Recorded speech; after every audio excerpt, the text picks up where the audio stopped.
Hello everyone, this is Drizzly Z, you make homie Lee, and apologies in advance if this stream is a little bit scuffed. I'm trying to set up some very exciting things that may or may not happen in, sometime in the future. Hello everyone.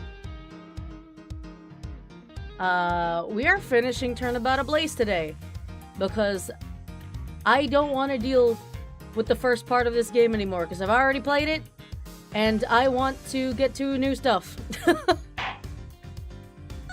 Which is why we're starting early today. Hello.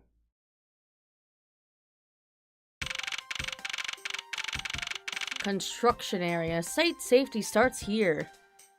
The building... What the fuck does that say? The building site is dangerous. Parents are advised to warn children of the dangers and consequences of entering and playing on this site. Are there children here? I think the only child here is the Steel Samurai infant, if that is a real infant.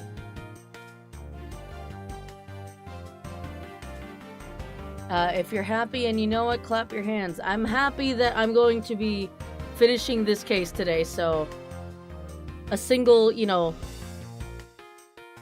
preemptive clap. Safety helmets, boots, and high-vis vest must be worn at all times. None of us are gonna do that, though. I guess, Edgeworth's suit is kind of high-vis. I've left the Damask 2 investigation to Francisca and returned to Babal. I suppose my first order of business should be to look into Babal's statue. Mr. Edgeworth! So, Kay, what's the situation? Oh, it's great!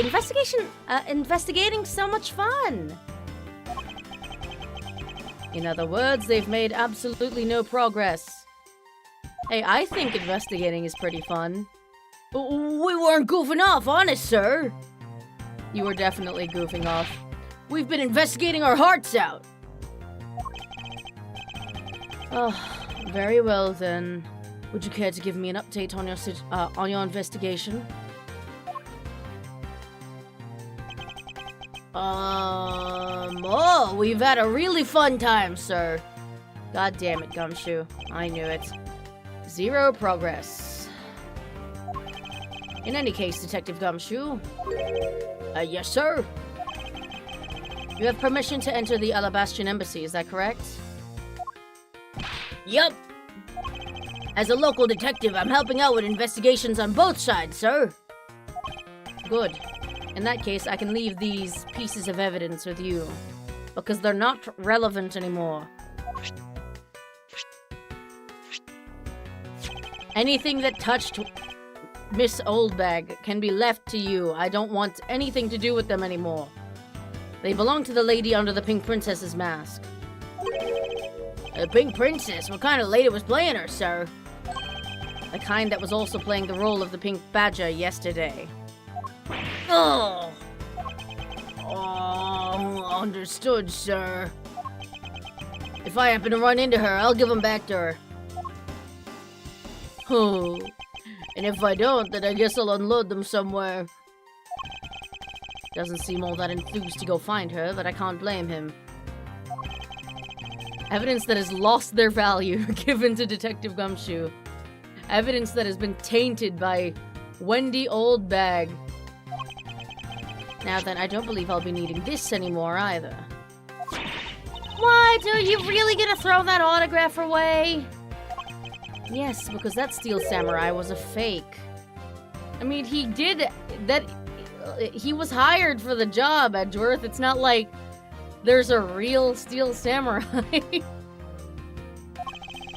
Steel Samurai's autograph scrunched up into a ball and disposed of. He's so salty. Wait, what? What do you mean by fake? Now then, I believe it's time for a little housekeeping. Unnecessary evidence has been removed. Unnecessary feelings have been preserved. Remaining evidence has been rearranged. Hell yeah. What we got now? Oh, you know, the relevant stuff. The spear is still relevant? The samurai dogs are still relevant? That's crazy.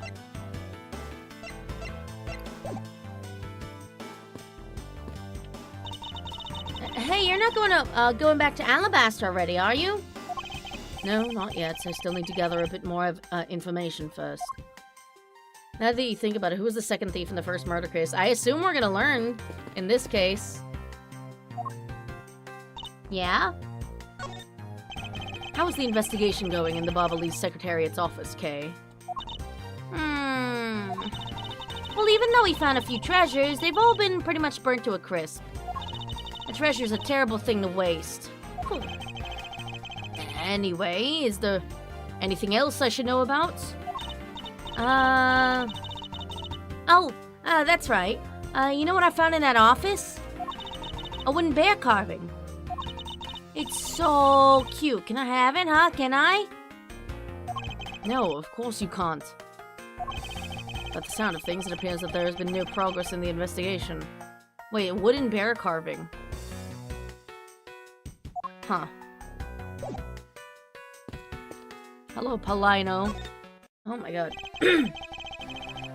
It turns out streaming every single day without break is a little killer on the vocal cords. I'll get used to it though. So you're back now, are you, Mr. Edgeworth? You must be tired. Here, with these you can eat whatever you'd like. And these are... discount tickets for our cafeteria. They open tomorrow at 10 in the morning. Keep that stream grind going. I appreciate the concern, however, these coupons do nothing for me right now, and never will, because I'm never going to Babal. This open-air stage, what function does it serve exactly? Well, normally we use it for a variety of events. Now remember to always be hydrated. Yeah, I have an entire jug of water that I've just been drinking from the entire week. That I refill every once in a while. It's all to attract that extra bit of attention to Babal. Walter. I heard that tonight over in the Alabastian Rose Garden. Ambassador Elba was to give a speech. Well, I don't know if that's happening anymore. And you know what? Manny told me that I really should give a speech too. Mr. Cochin told you that. Yes, he did. Which is why I thought I should give a speech of my own. But unfortunately, I wasn't able to. Because of the fire the Yatagarasu started. Hydrate for 200 dirt. I'll allow it. I'll allow it. Exactly. Yeah, about your Primaduck statue. Is it real? Is it fake or what? Ambassador Polina, I'd like to ask you a little more about the Primaduck statues. Oh, I see. Well, let me ask you this. Did you know that Alabasta and Babal used to be one country called Kodopia? Yes, I know that much about your history. Well, the Primaduck statue belonged to the founders of Kodopia. At least, that's how the story goes. It was bequeathed unto the king of Kodopia as a symbol of the country's wealth. So it was meant as a symbol of sovereignty and the right to rule, I take it. Yes, that's right, which is why both countries are so adamant about their claim. We hold the real statue, therefore we hold the right to rule, is the reasoning. It's pretty petty when you think about it, though, I suppose. But if Alabas and Babal were to re-establish relations, shouldn't that put an end to the squabbling over the statue? I have no reason to believe so. The Primaduck statue is even more important now as a key to diplomacy. Why? It's literally just the gaudiest fucking gold statue. I wonder if Ambassador Polino knows about what has happened to the very important key to diplomacy. Perhaps I should try showing him this key and what he has to say about it. Sure, why not?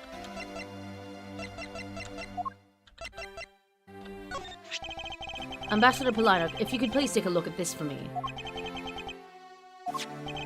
The Primduck statue sitting in Alabast right now actually belongs to Babal. So it would appear. The day Hydrate was redeemed on YouTube and actually worked. Hey, if you ask nice enough, I will concede. I received a call from Miss Von Karma about this earlier. Then you will understand why I wish to inspect Babal's Permaduck statue immediately. Because the statue currently in our country's possession... Yes, well, I've already inspected it myself. And it is definitely Alabast's statue. Hello, hello, hello! I know, because it's the real statue. Oh, that's crazy. Then you're saying that Babal's was a replica. I'm embarrassed to say it's true, even though I knew that someday it would be exposed. I received my orders from the leaders of Babal, and I was to negotiate with Ambassador Alba at this event. What, to get the statue? Why would he give it to you if it denotes the right to rule? I was to negotiate with him and fix the results of the evaluation tonight. To say that we could not determine which statue was the real one. Hold it! Huh. Why are you telling me this? Well, because you are, because you already figured it out. Our statue is just a hollow gold shell. Even if Babal were to lose face, the reunification of the country is what's important. Oh, okay. You know, that's pretty good of him, at least. I'm right in thinking that, aren't I? I'm not making a mistake, right? Right? Ha! If you don't know yourself, then I won't pretend to know either. I'm not a fucking politician. I never thought that being betrayed by my own secretary, the real symbol of wealth, would be given to me. Wait, what? Oh, by being betrayed, okay. Isn't it simply ironic?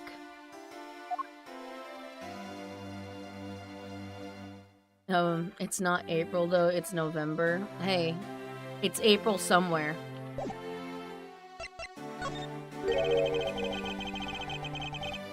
Ambassador Polino, there's just one thing I'd like to ask you about. Yes, and don't worry. You can ask me more than just one thing. How about 2 or 3? In exchange, I'll expect you'll be coming to Babal, yes? Thank you, but just the one thing is all I require. Manikochin, I'd like to ask you about this man who was your secretary.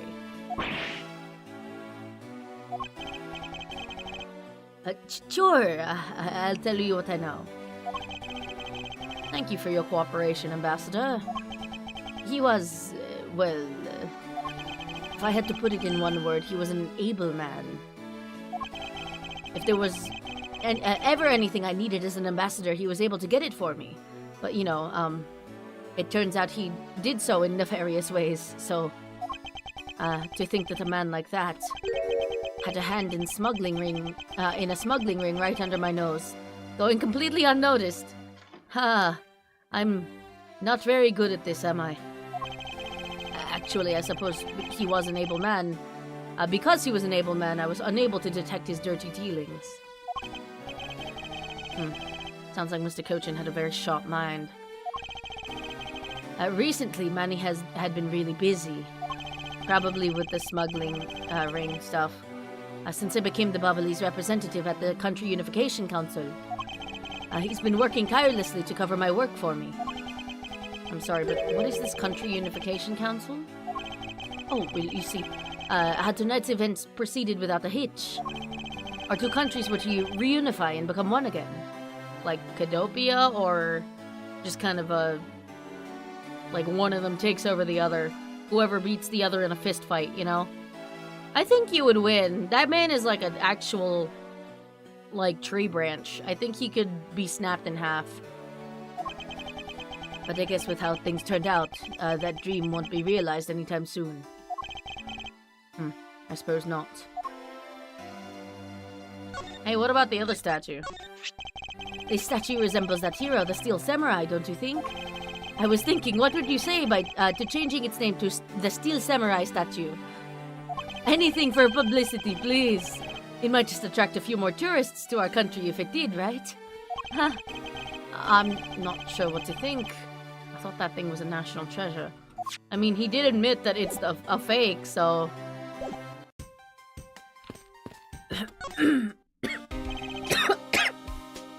Oh, I choked on my own spit. Shit. Huh.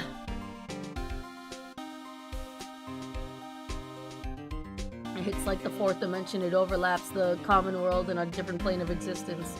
Yeah, pretty much. Miss Edgeworth, you look like you're enjoying yourself, Detective. Well, I don't have much else that I enjoy as much as a good investigation, sir. Except for maybe sausages, and Maggie, and Missile, and pretty much everything about my life. You know, getting an actual paycheck that I, you know, get to keep in my bank for at least a little while before rent, you know? So, what did you find out? Well, ha ha ha ha ha. Ha ha ha ha ha ha. Ha. I take it he has found nothing of any particular use, as usual. Hey, Mr. Edgeworth, I got something really interesting from Ambassador Polino. Oh? And what is this something interesting? Is it coupons? Is it coupons for restaurants in Babal? Because we both know that you will never be able to travel to Babal. This, sir. Oh, what the fuck is this? Wow, that's so pretty. I'm so jealous. That's a real treasure there. Why does the flame burn green, Detective? Magnesium. So apparently if you burn the special wick crystal oil that they only make in Babal, it burns this green color, sir. Interesting. So it's a special property of the oil. Magnesium. I suppose this is a ploy to force people to visit Babal should the oil run out. Hey, Gummy! What about these silhouettes? They stuck some cutouts on the outside of the lantern so it'd project these, the images. Oh? Silhouettes, huh? They are rather pretty, aren't they? Oh, why does he have uranium just chilling? Don't worry about it. Listen, it's not like... I feel like Gumshoe is built entirely on endurance, you know? He can handle a little bit of radiation poisoning. It's not like he has brain cells to kill anyway. Wait, what am I doing? I'm supposed to be asking for an update on the investigation. Hey, what's wrong, sir? There's something I want you to investigate for me. Do you think you can do that much? You got it, sir. Hey, that's not fair. Why is Gummy getting to do all the fun stuff? Oh, well, that's because I'm Mr. Edgeworth's partner. I can't believe you took advantage of the confusion and stole my role as assistant. I expect the two of you to get along and work together like professionals on this. Well, I'm 17, so I'm allowed to act like a brat. Once on wick crystal oil, which burns green. Hey, where you go? Wait, is she 17 or is she like... How old is she? Oh, wait. Yeah, she's 17. Okay. Hey, where you going? Are you heading back to Alabast? Yes, but before I do, I suppose I should give you a summary of what's happened. Oh, I see. Doesn't copper burn green? Probably. I don't know. Maybe. I know it rusts green. Edgeworth is so bold to assume they are responsible adults. I mean, Kay is, by definition, not an adult. So, she, you know, Edgeworth just has a lot of faith in his assistants, I guess. So there's been a murder in both countries using an object from the other country. That's the gist of it. Babal is just as strict as Alabast in their inspection of the people and things that enter their country. Meaning that somehow both murder weapons were smuggled into the two countries. That's the only logical conclusion that can be drawn. Perhaps the key to the weapon smuggling is the person who traversed both countries. You mean the fake Yatagarasu? In one way or another, the Yatagarasu is connected. Of this, I am sure. Now then, where was the Yatagarasu first spotted? I believe it was the rose garden on the Alabastian side of the embassy. Except, you know, it was just a silhouette and could have been literally anything. It could have been a pigeon. The garden is just on the other side of this boundary. It's where Ambassador Alba was to give a speech tonight. You don't understand shit about this case? Well, it's politics and thieves. So politics. At least that's where I heard the Yatagarasu had appeared. In that case, I believe it's vital that I investigate the rose garden post-haste. Wait, before you go. I take a look at this, Mr. Edgeworth. Oh, I know what that is. It's a guitar pick. No, I'm joking. That's the thing that was missing from the fucking knife. This thing, right here. The striking flower ornament on the handle of this knife. Compared to the Barbalese knife's handle, this larger one gives Alabas more presence. Yeah, but it's missing a fucking pedal!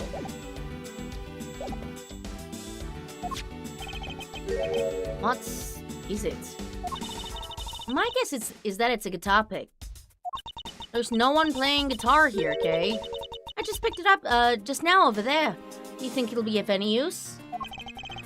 There's little water on it. But how did the water get on it? It doesn't look like there's anything it could get wet from around here. I was thinking they have concerts here at this open-air stage from time to time, right? Alright, I'll find its owner later. It is not a guitar pick. Oh yeah, there's one more thing.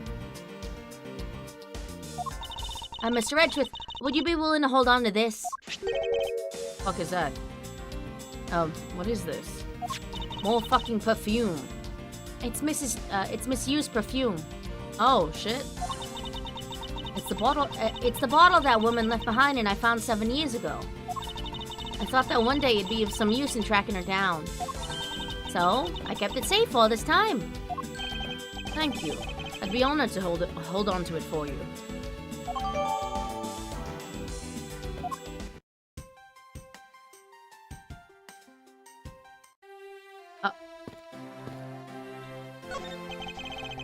Welcome back, Mr. Edgeworth. Please accept these courtesy of Ambassador Polino. That's all right. I appreciate the sentiment, however, I must decline. Because he's given me like 17 copies of these. Oh, come on. You might as well take him since he was nice enough to offer. Thank you, and I hope you visit our embassy's cafeteria to redeem them. Oh, it's here. Okay, never mind. I'll take it. It appears that Ambassador Polino isn't the only one adamantly handing these out.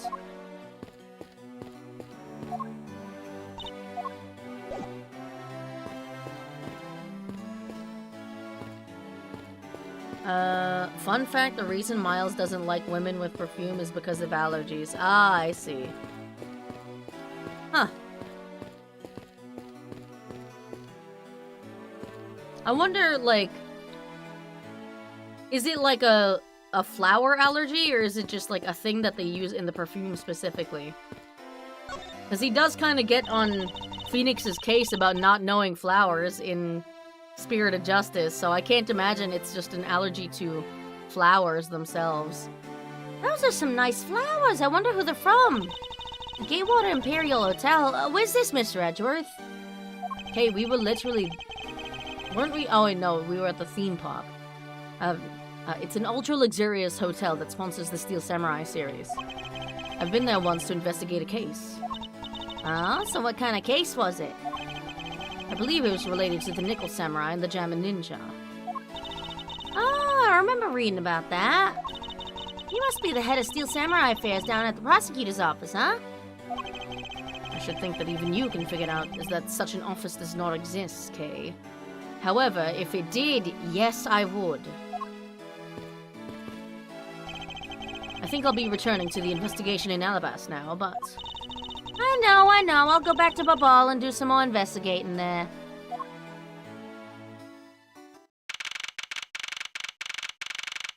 Oh, fucking Lang and his stupid glasses are here.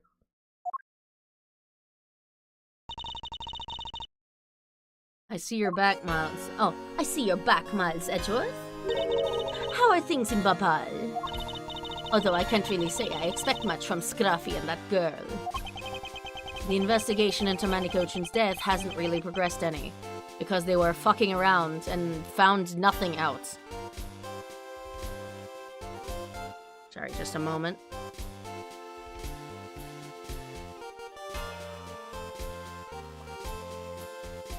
Sorry, I had something stuck in my teeth, had to pick it out.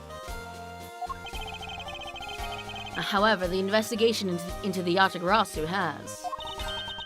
Ah yes, the Yatagarasu. Even now I find it hard to believe. A person who can freely traverse between the two countries at will? Preposterous. Hold on. No, wait. God damn it. Can I not, like... I guess I can't put it together yet. Well, that's what I came here to investigate. I heard that this is where, when witnesses claim to have seen the Yatagarasu. That's correct. Ambassador Alba was to give a speech tonight here in Alabast. Ahead of the game once again. Oh, shit. And that's when the Yatagarasu appeared. The shadow of the mysterious thief appeared, and just as suddenly it vanished. Again, how do we know for sure?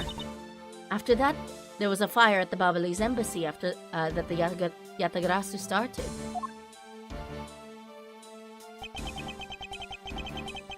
You can force an evidence to someone while they talk? Nah. I was just like looking at it in the middle of our conversation, I guess. I vow that not a single feather from the Yatagarasu shall escape my diligence. Time to investigate every nook and cranny! Anyways, hi Francisco. Tonight in this very rose garden, the Alabastian ambassador, Quercus Alba, was to give a commemorative speech. A very key commemorative speech at that. And including Agent Lang, the security detail was very tight. I'm sorry, why is Interpol providing security detail? You would think they'd hire, like, bodyguards. But as if to mock our efforts, the Yatagarasu appears. Then just like that, the thief vanishes and starts a fire at the Babalese embassy. Interesting. And are you sure it was the Yatagarasu who appeared here? Of course. But to have slipped by such tight security, and then disappear into thin air. We will need to conduct a very thorough investigation of this area. Yes, my thoughts exactly. In order to find out the truth behind what happened here, I should start by gathering as much information as I can.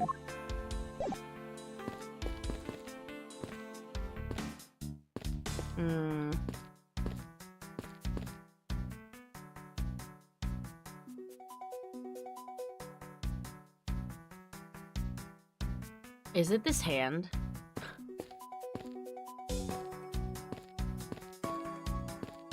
Your bitrate started lagging? Everything's fine on my end.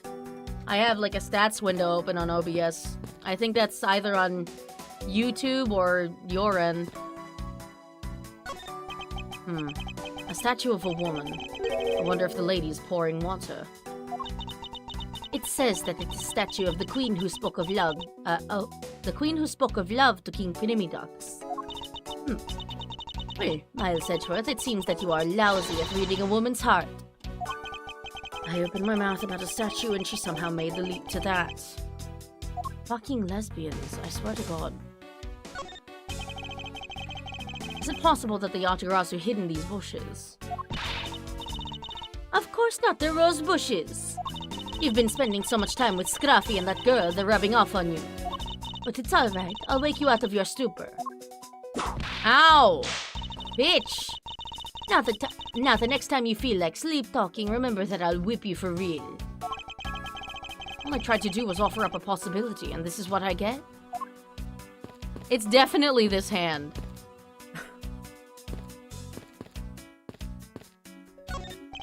There's an overturned spotlight here. When the Yatagrasu appeared, the audience that was waiting for the speech to start panicked. I suppose that's when someone must have knocked it over. I'm having a tough time visualizing the mass confusion that took place here. I thought to use my whip to capture the Yatagarasu. However, there were people in my way, and I was unable to land even a single lash. I suppose this means that some other poor saps were hit instead.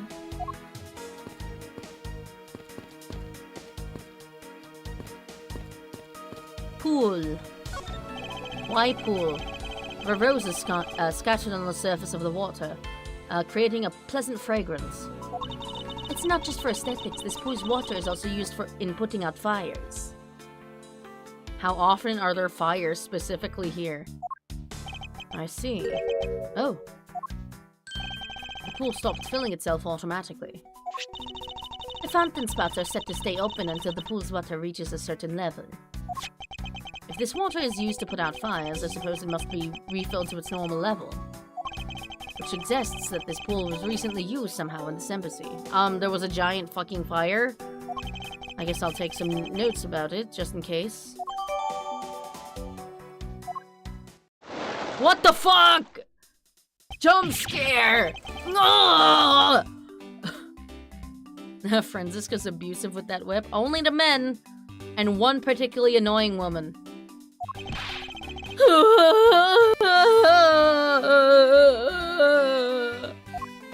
How dare you surprise me like that? I'm sorry. Oh, hey, Edgy. Thanks for what you did back there. Why are you in the pool? Your gratitude alone is enough. More importantly, Larry, the pool is not for your personal enjoyment. I know that. Do you really think that I'm the type to just jump into a pool and swim around for fun? Objection! Yes. Alright then, did you by chance fall into the pool? A nice guess, but no dice. So you know my son, right, Edgy? Your son? I find it hard that you actually managed to have a child with a woman. Much less, you know, actually raise a child. I guess I kinda lost sight of him when I shook hands with that ambassador. And I'm pretty sure he was around here when I last saw him! You imbecile! How can you be so flippant at a time like this? What are you going to do if your son fell into the pool? And how old is this child of yours anyway? Huh? How old is he again? Hold it! Larry, this is the first I've heard of a son. Who exactly is the mother? The mother? Oh, that chick, the princess. The pink princess? The old woman? She's still fertile? Hold it! Miss Von Karma. I was a bit confused by this man's words for a bit there. However, I believe what he is looking for is the doll of the Iron Infant. Ah. Yeah, because I'm the Steel Samurai through and through. Heart and soul. And the Iron Infant is my cute little son. You have given a whole new meaning to the phrase an astounding fool. God, I hate you. Larry, we have not seen hide nor hair of the Iron Infant. Rest assured that if we should find him, we'll let you know. Now get out of here. Sounds good. In that case, I'll go search over there. Hey, wait! Well, it's not as if he'll get very far swimming around in that pool. And though he's unrelated to the murders, he sure knows how to cause a lot of trouble. I'm sure he's, you know, gonna end up showing me that, like, something extremely important, you know?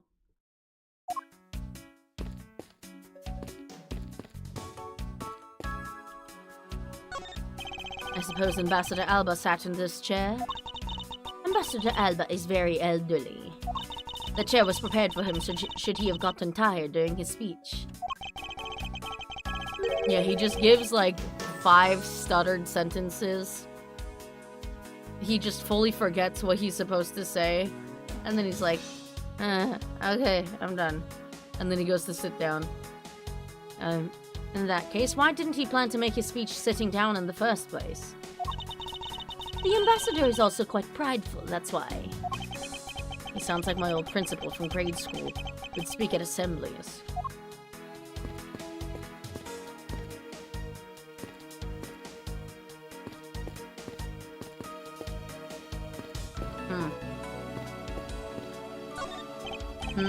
The statue bears a resemblance to the Primadox statue. The plaque says King Primadox on the battlefield. In order to save the queen, King Primadox put his life on the line and went to war. So Primadox was actually a person of royal blood. I thought he was simply someone imitating a character from an ancient legend. Well, what surprises me is that a real person who looked like the Steel Samurai existed. I mean, the Steel Samurai is based on samurai, so I suppose there's that too.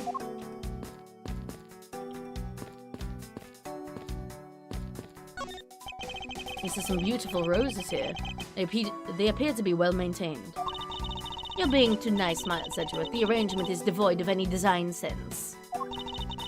Roses only truly shine when they are grouped by color, one color per location. Yeah, how are they having, like, multicolor roses? These are planted. I guess all plants are planted, but, like these, I feel like they just fucking, you know, taped some store-bought roses to their bushes. Because this arrangement doesn't make any fucking sense. They lose their beauty when they're all mixed together like this. Can't tell if she's being sarcastic or not. On second thought, there's a rather serious look on her face. I'd better leave it be. They should really rethink the proper balance of these roses. Of all the people to comment on the proper balance of things. Oops.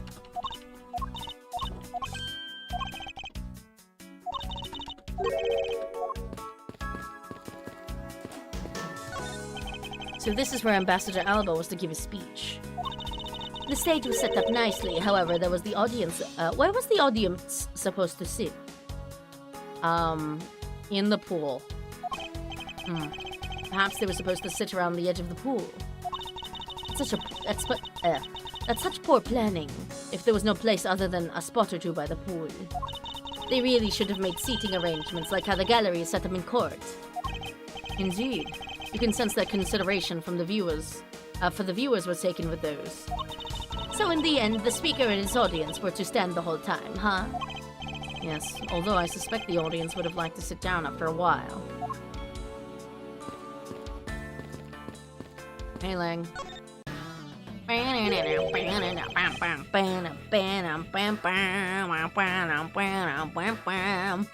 Like, Lang has such a good character theme, even though he's a bit of a shithead.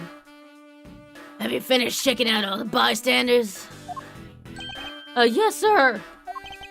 And we found 14 counts of pickpocketing, 16 counts of illegal parking, 1 person ran a light, sir. Don't tell me you didn't find anything related to the case. Sir, not a single thing, sir. Since when a museum has a pool? Well, it's an embassy, not a museum, but... Oh. Well, for now, let's just get those other lawbreakers down to the precinct.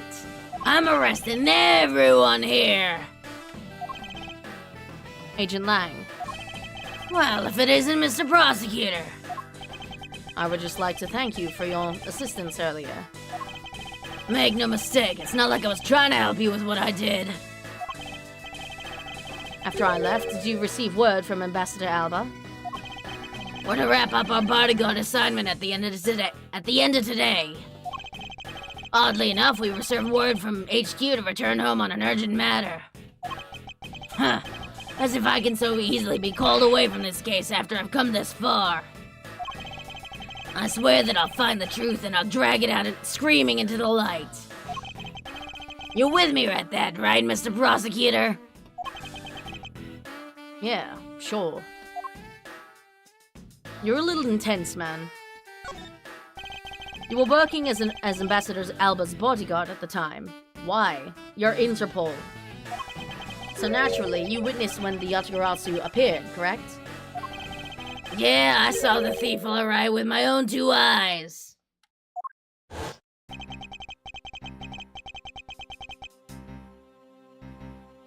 The Yatagrasa was always there, lurking in the shadows. But when the spotlights were turned on for Ambassador Alba's speech, a shadow appeared. I feel like it's just like, I don't know. It's gotta be like puppets, like hand puppet shit, you know? That's when cries of "It's the Yatagarasu" rang out. The next second, the spotlight went out. And by the time we got this area lit again, the deaf thief had vanished. When we investigated afterwards, we found that the reason the lights went out was because someone had unplugged the extension plug for all the outdoor electronics. Whether it was someone doing it on purpose, or simply a guest who tripped over it, we don't know. But one thing is for certain. The Yatagarasu was here. I don't know, man. You only saw a shadow, though. So you're saying that basically all you saw was this thief's silhouette? Yeah. What about it, loser? If all you saw was a shadow, then it's entirely possible that the shadow belonged to someone else. Ha! Good thinking, sis. You just might be right. Wrong! If it weren't for the fact that there was no one else with that same shape. Not among the staff or the audience members. Again, shadow puppets, man. My men have already done a thorough check of everyone, so I know I'm right. Only 1.5 people in this game have a brain. Yeah, it's like mostly Edgeworth. Someone else's shadow. It sounds like a plausible hypothesis. The suddenly appearing and disappearing shadow of the Yatagarasu. I believe I figured out its true origin. I expected no less from my subordinate. Now, let's hear what you know on the subject. What really cast the shadow of the Yatagarasu?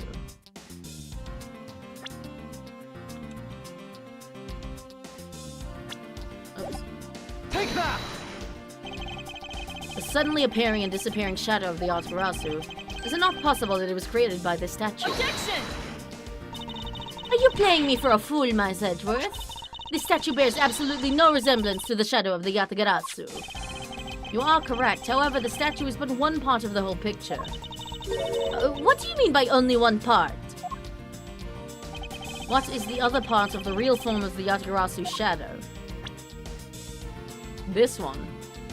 This is the hunched over part. And then her hand is the wing. What confuses me though is how they got the like the head frill part. Take that! It's another statue? The Yatagarasu shadow was made from the shadows of these 2 statues. Made? What do you mean by that? Right now the spotlights are all over the place. This is because they were moved when guests were in a panicked state. However, if we were to restore the lights to where they were when the thief appeared, you believe that the 2 shadows will create the Yatagarasu's shadow? Precisely. Now then watch as I reveal the true form of the Yatagarasu. First, if we set up spotlight to cast the shadow of King Primdux in the battlefield. Oh, wait, what? The shadow of the king statue would appear on the backdrop of the stage. Wait, how the fuck? Where did the head spikes come from? Likewise, if we set a light up on the queen who spoke of love to King Primdux, her silhouette would also appear on the backdrop of the stage. That's not the same though. Aha! So if we were to combine the 2 shadows... She's a unicorn! It looks nothing like the Yatagarasu's shadow. Miss Edgeworth, how do you explain this grotesque shape? It's a woman with a unicorn horn. And like a fucked up elbow. I guess it could just be clothes, but... I don't know, it's a pretty cool silhouette. Calm down, Franziska. The way the light needs to be shown on the Queen's statue is wrong. What do you mean by that? I believe that the whole of the King's shadow needs to be used for this to work. However, in the case of the Queen, I don't believe her whole shadow is needed. Rather, the person who created the shadow only used one part of her shadow. Only one part? Yes, and that one part alone is enough to fill in the rest of the Yatagarasu's shadow. Why didn't you say that in the first place? Yeah, seriously, dude. You're right. I apologize. Now, what part of the Queen's statue was used to complete the Yatagarasu's shadow? Her hand, even though I don't know how they get spiky, I guess it's just angle shit. Take that! Think back to what is missing in our shadow. 5 long, thin areas, correct? Now, what does that remind you of? Oh my god. Ah! That's right. It can only be the shadow of the Queen's left hand. Franziska, can we please adjust the spotlight's position so that it only shines on the Queen's left hand? Alright, let's give it a try and see what we get. Whoa. It's, you know, not her hand shape, but, you know, don't worry about it. Again, I don't know where the head feathers from King Primadux, that it doesn't have head feathers. Where did that come from? It's... Yeah, this is exactly like the shadow I saw. The culprit must have changed the spotlight's positioning beforehand. And then pulled the plug after people saw what the culprit wanted them to see. In their panic, the guests must have moved the spotlights around, which we can assume was also part of the culprit's plan. By the time the lights came back on, the Yatagarasu's shadow had vanished. Which means that the shadow was a construct from the very beginning. So you see, the Yatagarasu never did visit Alabast tonight. The only country that thief visited was Babal, although it can be assumed that the Yatagarasu had an accomplice in Alabast. An accomplice, but who? Someone that was here, I guess. What if it's Lang?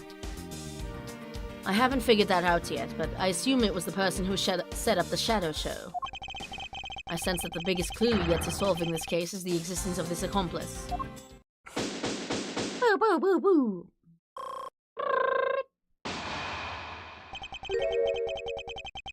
How's the investigation going? Who? Oh, how's the investigation going? Detective Bad, have you come to join us in the investigating the Yatagarasu?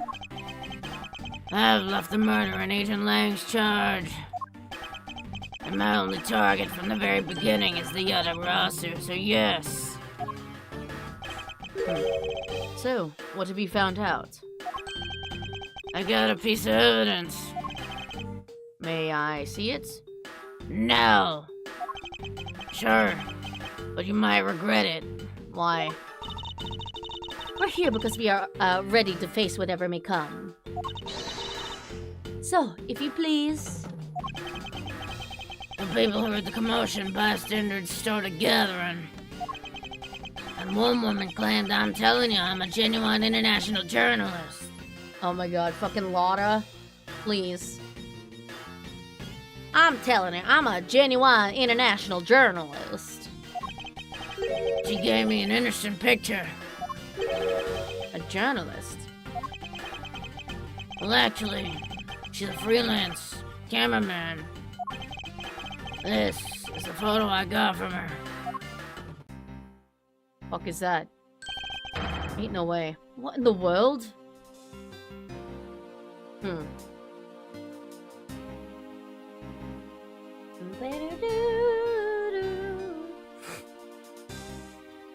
She, like, Lotta Hart sure is good at getting, like, cryptids on photo that aren't actually cryptids. The Yatagarasu is flying through the air! At times, they are changing. Back in my day, the Yatagarasu was on 2 feet like the rest of us. Now they got fucking wings that function? What the fuck?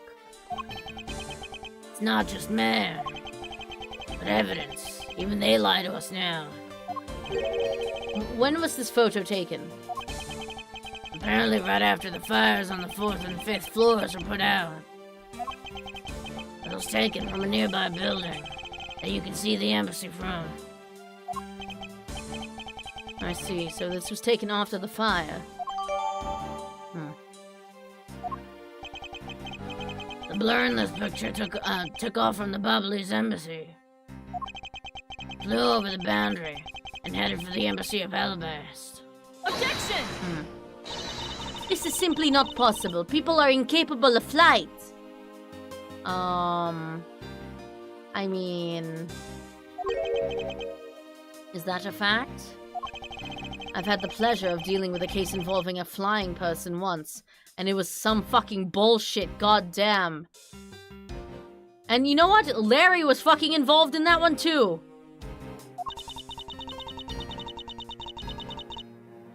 Franziska's like, actually, yeah, I also have dealt with a case involving a flying person. Never mind. Actually, come to think of it, I've come across a case like that as well. Two, actually. Wait, two? Wait, two? I know the first, like, one she's talking about is the Maximilian case. The Turnabout Big Top. What other one is she talking about?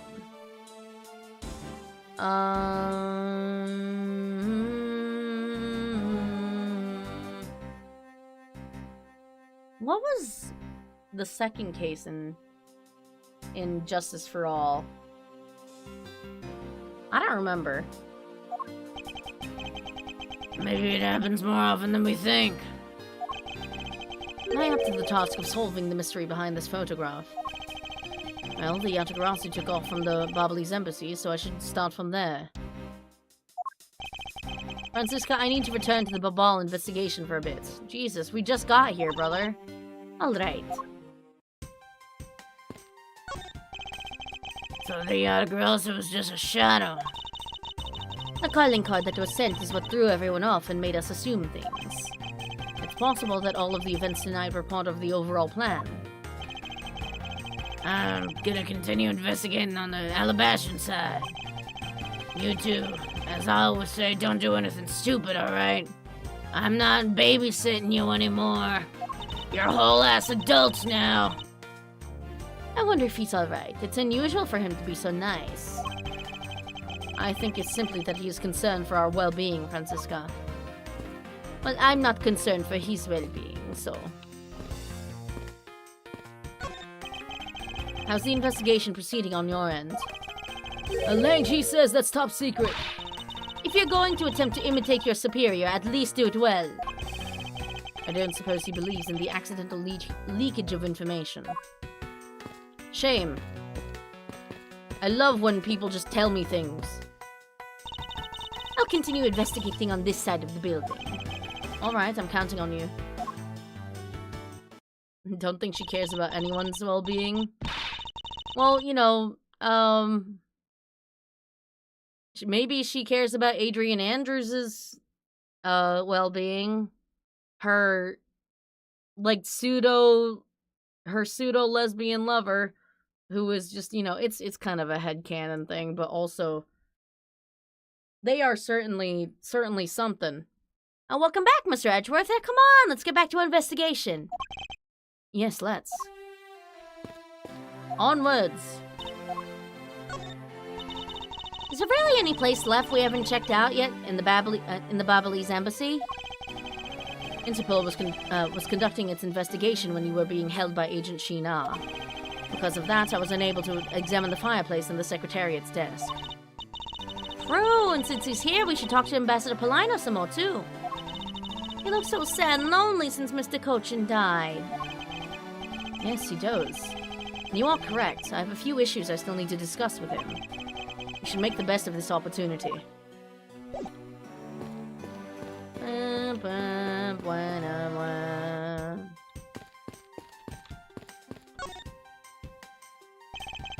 There's a sign here warning passers-by to take precautions around this renovation site. They're really going all out, huh? There's construction going on everywhere. I believe Ambassador Polino said it was to attract more tourists and visitors. Well, what can I do with the new stuff they're building? Hey, what do you think they should do, Mr. Edgeworth? How about transforming it into a courthouse? Hey, be serious! But I was being serious. Court trials are entertaining, Kay. Do you not think so?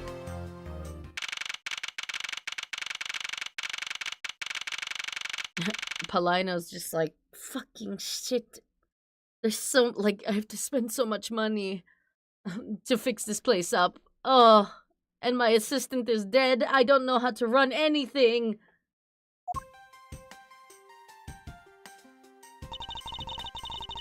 To think after all that running around, we're right back where we started. It would appear that way. Hi, Mr. Edgeworth. Have you found Manny's killer yet? I'm terribly sorry, Ambassador Polino, but I've yet to find his killer. Then I guess his murder really was the work of the Yatagarasu. Let's get one thing straight. It was the work of the fake Yatagarasu. The real Yatagarasu is a noble vigilante who's only out to steal the truth. Miss Faraday, please don't make such a sad face. If there's anything I can do for you, all you have to do is ask, alright? I mean, kind of everything I can do is just, give coupons, but... Mr. Polino... Actually, there is one thing you can do. Will you allow us to take another look around? We didn't have enough time to conduct a thorough investigation earlier. Oh, sure. Please, feel free to investigate to your heart's content. Also, there are a few questions I'd like to ask you personally, Ambassador. If it will bring a smile back to Miss Faraday's face, then I'll gladly answer anything. Thank you, Mr. Polino. You're a total gentleman. You don't have to waste such nice words on me, little miss. I'm kind of useless. Hey, Sir Polino. Those two sure got chummy awful quickly. You know, it's easy to say we're gonna investigate, but where should we begin? We should probably start by comparing the state of the room before and after the fire. And then we should look into the matter of the suspicious person you spotted. Yeah, when I came into this room, that person was already gone. But I'm willing to bet that the person I was chasing was Mr. Cochin's killer. We don't know that yet. However, it's hard to believe that person is unrelated. Furthermore, because the key to the Yatagarasu stole 7 years ago was found here, it signals that perhaps Miss Yu is also somehow involved. I knew it. That woman is almost definitely Mr. Cochin's killer.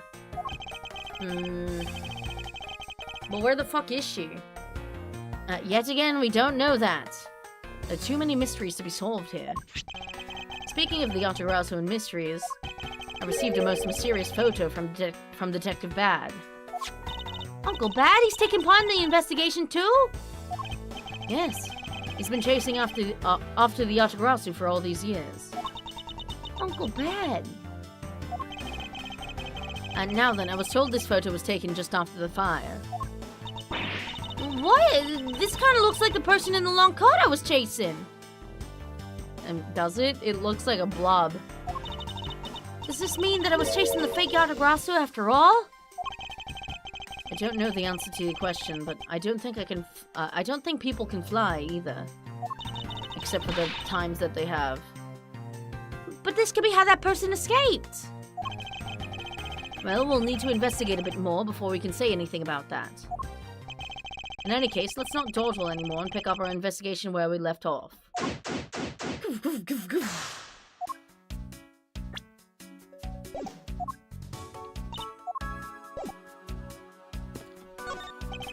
So this is the real primitive statue.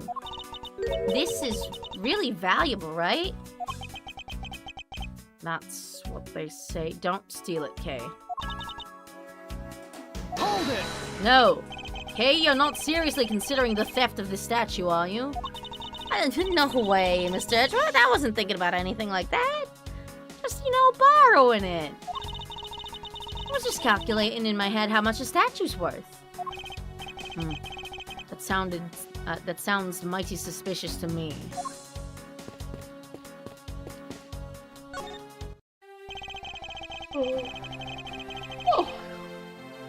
Now then, Ambassador, I'd like to ask about your movements before the fire broke out.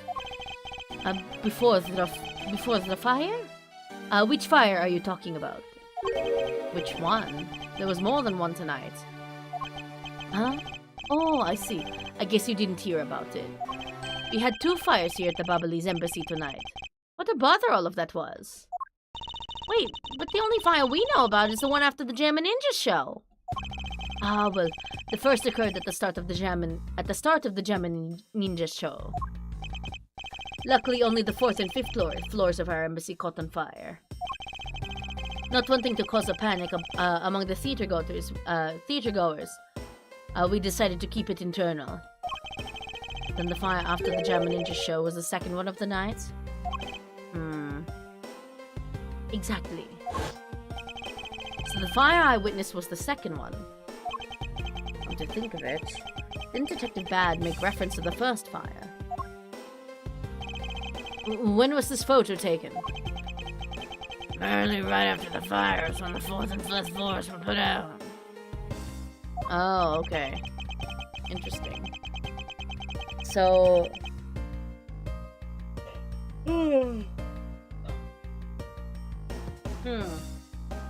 So what, they... like, set the fire on the 4th, 5th floor. Quote-unquote, flew over to Alabast? I don't know, man. And then what? Started the second fire? How? A photo of Yatagarasu data updated in my organizer. So then, what was the extent of the damage in the second fire? The second fire was contained to this floor, the 3rd floor. Honestly, it's a miracle our entire embassy has not burned down. I think it was leftover embers from the fire on the floors above it that caused it. That's... how should I put this? A very bad stroke of luck. My office on the 5th floor, Manny's office here. And Manny himself, all gone in the blink of an eye. Huh. I feel so sorry for you, Mr. Prolino. Look at me going on. And now then, what was it you wanted to ask again? Happy! Listen, my country is not falling apart. I swear to God. We were discussing what your actions and whereabouts for today were. And if you happen to know what Mr. Cochin's actions and whereabouts were as well. Yes, very well. I've been quite busy all day from morning until now. First I woke up and then I brushed my teeth. After that I had a roll for breakfast. Hold it! I don't care. Fascinating. How about if you just skip to the relevant parts for me? Oh! You'd like a condensed version. Alright, I can do that for you. Anything, please. Just come to Babal, please. Our economy is crashing, please. So what did Mr. Cochin and you do this morning? Well, originally we were supposed to meet and shake hands with the German ninja. But Manny and I wanted to turn it into a photo op. So we were here tidying up his office. You helped clean Mr. Cochin's office. Why were you not cleaning your own? Oh, I think I forgot to mention this, but my office is currently undergoing renovations. Huh. Which is why both the Primidoc statue and the Babalee knife are set down there. I see. Oh, but the tidying didn't take much, really. Hold on.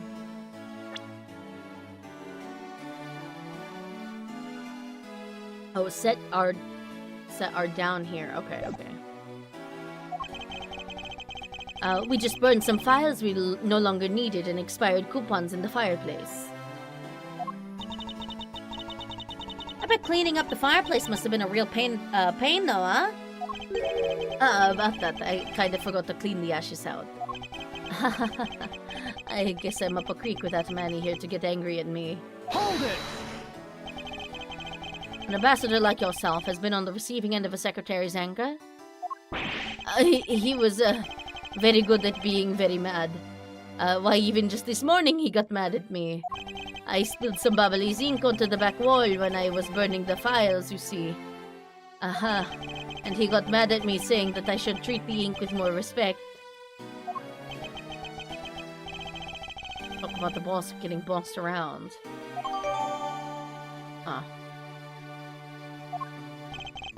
That's about it for what we did this morning. Just some cleaning.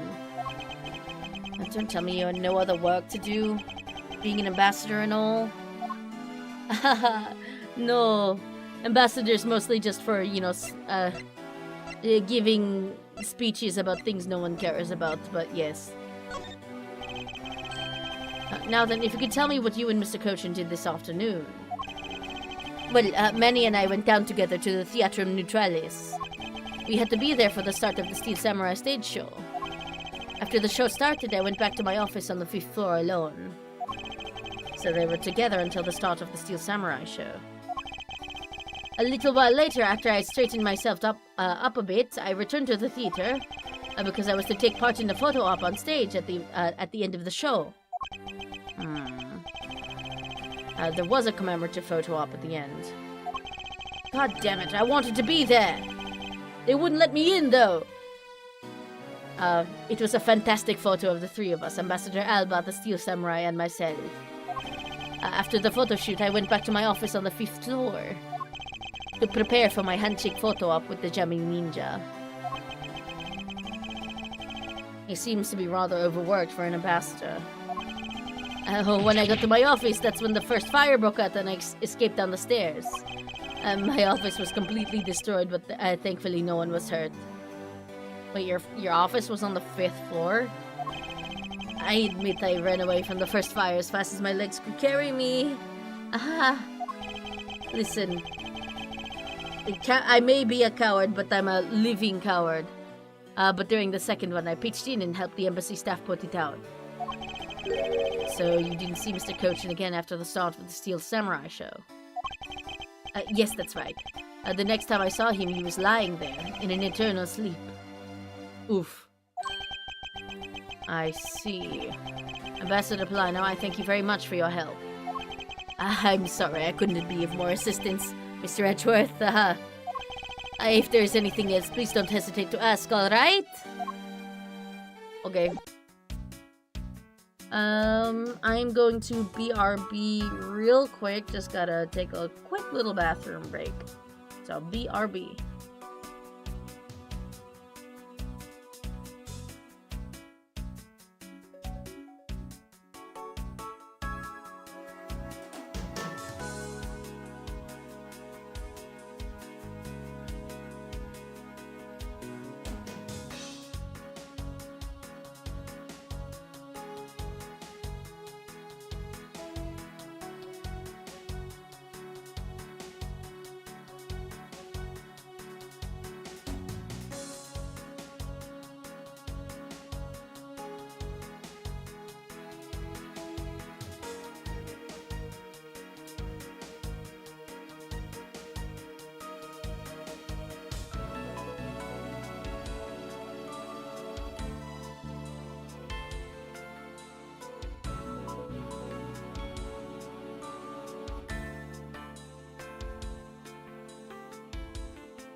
I return.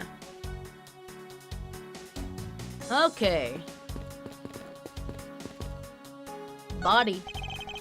It appears that Mr. Cochin's body has been taken in for an autopsy. The white outline is all that's left to tell the tale of his murder. Ambassador Polino, what exactly used to be here? That used to be a stack of brand new pamphlets. But it looks like they were all burned up. I guess we'll just have to reprint them. But no matter how fast we reprint them, they always disappear so quickly. Mostly because we use them for the fire. Is the Bobbly's tourism industry really that hot right now? Of course! Although recently the most popular vacation destination has been the Republic of Virginia. But we refuse to lose to them, so we've been hard at work promoting Babal. Interesting. Well, I've just recently returned from a trip to Virginia myself. Oh, and how did you like it? Bad, yes? It was alright.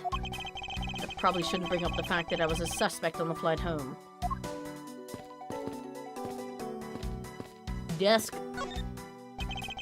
It appears that this area was heavily damaged by the fire.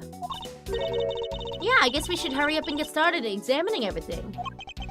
I won't rest until I've inspected every suspicious-looking nook and cranny. Oh, here we go. Oh, my counters aren't even visible. Here we go. Nook and cranny 34. Yeah, we've, like, skyrocketed past 30. I think this might be, like, 30 as of just this game. But we've gotten a couple nook and crannies from, I think, the other Ace Attorney Chronicles. And I think it's been mentioned twice in Refantasio. So, the counter might be a little inflated. Phone. So I guess embassy phones are just like normal phones, huh? Well, what did you imagine them to look like? I don't know, I thought the babos would look like a flower and the receiver would be a butterfly. I mean, that would be pretty cute. That way it looked like the butterfly receiver was sucking nectar from the flower base. If any country had a flower phone, it would be Alabast, don't you think? Oh, then maybe the phone I envisioned would have been from when they were Cadopia? There's really no point in asking me about something that never existed in the first place. Huh. You know what you lack, Mr. Edgeworth? Curiosity and an imagination. There's only one book left standing here, Treasures of the World. Wait, what? Let me see that. I see. Oh!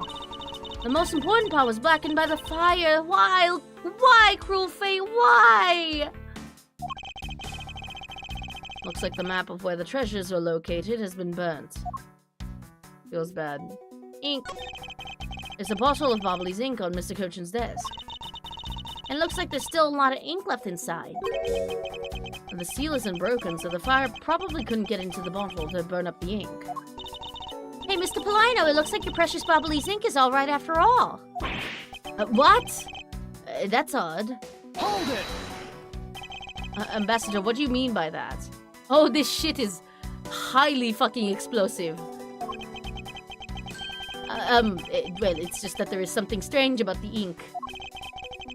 Would you mind elaborating on that statement for me, please?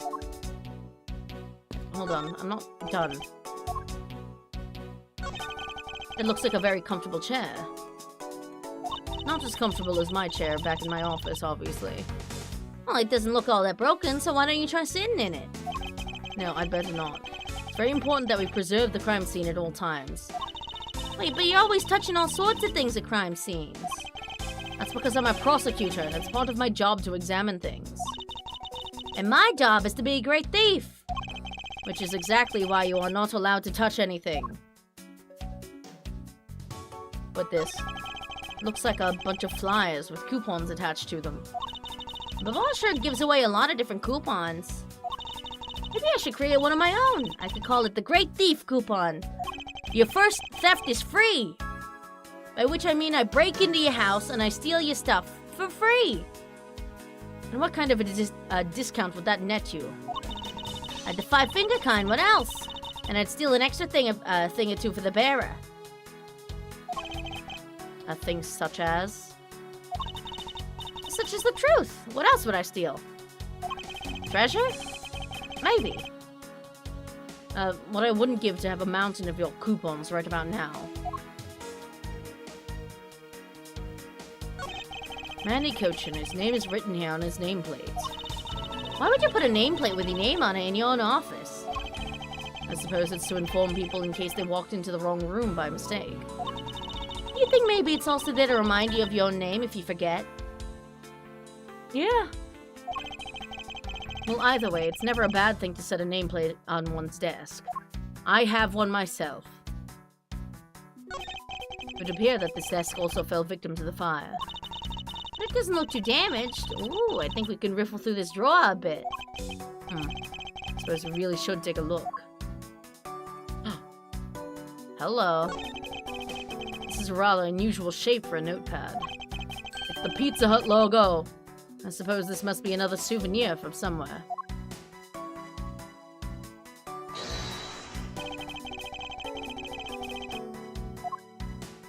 Oh shit, hold on. Is Manny Cochin the one who hired the masque too? Yeah, I guess so. Eureka! Eureka! The shape of this notepad matches the shape of this note we found. Hey, you're right! What is it? It looks like something straight out of Monument Valley. Yes, that notepad is a souvenir from somewhere in your country. We've been collecting them for the purpose of studying them, you see. They got that Pizza Hut notepad, I guess. Yes, I do. You do seem to be quite passionate about it.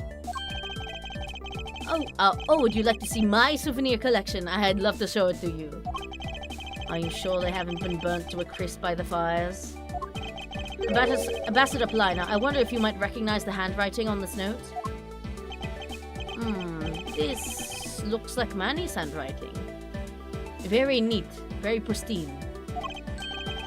I see, in that case. Oh, did you figure something out?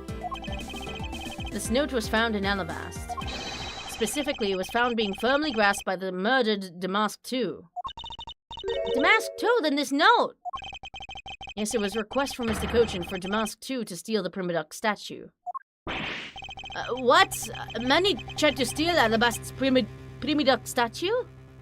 I mean, it seems like he succeeded. Since you guys have the real one now? We would know for sure if we could run a handwriting analysis. Ambassador, do you have any documents that were handwritten by Mr. Cochin? Yes, I can gather a few and give them to you. I'll have to ask Detective Gumshoe later to run the analysis. I can't believe that Manny would even think of doing something like this. Do you have any idea as to why he would have requested the theft of the statue? There's one possibility, but mind you, it's just my personal speculation. I mean, yeah, but you knew the guy the most, so your opinion is quite important on the matter. Anything you can tell me would be of great help, Ambassador. But hold on, I'm not done yet!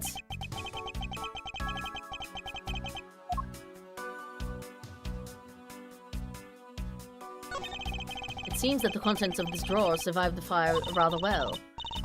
Now that's a sturdy desk. I guess that's the value of solid wood construction.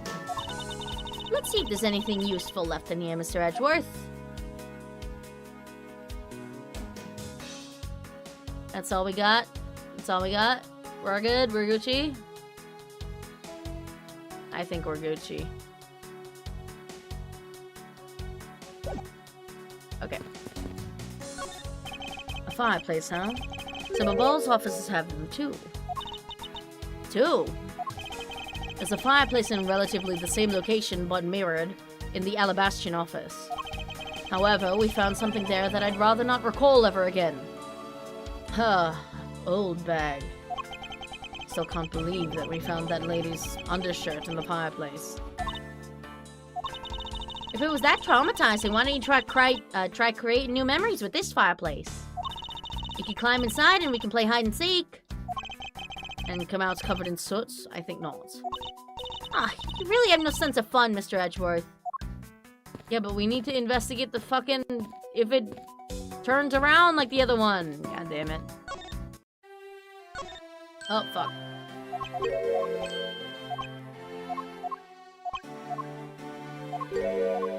Hold it! Hold it. He's mad. Mr. Cochin's ink. I wonder if you might tell me what you noticed about Mr. Cochin's bottle of ink? I just thought of it right now, but, during the second fire, Manny was worried about his office, so he came rushing back to it. I called out to him, and when I received no reply, I used my spare key to open the door. But when I did, I was greeted by roaring green flames. Oh, okay. So, the ink was burning then. Wit crystal oil, which burns green. It's a bubbly souvenir. Special wit crystal oil based ink. Mm-hmm. Interesting. The flames were so big that I wasn't able to see into the room at all. Hold it! The fire was green? What was the cause? Well, wheat crystal oil burns green when it's lit, as you can see by this lantern. And Bobbly's ink is made from the same oil, which means it would also burn green. You know, I too had thought it was Manny's ink that had caught on fire. So that's why I was surprised to find that there was still a bottle of ink left on his desk. The case of the perplexing green flames. Talk about a mystery. What exactly was it that caught on fire in here?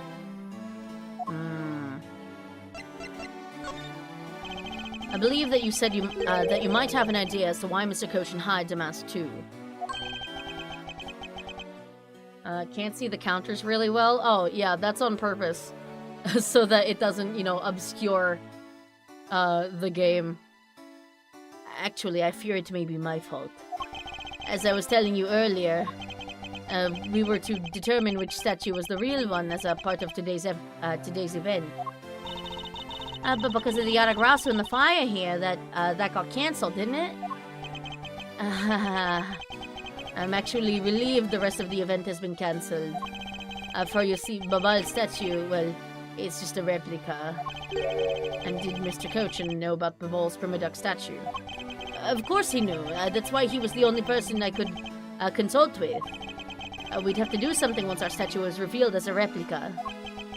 As to be expected, I was very nervous today, as this would impact our country's authority.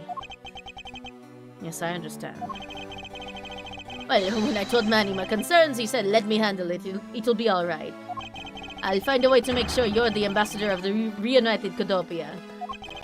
At the time, I thought he was just trying to cheer me up. But when I saw that note, I realized he was serious. That bitch really did just steal the statue, huh? Hold it! Mr. Cochin, Mr. Cochin conducted a lot of business behind your back. I assume he did all of that to ensure that you are the next Kodopian ambassador. But why was he trying so hard, I wonder? Maybe he was in love with you. I don't know, man. It's 2024. Or I guess fucking 2019. No, not 2019. When the fuck does this game take place? He was so much better at getting things done than I ever was or will be. Maybe he was gonna murder you, you know? Don't have an answer yet as to why he was trying so hard. But I suspect he had an ulterior motive in mind beyond just simple kindness. Oh, here you are, Mr. Edgeworth! Detective Gumshoe, have you collected the information that I requested? Yep, got it all right here, sir. There you go, Kay. Feel free to take a look. It's for you, after all. What's all this, Gummy? It's all the information on this room that I got from the embassy and Interpol people. Now we know exactly how this room was before and after the fire. Good work, detective. Now we can do the fucking little thief shit. Oh, it was nothing, sir. I'm an expert at getting people to talk. Wow, you two remind me so much of my father and Uncle Bad. What do you mean? As prosecutor and detective, your dynamics are just like theirs back in the day. Well, don't you worry. I'm gonna find my own wonderful partner someday. And when I do, I'm gonna become a good Yatagarasu, just like my father, alright? Hold it! I wonder who would be Kei's, like, partner in crime, or crime busting, rather. I wonder. Like, Emma? Emma's the only one I can think of, but, like, Emma's... I mean, no, they're, like, around the same age, aren't they? I wonder, like... I hope we get to see Kei again in the series. However, I can say that it is a truly wonderful thing to find a partner you can trust. Ha! You bet! So what now, Mr. Edgeworth? Well, I'd like to ask you for a favor. Yeah? That gadget, Mr. Thief, is it? The thing you call your secret weapon. Oh, you mean Little Thief? You're coming to rely on it, aren't you? Hold it! I don't need a crutch like that. I'm only asking because I need it for the investigation. So you need it. For the information Detective Gumshoe gathered and the ambassador's testimony. I'd like you to please recreate this room as it was during the third floor fire. You got it! Alright, here we go. Dark skies of evening, when no other bird dares take wing, one alone remains all-seeing. Now, witness the true power of a real modern-day Robin Hood! Pew! Oh, shit. It seems there are other things that have, besides what the ambassador mentioned, that have changed. It's possible that we might find the escape route the person Kei saw used as well. Oh, what is this? Is this some sort of light show I was not told about? This is the power of a true vigilante. It's recreating the room with the info I inputted. Really? That is certainly one interesting device you have there, Miss Faraday. Do you think you could put on light shows for Babal? I think it would be a really good tourist trap. I believe it's time we return to our investigation. It's the charred remains of a fallen ceiling fan. Ah, I've seen a few of these before. They spun around and around and around and play music. I believe you're thinking of a musical mobile for babies? Are you a child, Kei? Yeah, that's it. But they're nothing alike. They're totally alike. They spin those babies right round like a record, baby. Right round, round, round. I see. I guess I can see how you might think that. Detective, you took part in the initial Babal investigation, correct? Yup, sure did. I also helped put out both fires, sir. But that first fire took me by surprise. I had a tough time escaping the 5th floor. First, I tried the elevator, but I guess someone else had the same idea because it was in use. If I hadn't remembered to use the stairs at that point, I'd have been burnt to a crisp. Oh, wait, that's odd. We always warn our staff that in the case of a fire, it's dangerous to use the elevator. Maybe it was someone else. Oh? Maybe someone wrote it in a fit of panic? Detective, did you see the Yatagarasu that came into the Babali's embassy at all? I didn't personally, but you know, I don't see a lot of things. And the other staff members told me they never got a good look at the person either, sir. I wonder if you could tell me a bit more about what you discovered, Detective. Okay. The second fire broke out around the time the Yatagarasu was spotted in Alabast. It's also when a suspicious person was spotted in Babal, which caused some panic. Hold it! So no one was able to get a good look at this Yatagarasu that entered Babal. Yeah, all they saw was a mysterious person wearing a long coat. But that's not enough to make a positive ID, you know. Still, it was enough to make even the people who received the calling card It was enough to make the people who received the calling card panic even more. A person in a long coat. Sounds like the exact same person I saw. The Yatagrasu that appeared in Alabas was proven to just be a fabrication, a shadow. In light of that fact, the Yatagrasu that appeared in Babal is also suspect. You can't be serious! No one were this close to capturing the fake. I mean, Callisto, you! So the Yatagrasu appeared, caused mass confusion, killed Mr. Coach, and then disappeared. Chad energy, I guess? Yeah, show up, cause mass confusion, kill a guy, offer no explanation, leave. Bye. What you saw.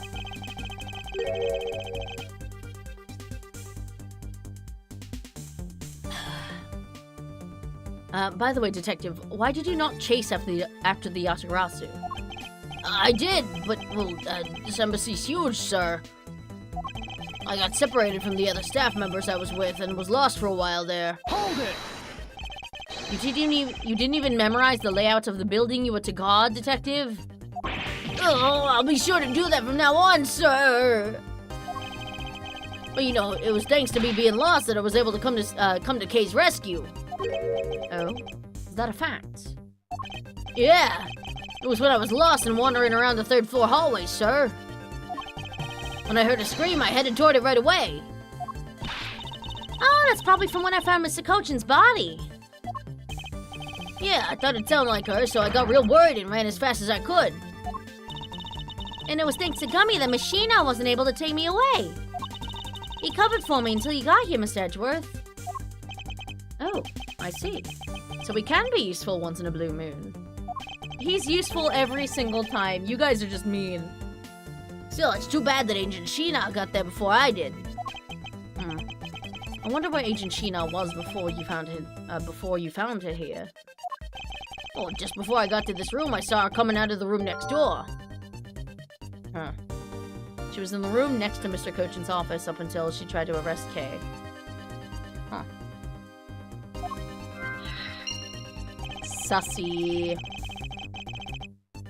Agent Sheena mentioned something about chasing the Yatagarasu herself earlier. Well, she apparently helped in putting out the first fire.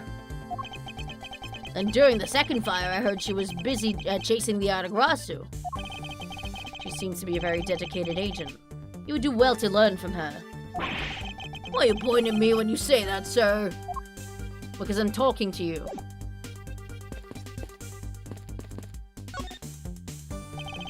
You can see the Alabastian embassy through the window.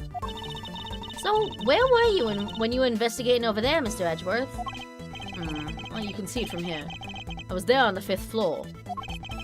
That's why Damask 2 was killed. What?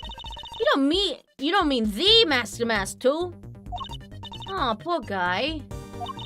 As a fellow second-generation thief, I just can't turn a blind eye to this. Even though Damask 2 was merely an imposter of the original. Listen. A successor's a successor, even if they are fakes.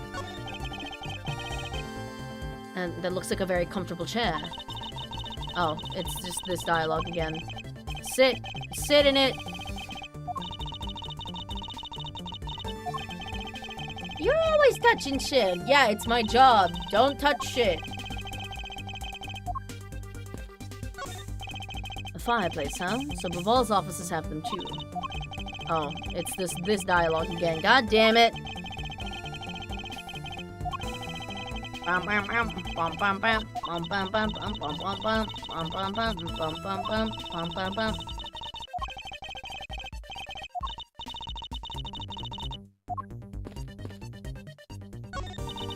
So Papa's really into pushing the terrorism industry, huh?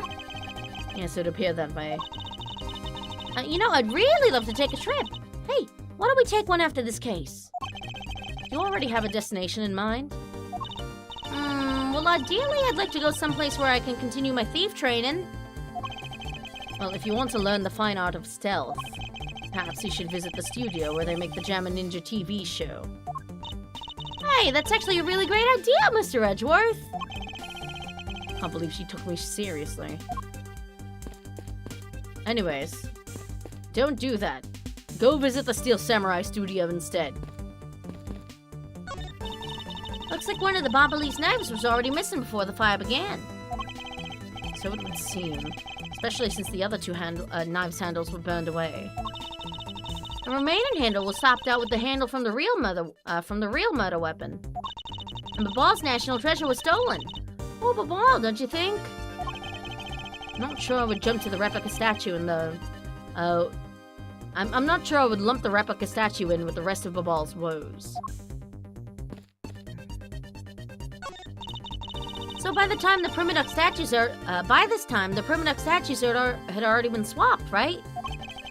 It must have been, as this one is covered in soot. Well, lousy timing! And just as the two countries were about to become friends again, too. Would have been better if I had stolen it for it to get caught up in that fire. Okay, I think I understand your sentiment.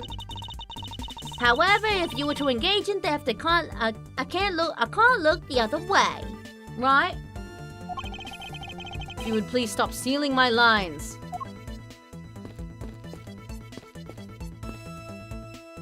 Clock. His grandfather clock. It was apparently in a different position before the fire. According to the staff members, the clock was flush against the wall before the fire, sir.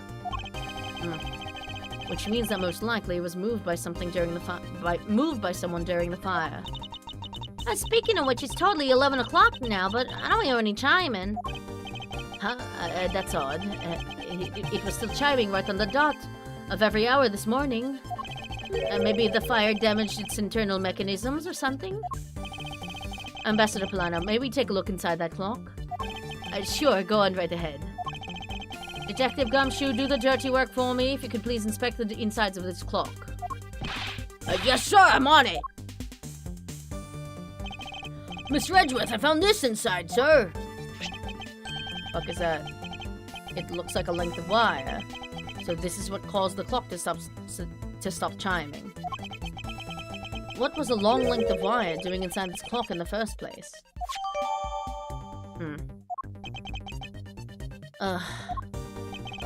Why would someone do this to such a valuable clock? Sounds like it wasn't Mr. Polino that put the wire in there. Then perhaps it was Mr. Cochin's killer who did. Perhaps. These must have been the large green flames Ambassador Polino saw. With flames like these, it's no wonder you couldn't get in. Hey, by the time you came into this room, had the fire already been put out? Yeah, the fire died out or something by that time. And this fire in here only burned from the time the fire started on the third floor until the Yatagarasu appeared and caused a stir in Babal, I suppose.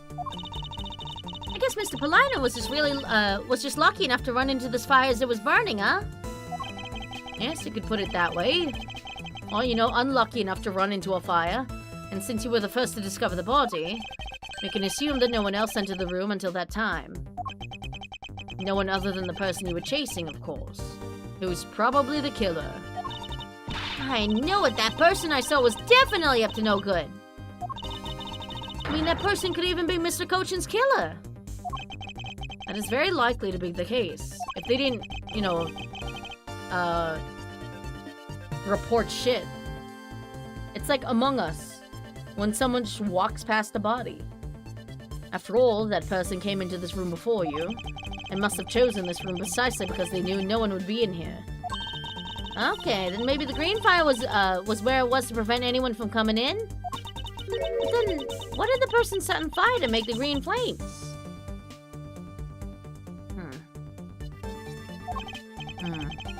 Well, whatever it is the person burned, it made a rather sizable fire. And since the fire is green, well, we've seen something that burns green, right? It's a bit tinier than these flames, but you get what I mean. Would all of the documents that are, like, printed with Bobbly's ink, would they burn green, too? I imagine so, yeah? Yes, and I do believe that what you're thinking is exactly why these flames are green. Which fire-related piece of evidence burns the same color as these green flames? Take that! A silhouette lantern. Its green flame comes from the wit crystal oil it's burning. Yeah, that's the fire I was thinking of too! I love the green it gives off. Seems kind of like toxic, like arsenic, you know? I think we've now established that the green flames were caused by wit crystal oil. Furthermore, we know that there is only one other thing made from wit crystal oil. Ah, you mean that thing Mr. Polino was mistaken about, right? Yes, precisely.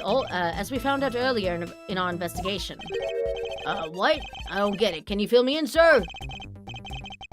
Fine, I suppose. I'll explain it in a way that even you can understand. Why are we doubling up on this? Why are we taking, like, extra time on this long-ass case? Take that! Bobbly's ink is made from wit crystal oil. Oh, so we should burn the same color as the flames in the lantern, right? Yes, precisely. However, the green flames in this room were not from the bottle of Bobbly's ink. Because we found the ink Mr. Cochin used on his desk, right? Yes, however, we know that Mr. Cochin was smuggling the ink in massive quantities. Now, what do you suppose he made using all that ink? I believe that what he made with that ink is the answer to what gave birth to the green flames. Money? Oh yeah, I'm beginning to really feel the energy coming from you, Mr. Edgeworth. It would appear that I finally found it, the smuggling ring's real goal. Made of Bobbly's ink, this is the source of the green flames.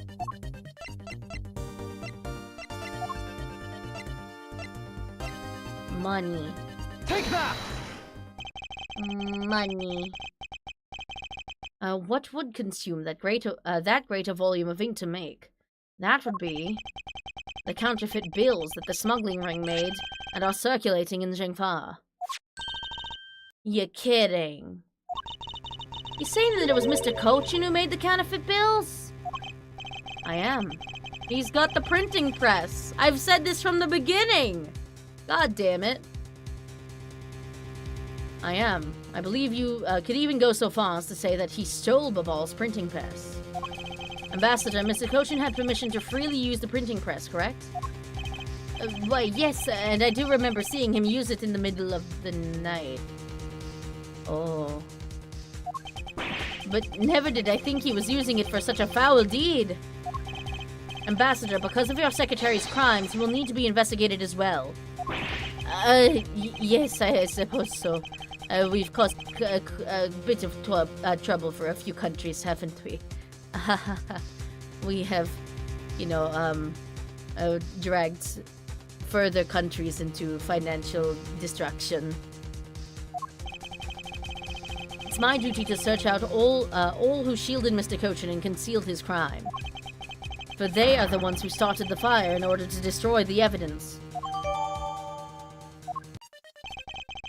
We've examined everything in this office, but there's one thing that bothers me. Perhaps I should ask Ambassador Polino about it. Ambassador Polino, there's something I'd like to ask you about. Yes? About this office, it appears to me that to be very similar to Ambassador Alba's office. For example, the location of the fireplace and the position of the grandfather clock. That's right. You've also paid a visit to the Alabastion side of the embassy. Our two embassies actually used to be one. Yes, I know. Even the pamphlet mentioned that. Which is why the building is bilaterally symmetrical.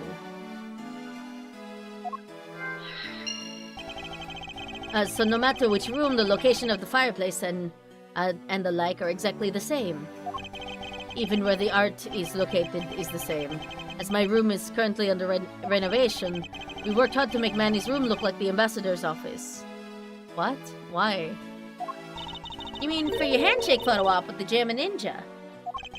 Yes, that's right. Oh, because Ambassador Alba shook hands with the Steel Samurai. See, you guys have the lame side, though. Steel Samurai is where it's at, unless it's Larry and Old Bag, which it is right now.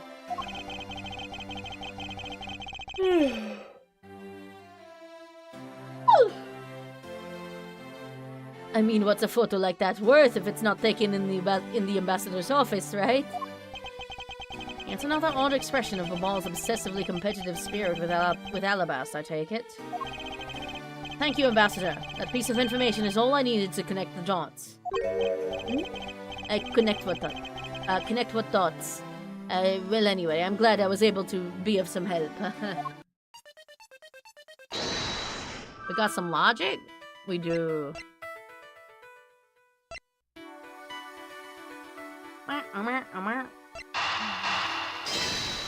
Connected fireplaces. Bilateral symmetry. Woo, woo, woo, woo, woo, woo. The Alabastian and Babyliss sides of the building are symmetrical to each other. As we note that to be a fact, then this room's fireplace may also hide a secret passageway. A secret passageway? In Alabast, the fireplace turned out to have a revolving back wall. A revolving wall? It sounds like something out of a ninja house. Oh shit, I gotta check this out. Wow, there was a trick like that built into the fireplace, sir? What? This embassy holds that kind of secret? You don't know? There seems to be a lot about this room that you don't know, Ambassador. I guess it's time to pay the bill for letting Manny do so much work for me. I've been so fucking lazy. Sometimes with this classical music they use, combined with sound effects, makes you feel like you're watching a streamer play Wii Room. Oh, yeah. Yeah. In a sense. Please, I really want to know about the real Manny and what you know about this room. What are you waiting for, Mr. Edgeworth? Let's get to the bottom of this. Agreed. And my first thought is that it's likely the killer used the revolving fireplace.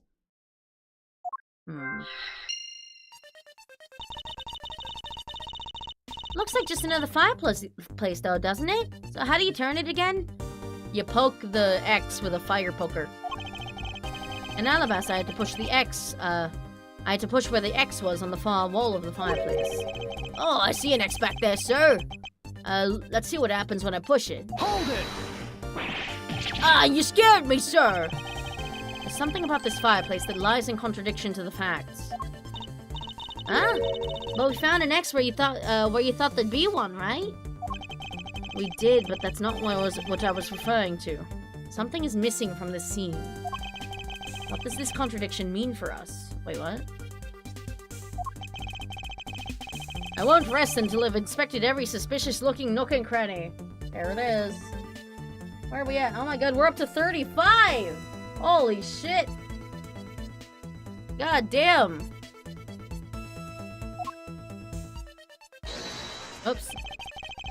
Oh, wait, that works. Wait, no.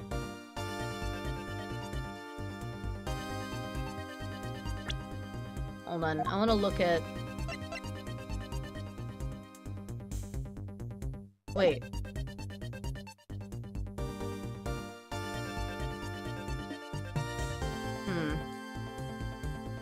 Is it because there's wood in here that hasn't been burned even though there was a giant fucking fire? I mean, we can't be it can't be guaranteed that the fire like reached here, right?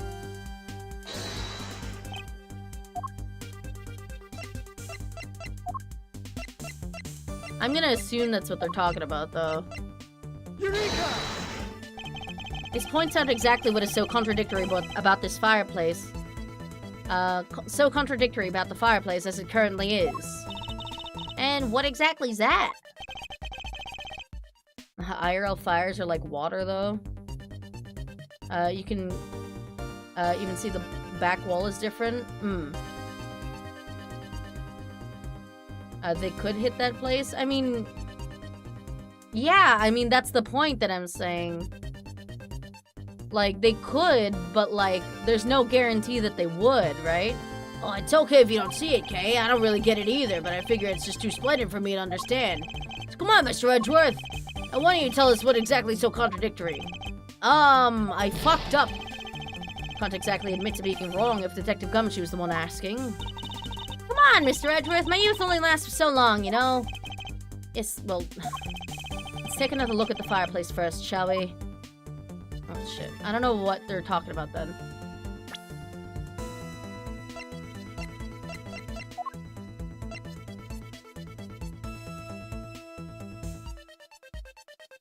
Oh!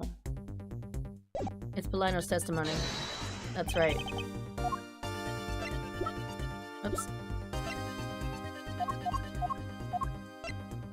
Ambassador Polino's testimony. He spilled Bubbly's ink onto the back wall while burning files in the fireplace, and he left ashes. Eureka! There it is. Ambassador Polino, you said that you'd burned some old files in this fireplace today, correct? Yes, I burned quite a few files this morning, actually. And after you did, you forgot to clean out the ashes from the fireplace, correct? That's right, but why are you asking? And why are you making such a scary face? Oh, you reminded me of Manny. I'm sorry, I admit I am a bit intimidating when I'm serious. In any case, take a good look at this fireplace and tell me what you find odd about it. Let's see. Huh? Where did all the ashes go? They got switcherooed. What's the meaning of this, Mr. Edgeworth? You don't really think that Ambassador Polino is lying, do you? No, there's no reason for him to lie. And I don't believe his testimony's wrong, either. It is the fireplace that is causing the contradiction. They did the switcheroo because someone used this, like, passage to go into the next room. Okay, so I guess Sheena came in here, killed the guy, started the fire, went through the fucking,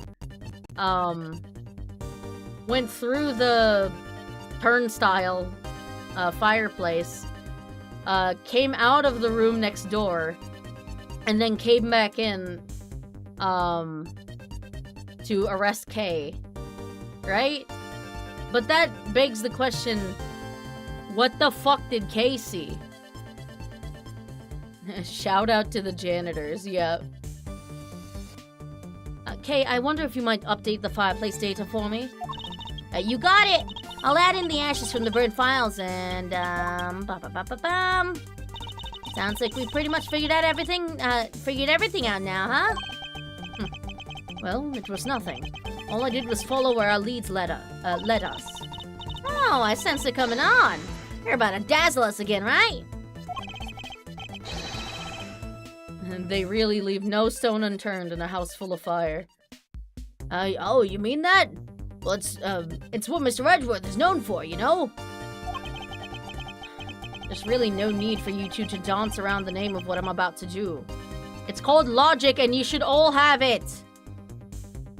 You're literally a detective. Jesus.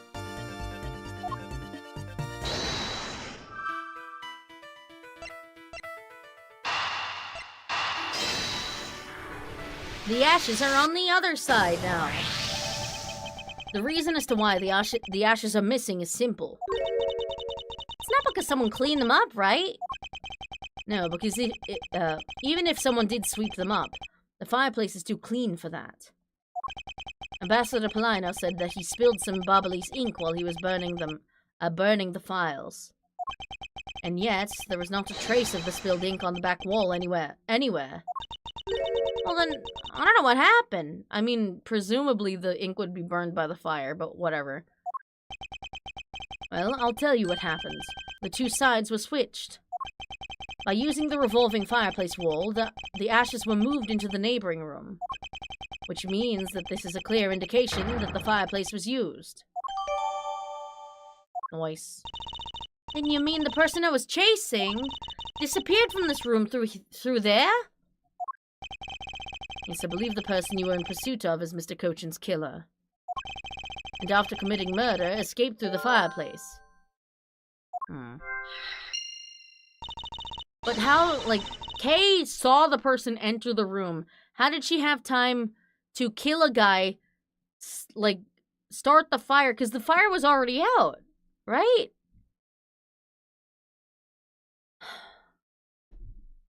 No, I guess, like, okay. I guess she killed him, burnt the stuff, and then, like, lured Kay in here?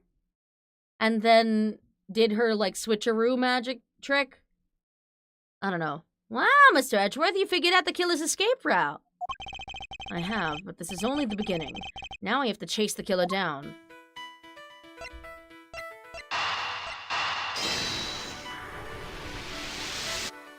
How'd she burn the body, though? She didn't.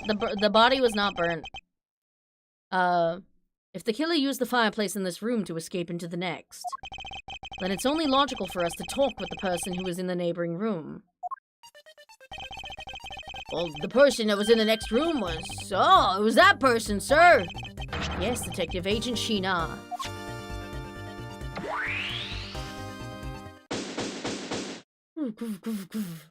I fucked up a little. That's okay. We heal. Looking more and more like Miss Sheena is the killer, isn't it?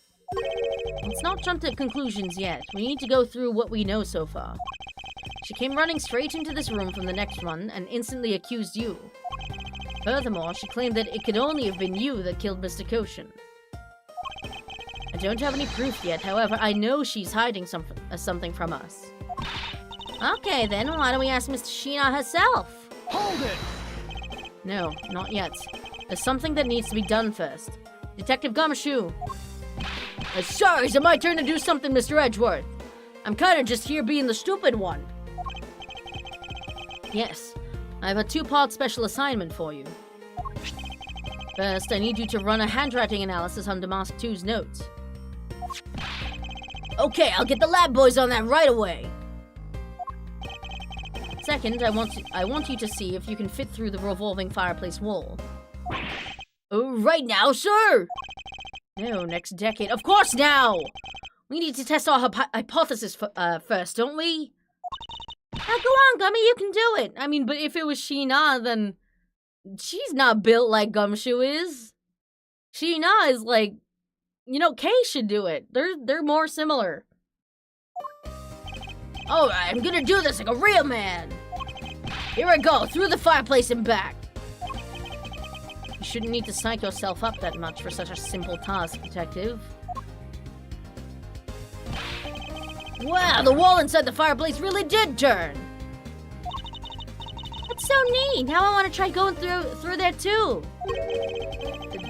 There really is a secret passageway through there. I had no idea. You really need to start doing your own work, man. It would appear that the ash really was pushed into the other room.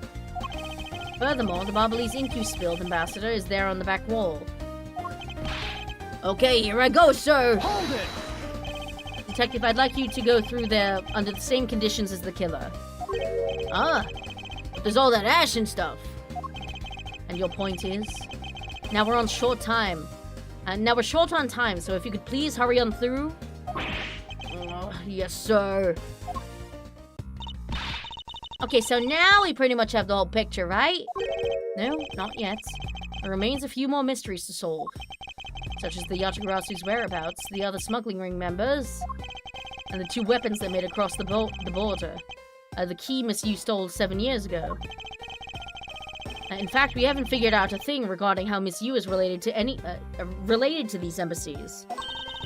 Mr. Edgeworth. A number of pieces connect in a very complicated way in this case. It's almost enough to make one completely mentally exhausted. Yeah, and we're just starting, brother. What are you saying, Mr. Edgeworth? I thought you were the one who said it's easy if you follow the leads. Was that supposed to be an impression of me, Kay? If it's info gathering you need, Gummy and I can help with that. Then all you'd have to do is show off your fancy-schmancy logical deductions or whatever the hell. You know, use your big boy brain. Listen, none of us have your smart brain, alright? Show off? Does it seem like I'm being boastful when I do that? I mean, you do put your fucking finger to your temple and go. So yes, kind of.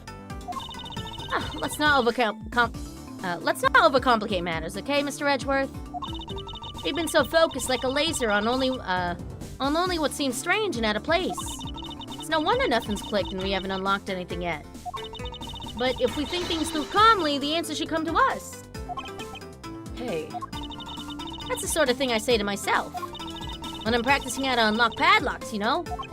Oh, God, Kay, please don't admit that to a fucking law person.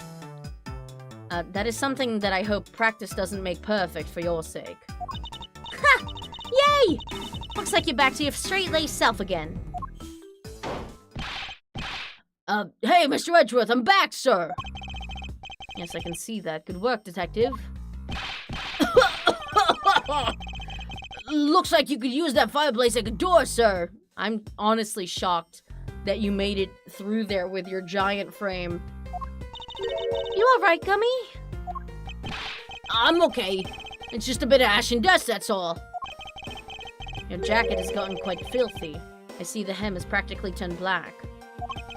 Yeah, well, quite a bit of the unburned ink got on it, sir.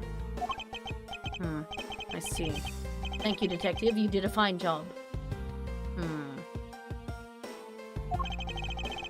I'll even pay the cleaning bill for the trench coat.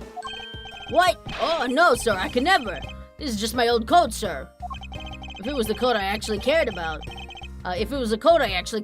then I'd get it clean, but, you know. I see. Very well, then, as you wish. Is this the same coat as the one he wore 7 years ago? It's just gotten so, like, dirty and grimy and mucky that it's turned green. So because Gummy was able to climb through the fireplace, we know it can be used, right? Yes, but that's not all we learned. We actually learned one other important fact. And that is... I will have to explain it to you later. Right now, we need to deal with the handwriting analysis. Detective Gumshoe. I guess the fact is that anyone crawling through there would have gotten, like, ink and soot on their clothes. Yes, sir, I'll be back before you know it. The handwriting analysis on Mr. Cochin's handwriting will take a bit of time. Let us go and wait in the Theatrum Neutralis, along with Agent Lang and Agent Chi-Na. To be continued right fucking now, baby! I'm finishing this goddamn case, even if it takes 8 hours!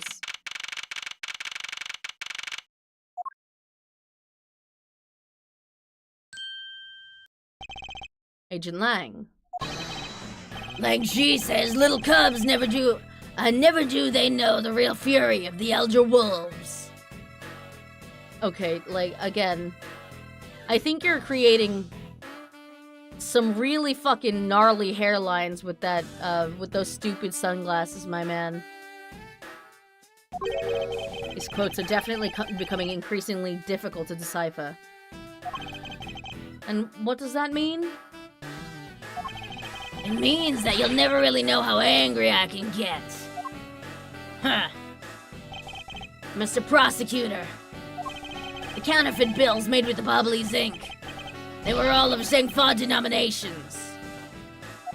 Yes, so I heard from Miss Von Karma. But we don't know where the play money has gone. It was burned. They must not have figured out that it was all burned yet. Ever since those things showed up in circulation, my country's economy has taken a big hit. Zhengfa's in a financial chaos as we speak. Because we can't tell the difference between our own bills and the fakes. But it's not just the money. The citizens are also worried. I've staked the honor of the House of Lang on this. And have come to this land to capture the mastermind behind this whole mess. Well, he's dead, so... I investigated how the bills were made and how the ink was smuggled into Zhengfa. I pursued the smuggling ring all the way here. But tonight, this is where the final chapter was written. Despite my frantic efforts to chase the smuggler down, someone got to him first. Now I'm called to return home without a single answer. Agent Lang, Don't start. It's not your fault. It's not anyone's fault, Mr. Prosecutor. Ambassador Alba, I'm sorry for all the trouble tonight. Oh, no, it is I who should apologize. It was all because I was not strong enough. If only I was able to think of a better solution. it's always the old man. Like, it's like he's too sus, you know? What secrets do you hide under that coat of yours, sir? Quackus, you fool! Curse your empty brain! Ha! You're being too hard on yourself, Ambassador. I take full responsibility for tonight. End of story. Sheena, let's go. Time to return to our den. Yes. I don't like to admit it, but there's not much else for us to do but go home as well. Agent Lang, a moment! Hold it! You, Wolfman, and the secretary lady, hold it! Objection, pal! Detective Gumshoe, have you got the results of the handwriting analysis already? Yup, and that note was definitely written by Mr. Cochin, sir. Just as I thought. Good work, detective. Okay, cool. That was really fucking fast. I guess we were waiting in the Theatrum Neutralis, though. Hey, Mr. Prosecutor, how long do you intend to hold us up for? Sorry to have made you wait, but I believe that now everyone is finally here. Agent Sheena, I'd like to ask you something, if you don't mind. Yes. How exactly did you fail to see the Yatagarasu? When you were in the neighboring room to where Mr. Cochin was killed. I'd like you to explain that to us. What? Hey, Mr. Prosecutor! What are you doing asking her about something she didn't see? Agent Lang hasn't touched the Babal investigation at all. So I suppose I will need to explain a few things to him first. Miles Edgeworth, I can't even begin to imagine what's going on in that head of yours. The only thing going on in my head is the pursuit of the truth. Oh? It sounds like you have some sort of plan. Very well, I'll supervise you until the end. Is she seriously going to treat me as a subordinate for the rest of the day? You're not trying to pick a fight with my subordinate on some flimsy guess, are you? I'm not trying to pick a fight, and the evidence is hardly flimsy, as you will see. They're in sync. Ha! I should have known that you and I are destined to fight it out to the very end. Why? It would appear that way. Well, I'll prove her innocent, so let's see what you've got, Prosecutor Edgeworth. With pleasure. Why can't we just, like, tell the truth in a normal way? Why do we always have to do this fucking cross-examination bullshit, man? In my opening argument, I'll discuss the Yatagarasu that appeared in Babal. And establish exactly who it was that Kay saw.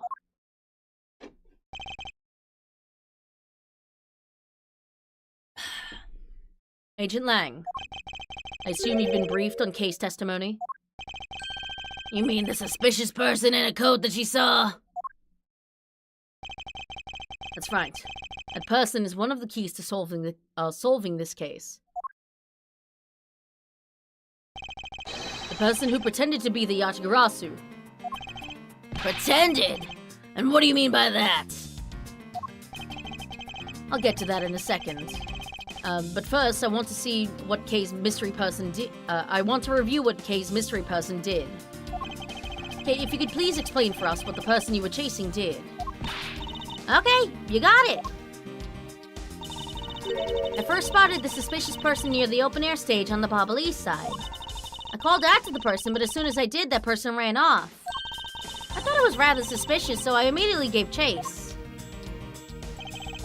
For the sake of argument, let's call this suspicious person the Yatagarasu. Now please tell us what happened when you chased the Yatagarasu up to the 3rd floor. Can do!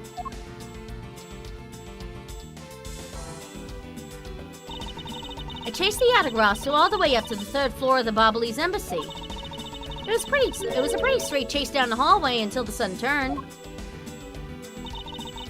The Yatagarasu disappeared around the corner, so I did my best to catch up. When I turned the corner, I saw the Yatagarasu run into Mr. Cochin's office.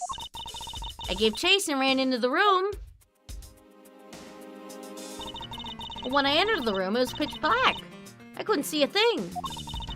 I felt something on the ground next to my foot, so I turned on the light, but then... Oops! Martyr! Ah! Who's there? By the time I turned on the lights, the Yatagarasu disappeared. When Kay entered the room, the person she was chasing was already gone. Why do you suppose that was, Agent Lang? What do you mean, why do you suppose? Isn't it obvious? The person slipped out the door behind the girl under the cover of darkness. Objection! Nuh-uh. Sorry, but I know for a fact that the person didn't escape through that door. Oh, and how do you know that with such certainty? That's easy. If the Yatagarasu had left through that door, they would have run right into this person. Gumshoe! Take that! Oh, fuck. Never mind. Wait. Oh, no! They would have run into fucking Sheena. My bad. Hey, Mr. Prosecutor, are you fucking stupid? Are you an idiot? You fucking moron? Fuck, you're right. I am a moron. Anyways, think, Miles. Recall the circumstances. He was there too. Listen, the game's just being petty. Sheena. Take that! Your answer is Sheena. Yes, because let's consider what would have happened if the Yatagarasu had used the door. When Kay screamed upon discovering Mr. Kochin's body, the Yatagarasu would have run right into Agent Sheena, who was in the next room over. Agent Sheena, would you mind telling us if you saw the suspicious person in question? No, I didn't see anyone. Honestly, she should have just lied there. Not so fast! Oh, what'd he say? Shit. Shit.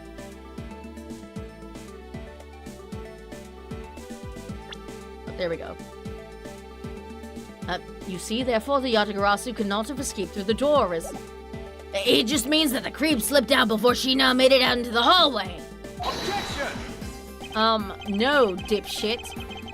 I doubt that, as there was another person in that hallway, a certain detective. Detective Gumshoe, where were you exactly at the time? Me, sir? Well, when I heard Kay scream. I ran toward Mr. Kochin's office from the opposite direction of Agent Sheena, sir. So, Agent Lang, can you explain how someone could have eluded both of them? Even you must concede that under these circumstances, the door was not a viable route. What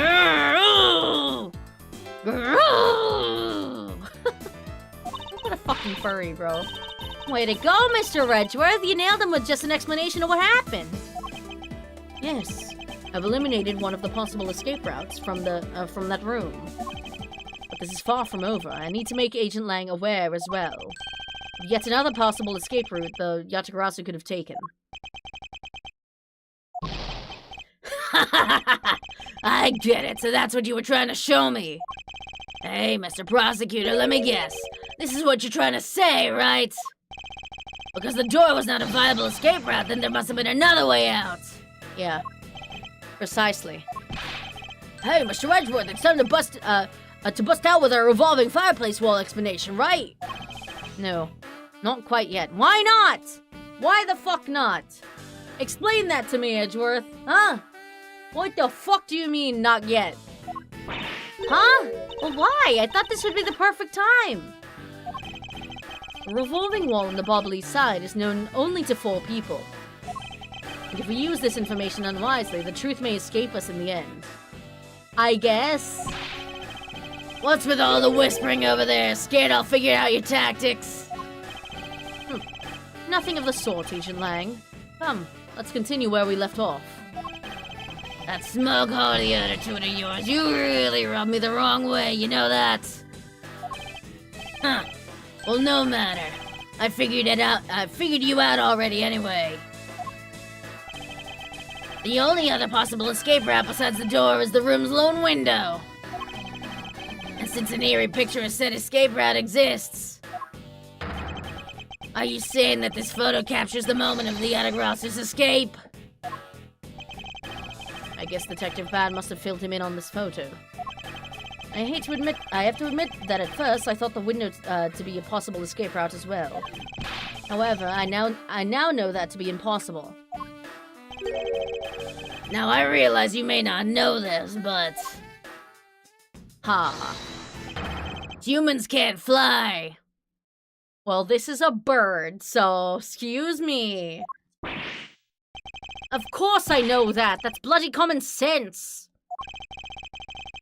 Why are you British? You're not even British. You're literally American. Or Japanifornian, man. United States of Japan. Like, there's... there's no reason for you to be British, but you are. And besides, I never said I thought that that photo to be of the Yatagarasu's escape route. I suppose not. Alright, then explain yourself. The shadow in this photo is not the Yatagarasu that Kei was chasing after. Not so fast! You can say whatever you'd like in whatever language you want. But there's only one language I really understand, the language of evidence. Very well, then. I present to you proof that the person Kei saw is not the same as the one in this photo. Wait, why? Wait, how? What? Photos taken after the first fire. On the 4th and... Oh, this is after the first fire, so... Take that! It's the second fire, yeah. Let me explain to you precisely why the shadow in this photo is not the Yatagarasu Kei saw. Kei spotted the Yatagarasu heading for the 3rd floor during the second fire. However, the photo in question was taken just after the first fire.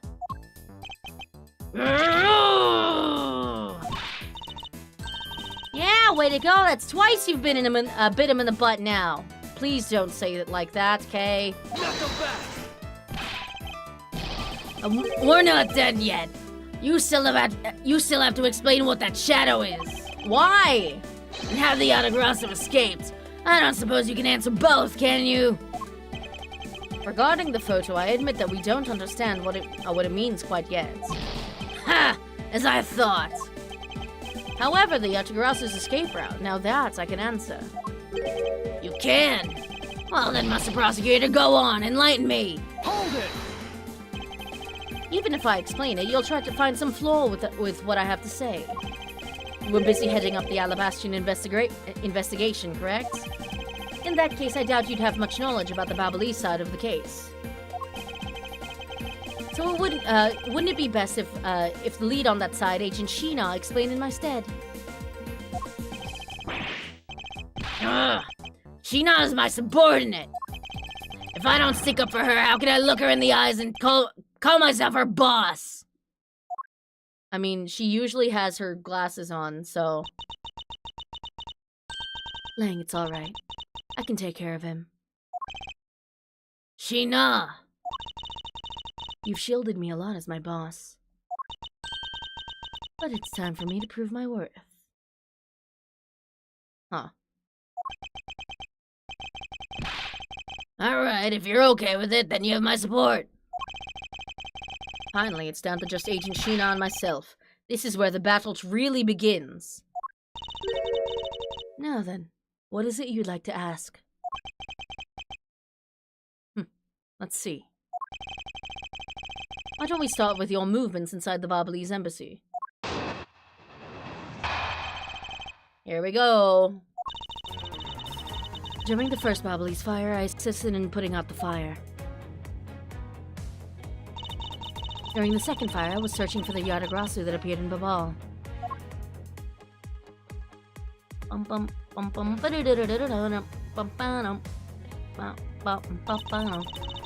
I was searching, I heard a scream coming from the next room over. Although I was in the next room, I was unable to catch a glimpse of the Yatagarasu. To be honest, I'm actually very skeptical that the girl's Yatagarasu even exists. And that is all I have to say. But I'm not lying when I say that I saw the suspicious person run into Mr. Cochin's office. Like I said earlier, I have no intention of retracting my testimony. Good. Then I'll just put you in jail. Dumb bitch.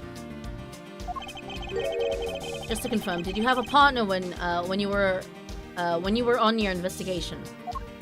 No, I moved alone. In that case, you have no one to corroborate your alibi.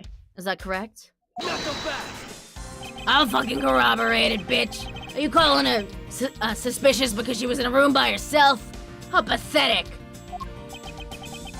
It wasn't when Agent Sheena tried to arrest Kay under the same rationale. Listen, rules for thee, but not for me, alright? And how about when you accused Larry because he was a weapons owner? Ugh! Not that it's unexpected for that useless lump to get into such a situation. Although I suppose it's never a good idea to let mistakes go uncorrected. I will make no excuse for what I did in that situation. And you should apologize right now for making Kay out to be the killer, pal. I'm sorry. Sheena apologize. Damn, that's crazy. He actually apologized? How? Like, damn. Okay, also his eyebrow is so absorbent. His eyebrow's so absorbent that the sweat on his forehead is getting fully absorbed by his eyebrow. That's kind of crazy. I'm sorry. It's really okay. I mean, I'm not under suspicion anymore. Right, Mr. Edgeworth? Well, I never doubted you. Not for 1 second. And the same goes for me. I believe in Sheena. And let's put that to the test and see if she really is worthy of your trust.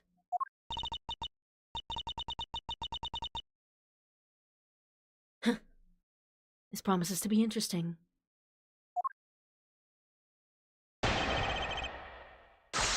Time to press literally everything. During the first fire, you assisted in putting out the fire. Hold it! Okay.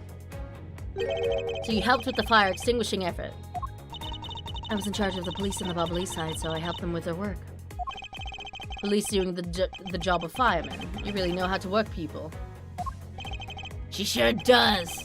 That's because she's one awesome woman who knows how to manage. Goddamn, I love you, bitch. Mwah. I guess so. She's always bringing you a business card or a scroll at just the right time.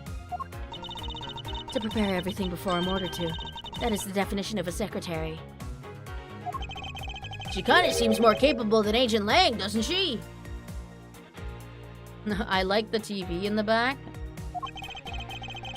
At the very least, she's certainly more capable than you, Detective. Oh, kinda had a feeling you were going to say that. Oh yeah, it's got the Steel Samurai on, of course. Sheena's more than just a capable secretary, you know. Sheena, tell him what other things you're good at. All right. During the second fire, I was searching for the Yatagrasso that appeared in Babal. Hold it! This smirk. That's a dangerous fucking smirk. By the second fire, you mean the one that consumed the third floor of Babal, correct? Yes. That was when the suspicious person was spotted in Babal. Then you were after the same person in the long coat that I was after. There's no proof that the suspicious person was really the Yatagrasso. Because no one was able to get a good look at the person's face. By the way, how was your team's investigation? In order to extinguish the fire, water was pumped into the third floor via the windows. So the majority of the investigators conducted their searches on the other floors. Maybe they did, but there was one person who was wondering about loss on the third floor. Nice. Nice. When the fire was pretty much out, I moved to investigate the third floor. And you did that alone. Also, how did like all of the evidence not get washed away with the water if they pumped water in through the windows? Yes. While I was searching, I heard a scream coming from the next room over. Hold it! I just noticed the notepad icon when it's auto-saving. It's pretty cool. Yeah, Edgeworth is constantly writing shit down in the middle of conversation. It's kind of rude, honestly. So you were in the next room. You were in the room next to Mr. Cochin's office. I already told you I was earlier, as I was examining the neighboring room. I heard that girl's shrill scream. Honestly, pretty fucking annoying. Upon hearing her, I immediately ran towards Mr. Cochin's office. Wherein you proceeded to arrest her, as I recall. Yes, I did. But she was totally innocent, pal. I thought I thought we'd already cleared that up. Everybody makes mistakes. Everybody has those days. And I thought I'd already apologized for my behavior. Now if the tenacious detective would be so kind as to be quiet. Shut the fuck up. Ugh. I have to agree. Right now is not the time to take issue with that. Oh, not you too, Mr. Edgeworth. Listen, she's a fucking bitch, but she did say sorry. But what I do take issue with is the fact that you didn't see the Yatagarasu, Agent Shina. The prosecutors of this country are all so strange. Although I was in the next room, I was unable to catch a glimpse of the Yatagarasu. Hold it! You were unable to catch even a glimpse, despite being in the next room. Is that true? I really hate to repeat myself. I'm sorry for inconveniencing you. However, I simply wish to make sure that you are not misremembering something. We wouldn't want you to be accused of lying later on, would we? Your time for speaking has expired. Please shut the fuck up. Hey, Mr. Prosecutor! You calling Shina's testimony a lie? Yes. Yes, I am. Agent Lang, I'm talking with Agent Shina right now. Shut the fuck up. Go sit in the corner, bad boy! So I'd appreciate it if you wouldn't interrupt us with superfluous comments.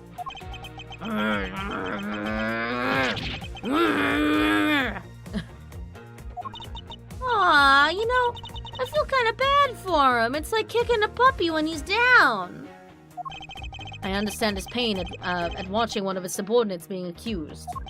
However, I cannot turn my eyes from the truth. Lang, I'm alright.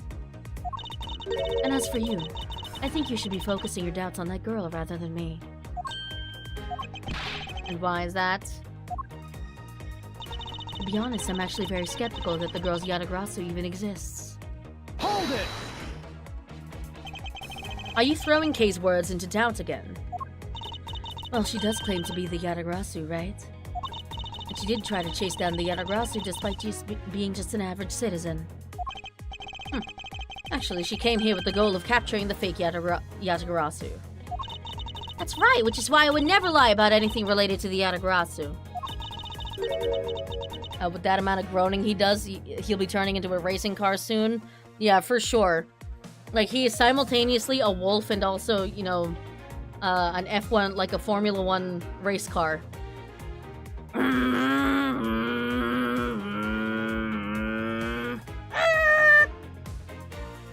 I suppose you have proof of that somewhere. Oh wait, wrong voice. I suppose you have proof of that somewhere? Not quite, but even without any, I have people who believe in me, and that's enough. Power of fucking friendship, bitch. I bet you wouldn't know anything about that. I see. Case testimony is without flaw, but as for yours... Well, let's just say that I find your testimony to be a bit suspicious. There seems to be a very large flaw in her testimony. Oh, then why don't you show her using the what we found with the little thief? I will, in due time. The escape route of the Yatagarasu that Kay was in pursuit of. If it turns out that it really does lead right to Agent Shina, then what is it that she's keeping from us right now?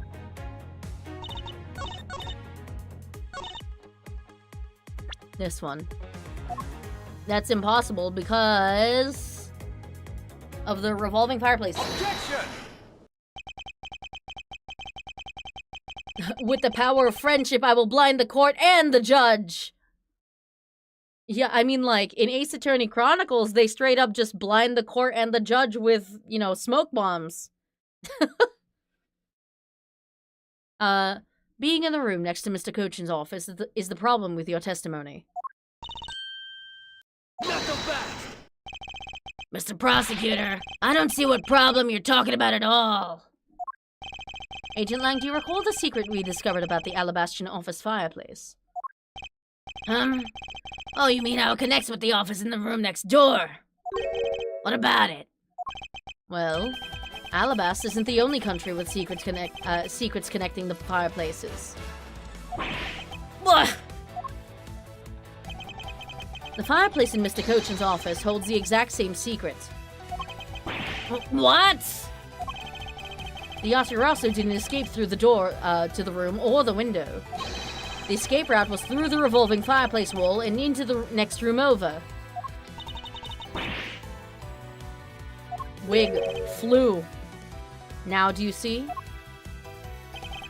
If the Yatagarasu had escaped into the next room, then the thief would have run straight into Agent Sheena. Meaning that it's impossible for her to have missed the Yatagarasu. Yeah! What is the meaning of this, Miles? Oh, you're here too, Franziska, I forgot. Well, would you care to explain, Agent Sheena, how you managed to completely miss the fleeing Yatagarasu, or shall I?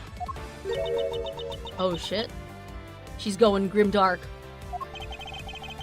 You claim that you were in the next room, your claim that you were in the next room was a lie all along, wasn't it?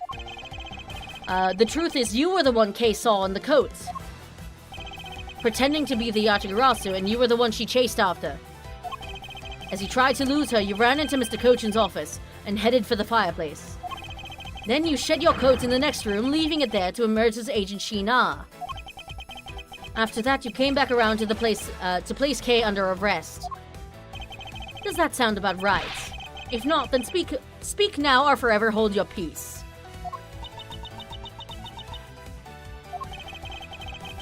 How dare you make Kay look like the bad guy when you're the suspicious one, pal?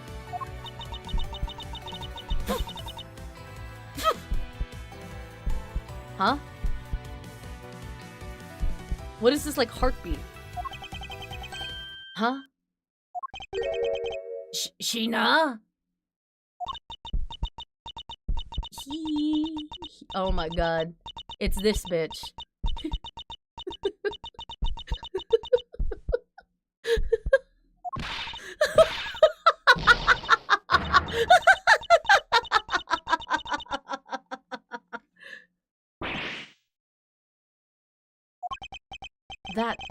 That laugh. It's that bitch! I remember this irritating laugh. I'm getting chills down my spine. It can't be, but it has to be. Sheena, what's wrong with you? I've never heard you laugh before, even when I tell you my best jokes. I'm sorry. It was too funny that I couldn't help but laugh. Funny, you say? Yes. That you would accuse me of being the Yatagarasu. The prosecutors of this country really are so very strange. Do you think you can get away with this by simply laughing it off? You think I've taken things too lightly? I think not. It's that prosecutor who is.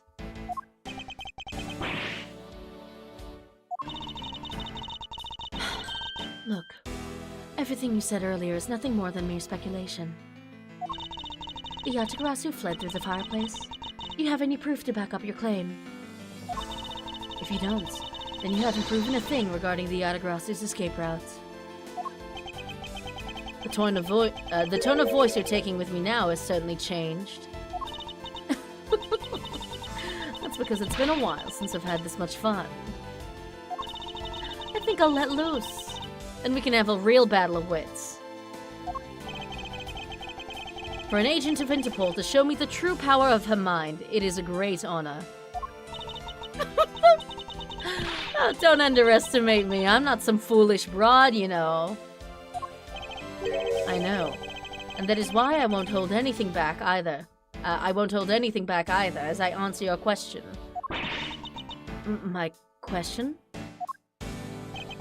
Here is your proof that the revolving fireplace wall in Babal was used recently.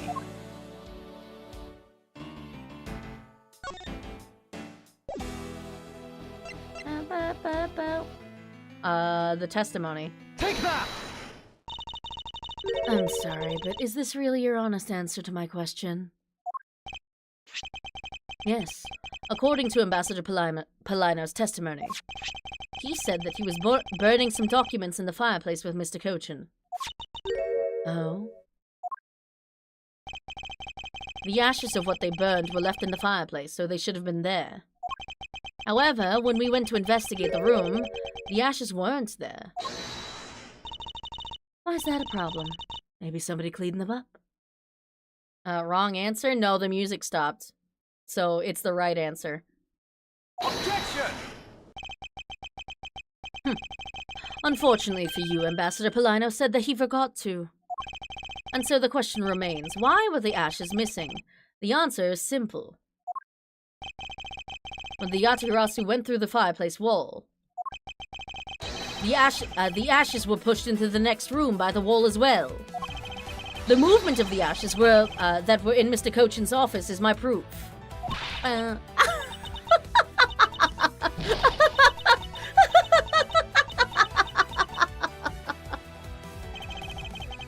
Just what is so funny? Oh, Ash's proof. Are you even allowed to submit such flaky evidence in court? I mean, yeah. You still wish to fight us? Of course. Why wouldn't I? In that case, let's hear your counter-argument. Sheena Raffle. My counter-argument, huh? This really is just like being in court. Oh, how I miss it. Well, to me, we're simply continuing from where we left off all those years ago, when you pointed a gun at me, you fucking bitch. I have no idea what you're talking about. It doesn't matter if we're at a crime scene or in court. Let's finish this here and now. I suppose. I've had a lot of fun today, but I grow weary of this game of cat and mouse. Let's make this the last testimony and wrap up this absurd case once and for all. Here we fucking go, bitch! Should hydrate? Alright. Sure.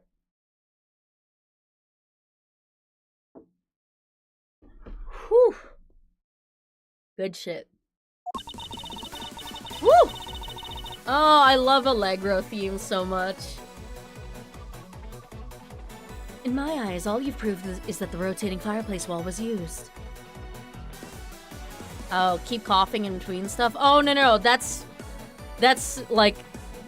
part of the voice acting. I'm, like, pretending that she's, like, switching between her natural, you know, you voice and the Sheena voice, you know?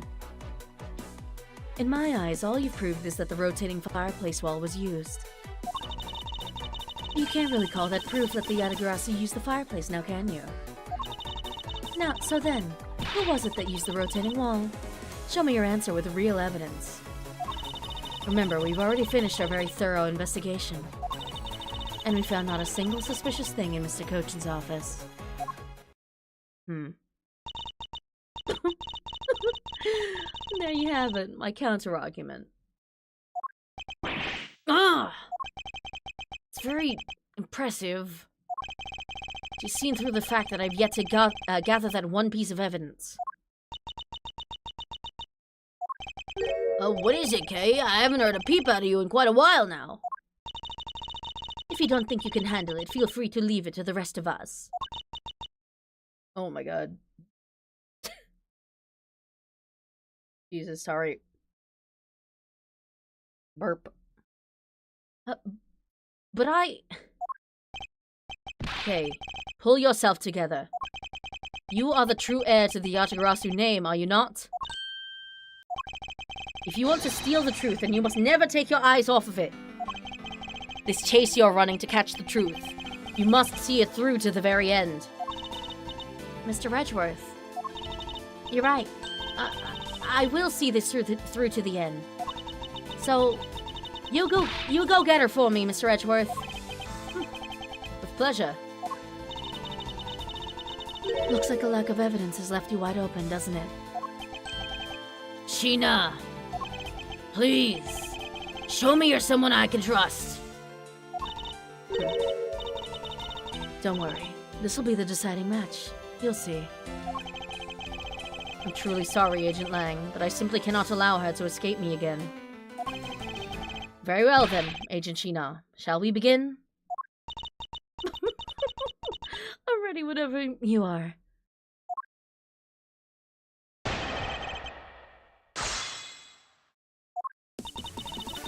All you proved is the rotating fireplace wall was used. Hold it! It sounds to me like you're saying my explanation is not good enough. But as I was able to go through the revolving door myself, so that should be proof enough, even for you, pal. It looks like you don't quite understand. But by your looks, I can guess that you're not all that learned. Youch! Talk about rude, you should watch what you say, pal! Sadly, I can't say I disagree with her on that one. Feels bad. Edgeworth, come on, man. Don't do Gumshoe dirty like this. Come on. But you know what I mean, right? You may have proven that the fireplace was used. But you can't really call that proof that the Yatagrasu used the fireplace now, can you? Hold it! So you want proof that the Yatagarasu was the one who used the fireplace? That's right. Well, do you have any? Ugh! Can you prove that it wasn't the Yatagarasu who used the fireplace? I don't need to prove anything to you. Burden of proof lies on you, loser. Objection! Hold it! Hey, if you could please not steal my line. Sorry.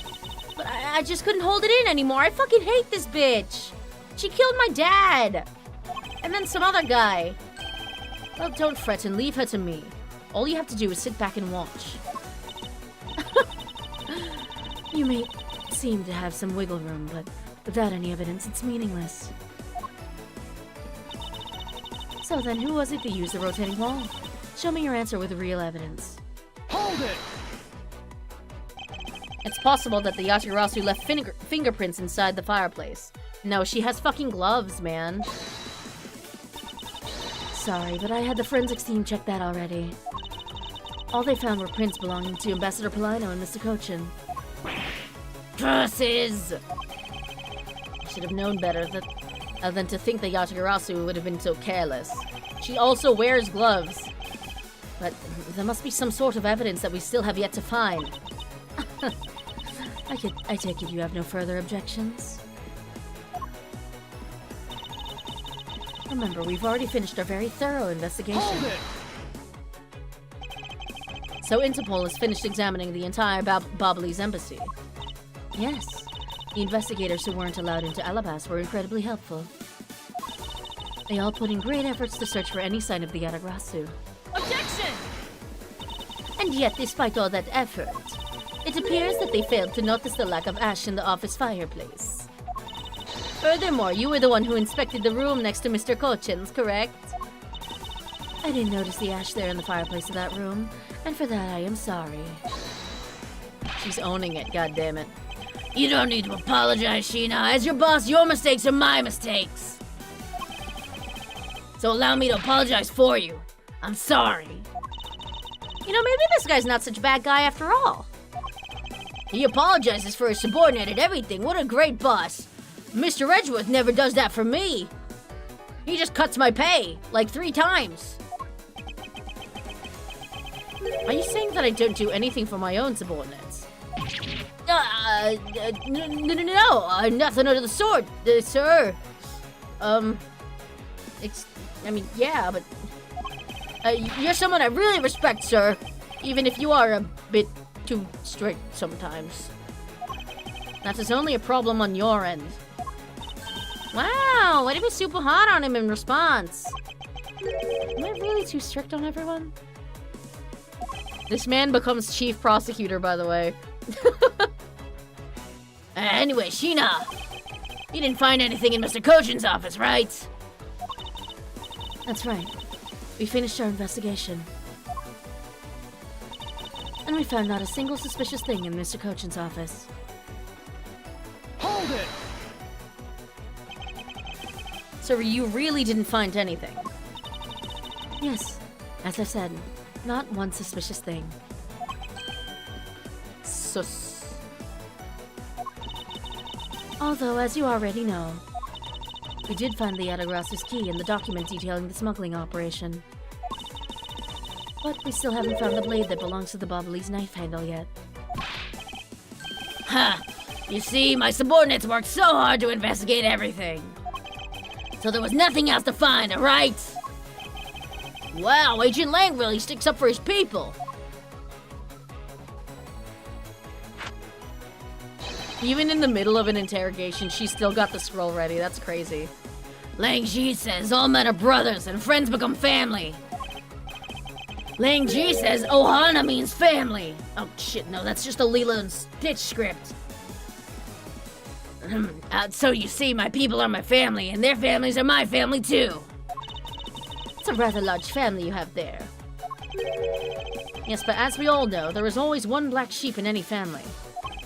And though it pains me, Agent Lang, you will know the black sheep in your family. Oh, there's plenty of black sheep in my family. There's so many people that are straight up fucking criminals, but I don't give a shit as long as they're good workers. So do you actually have any proof that the Yatagrasu used the fireplace passageway?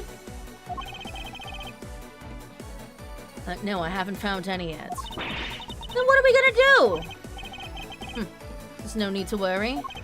Because there is a loophole in Miss Interpol agent's argument we can exploit first. The one in charge of the Bobbly's investigation was not Agent Lang. Which means that with Agent Sheena in charge, it's possible she may have tampered with the evidence. That piece of evidence that we found. If there's one thing I do know, it is that someone tried to hide it from us. The wire, right?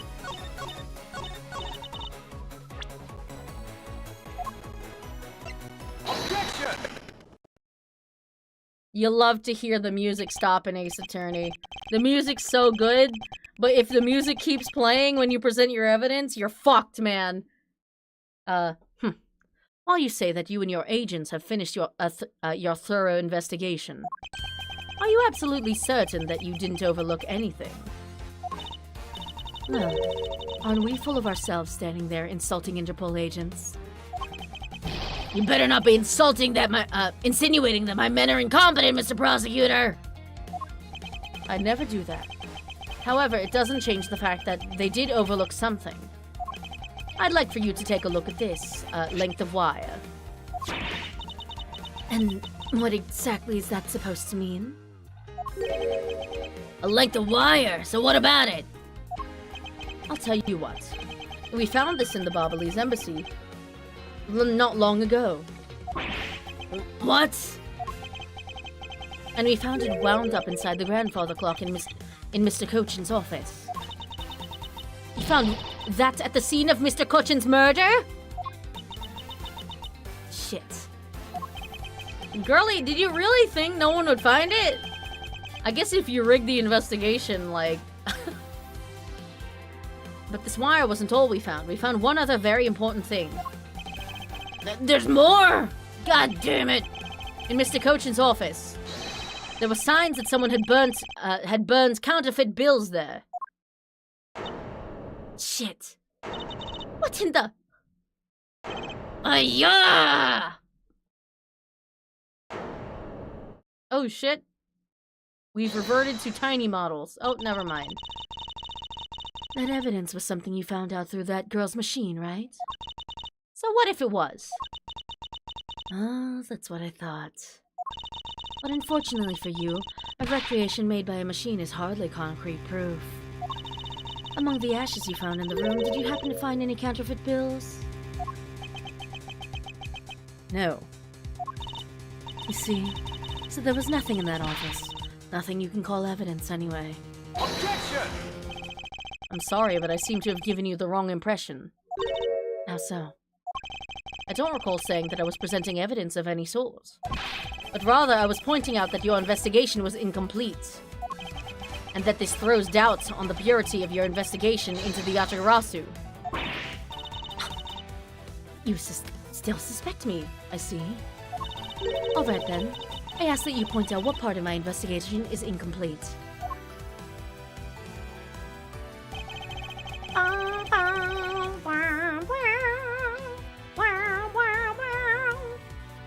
The other Interpol agents worked under the command of Agent Sheena, and it is not possible that the reason the person K was chasing chose the 3rd floor was because that person knew there would be no other agents on that floor.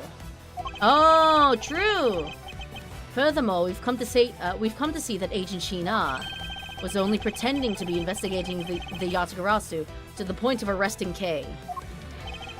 In that case, there is one location that no one has yet to inspect.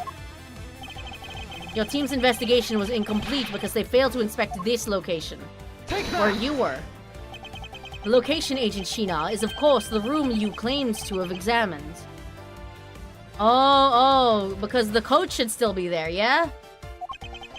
I believe the room next to Mr. Cochin's office warrants a thorough inspection.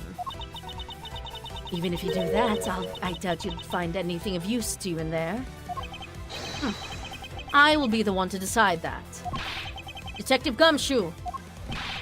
Yes, sir! I'm on it! I'll be right back after I check out that room next to the office. Go, Gumshoe, go! Run, run! Run, Gumshoe, run! We're just kind of waiting here. Hey, Mr. Edgeworth, you really think the Machina's the Yatagarasu? Yes, if my logic is sound, I believe she is. Did you not fucking hear her laugh? Like, it's crazy. Then I'm not gonna let her get away with ruining the name of the Yatagarasu.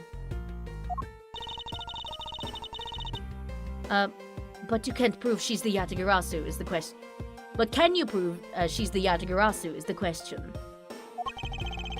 If Detective Gumshoe can find what I'm hoping he will find, then I should be able to. And just what are you hoping he'll find? The code! Have you guys been paying attention? The code! Oh my god, who's calling me? I thought I had this on Do Not Disturb.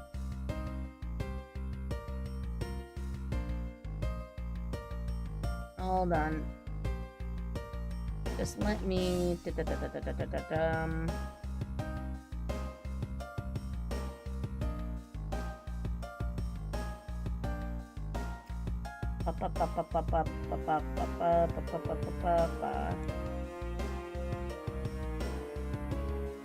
Okay.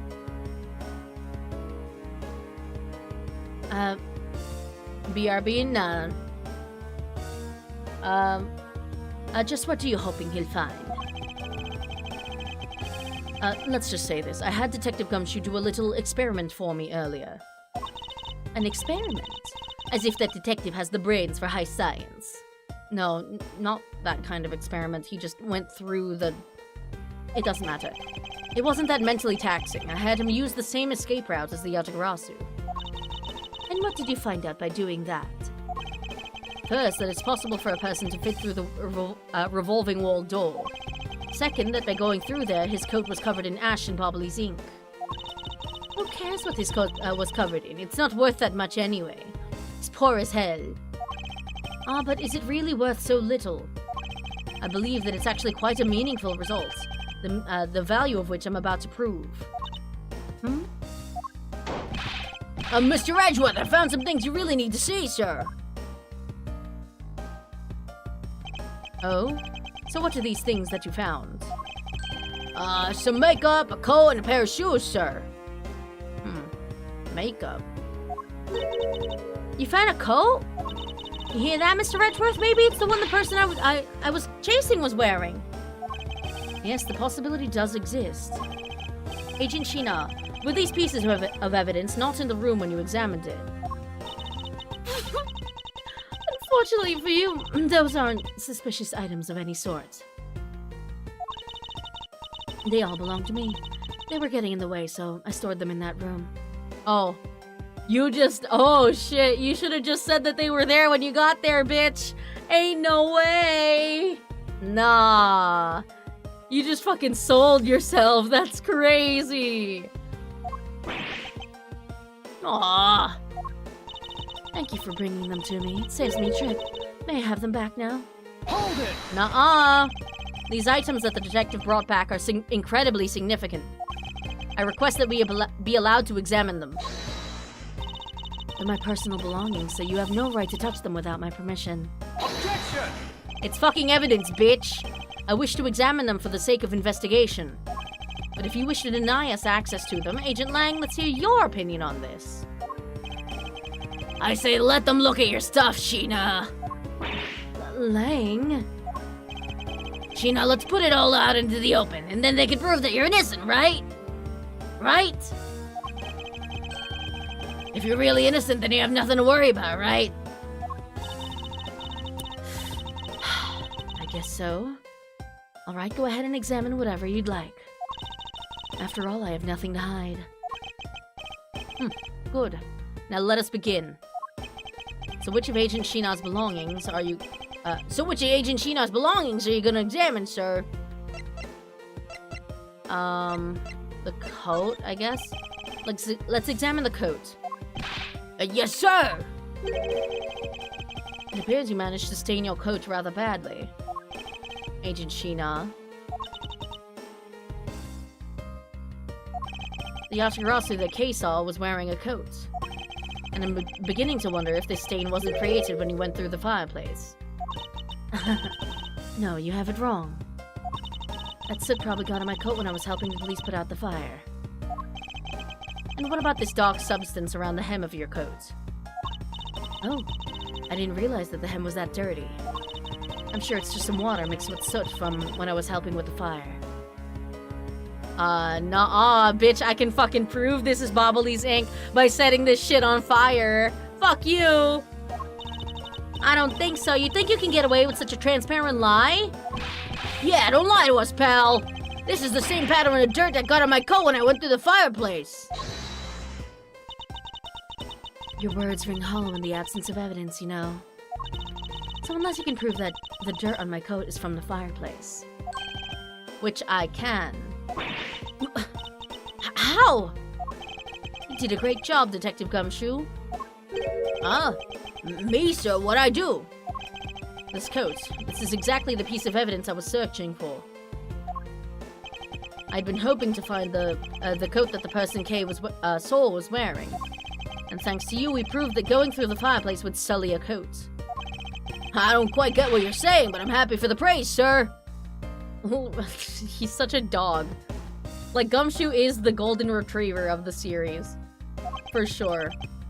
All that remains is for us to show what the dark substance on the coat hem is.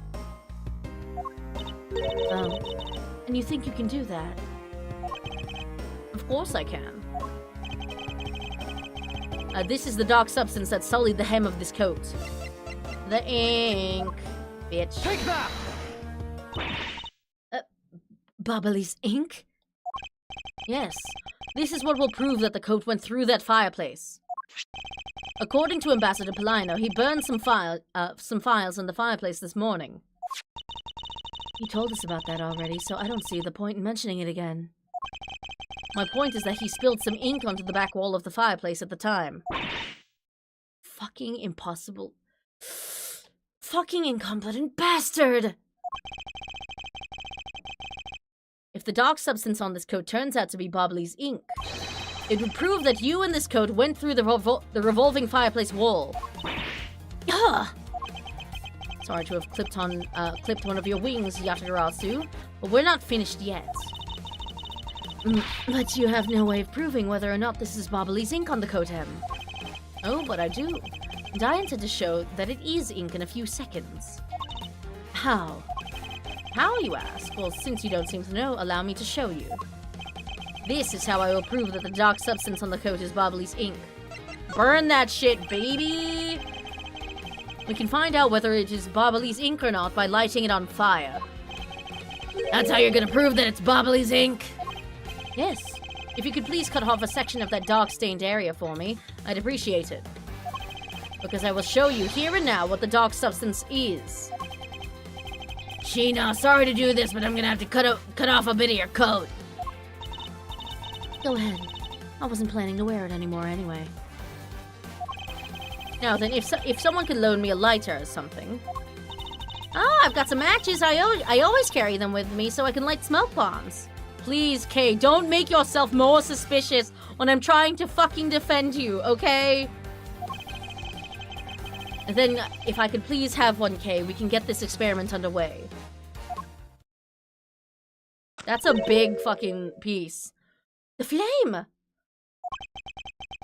It's the same color as the flames wit crystal oil produces, which means... Bobbley's ink is a product of wit crystal oil. And when lit, the ink produces a green flame. I believe the time has come to clip the Yatagarasu's other wing. I mean, the Yatagarasu has like 3 wings, don't they? Machina, you're the fake Yatagarasu! The one who killed my father! It's about time you come clean, Agent Sheena.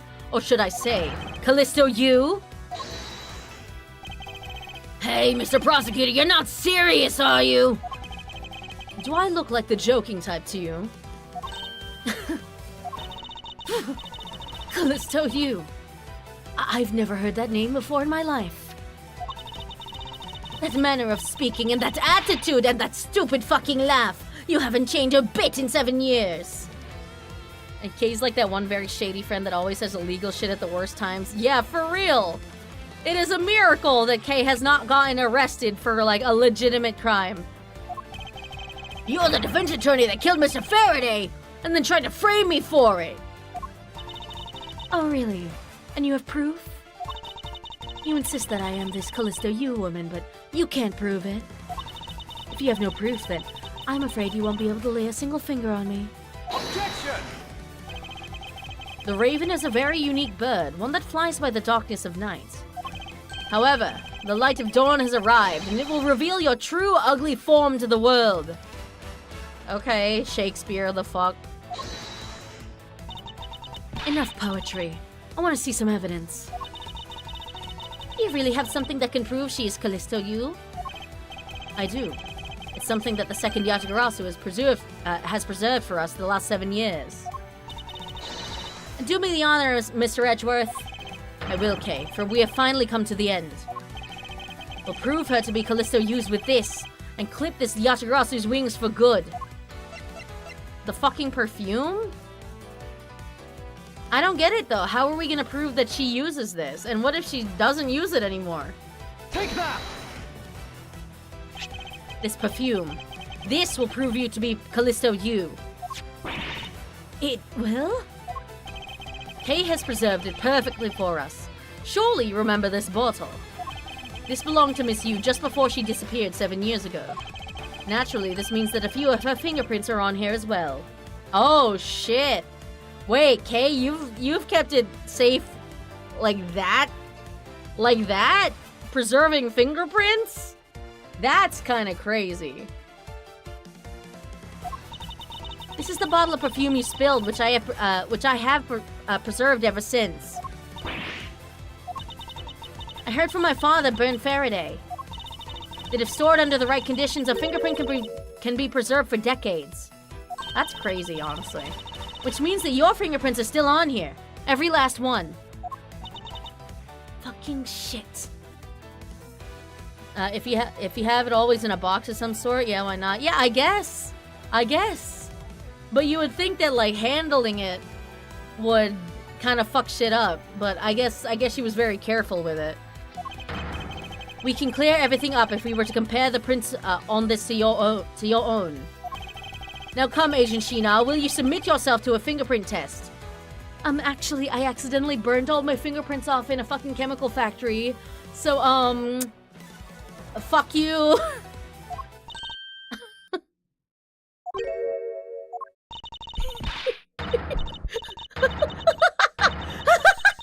Oh shit.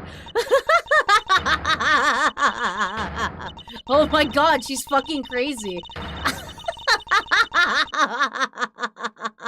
Girlie, calm down. Put the crack down.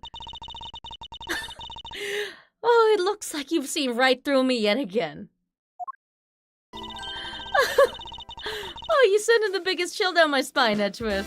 Oh, shit. The green flame fucked my fingers. I cannot submit tests.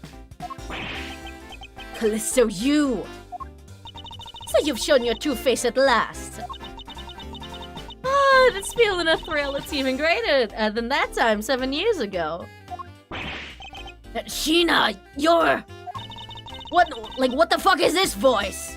Oh, Lang, I really enjoyed our days together, but you, honestly... Like, I'm gonna be real, man. You're not very good in bed.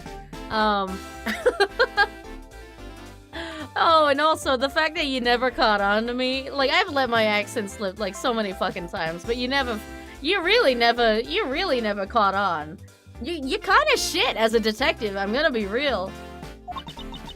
You're an insanely strong, nice, kind-hearted idiot of a man. Kind of a himbo, if anything, you know? So you were a spy all along. You weren't good, but you weren't bad either. A mole sent by the smuggling ring I've been chasing after. You were the worst. Someone has been feeding them intel on Interpol all this time. Oh, very good. Maybe you're not as big of an idiot as I thought. Maybe there are a couple brain cells up there, after all. Oh, shit. Callisto, you, the woman who killed my father 7 years ago. You're her, aren't you? The fake Yatagarasu. That's right. Callisto, you, that's just one of my many names. But even that's just a facade. A realist. Good evening, ladies and gentlemen. I am the great thief Yatagarasu.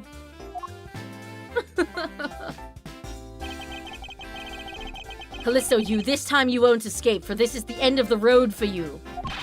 Now come along quietly. You know, you're the one who left the strongest impression on me, Kay Faraday. I saw you kick this guy in the nuts. It was a pretty strong kick. Like, you know, kudos. You were what, like 7 back then? Good job, girly. You'll go far in life. And had you not used the Yatagarasu's gadgets, I might have never known who you were. But here you are, being a thorn in my side, just like your father always was. Kay, don't. I'll never forgive you for what you did to my father. Ball kicking therapy, of course. You really are just like him, hot-headed and fucking useless, honestly. Mr. Faraday, too, possessed such laughable honesty. And she kicked him in the ass. Oh, shit! Oh, fuck! Kay! You let Kay go right now, pal! You despicable! Let go of me, you filthy... Ugh! You think I'm a fake, don't you? Oh, unfortunately for you, I'm the real Yatagarasu. But that's impossible. My father was the one who created Little Thief. Hey, Edgeworth! The Yatagarasu has 3 legs. Do you know why that is? Why it has 3 legs? There are 3 main reasons why the Yatagarasu will always be 1 step ahead. First, the Yatagarasu always knows the exact location of the target object. Second, the Yatagarasu always knows exactly how to disarm the security system. No, it can't be. Oh, did you finally figure it out? Do you finally know the real identity of the Yatagarasu? The real identity of the Yatagarasu is... neither person, I guess? The real identity of the Yatagarasu is neither Burn Faraday nor Callisto Yu. But by the same token, they are both also the real Yatagarasu. How very perceptive of you! No way! The single person known as the Great Thief Yatagarasu never existed. Mr. Edgeworth, no, I refuse to believe this. Why is you so hot here? It's the face, man. It's that smug smile. That damn smile. The Yatagarasu is known to have 3 special skills. Skill number 1. The Yatagarasu always knows the exact location of the target object. And a lawyer would have the opportunity to learn the layouts of client corporations. Skill number 2. The Yatagarasu always knows exactly how to disarm the security system. And a good prosecutor would be well versed in the ways of a criminal. Oh, shit. And also he had Little Thief, you know. And skill number 3. The Yatagarasu doesn't leave a single shred of evidence behind. Ever. Oh, shit. Oh, and skill number 3. The Yatagarasu never leaves a shred of evidence behind, ever. Detective Bad! God damn, what is happening here? Isn't hot in here because of you, or is my heating going... is my heating going on? Maybe both. Maybe both. Detective Bad! It was only natural for the Yatagarasu to never leave evidence behind. Because the lead detective on the case hid it all away. Oh shit, he's the 3rd. Oh, fuck. You're the 3rd member of the Yatagarasu? You. Me? No. I've been looking for you for a long time. 7 long years when I finally got you. Why, Mr. Bad? Long time no see. Oh, shit, what happened to us? We used to be such a great team. If you were such a great team, then why'd you kill my father 7 years ago?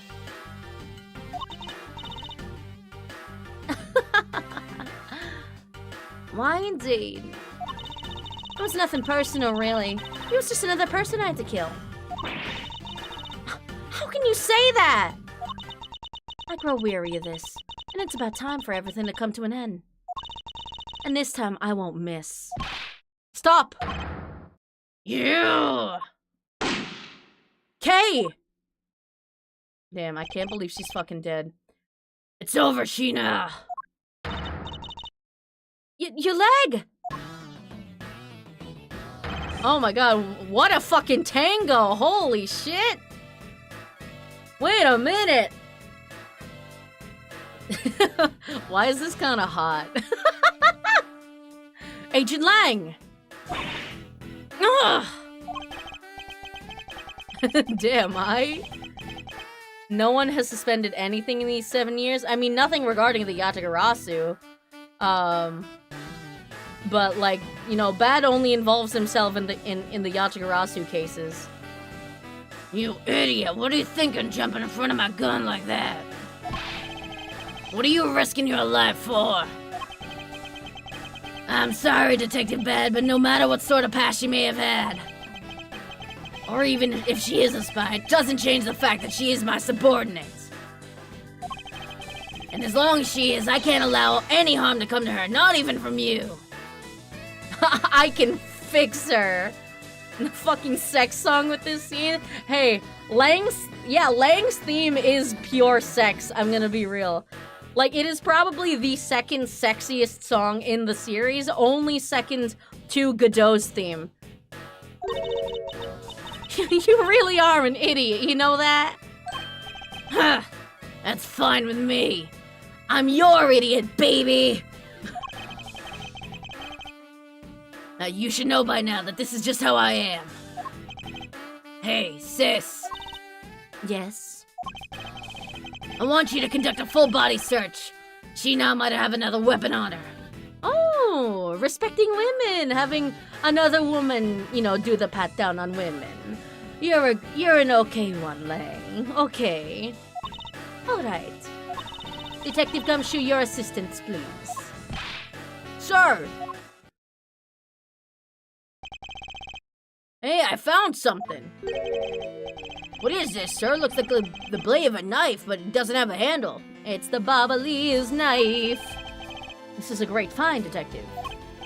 Ah, it is, sir. Let's try pairing this up this blade with this handle. Take that! I believe this blade actually belongs with the handle that was on the murder weapon. Hey, they fit together perfectly. This blade must have been taken from the crime scene when the knive's handles were switched. I'm gonna go return this Bobbly's knife now. Alright, I trust that you'll make sure that it is returned to Ambassador Polino. I mean, isn't this evidence? Shouldn't we, like, catalog this first? Rare Gumshoe W. No! Gumshoe always has a W moment in every single game that he's in. It's just that it takes him a little while, alright? It is a late Gumshoe W, but it is a W nonetheless. Bobbly's knife handle given to Detective Gumshoe. I believe this makes it perfectly clear who did it, Callisto U. For the only time the handles could have been switched is just after Mr. Cochin's murder. Which means that you must be Mr. Cochin's killer. You killed Mr. Cochin with the Alabastian knife. Damn, she didn't even need to stab him. He just died. Like, she held the knife up, and then he's like, damn, I guess I'm dead now, and then collapsed. That's kind of crazy. Switched the handles, then took the original blade of the Bobbly's knife with you. Later, you allowed yourself to be spotted by Kay near the open-air stage. You used the fireplace to lose her, then you went back to accuse her of the murder. Does that about sum it up? Objection! You craft an engaging tale, Edgeworth, but there are two problems with it. Problems? In what respect? What do you think my real reason was in allowing her to chase after me?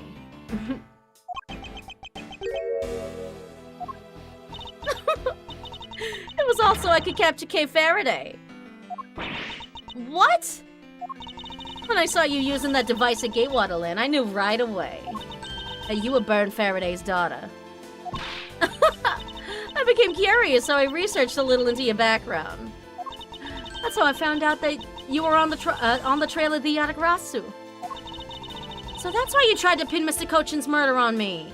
Yeah, I knew you would show up at this embassy tonight. So I thought to use you. But pinning the murder on you wasn't my only goal. You had another? Yeah. Once I had you under arrest, I had planned to search you and take back the device that rightfully belongs to me, the true Yatagarasu. You were gonna take Little Thief away from me? Rude! 7 years ago, it was thanks to that device that Faraday was able to infiltrate this place. But he stole more than he should have. I had a tough time recovering that precious key. Then the person who stole the Yatagarasu's key was Mr. Faraday. Huh. You. That incident 7 years ago. What was the catalyst behind it? We had a great thing going, us three. Why'd you have to go fucking ruin it, bitch? In the eyes of the smuggling ring, the Yatagarasu is becoming a bit of a problem.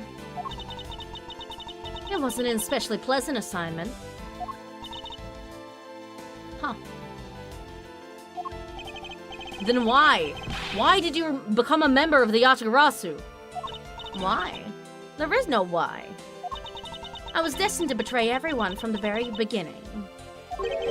From the beginning? What is that supposed to mean? The person I take orders from hasn't changed. Even now, to this day. Does this mean that the leader of the smuggling ring wasn't Mr. Cochin? Then the real ringleader is still out there pulling the strings. Are you done asking what you need to know? Because if so, we should probably get going. And you're gonna tell me everything you did tonight. You understand, Sheena? I guess I should tell you then that I was the one who set the Bobbly's embassy on fire. And why did you do that? I suppose it was to destroy all evidence of the counterfeit bills. I suppose. What the fuck does that mean?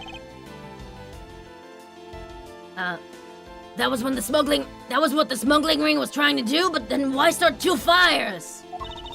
Sorry, but I can't tell you anything about the ring. It's your job to complete your investigation after all. She's being coy, of course. I've had my fun. Now it's your turn to enjoy the ride. I like how Lang is just casually fucking walking like he hasn't been shot in the leg. Wait! I mean, Miss Sheena. Yeah. When I fell into the floor earlier, these fell at my feet. When I fell to the floor earlier, these fell at my feet. What about them? They're such pretty hair sticks that I thought, well, that I should return them to you. Oh, you can have them. They're of no use to me anymore. Also, do you think my short-ass hair needs hair sticks? Come on, girlie. Put 2 and 2 together.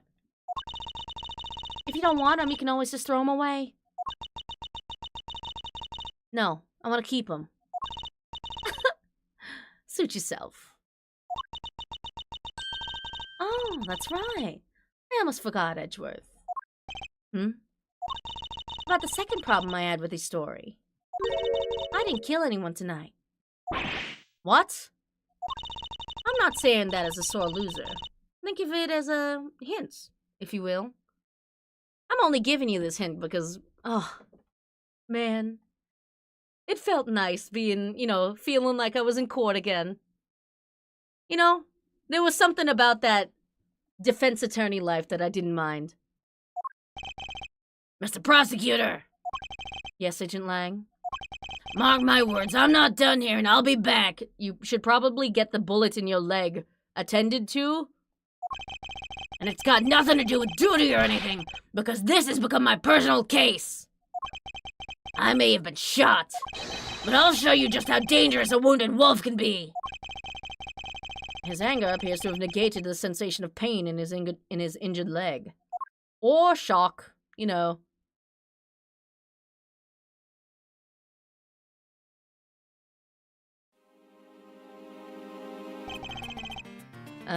YouTube has their own recaps and stuff as Spotify does. Oh, I'm top 4. Yeah, I saw that on the Discord. That's pretty cool. I appreciate it. It's finally over, Kay, except it's not. I feel like I've peered into her heart a little, And it's so cold and dark and incredibly lonely. First, the person who was giving her all these commands? The one who thought my father was a problem to be removed? That person is the real ringleader behind the smuggling ring. Mr. Edgeworth, I have a favor to ask. Can you hold on to these hair sticks for me? Hey, are you just dumping all your evidence on me? Because, this is the 3rd piece of evidence you're just giving to me. They're really pretty, just like the ones they were selling for the Jammin' Ninja show. But until this case is over, I don't think I can look at them without being overcome. I understand. I'll take good care of them for you. Is there a bit of soil stuck on the ends of these sticks?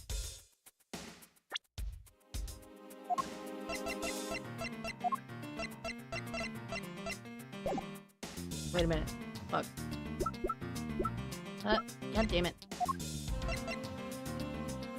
Oh, shit, baby.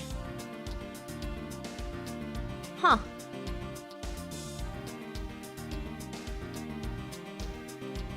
I wonder how much evidence Edgeworth is hoarding. I mean, he unloads any unnecessary evidence onto Gumshoe to get rid of. So it's not that much, really.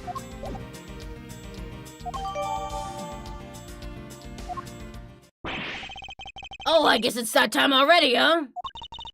So it's midnight, the dawn of another day. Hey, oh, wait. Hey, Pops, thanks a bunch. You've really done a lot for everyone all these years. Detective Bad, don't tell me today is the day. Yeah, it is. With this, I can retire in peace. I mean, shouldn't we be arresting him also because he just admitted to being the fucking Yatagrasu? It was down to the wire and we almost didn't make it. But we did. We solved everything.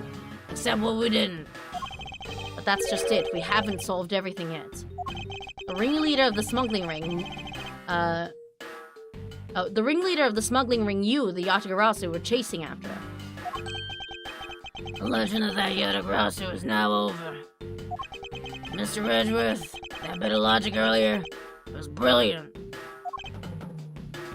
Does no one else have the brain cells to put 2 and 2 together in this fucking world? I sure know that that man doesn't have the brain cells to do it, but, you know, he kind of just lucks into every single bluff that he gives. I feel like I can leave it all in your hands. I'm counting on you. Is it really true, Uncle Bad? Were you also part of the Yatagarasu? As I said to you earlier, Kay, I'm truly sorry. I wanted nothing but a peaceful life for you. Uncle Bad! Hey, don't take it so seriously. It's just all one big joke, right? Unfortunately, it isn't. Oh, come on, sir. She's just trying to yank on my chain, isn't she, Mr. Edgeworth? Oh, Gumshoe, come on, man. I know you're stupid, but you can't be in denial this hard, man. Oh. Detective Bad. Wait, no, you are no longer a detective. Mr. Bad, I'd like to ask you about the Yatagarasu. No, you do, Mr. Edgeworth. Mr. Edgeworth, here, I should give these back to you. These are... Oh my fucking god. He's the other fucking thief from the first case! The pages from my KG8 case files that the Yatagarasu stole from my office. Oh, wait, what? Damn, you've been sucking on that lollipop for the past 7 years, dude. That's the same exact lollipop. That's crazy. This case is getting cagey, yeah. Mr. Edgeworth, I must apologize for last night. Oh yeah, that was just yesterday, huh? So the Yatagarasu who stole into my room was you, was it? Wait, then that means... What? Tell me it's not true! That's too insane for me to believe, sir! It's true. Even if it's not something you want to hear. The KG8 incident, it was a very emotionally trying case. We stood in that courtroom. Faraday is the prosecutor and I is the lead detective. Faraday had evidence in his possession that would prove the defendant guilty. However, because it was stolen, the defendant was found innocent. You was the elder sister of the victim in the case. Was she, though? Well, I thought that was just like a fake name, though. When the defendant was pronounced not guilty, she let out a gray wail. That's when we realized that there was a limit to what the law could do. The only way to bring something like that to justice was to do it so outside the courts. That's what we thought at the time. There they are, the trifecta. That's how we formed the Yatagarasu. And vowed to bring to light any dirty dealings companies had with the ring. Including companies that dealt with the Amano group. Mr. Amano's conglomerate. We called ourselves the Yatagarasu and flexed our collective muscle. We exposed all sorts of shady dealings as a warning to the business world as a whole. By doing that, we were able to stop the higher-ups from covering things up. And then it was finally time. We'd finally arrived at the moment when we'd find out the ringleader's true identity. It was then that you literally stabbed us in the heart. And Faraday, he died for it. The fuck? Why did you work with them in the first place? But why? Wasn't she the sister of the victim in the KG8 incident? After Faraday's death, I looked into her past. And that's when I found out that she was a phony. The victim of the KG8 incident, CCU. She never had a sister. What? And that means... Sheena wasn't the only fake name she used. Callisto U is also another pseudonym. From the very beginning, that woman was a spy sent by the smuggling ring. That's kind of crazy, honestly. Imagine never background checking. Listen. She's just very thorough with, like, crafting her fake background. She said it herself. I was destined to betray everyone from the very beginning. Anyway, let's return to the real topic at hand. Mr. Redworth, this trump card that we stuck onto this page of the case file. Please use it wisely. Trump card? That photo that was stuck on there, try peeling it off. Behind it, slumbers a piece of evidence that Faraday hid away all those years ago. It's the mark of the Yantagarasu. But why? This is a directives card from the big boss. Take a look at the back. This was something Cochin had on him at the time of the KG-8 incident, 10 years ago.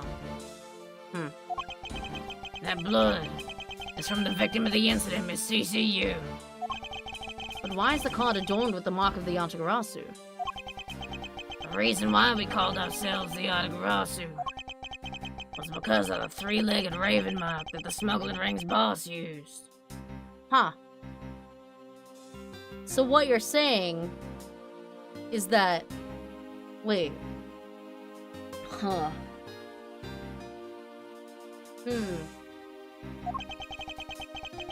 Apparently, orders from the boss would come on these cards without fail.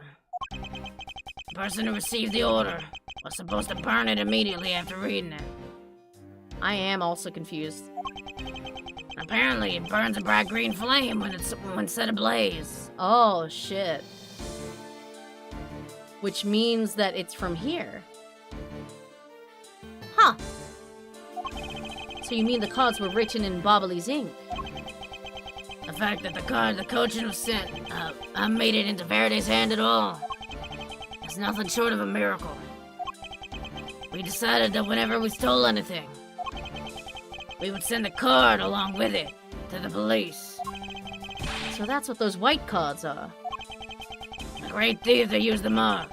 That only those within the ring would know. It was our message to the ringleader. Well, it's kind of crazy because you had someone in the Yatagarasu that was part of the ring anyway. I wonder why she works for him. Like, I don't think we ever figure out, right? Why didn't these dumbasses use normal ink? Listen, it is an aesthetic thing, alright? And we were only a few steps behind. Trump card.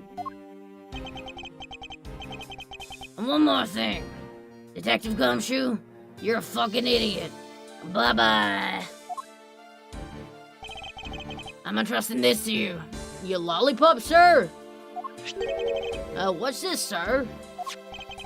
This is what I was talking about earlier. During the KG-8 incident trial, Faraday had this in his possession. This important definitive piece of evidence. But I thought it was stolen. How do you have it? The person who stole it from us 10 years ago was a man by the name of Ernest Amano. Oh, shit. And he had it locked and hidden away for all this time. We forced him to tell us where it was finally, after the other day's kidnapping case.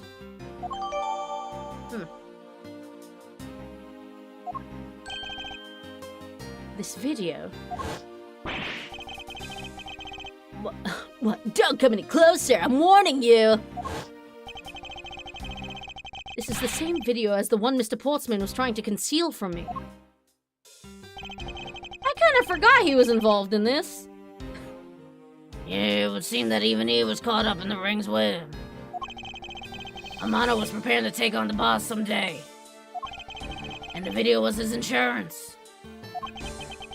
That's where the prosecutor comes in. He was to retrieve the video. On top of that, he was apparently instructed to sneak into your office and steal the trump card. You saw it for yourself, right? The card that told him to preserve the evidence. Then that card was not the calling card of the Yantagarasu. Or rather, a directives card from the ringleader to Mr. Portsman. Ah. The true pieces together makes for a strong weapon for whoever holds them. The evidence Mr. Portsman thought to withhold from me, and the one that you stole from my office last night. Both pieces are illegal, and for me to use either one is... Whether you use them or not is up to you. But they will be of help to you when you take on someone who's above the law. Is the boss one of those who cannot be brought to court that Mr. Faraday spoke of? Detective Bad. There's no limit to the law, for it is the people who determine the limits to them. You still insist that even now? You really are something else. I'll leave the rest in your hands. Now then, Detective Gumshoe, the handcuffs. It's time to lock up the last remaining member of the Atagrasu. Pops! No! But you're like a father to me! Don't ever lose your detective spirit. Pops, why is this happening? This isn't justice! Like I always told you, do not get emotionally involved. But Pops, I have so many emotions! Now, let's go. Yes, sir! Oof. Poor Gummy. Is this really the end of a legend? No, we're finishing this fucking case! Fuck! This is a long-ass fucking case. I know it's the last case of the game, but like, this is a long-ass fucking case. So now we know who the Atagarasu really was. And yet there remains much to this case that needs to be resolved. Like how the weapons cross country lines, for example. The two countries have incredibly strict security systems and entry procedures. Short of a miracle, it's impossible for someone to have smuggled them in. Smuggling them in, huh? We will need to open a new line of investigation on just this aspect alone. But before we do, I would like to go through my evidence once more. Alright, throw out the fucking unnecessary shit.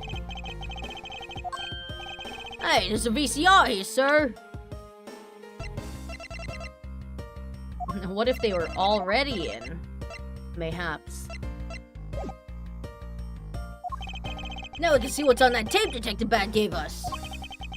This piece of evidence from the KG8 incident, hidden from sight for 10 long years. I just know that this is related to the current case somehow.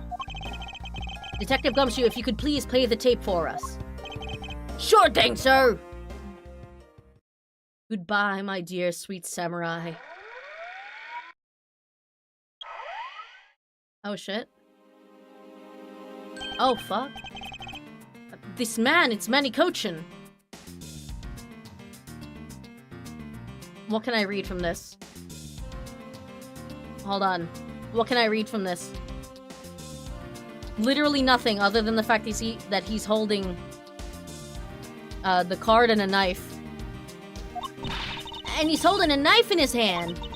This looks like footage from a security camera at the entrance of an apartment building. An apartment building? How do you figure that? Unlike you, I actually read the summary file on the KG8 incident. And the crime scene was the victim's own apartment. So this footage was shot at the entrance to the victim's own apartment building. At the trial, Mr. Faraday claimed that this piece of footage existed. However, no one could find it. Yes, somehow someone was able to steal it and hide it through Mr. Ernest Amano. I can see how this would have been a definitive piece, and why someone would want to hide it. But it's a piece of evidence from a 10-year-old case. There's no way it's related to this case we're working on now, sir. Actually, I believe it has everything to do with the case we're working on now. The ringleader even went so far as to use Mr. Portsman to retrieve it. Which means that that in this video lies a very inconvenient bit of footage to the ringleader. Where? Wait! What was that? That bit you played just now. Please, show it to me again.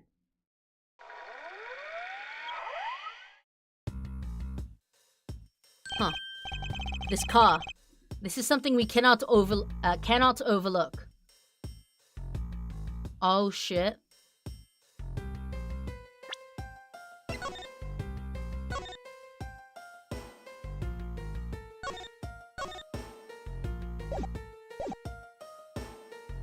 That's the fucking Cadopian symbol. That's the Republic of Cadopia.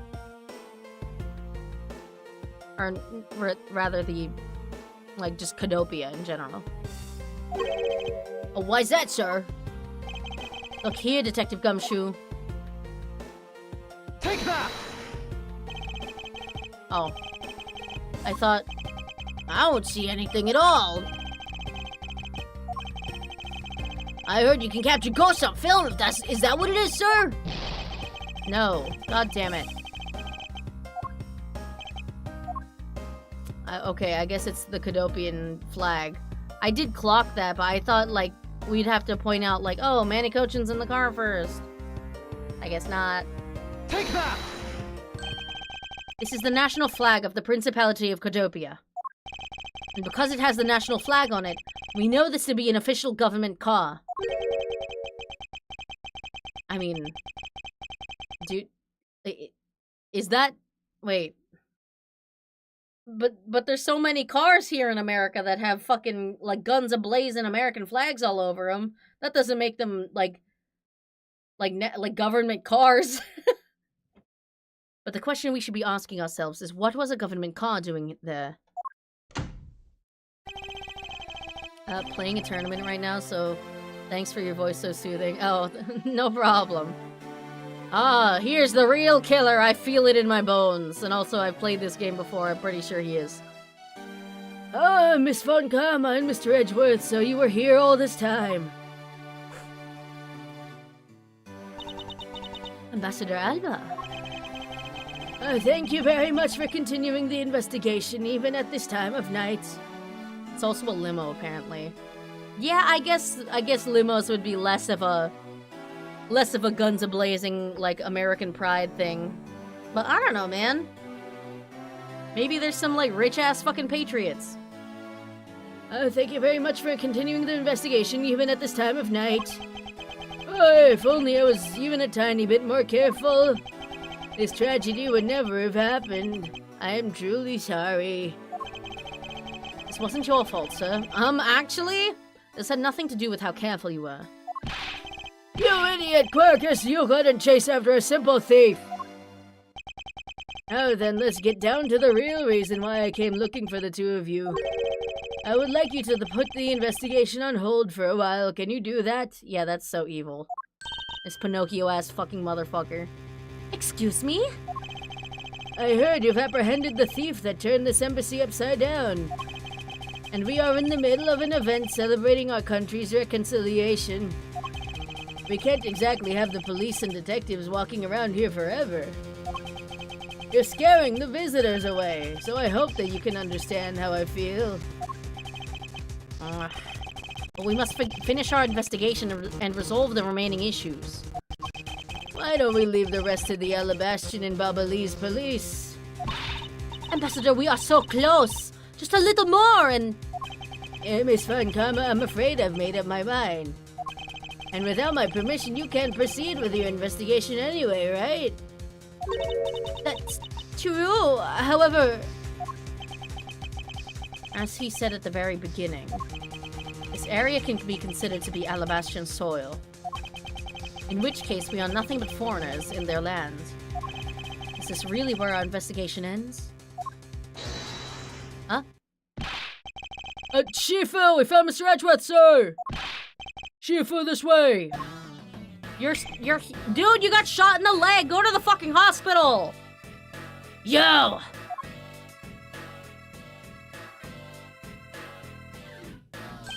Agent Lang, you're back on the scene rather quickly. If I laid back and took a break, I'd lose the scent of my prey, Mr. Prosecutor. Agent Lang, why have you returned? Go to the hospital, you dumb, stupid boy. Because I have to solve this case no matter what. Well, I'm sorry to inform you. Don't take this the wrong way. I don't suspect you personally. However, a member of Interpol was just found to be a thief, and so, Listen, she's crazy, but she's my crazy, alright? Under these circumstances, I wish to put your investigation on hold. After all, I believe our own police can handle things from here. They are quite capable. See, you know that this guy is, like, fully evil because he wants to shut that fucking investigation down. Like, Paulino is a little sus in that, like, his animations look pretty sus. But he's been cooperative entirely with the investigation so far, unless he's been hiding shit from me. Ugh. At this rate, our investigation really will come to a close. Oh, shit. Ha!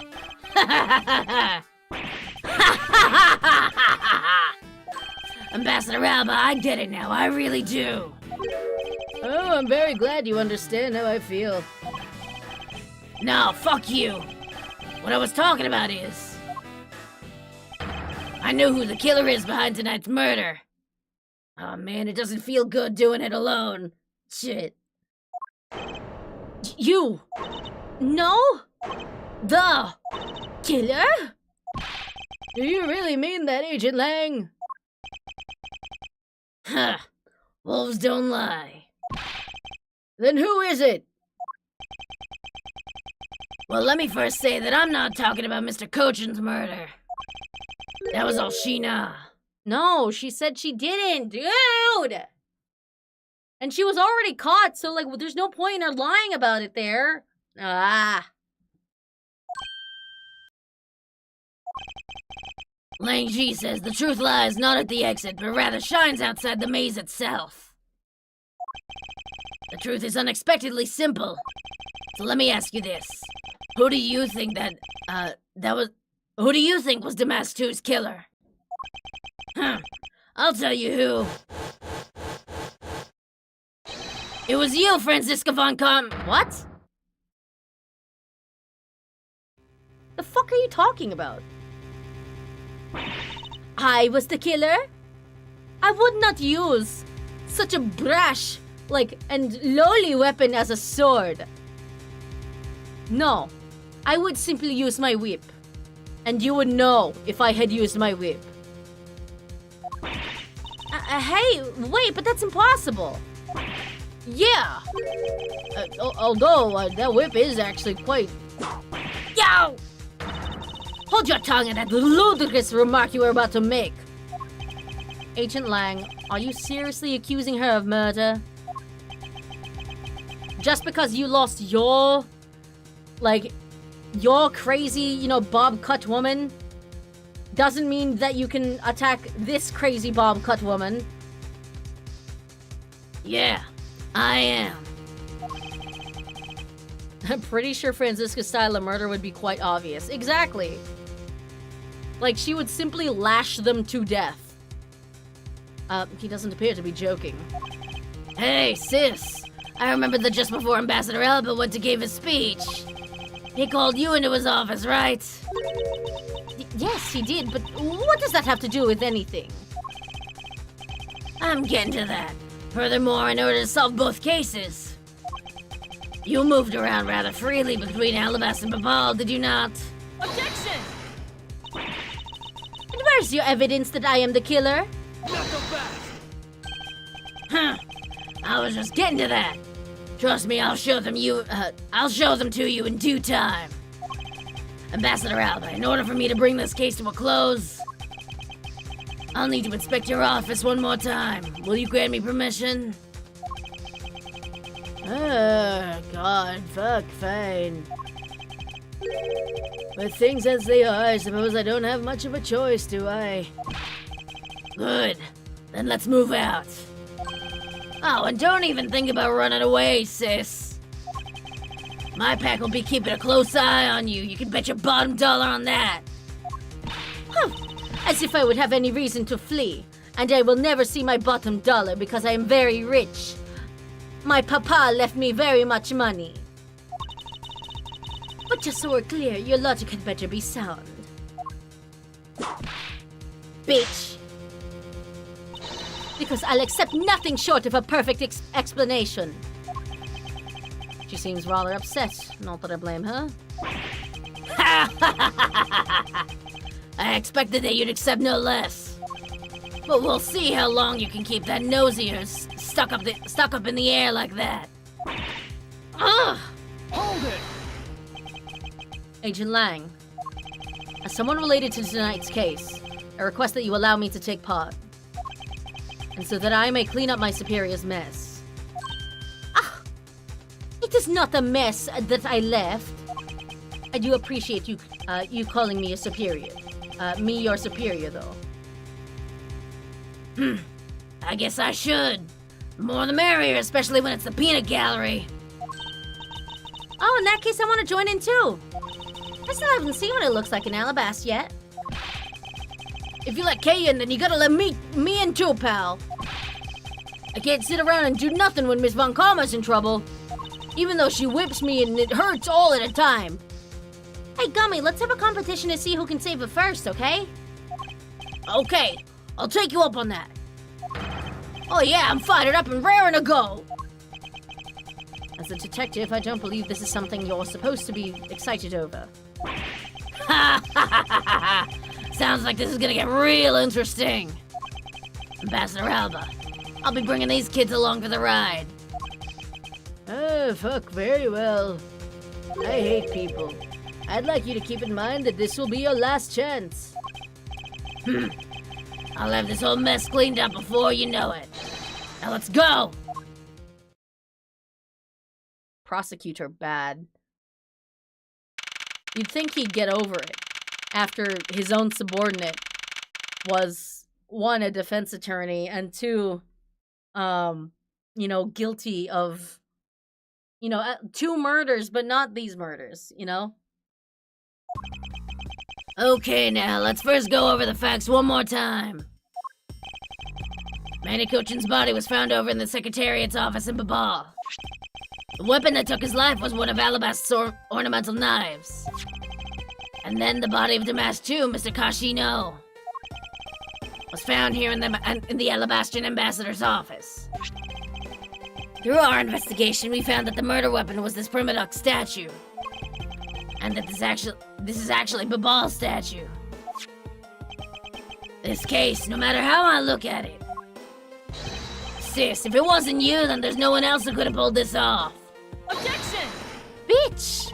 Agent Lang, do you understand the full implications of what you are saying? Course I do, sis, and I'm serious. You were on the trail of the smuggling ring, and you wanted any evidence you could find. And so while people were distracted by the Yatagrasser's appearance, you snuck in here. That's when you two ran into each other. You and that other thief who took advantage of the confusion from the fire. Objection! Bitch. Even if all that were true, how do you explain the movement of the weapons? Huh. Don't worry, I plan to show that you're the culprit behind that too. You had permission to investigate both embassies at will. With that kind of free reign, you could have easily taken the weapons across the country lines. Hey now! Oh shit, he caught it? That's crazy, dude. Look, sis, I thought I already told you I'm not messing around here. Oh, you bitch! This case isn't directly tied to the smuggling ring. Sheena certainly is tied to the smuggling ring. He is right in saying that she is a member of the smuggling ring. However, the connection between this case and the ring, could it not be deeper than what any of us can imagine? Let's get this ridiculous circus over with already. Franziska, you need to calm down. Because you only know the facts of the Alabastian side of the case. I don't believe you can see the case as a whole, and therefore solve it. What? But don't worry, I am taking this seriously as well, and I will prove your innocence. I don't need your fucking help, Miles Edgeworth. That's the only way to be, Mr. Prosecutor. Can you come up with anything else that can top my hypothesis? Of course, your explanation has to solve the mystery of the moving weapons as well. Of course, and I will. Let us now delve into the truth behind the murder of Damask II. You do understand, don't you, Miles Edgeworth? This isn't just a confrontation against Agent Lang.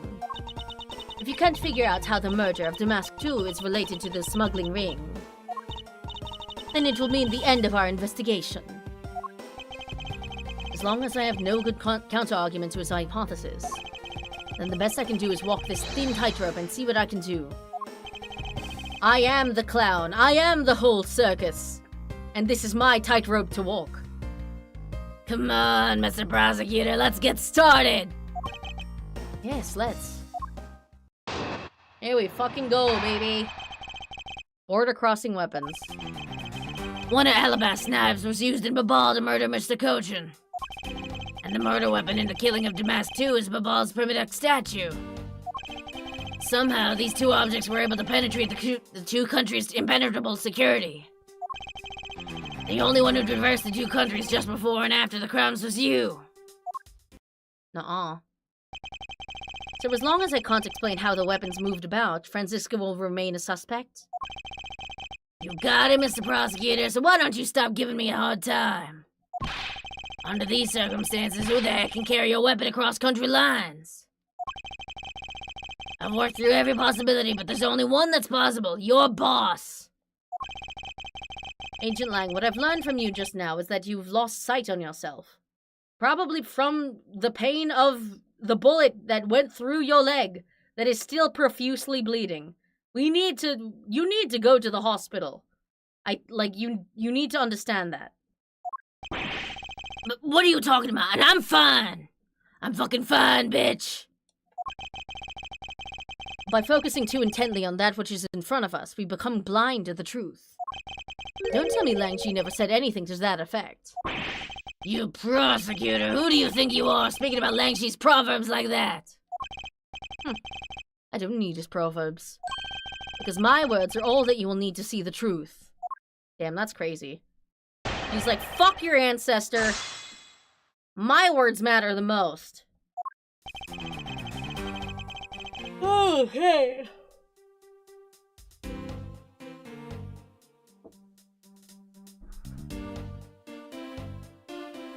Walter. Hold it! I concur that this knife crossed over country lines. Good, but that's not the only thing that did.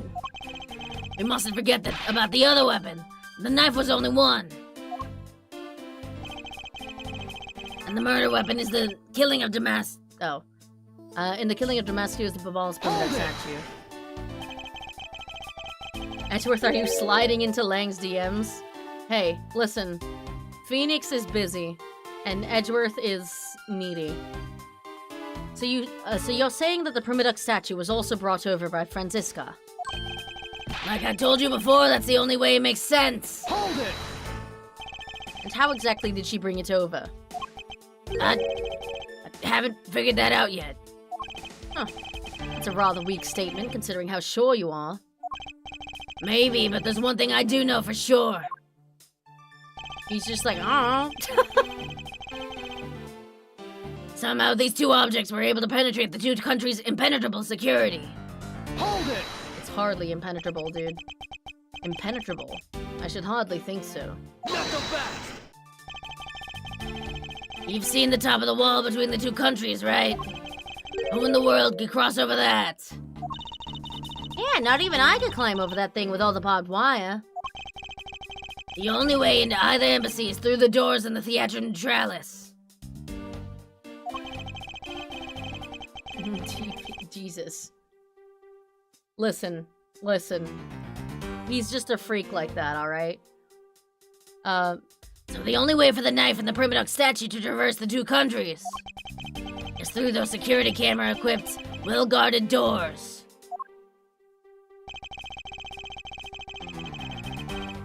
The only one who traversed the two countries just before and after the crimes was you. This is straight up not true. Because of... Oh, I don't have the...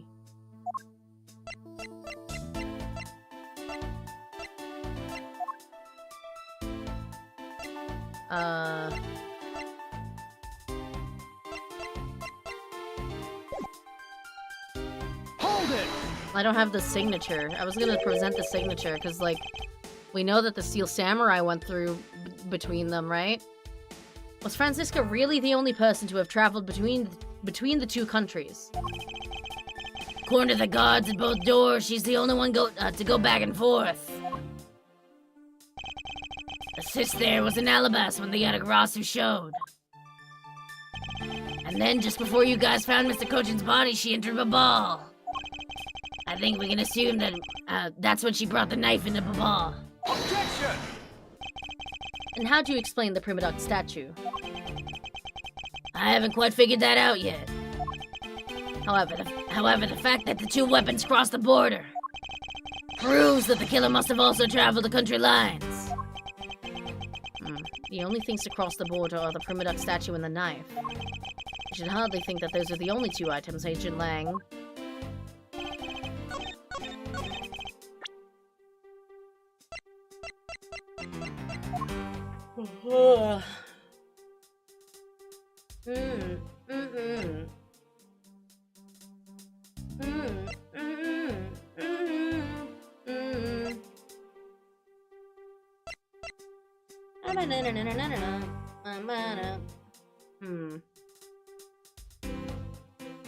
The only one who traversed the two countries just before and after the crimes was you. I don't know what the implication is. Like, is the implication that, like, I have to prove, like, oh, Damask was there because Manny Kochin gave him the fucking thing? Or the Steel Samurai?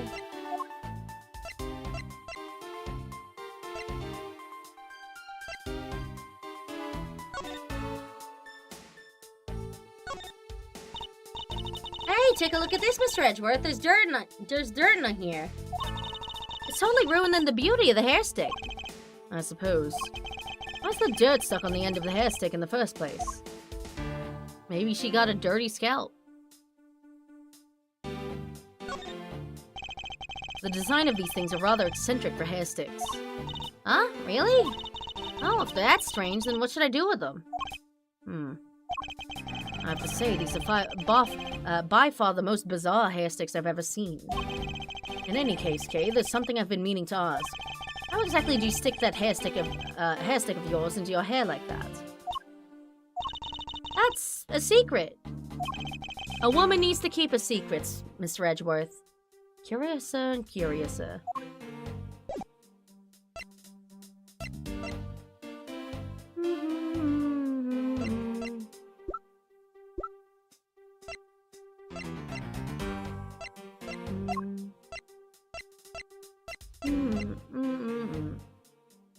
I know...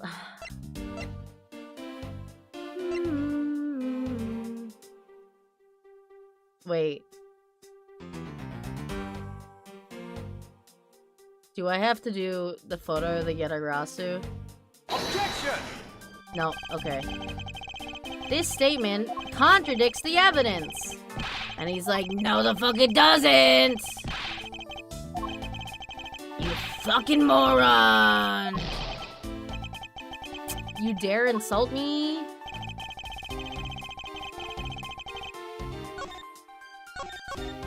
Okay, let's save.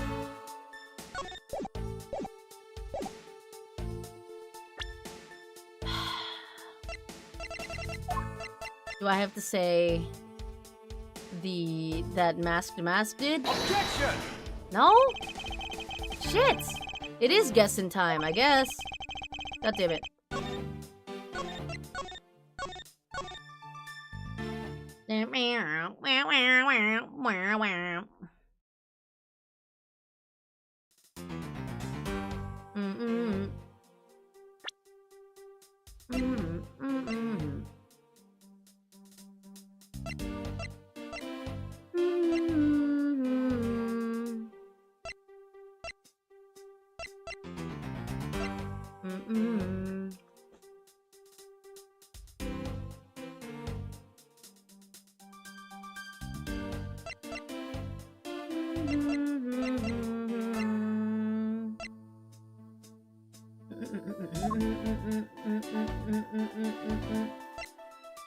That's a very late email ever.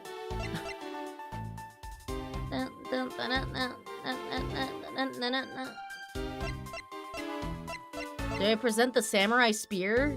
Just as a general, yeah, the steel samurai did? Objection! Nope. Fuck.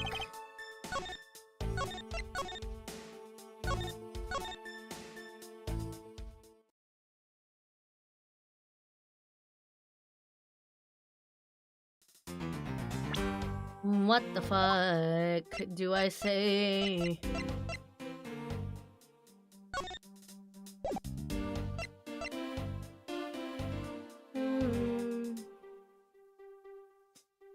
The only one who traversed the two countries just before and after the crimes was you.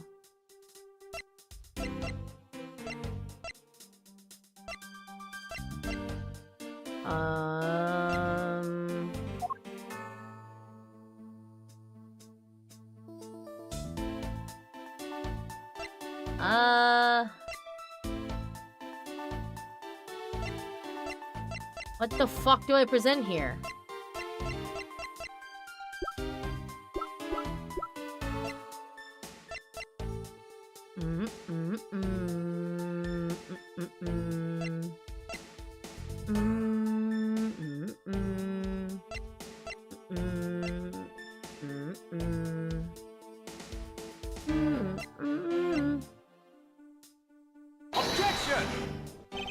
I don't know what I am...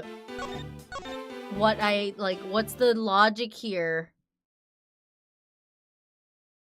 A trump card? Yeah. That's like what they call it.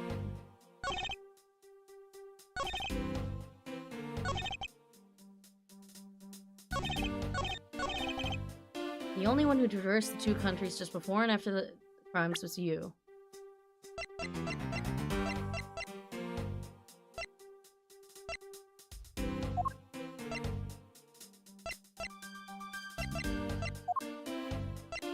I don't understand.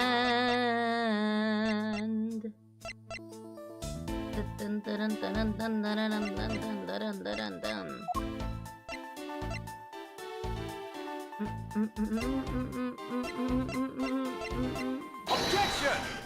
Nope. Fuck me, dude. Got back from doing doings, and speaking of doing, what are we doing? We're trying to figure out how to prove to this guy that, my lesbian sister, is not the murderer. Honestly, kind of homophobic of you, Lang, you know? The only one who traversed the two countries just before and after the crimes was you. But that's not true, because the fucking Steel Samurai did, too! Ah!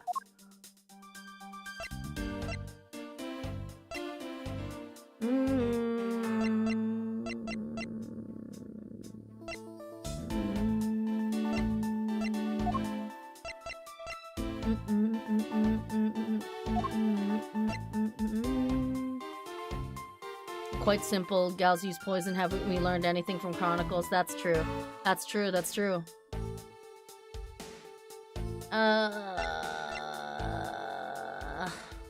Objection!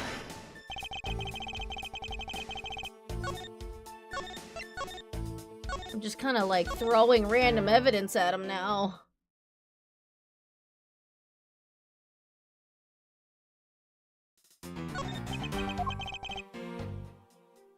Wait. The only things to cross the border are the primitive statue and the knife. I should hardly think those are the only two items, Agent Lang.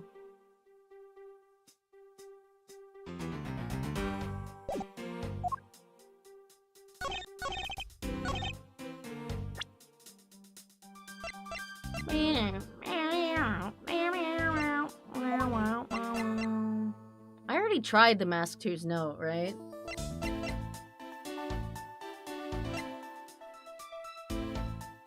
Objection! Nope.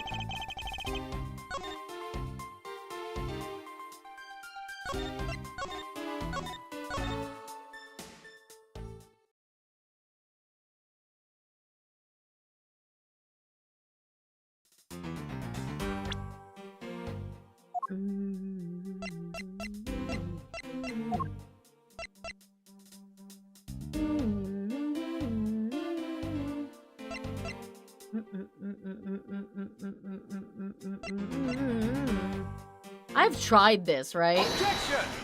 Yeah, okay, I have. Like, I just wanted to make sure I wasn't being a fucking idiot.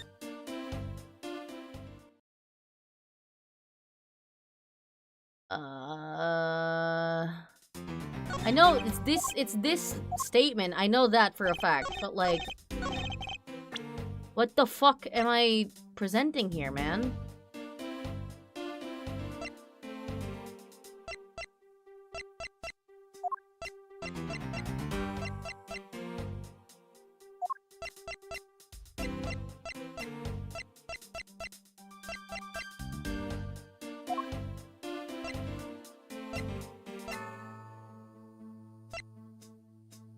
Wanted to be a stand-up comedian. There's a rules and regulation stuff prevent you from joking about a lot of stuff. I can't be joking easily about all this.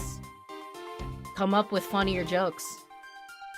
People that use, like, you know, people that use stuff like that as a crutch for comedy, I think are simply not creative and shouldn't be comedians in the first place.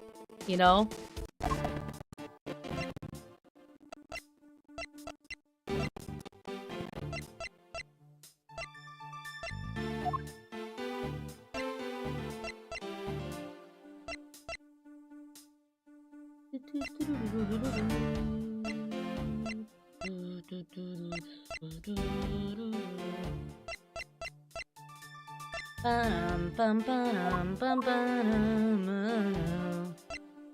I don't...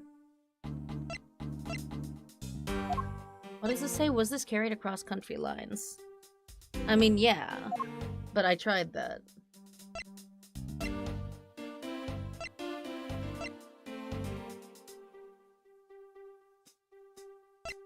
Objection!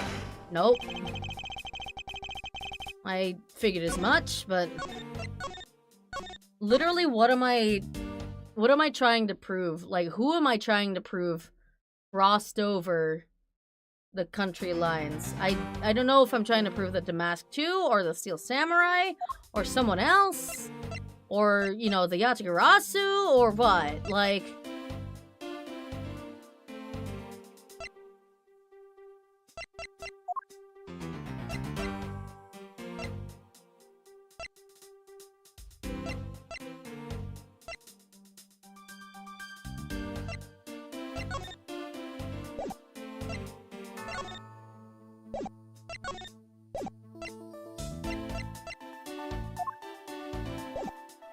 Oops.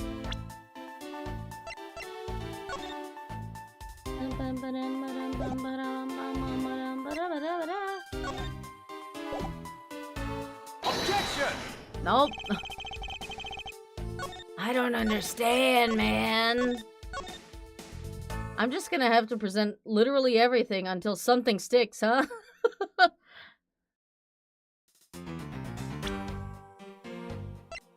Objection! Maybe a person. We can't present profiles during cross-examination sections.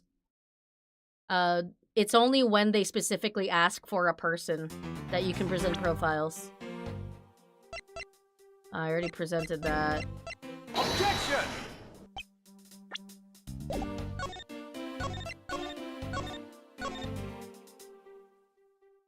Bum bum bum bum bum bum. Ba-da-na-na-na-na-na-na-na-na-na.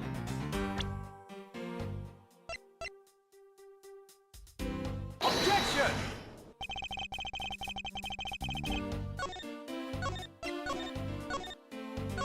Okay, it's not the fucking... Because he already mentioned the knife, so...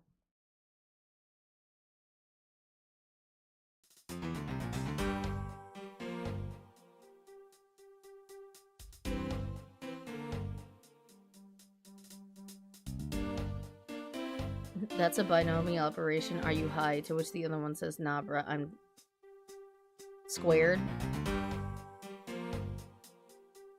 I'm too stupid to understand this joke, I think.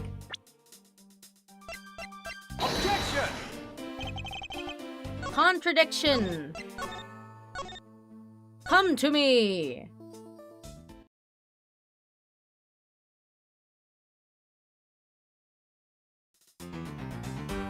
I don't even know what a Cartesian plane is, honestly. Objection! God damn it.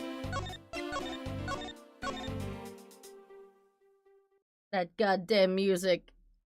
It never stops! Okay, it's nothing on the first page. I already tried the samurai spear. I already tried the prima duck statues. Objection! It's not the fucking flowers. I don't think the flowers are relevant yet, because the hair sticks aren't relevant yet.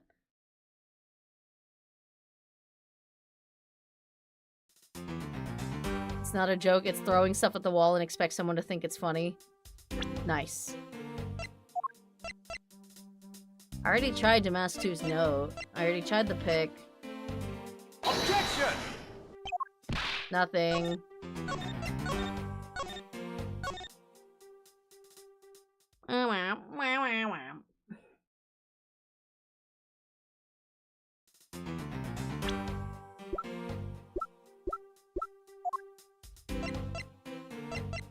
I already tried the photo of the Yatagratsu. Double fires in Babal. Objection! No? Okay. I didn't think so. I didn't think so.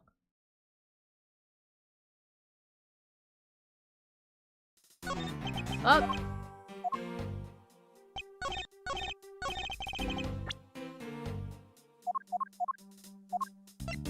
The Wire. Objection! God damn it. It's gonna be like the last piece of fucking evidence, man. I swear to God.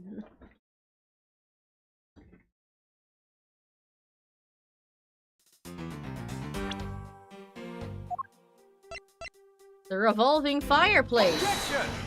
No. Damn it. What is it? What if it's not even this fucking statement? What if it's not? It's the only thing that has like a concrete thing that he's saying that I can present something to, though. The hair sticks. Objection! God fucking shit.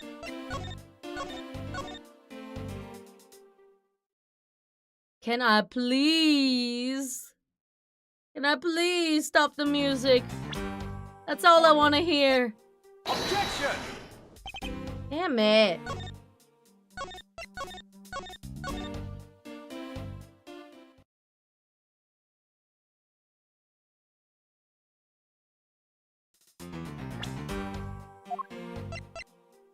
Objection!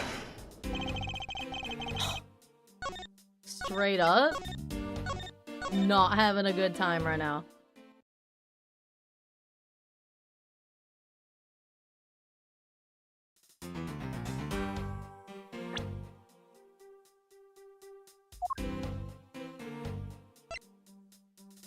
Trump once said his network is complex, and I agree. According to him, it's 250k plus 3.1 billion I. What is it? Like, you guys are, like, really into the math jokes right now, huh?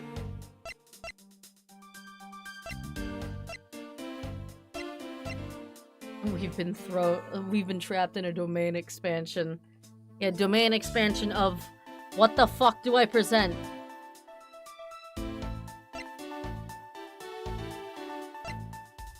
I fucking presented this, right? Objection! Yeah, okay. I presented everything then. Is it not this fucking statement?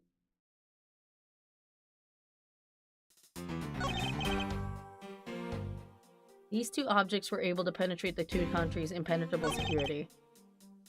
The murder weapon, the killing of Damask2 is Babal's prima duck statue. We proved that. We fucking proved that.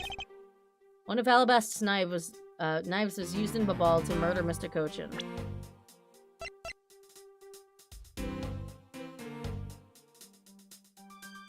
That's, like, this is fact. This is fact. This is fact. Is it the 2? Am I objecting to the 2?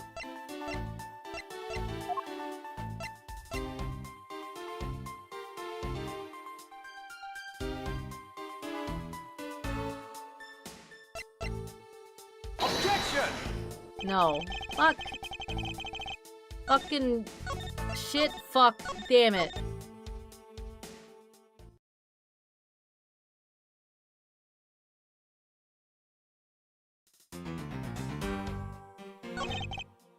These 2 objects were able to penetrate the 2 countries.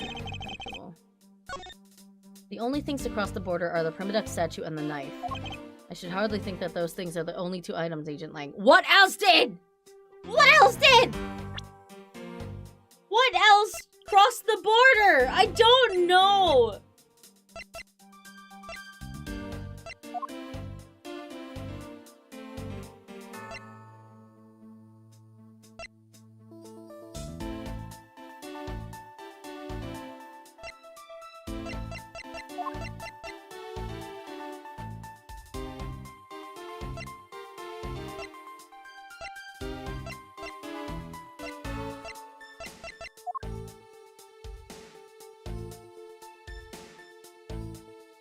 Like, the only thing I know is this, but I've presented this already to...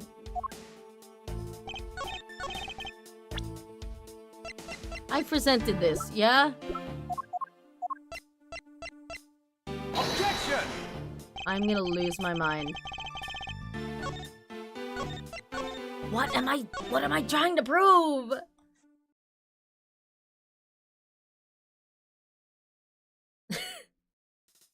Prosecutor Lizard walks into a crime scene and orders a piece of evidence. The host calls their bluff to which the lizard claims bullshit and loses their shit.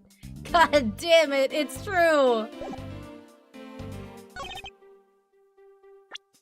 Okay, I guess it's this one, but like, what am I supposed to say? Balls? Objection! Oh my fucking god. I just assumed he was implying that the fucking, like, the statues were swapped. But, like, I had to say, oh, by the way, did you forget that there's another statue? Fuck! Agent Lang, those 2 items, this is such a stupid fucking, like, objection, too, because he's just gonna be like, yeah? Yeah? She did that, too, yeah, the fuck? Agent Lang, those 2 items are not the only 2 to cross the border tonight. Huh? Damastu was killed with Babal's Primiduck statue, yes. But if that's the case, then tell me, where did Alabast's Primiduck statue go? To Babal! Precisely. And if the 2 statues really were switched, then this means that both statues were smuggled across the border at some point.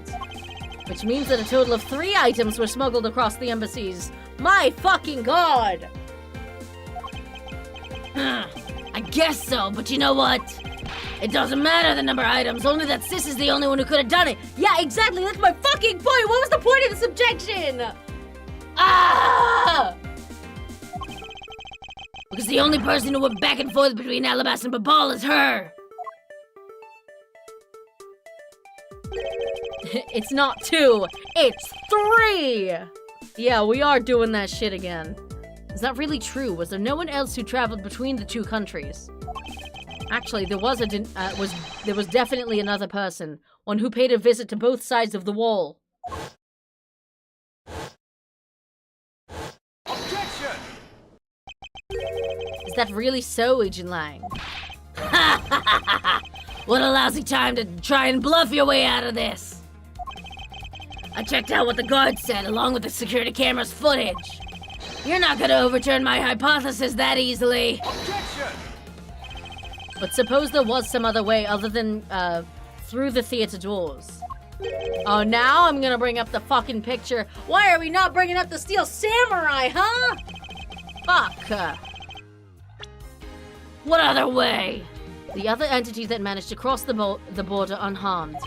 If I pointed out, it would open up a whole new possibility. And though I hesitate to bring this out because it's literally fucking people flying again for no fucking reason, as long as this entity exists, the impossible road becomes a possibility. Looks like you got some clever idea in mind. I do, and I can show it to you through a single piece of evidence. Sir, fine then. Let's see this piece of evidence that'll show me this other route. Fucking Yanagrasu photo, dude. I hate a lot of heart. Take that! Objection, my house burnt down. Agent Lang, I'm sure you are familiar with this unforgettable photo. Sir, that supernatural photo. Like I said before. Humans can't fly. No, of course not. I understand that perfectly well. And don't start claiming that Sheena somehow grew wings either. I wouldn't dream of claiming that. And I won't allow you to take back what you've said either.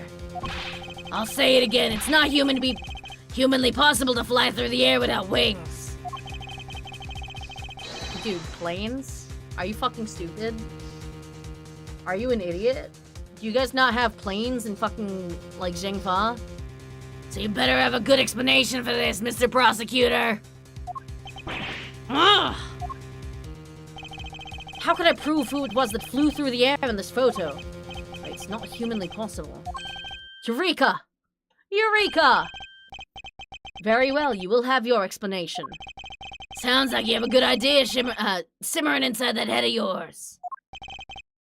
This is the most brain-dead cross-examination I've ever seen. Yeah. Let's hear what that face hidden within this photo's blurry trailed shadow is. What?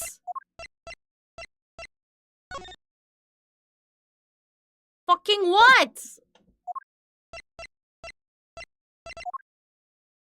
No. No, no, no, no, no. No, we're not. We're not saying that the fucking statue was flying through the air. This thing is solid fucking... I guess one of them's hollow. Wait, which one do I fucking present? Fuck.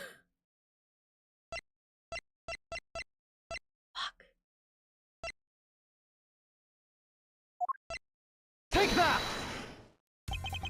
That one, I guess. Naturally, the shadow is the third smuggled object. The Primaduck statue replica. You can't be serious! I guess I fucking am. The Yatagarasu, or rather Callisto Yu, dressed as Agent Sheena, was inside the ball. She dressed the replica statue up in clothes. In clothes? And launched it through the air. Not so fast! Ha! Mr. Prosecutor! You left out a very crucial bit in your explanation. I know I did. She launched it through the air. Ha! And how exactly did she do that? Why are we doing this? He's literally baring his fangs at me. Why does he have fangs? But he has a point. How exactly did it move through the air like that? The wire, I guess. As long as this remains unsolved, we won't be able to move any closer to the truth. Which reminds me, didn't he say this earlier? Hey, sis. I remember that just before Ambassador Alba went to give a speech. He called you into his office, right? So just before the murder, Francisca was called here, right into this very room. If that's the case, then that may be another avenue I can pursue. Agent Lang, in order for me to answer that question, I will need to hear testimony from Miss Von Karma. What are you up to now, pretty boy?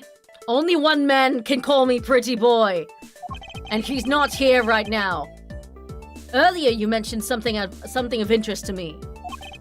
You said that just before the murder occurred, Miss Von Karma had been in this room because Ambassador Alba had called for her.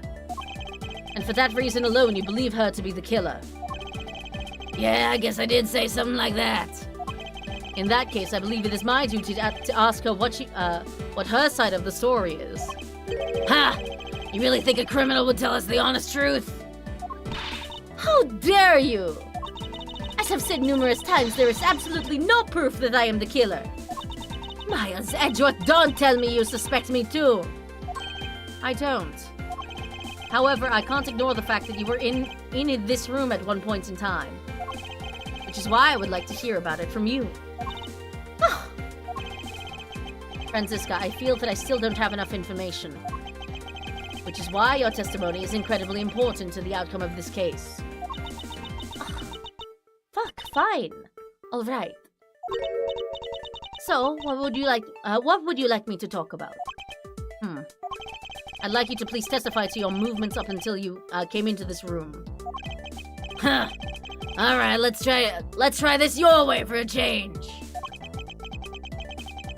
But what if she has to, but if what she has to say turns out to be a waste of time? I'll place her under arrest faster than you can howl no! As you wish. I don't say no, I say no! As I said earlier, I was assigned to guard duty in the Alabastian embassy. Again, why are you a guard? You're literally a prosecutor! What do you mean guard duty? This is such bullshit. After I saw that steel samurai off on his way towards the ambassador's office, I returned to the Rose Garden for a bit and checked up on the security situation. After all the preparations were in place, I was called back by Ambassador Alba to his office. Franziska, I want us to make this clear from the very beginning. So what I wish to confirm is that the only time span in which you were in his office. Most of Ace Attorney's bullshit. See, at least it's usually bullshit that, like, you can put together and it makes some kind of sense, right? But, like... I don't say no, I say my fellow Nipponese.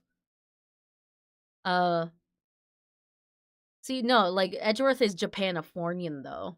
It is no longer just Japan. It is the cultural merge of Japan and California. That was before the murder occurred, is that correct? Yes, of course. I see. But now the only way that I can see for us to break out of this situation is to ask Franziska about her testimony in more detail. Press, press, press.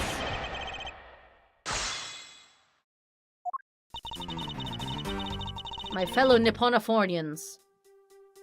Assigned to guard duty. Why? Why? Fucking why? I thought about the duty, I thought your duty was to fact-find anything you could about the smuggling ring. Yes, that was my job. But upon hearing that the Yatagarasu had sent a calling card to the embassy, Ambassador Alba called upon us to protect the embassy instead. That incident 7 years ago. Or have you forgotten what happened here back then? Ugh. Anything related to that case we're involved in appears to be rather painful for her. Wait, why? It's not exactly one I can readily forget myself.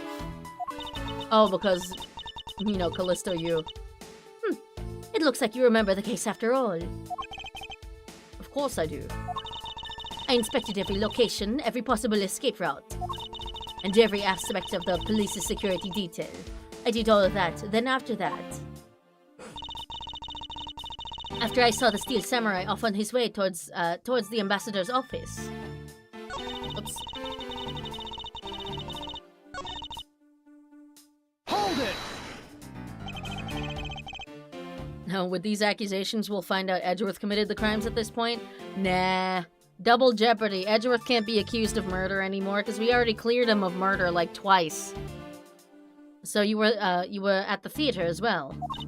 Yes, and I suppose you were also there as well, watching that stage show? Well, yes. So Franziska was there. Well, after the show was over and I saw the steel samurai off. Returned to the Rose Garden a bit, checked up on the security situation. Hold it! Why did you need to confirm the degree of preparation for even the speech? For security's sake, of course. What other reason could I have had? No one knew just how the Yatagarasu had planned on getting in, right? Yes, I suppose you're right. And in the end, the Yatagarasu did choose to appear in the Rose Garden. Even if it did turn out to be nothing more than a shadow. Ah!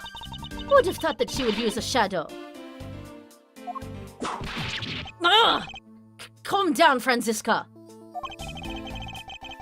She must still be nursing a grudge over the fact that she couldn't figure it out herself. I'm smart. I will never be caught unaware by a stupid trick like that. Anyway, there was no one in the rose garden. And we were aware that the speech was set to start soon thereafter. After all the preparations were in place, it was called back by Ambassador Alba to resolve. Hold it! At that time, Damask II's body had yet to be found in this room, is that correct? That's right. But Ambassador Alba was here. One could hardly miss his rather large presence. Large? That is a small old man. Huh.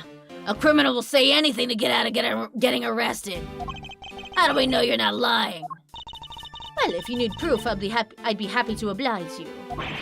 Seriously? Like I keep telling you. When I arrived at this office, Ambassador Alba was already here. He was standing by the flower box on the windowsill, watering his plants. Oh, I can attest to that.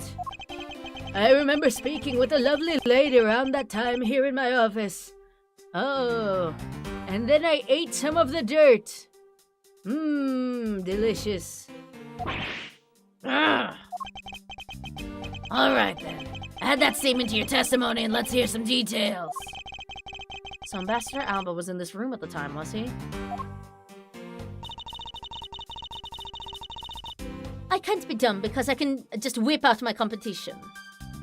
Oh, I can be dumb, yeah. Basically, yeah. When I arrived, Ambassador Alba was watering the flowers on the windowsill.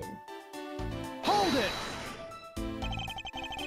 For the sake of being thorough, I'd like to ask you something. How did you know that Ambassador Alba was watering his plants at the windowsill? What do you mean by that? I used my fucking eyes, idiot. The entrance to this room is on this side, however, the window is on the opposite side.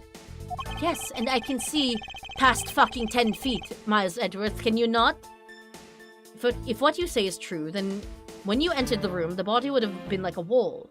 Oh, his body would have been like a wall. He would have been blocking your view of what he was doing. Is that not correct? I suppose it was a bit hard to see around him. But fortunately for me, Ambassador Alba is not an immovable wall. I knocked before I entered, and as I did, he turned around to greet me, with a watering can in his hand. So it's only natural to believe that he was watering his plants, right? I suppose. After his greeting, we spent a little time talking about his flowers. He had obtained them himself, and is growing them with the utmost care, you know. Hold on. Let me check out these flowers. Okay. Yes. The plants in this room, they're all like my children, even the big tree that is going through my window. And that one plant that looks like me over in the corner behind you, like the pink man, the plant behind you, I trim that one to look like me, and then I make out with it sometimes. Okay, let's not think about it anymore. The passion flowers in the flower box on the windowsill are growing beautifully too. All 4 of them are in full bloom. 4? 4? Bitch, there's 2! Fuck you mean 4? Miss Von Kama, what did you say just now? I said that the flowers are growing beautifully. What about that statement do you not understand? What do I not understand? I do not understand why a certain thing is the way it is. I'd like for you to append that statement to your testimony. Oh, very well. What a waste of time. There are 4 large passion flowers in full bloom in the flower box. Hold it! I know I object to this, but I want to see the dialogue. I'd like to confirm this with you one more time. There were 4 passion flowers in bloom in that box, correct? Yes. I should hardly think I could have miscounted such eye-catching flowers. Must be a deeper meaning to this statement, and it appears that I must take a gamble on its meaning for me to make any progress. The Primber Duck statues were already switched by the time the murder happened. In light of that fact, what Franziska saw in this room before the crime, is of incredible importance.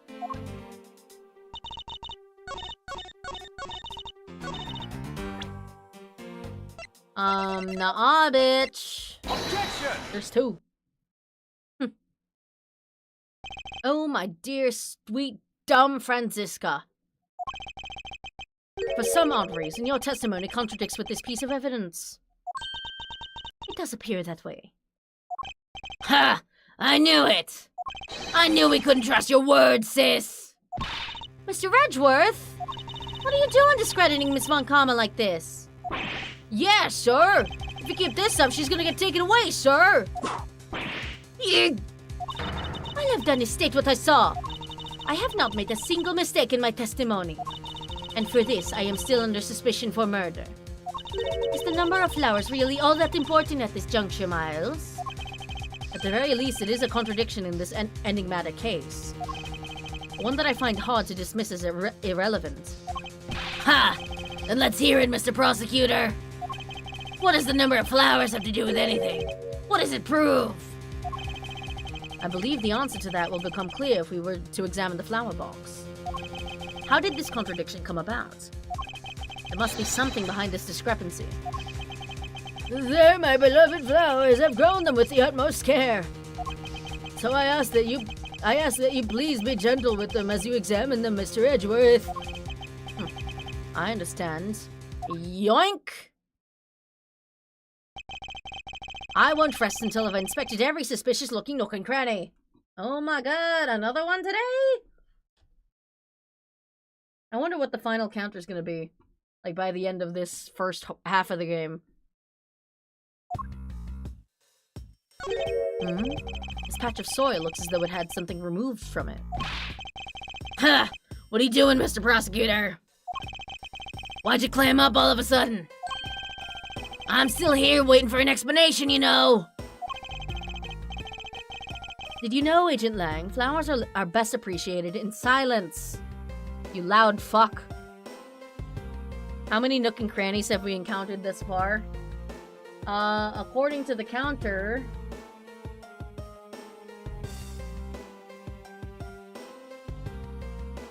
36.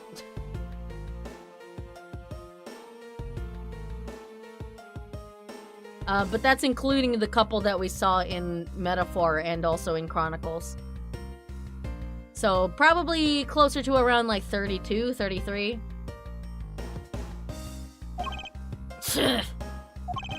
Looks like two things were pulled out of this flower box. The names of these flowers, I believe they're called passion flowers. Despite being called flowers, they are actually species of vine. They appear to be growing well and are well supported by these plant supports. Flowers are best appreciated in silence, so please shut the fuck. Yeah, but no matter how I look at it, it looks like there are only two here to me. You realize, don't you, sis? Your little lie has failed you. Oh, Miles Edgeworth! Hurry up and shut this man up for me already. I suppose I will need to use some evidence to shut him up, won't I? I believe I have just the piece of evidence you require. Oh? You do you? Amazed at the level of commitment to the Nooks by the AA team. Yeah, and the references in external games. Yeah, so dedicated that they got a different company entirely to use Nook and Cranny. Like the obvious holes aren't obvious enough. Listen, we have to prove that there was something in the holes and he wasn't just, you know, using the holes for nefarious purposes. Or just eating the dirt out of the holes. We don't know what this man is up to in his spare time. You have such confidence in the face of your current plight. But I highly doubt it'll last until the end. You howl like a wolf, Agent Lang. But we'll see if you have any bite to back up that bark after you see the evidence. The truth is, the passion flowers reveal can be seen in this piece of evidence. Take that! Sheena, who was supposedly in the ball the entire time, had these hair sticks on her. that look exactly like the plant supports in this flower box. In other words, I believe it can be said that these hair sticks are in actuality support sticks for the passion flowers. They're too fancy to be fucking support sticks, man. Support sticks for, like, vine plants are just, like, branches. Or, like, dowel rods. Or something like... Something like low key. Who the fuck uses, like, hair stick looking ass things for plant supports, man? Huh. And so what? Is this really all that important to the case? Of course it is. It means that we found yet another item that was smuggled between the countries tonight. Ayah! Used to put glue on your fingers to peel it afterwards like some weird exoskeleton. Did not everyone do that? I would feel clean afterwards, you know? Lang would benefit from these hair sticks. His hair's too short. I think he would benefit from not giving himself the worst hairline possible by using those stupid fucking, like, sunglasses that he uses. Thinking about it logically, Agent Lang, these sticks were originally in Alabast. But somehow they wound up in Sheena's hands, who was in Babal the whole night. So make no mistake, these sticks were smuggled somehow, just like the knife and the statue. Ugh. Huh. Very well then. I want to hear from you exactly how they wound up in Babal. Fucking yeet. How did these support sticks find their way to Babal and why? There must be some reason as to why they ended up there. Aha, so that's why. Agent Lang, if you would please take a look at this and tell me its shape. Huh. It's just another stick, isn't it? And so it is. But the shape of the support stick is what is important. Oh my fucking god, he shot it with a crossbow?! That's crazy! For when they are used with something in this room, that's when it all comes into focus. And the object that completes the picture when used with the support sticks is... the fucking crossbow? Eureka! God damn, old man with a crossbow, man! That's a crossbow! Wait! You're not really suggesting... I am. These hair sticks are rather plant support sticks. And they make for perfect arrows. Ayah! I mean, not really. Because there's a ring on them that I think would, like, throw off their fucking trajectory. But let's just assume that there's a lot of fucking force to this crossbow, right? That he just has mounted up on the wall here for decorative purposes. Like, enough force to make it fly straight. Or maybe he's just, like, he's just proficient at shooting this shit. Yeah, they're called bolts, you dolt. Listen, he's not a fucking crossbow expert. I've done it. I found the common thread that connects the two offices. Usually in AUs, Edgeworth is the vampire, not the vampire hunter, you know? But this thread has yet to be completely untangled. Even using the arrows, how does this explain how the statues were being transported? Furthermore, who could it have been who fired these sticks as arrows? I don't know, the other fucking person in this room? There must be a common thread that ties all of these things together. Literally, the fucking wire! Ah! Not so fast! Mr. Prosecutor, hold up a second. You do realize what happens when you tie a statue to an arrow, right? They don't fly at all! Astounding observation. Like, honestly, like, kudos to you, Lang. You're so fucking smart. Good job, Wolf Boy. Amazing. Amazing detective work. Holy shit. I wouldn't have ever known.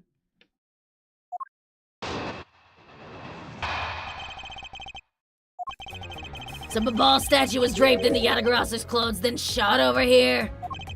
Even if you fired the arrows from this side, they wouldn't go far with a statue tied to them. Their only brain cell tried carrying, yeah. I don't think I need to tell you that the prima duck statues didn't sprout wings. You're a realist after all, aren't you? The prima duck statues didn't sprout wings. Of course they didn't. Glad you understand. I feel much better already. I was afraid for a second that you were unaware of that crucial fact. It's only crucial because you're under the belief that wings are necessary to this equation. What? You need to free your mind a bit more and let it fly like a bird on the wind. I'm a fucking wolf, man! The prima duck statues flew, but not on a wing. Allow me a bit of your time, and I'll explain this mysterious phenomenon to you.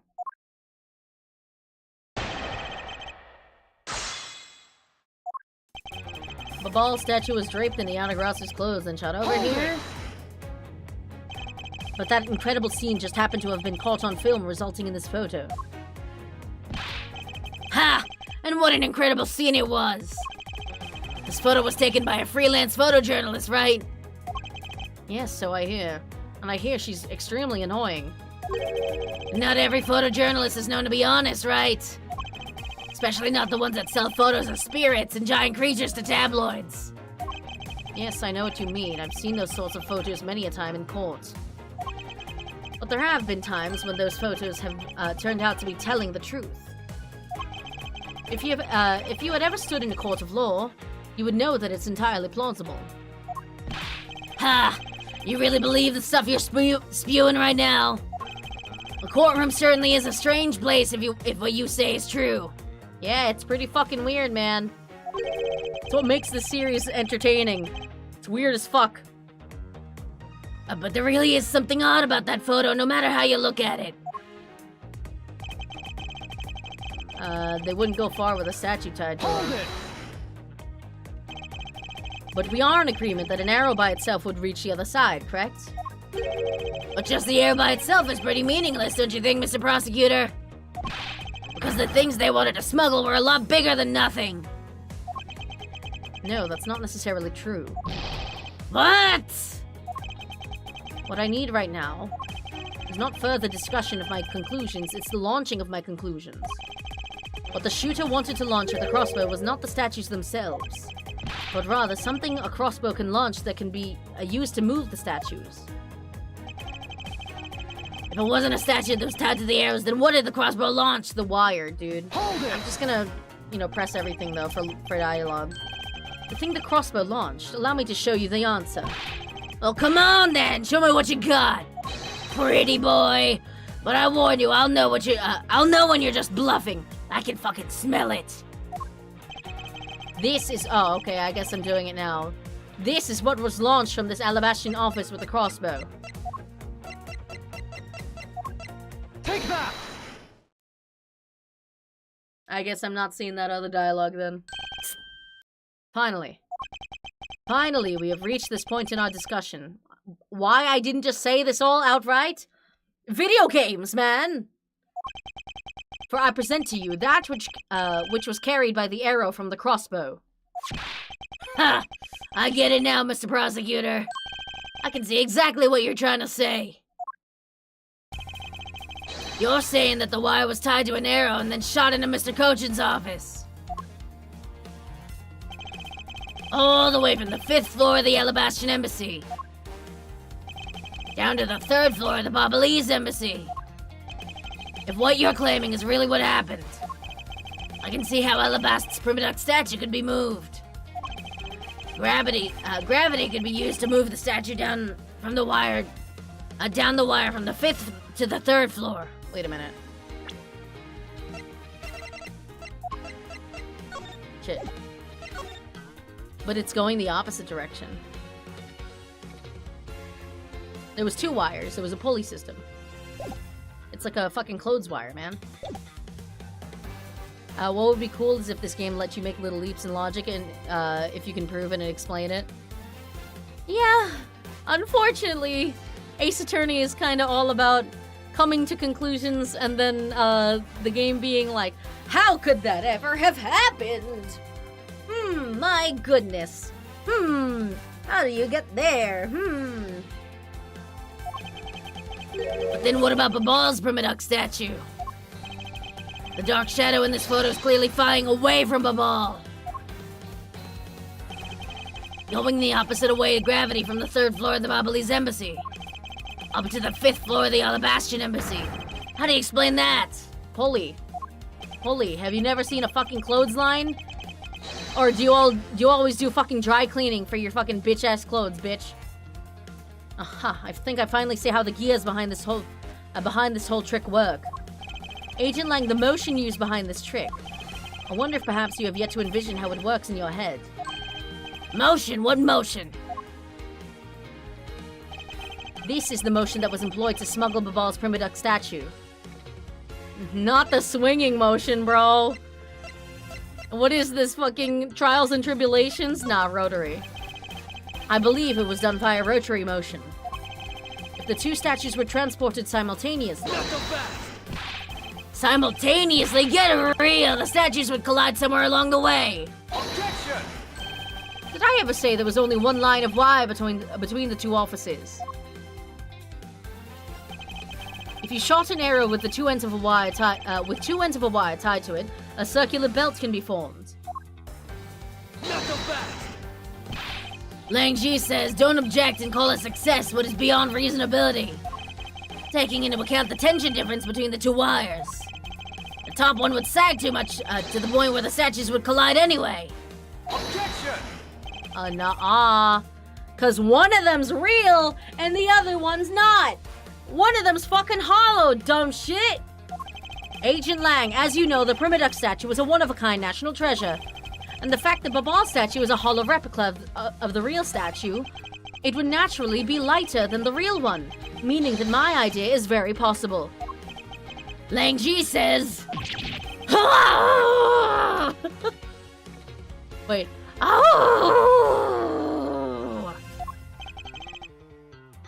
Here is what I believe happened. Miss Yu and her mystery co-conspirators set themselves up in 2 different rooms. The co-conspirator bridged the rooms by shooting the 2 ends of the wire down on one arrow. Then the 2 of them covered the statues and proceeded to transport the statues.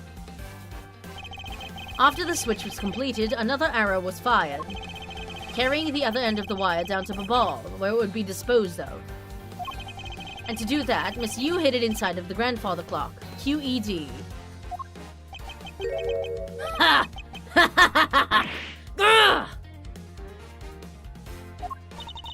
This proves it right, Agent Lang. Stop fucking laughing at me. But I'm not the killer. Not yet, sis. I still haven't had my dessert yet.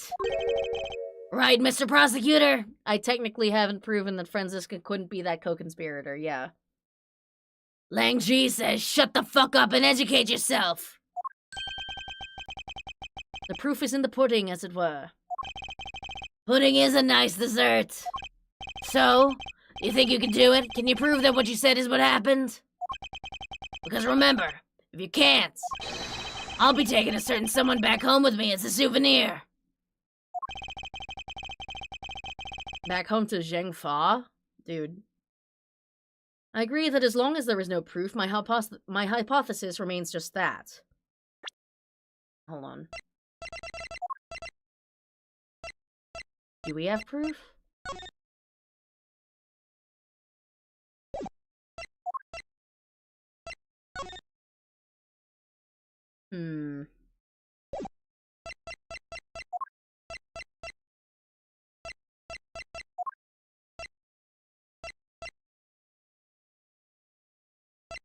They're actually crossbow arrows. I mean, no, they're fucking plant supports.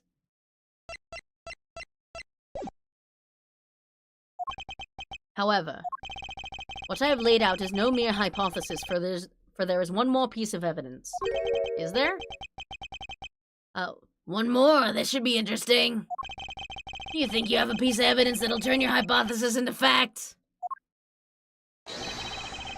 Well then, let's see it, Mr. Pretty Boy Prosecutor. And the thing that made it possible to create a circular belt out of a length of wire. I believe that it is right here in this very room. What? Now then, I believe this is what made the circular belt transportation method possible. The fucking ceiling fan! Take that! Ha! Looks like you dropped another bomb on us again! A last piece of the trick. Our 2 pulleys! Wait, oh no. I thought there was, like, string still left up there, but that's just a design on the back. Precisely. The ceiling fans double as pulleys in this case. And thanks to the fact that there is one installed in each of these offices, the ceiling fans made for the perfect pulley set for the wire to run on.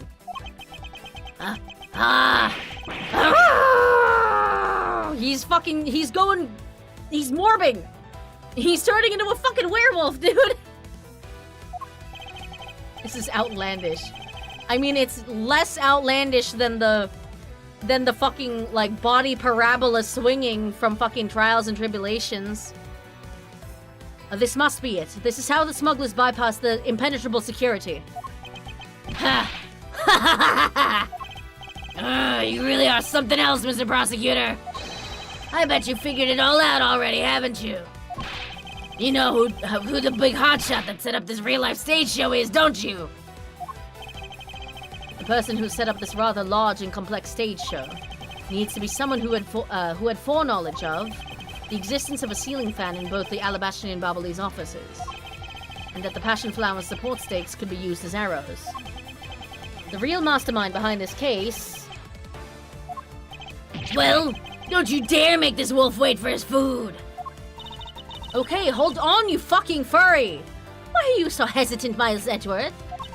If you can't see who it is, then why don't you present something like you always do? A single point of the finger here, and this case will explode into an international incident. Yeah, there's a point in the final trial of Trials and Tribulations where they tie a body to a rope and, like, dangle it and, like, fucking, like, drop it like a fucking parabola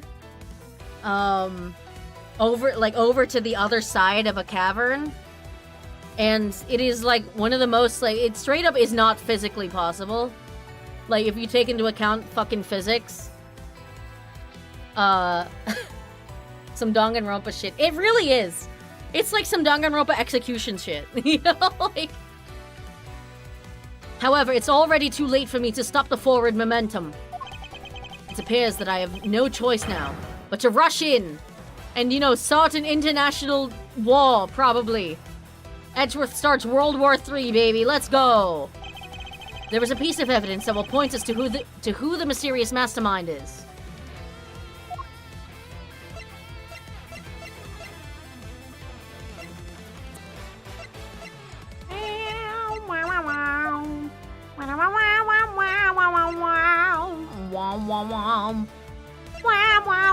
Wait, I actually don't know what the fuck they're talking about.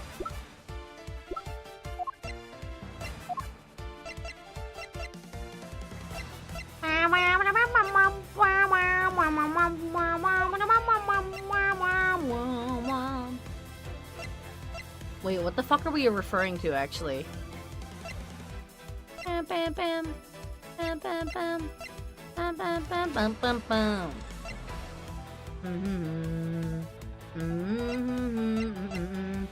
How the fuck? Wait, how do I implicate Alba here?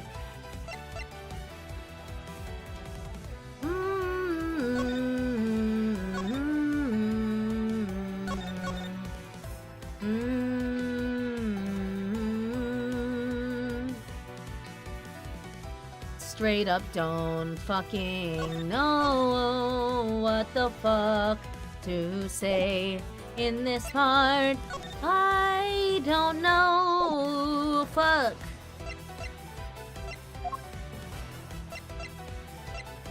At least I get to jam out to fucking Lying Coldly, or whatever the fuck it's called now.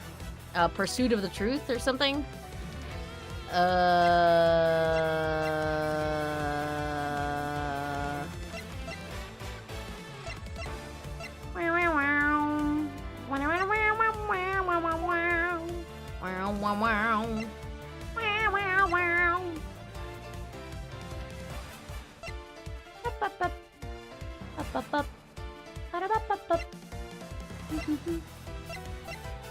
Wait, I don't know.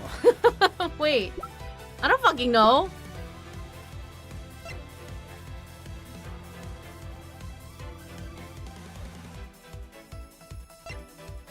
Piece of evidence that will point us to who the mysterious mastermind is.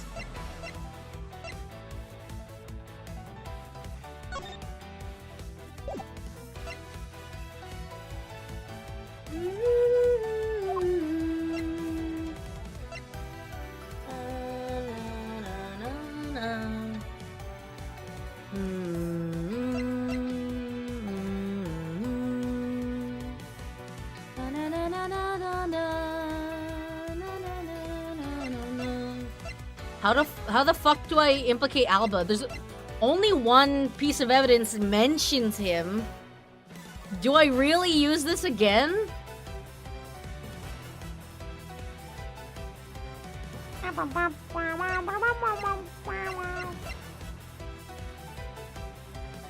Take that! Oh my god, really?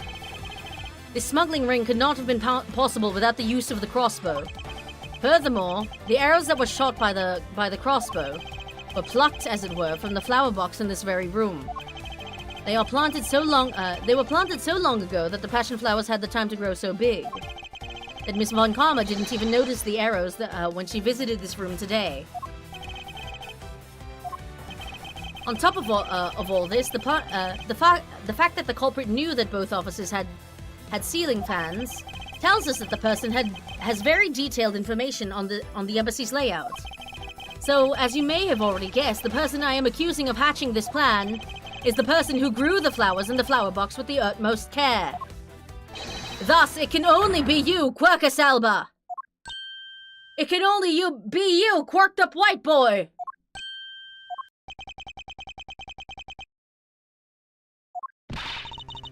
Are you out of your mind, Miles Edgeworth?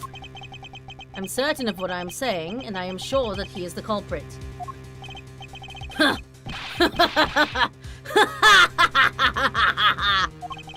Tell me, Mr. Prosecutor, what was the ambassador trying to accomplish by doing all that stuff he just outlined? Why in the world would he need to use a trick like that? International war, here we come! I understand your need to doubt me. However, there is one thing that stands out to me as very odd. Just one thing, huh? The one single end result Ambassador Alba sought to obtain. If we were to examine the focus of this complex trick, I believe we will finally find the answer to everything. Everything will become clear once we examine this piece of evidence. What? Wait, what? The focus of this complex trick. Finally find the answer to everything.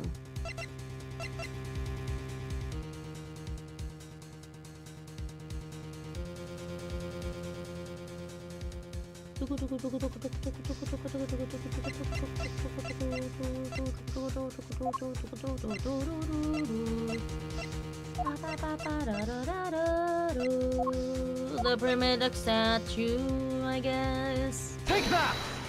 Yes, okay. I would fully understand the reasoning had the situation been the reverse. However, to go through the trouble of swapping the real Primiduck statue for the fake, I sense a very shady reason for such a bizarre action. And who better to ask for that reason than King Primidux himself? I see. Ambassador will be examining that statue now, with or without your permission.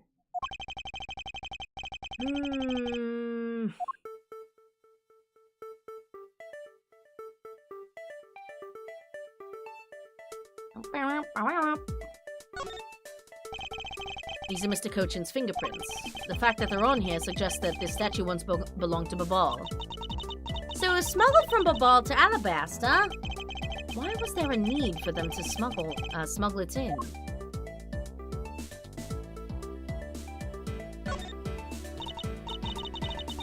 This guy kind of looks like the Steel Samurai, don't you think? Maybe it's because they look alike that he was picked to be the Goodwill Ambassador? I suppose that's possible. Take a look at this area around the base of his neck. It looks like a gap. Hey, you're right. Maybe it's meant to be some kind of secret? Perhaps it's possible to open the statue from this gap in its construction. What? Hurry up and open it, Miles. The suspension is killing me. Suspense, Francisca. Alright, here goes. Oh, fuck. Wait, what the fuck? That's... Wow, really did open up. Hey, what's this thing that fell out? Oh. It's 5 million Robux. Holy shit. I believe a more thorough examination of it is required.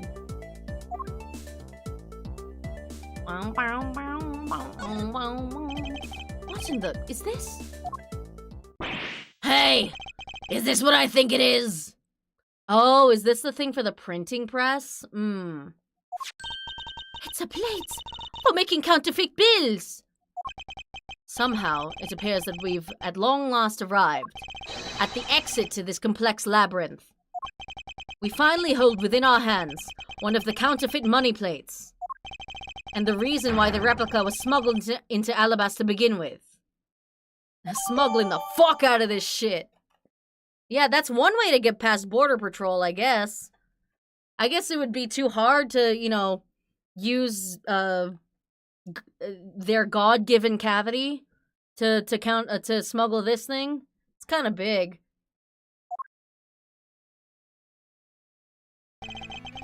The Primiduck statue can only be handled by the ambassador or the secretariat, and the replica is nothing more than a hollow shell covered in gold.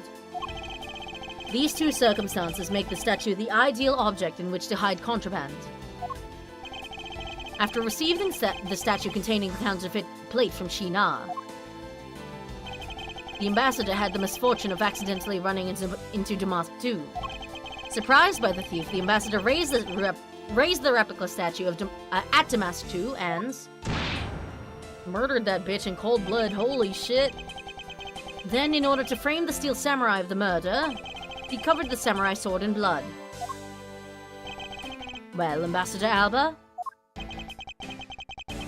What the fuck are you talking about? I didn't hear any of that. You're the leader of the smuggling ring. You're the reason my fucking country's been put to shit. My country is a mess. And it's all because of you. You're the one who killed Damask too? Answer us. I never thought that you would figure things out to this level. Shit, that's crazy, man. However, there's one point I disagree with you on.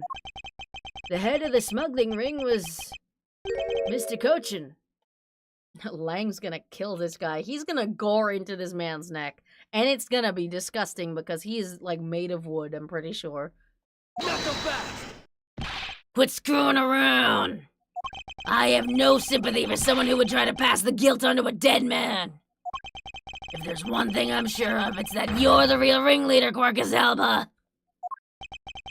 It's not good to speak with such subjectivity, you know, Agent Lang. Subjectivity, my conclusion, is anything but, and is the result of logic and investigation, mostly done by that guy over there. I kinda didn't do very much. Logic and investigation? Only seconds ago you were ready to arrest Miss Von Karma. Are you fucking dumb?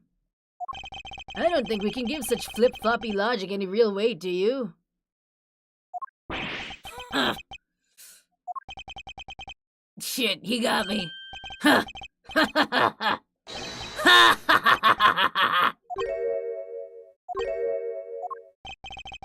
It looks like you still don't get why I came back.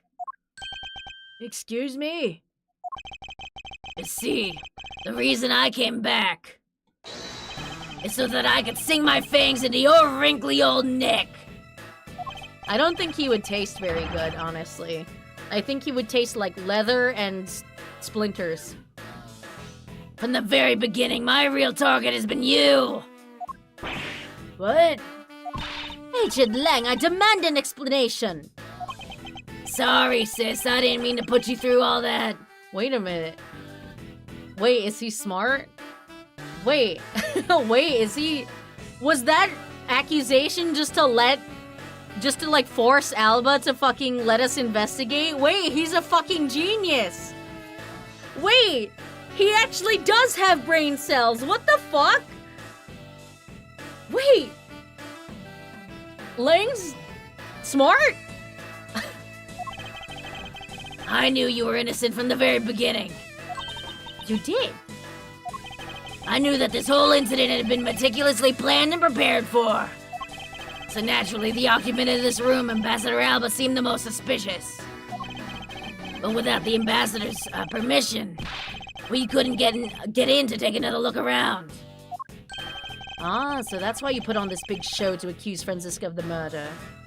Wait, he's so fucking smart. Wait. My entire view of this man has, like, gone 180. I thought he was just like, oh, you know, good boss, but kinda stupid. And that's not entirely untrue. But he's got schemes, man. That's crazy.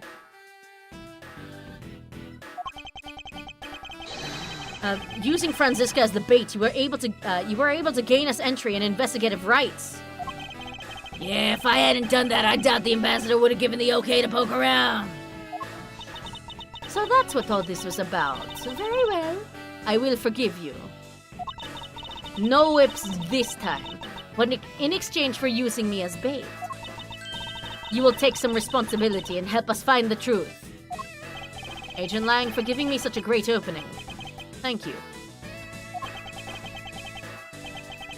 You know, I just knew, Mr. Prosecutor, that somehow, if we were able to find some proof by investigating this room, that you would be able to figure out the real culprit with your special brand of logic. It's just regular fucking logic.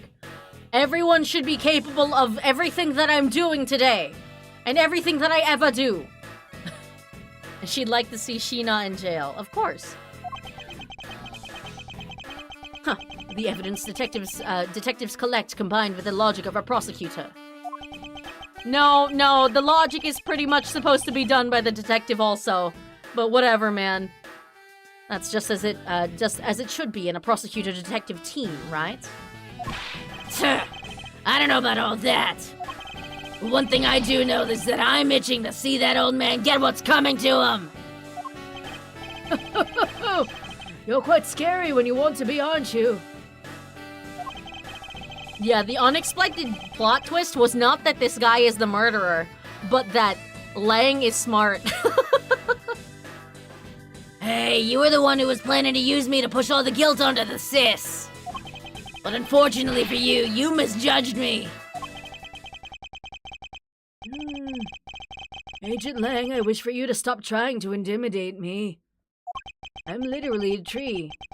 What we need right now is evidence and proof. I wonder if you have what is necessary to prove that I am the head of the smuggling ring. Objection! Since when do detectives do their jobs in the AA universe? Gumshoe does his job. He's just very slow about it, alright?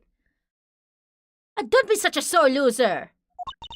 It's coming from the sorest of losers ever. If you really are the head of the smuggling ring, then you should acknowledge your crimes with dignity.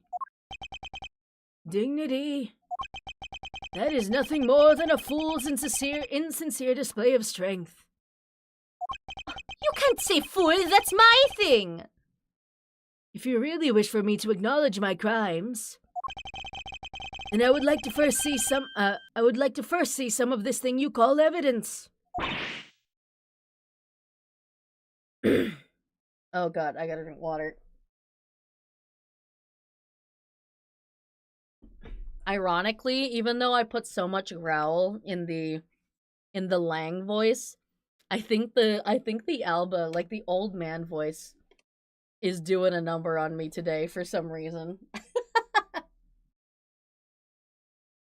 I think it easily dries out the throat. It should be fine if I just hydrate.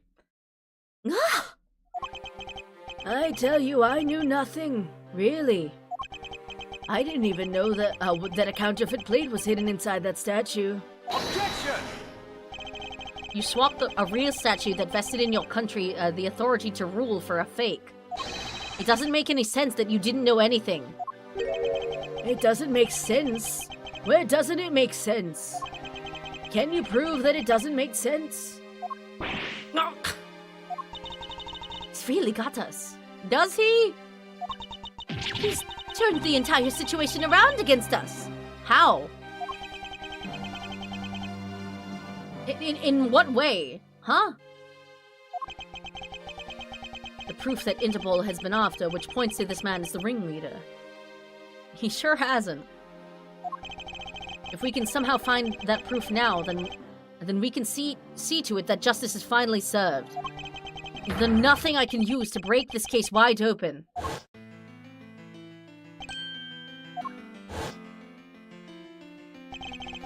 The trump card and the videotape.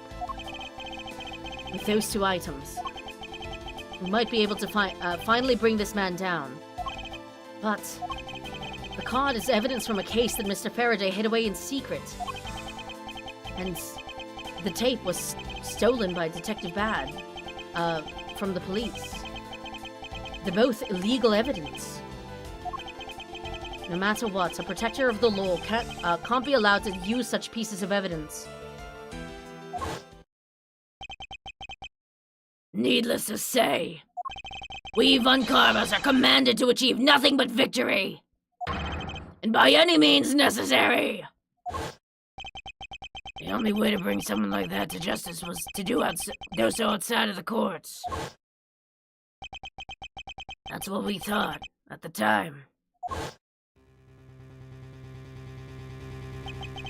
I no longer follow the path of Manfred von Karma. And I won't follow the path of the Yatagarasu. I'm doing this legally, bitch! This leaves me with what? What creed will I believe in? Your daddy's. Greg's. If I want to pursue the truth, then I will sully my hands in legality. And if I want to pursue justice, then I will lose the truth. What is the law and what is justice? And which path is a prosecutor supposed to follow? Oh my god, the prosecutor's path. Holy shit. The creed of pulling shit out of your ass, bluffing. Fuck, dude. I don't know!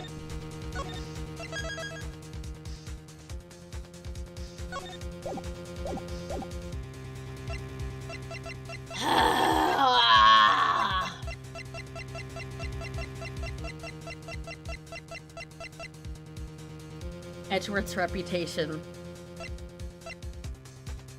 Or the truth. We gotta go with the truth, right? Knew it. There's no limit to the law. Any limit that exists was set there by man. Isn't the law a limit in itself? But whatever, man. When a person goes beyond that limit, then the law too crosses into new territory. What? For what reason were laws invented? The answer to that is what I must now show. Ambassador Alba, I wonder if you might recognize this. Oh, I wonder what that card is. I've never seen that before in my life. It's a directives card used by the leader of the ring to relay instructions to his subordinates. Oh, is that what it is? This card was sent to the real culprit behind the KG-8 incident 10 years ago. Like a liar. You know, like a liar. A man by the name of Mr. Manny Cochin. Oh. So why do you have such a card in your possession? Because it was hand-delivered to me by a certain great thief, the Yatagarasu. The Yatagarasu gave that to you?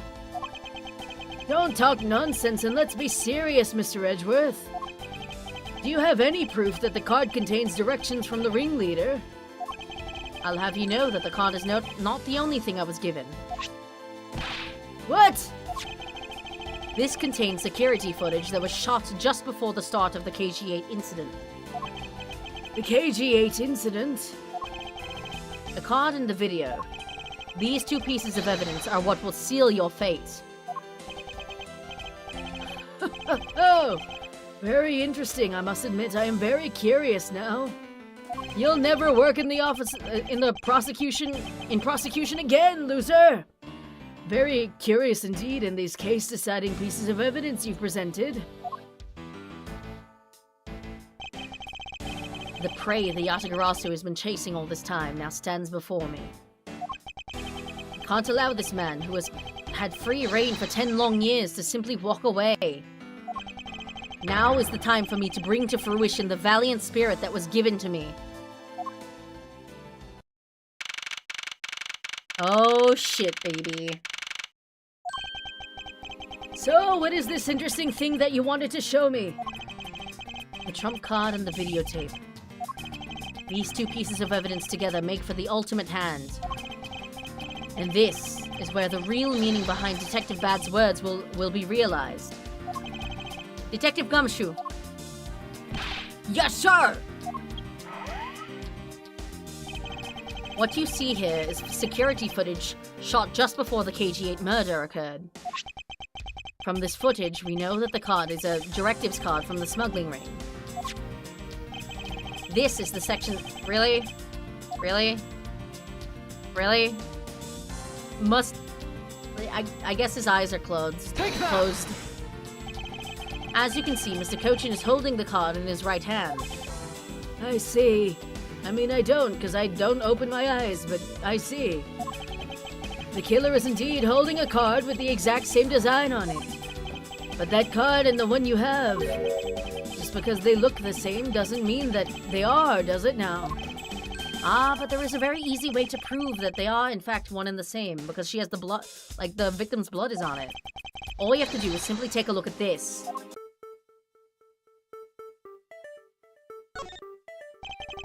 This dark red blood, yes, this is your proof.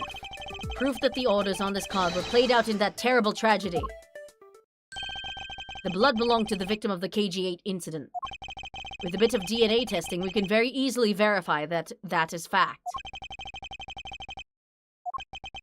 If you have no objections, then I'd like for you to take a look at this next piece of footage. This car that passed by in front of the victim's apartment building. It's an official Cadopian government car. What? Detective Gumshoe, if you could please magnify the footage. This area of the footage directly links the smuggling ring with Cadopia. Oh my fucking god, wait. I was just pointing out the flags, but... That's his fucking emblem. The thing that he wears on his fucking... Take that! Oh shit, never mind. You must be very tired. What the fuck are you talking about? Wait, what am I looking at, then? Your investigation may fall apart. Perhaps it is time for you to retire.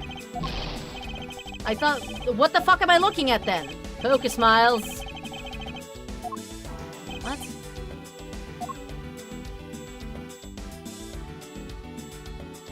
I'm pointing out the card again?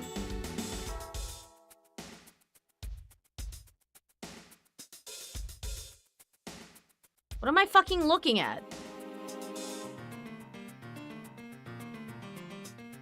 Why can't I look at the fucking flags on the front of the goddamn car? Whatever. Take that! The shape of this pocket and the directives card in it. It tells us that, without a doubt, this person in the car is Mr. Cochin. Oh, I thought we just assumed that. I don't know why it, like, blacks it out here. We could see from the zoomed out footage. He's gonna keep doing this till the end of time. Yep. The license plate on the car was also captured by the security camera. And with it, we can easily find out who was sitting in the car, in this car on that day 10 years ago. Which is why I can say with confidence that you were riding in this car on that day. Again, I feel like we're gonna have to point out that fucking emblem that I see in the back there. No. Huh.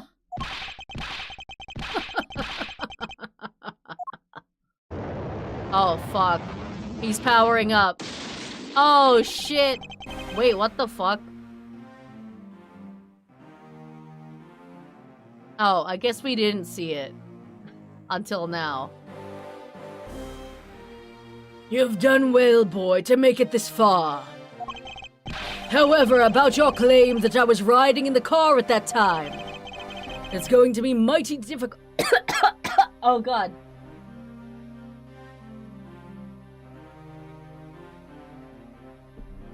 It's going to be mighty difficult to prove. I mean, I can prove it now that you stood up. Holy hell. How so? The Principality of Cadopia no longer exists. So naturally, all records from that time period also no longer exist. Ah, that arrogance. What she really means is he's already erased all traces of them. You're literally showing it off. You're showing it off, you fucking dumb shit. Are we finished here, boy? The only weapon I have left to me now is this piece of footage. There must be something here that I can use against him. Yeah, the thing I pointed out last time. Take that! What the? Ambassador Alba. Yes, what is it? You were once an army man in the service of Cadopia. And it was you who made the many missions you participated in successes, correct? Why the sudden backhanded praises, boy? Does that mean that Cadopian birth certificates are no longer good? Yeah, this man does not exist. Although, to be sure, the brilliant medals on my breast were awarded to me during the era of Cadopia.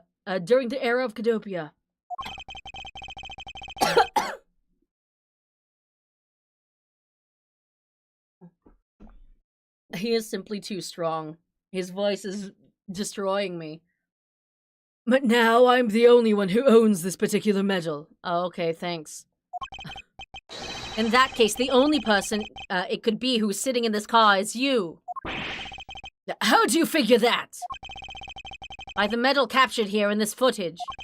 It is clearly the same exact medal as the one on your chest.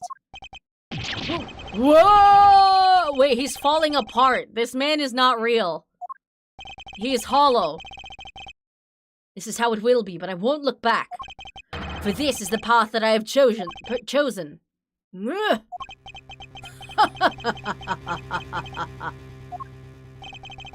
You've moved me with your devotion to this case, Mr. Edgeworth. Why is he taking such an arrogant stance with me? It's almost looking possible, isn't it? For the lot of you to have come this far. It looks like I just might lose our little game this time. You might lose the game this time. You don't get another round, Mr. Ambassador. Is that a fact? Very well, I've decided to confess and admit my guilt. You're going to confess? And I will accept whatever punishment that may come as a result. What the? Regarding the Damask 2 murder, I admit, I did it out of self-defense. You're claiming it was justified self-defense? Damask 2 attacked me and I felt that my life was in danger. If I hadn't done what I did, I might be the one you found dead instead of him. What a pathetic performance! I'm not giving you one. Wow, you two really know how to laugh at inappropriate times. If you wish to claim it was justified self-defense, then you will need some evidence. It's always the evidence with you, isn't it? But if that's what you require, I'll provide it. The man left a mark on me when he attacked. What? I don't particularly want to show it off, but this is proof that it was in self-defense. I'm an old man, and sometimes I don't pay enough attention to when I should. But Damask 2 didn't have a single weapon on his body. What is that? What is that? Hold on, it's nothing to get worked up over because I hid the weapon. You hid it? I'm sorry, but as you know, a murder is a murder, even if it's in self-defense. And I couldn't let it become public, seeing as how I am an ambassador. This is the weapon you seek. My special bonsai trimming shears. Ah, it's covered in blood. He was trembling quite badly during our struggle. But that's when he grabbed the shears that were sitting in my office and attacked. So you see, it was an act of self-defense. I hate this guy. Is he right, Mr. Edgeworth? Ugh. Since he has both a wound and a weapon that caused it, it's enough to declare it so.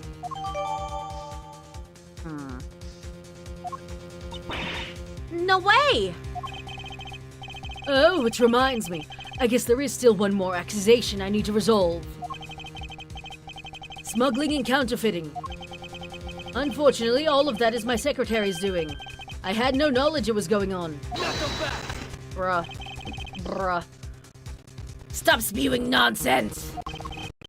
You're trying to throw my investigation under the bus in your desperation. Your investigation? My investigation! You didn't do shit, brother! Ugh. If you want to get real honest, everything in this case can be connected to you. The murder of the Mask 2 was done in self-defense. In my trials, no man escapes his crime alive. Women, though, I don't know. Women, maybe.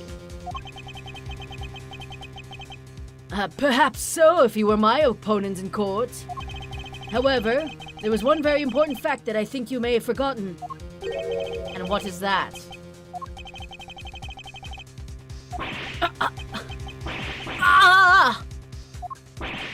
Oh, that's what you mean! Extraterritoriality! There it is. That's right. This embassy sits on what is effectively Alabastian soil. So any trial that is to be held will be held in Alabast.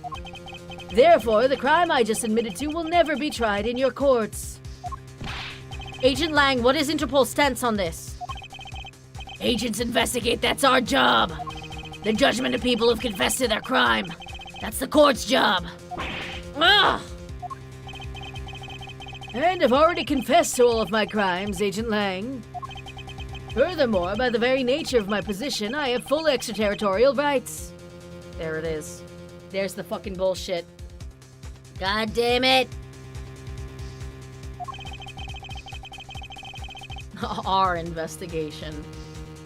These rights are effective even on your country's soil. Therefore, no matter where a crime may take place, it will never stand trial in one of your courts.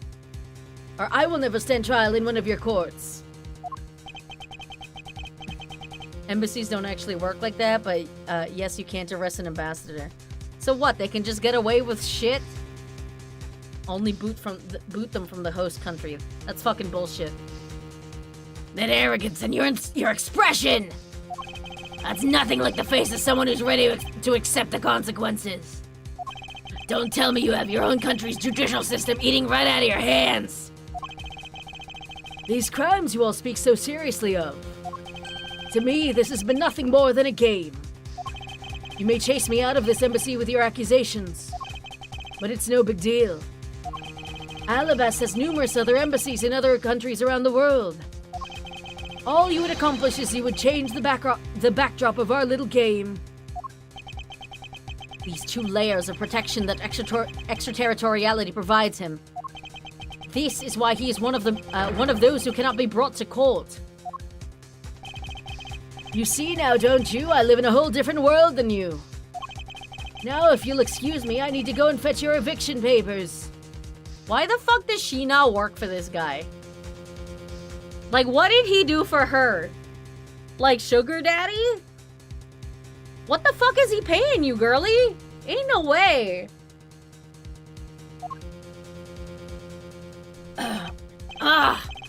Is there nothing we can do? To be continued right the fuck now, baby. This has to be the last one, yeah?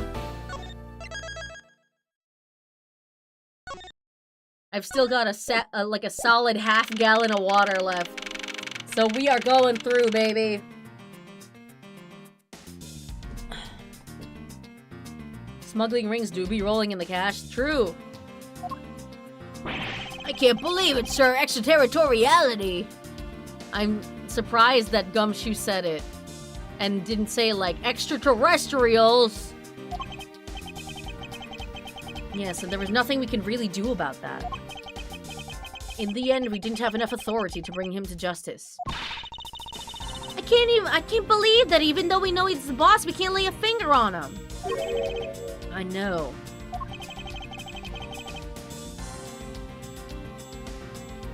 Oh. This picture's new. Hey, Mr. Prosecutor, sorry to skip out on you, but I got some business to take care of. Oh, okay, bye. If we can't even give an evil guy like him a slap on the wrist, then what the heck were laws created for? What good are they?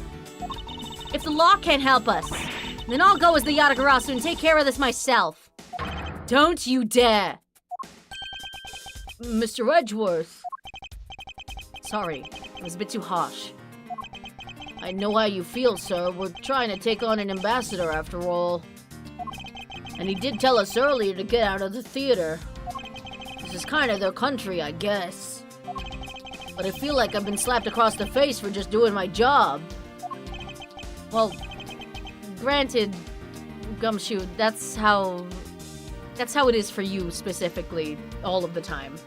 What am I going to do? Should I retreat for now and formulate a better plan of attack? Oh, come on, everyone. We can't give up yet. Okay. I want you to think about something for a sec. We've never let up even for a second, and as long as we don't stop investigating, we might find the rotten treasure hidden here. She's right.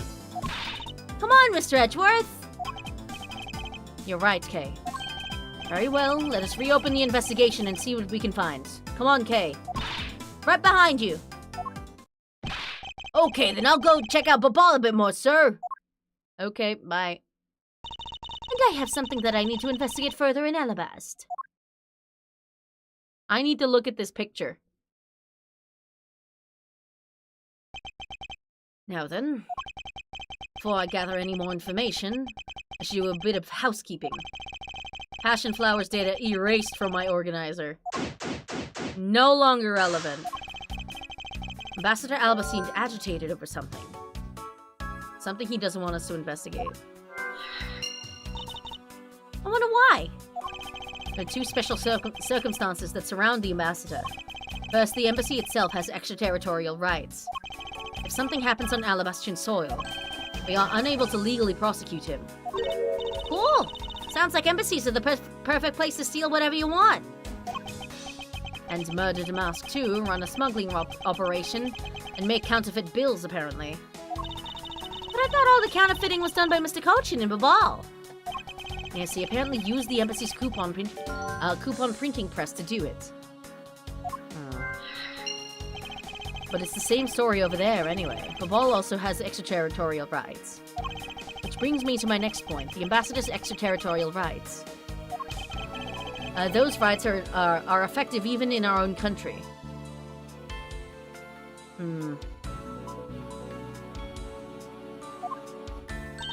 Really? No matter what happens, he can never be tried in our courts. He retains some very special rights indeed. Basically, no matter what wrongs he may commit, we can't bring him to trial here. So I guess we really don't stand a chance, do we? Unless we can prove that it happened elsewhere, right? We might stand a chance if we can somehow nullify either one of his special rights. This was taken just before the two ambassadors gave their bouquets to the Steel Samurai. Oh, hello there! I see you, Mr. Knife! Wait, is it just my imagination? Or is there something in this picture that I've seen before? I won't rest until I've inspected every suspicious-looking nook and cranny. We have so many today!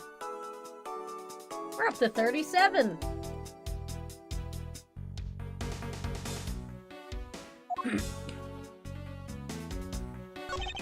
It appears to be a bouquet of Persian cyclamens and roses. Wow, you even know the exact species? I never would have figured you for an expert on flowers. Ugh. It's all because of those flowers that old lady sends me every month. Oof. Just look at me, I sound like some sort of botanist. Larry Butts in this picture is the anomaly? Yeah.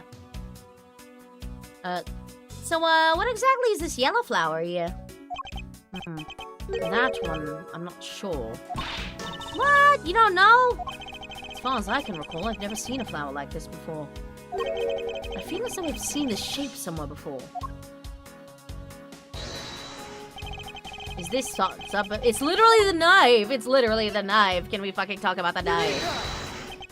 The ball's national symbol is the butterfly, and alabastre is the flower.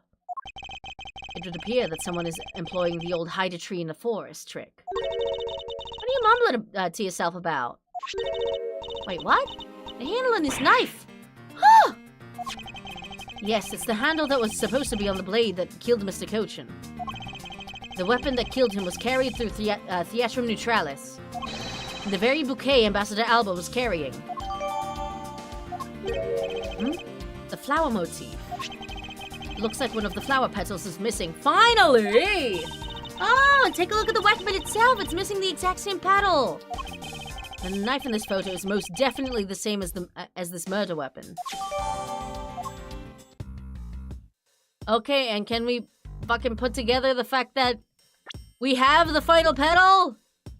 Can we talk about it? Hey, Larry. There's that troublemaker standing there smack in the center, making two peace signs. Wow, the Steel Samurai stands out even more than the two ambassadors in this picture.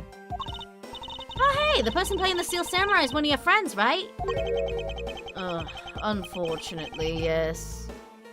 No, I have no idea who he is. Wait, but you just said he. You know which gender he was, so you must know him, right? I beg that you please refrain from talking about that person with me ever again.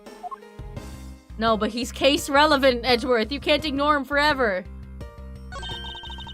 Mr. Polina really has a great smile, don't you think? I bet he was really happy that they were going to become Kodopi again. Perhaps, but instead he became the greatest victim in today's case. An ambassador like him who was always thinking of his country is really to be admired. Yeah, although this happened, I hope they'll be able to reunite the country someday. I hope so as well, but for that to happen, we need to solve this case first. We need to see to it that those that would harm the new Kodopia are locked away. And we will! I can't believe he was pretending to be a harmless old man, old grandpa. Talk about deceptive! I don't suppose anyone expected him to change that drastically. I bet he's thinking of something evil behind that cheery smile. He's not smiling. Hey, please try to remain calm and focus on the here and now. Yeah, you're right. Sorry I got all worked up there. Well, the only way we're gonna be able to steal the truth is if we keep on investigating. It seems that lilies are the center of this bouquet, with an accent of chamomile. Wow! I can totally smell the wonderful fragrance. Okay, this is just a picture. Oh, look, I know that. But it's nice to imagine things once in a while, you know? Where's your sense of empathy? If you can smell the fragrance of flowers from a photo, that's more like a hallucination. You don't have to be mean about it! Let's just drop this before it's in full bloom. You're such an asshole, Edgeworth. Flowers were sent by a variety of people and businesses to celebrate the Goodwill event. Even the Steel Samurai received some flowers from the ambassadors. There's so many bouquets here, it's like a wedding ceremony. I believe the flowers are for those are for a slightly different reason. What do you mean? This event was supposed to be like a wedding between Alabas and Babal, right? Actually, I believe they're more of in a state of divorce. Okay then, this event was supposed to be their remarriage ceremony. I suppose you could call it that. They're toxic for each other.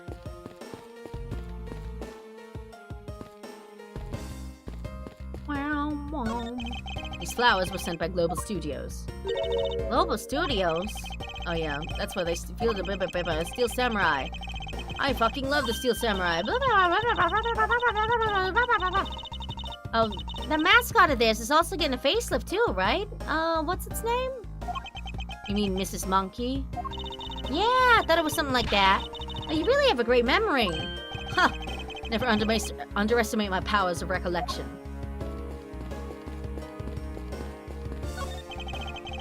On the orders of Ambassador Alba, no one is allowed into Alabast. I thought a lady with a whip passed through here not long ago. She's from Interpol and had the proper paperwork. So while I was reluctant, I had to let her in. Sounds like Francisca, all right. And besides, if I didn't, that whip of hers... Yep, definitely Francisca. I guess logic time.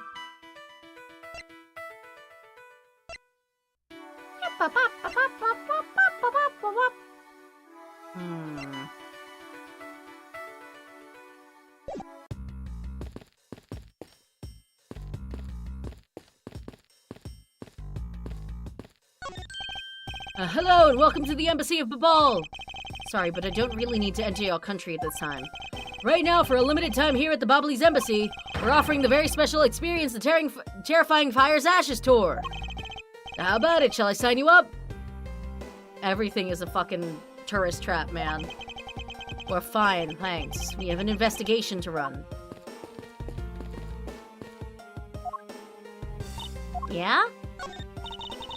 We've come too far to give up. We must expose Ambassador Alba's misdeeds, Mr. Edgeworth. Yes, of course. And you gotta find a way to steal the truth and get it out there, for my father's sake. Yes, and we will. The reason for Ambassador Alba's nervousness must still be here somewhere. Furthermore, I need to pin down exactly what happened in here. I'll start by thoroughly examining this room for any information I can find. Mr. Edgeworth, if you don't pay attention, Ambassador Alba's gonna get away. Yes, I know. Now hurry up and do that swing thing you always do. I have no idea what you're talking about. You don't. Come on, you know what I'm talking about. That thing you do. Are you talking about logic? Yeah, that's it. So hurry up and let's swing already. All right. To be honest, it's been a bit hard to connect everything up until now just by looking. However, I should be able to piece things together if I take another look at my leads. Perhaps now is the time to use logic and reason. My way to the truth.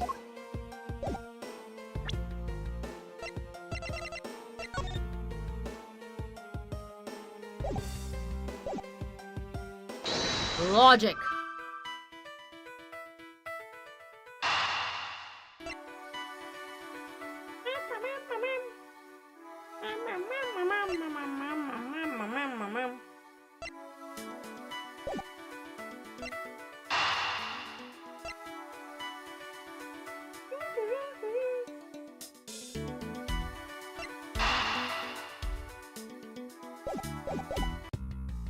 Hold on.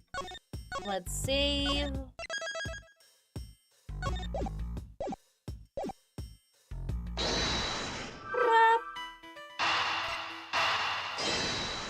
Counterfeiting? Damn it! Pieces don't fit together quite right.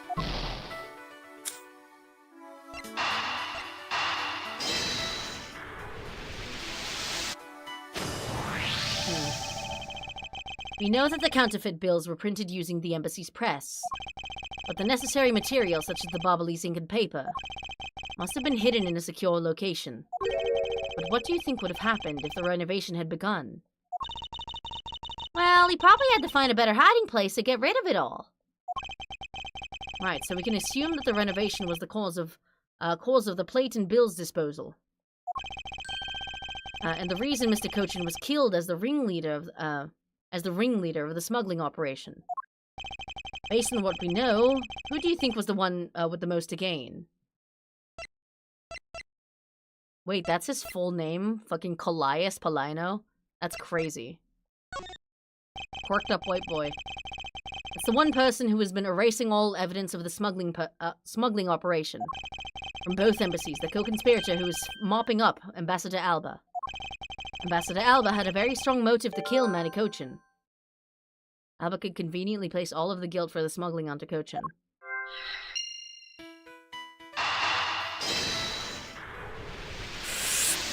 Pew!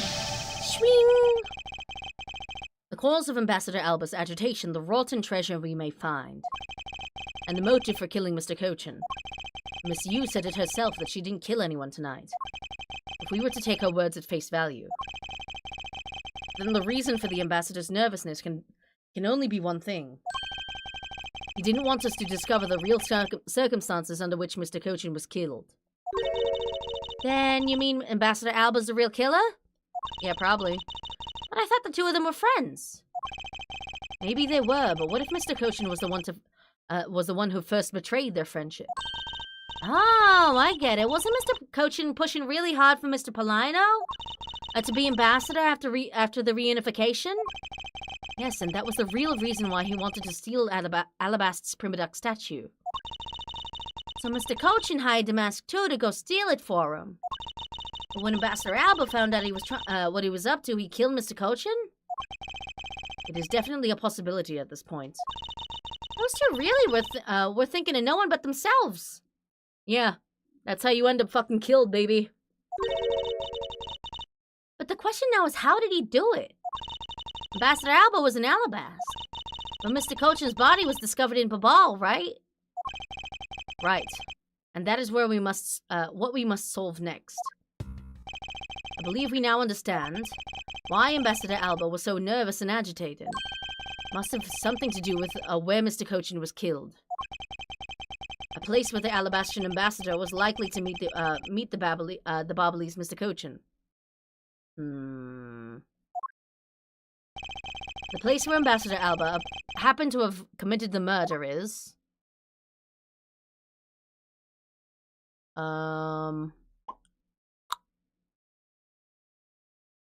It's either Neutralis or Babal, but I don't know which one.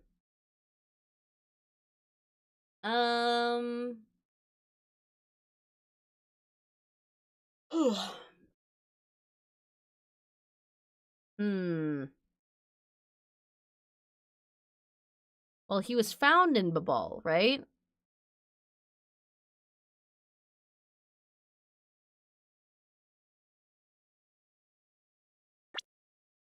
A place where the Alabastrian ambassador was likely to meet the Babalese Mr. Cochin. Theatrum Neutralis? The only place that makes sense is here, at the Theatrum Neutralis. What? Here? And if it happened here, then extraterritorial rights doesn't fucking apply, motherfucker! The Goodwill event was being held here today, correct? So the only place that the both of them would have been in is here. But if that's the case, then everything changes. This theater isn't actually Alabastrian land. So that wipes out one of those extraterritorial rights he has. Makes logical sense, in which case it is a reason for us to investigate further. So, what should we check out? Let's see. I believe we should check the immigration records for both Alabast and Babal post-haste. Babal's records should be easy to obtain, however the problem will be Alabast. I wonder if they would allow us to see their records despite the order to vacate. Objection! I got them. I'm already one step ahead of you, Miles Edgeworth. Ha! Franziska. I have here the security footage from both Alabast and Babal. You would do well to take a look at its contents. Thanks. You move fast.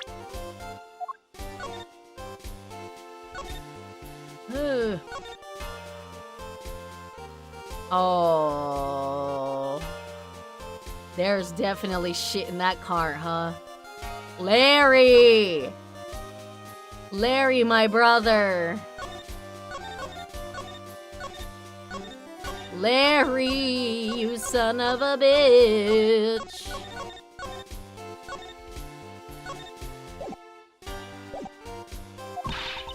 No one karma strives to be perfect in every way. It's not in my nature to keep on retreating like this. I took the liberty of looking over the Babal investigation reports as well. From now on, you will make no excuse to back down or say that we can't solve this case. Ugh. Sorry about earlier. We won't be beaten. Because my cute little subordinate is going to try his very best, isn't he? Hasn't she patronized me enough already for a lifetime? So this video contains footage from Alabast's immigration screening area. I really hope there's something in here that we can use.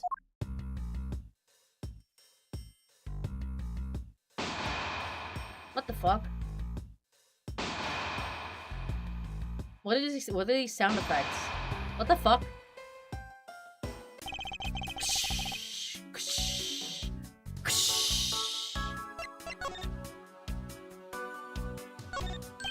Doesn't something about this lump shape strike you as odd? Huh? Isn't it supposed to be this shape? No, there's clearly something odd about the bulge. Edgeworth would know all about the shape of bulges. If only we had the push cart itself, we could compare and confirm my hunch. Now, you respect that Edgeworth is not into getting dominated? Yeah. Next, let us check the footage from Babal's security camera. I hope it shows us something good. Ain't fucking nothing, baby. Phooey, there isn't a single sign of a suspicious person or anything. That right there is the contradiction. Huh? Did I miss something? You didn't miss anything. Because there was nothing to miss. However, what is missing is the image of Mr. Cochin entering his own country. But wasn't his body found in Babal? It would appear that the true face of our final puzzle has finally revealed itself. Oh my god, it feels great! Holy shit!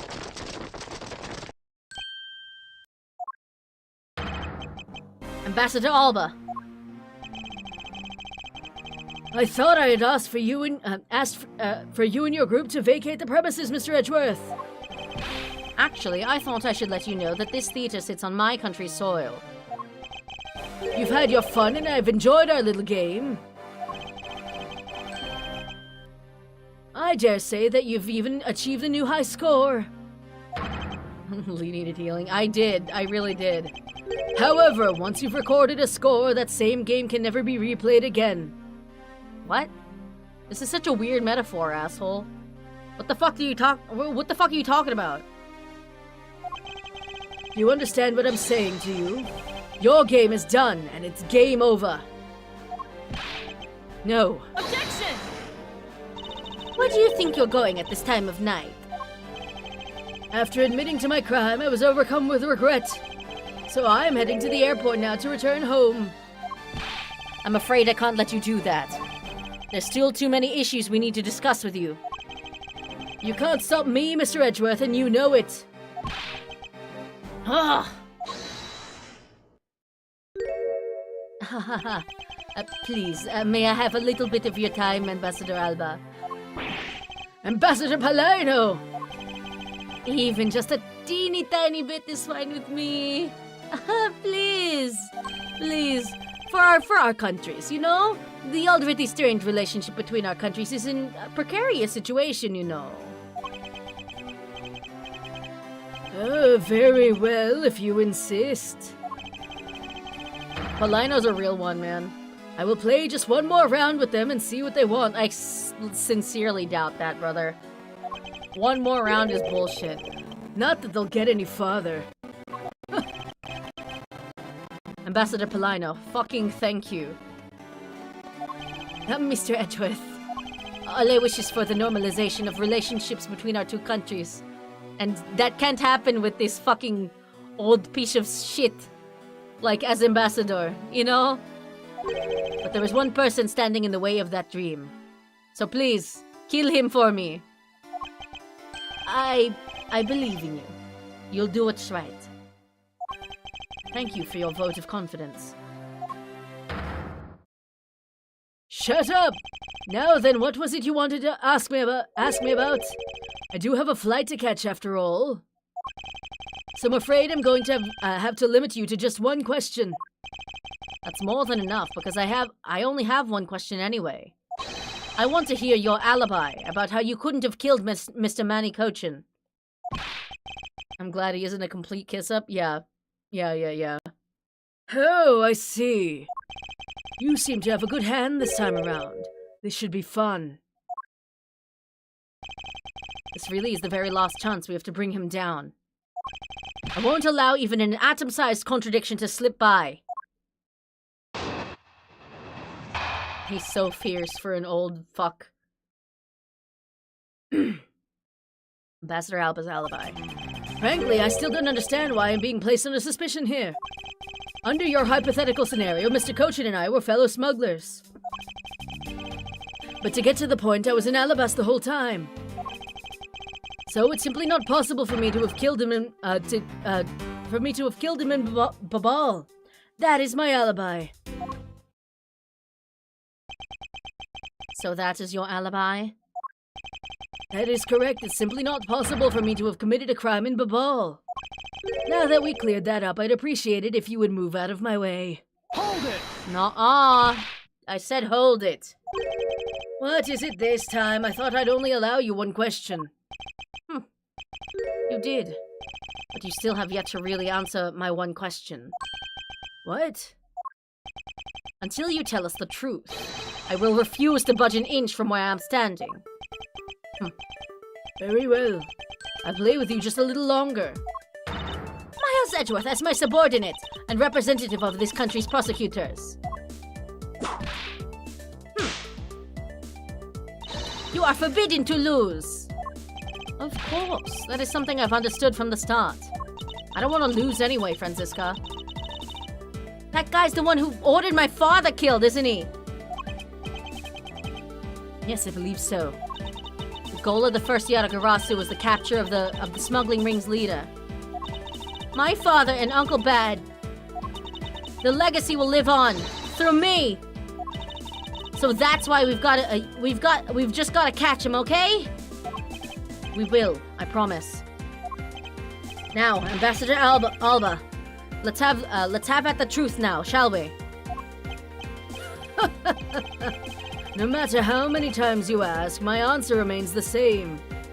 Oops, he's British.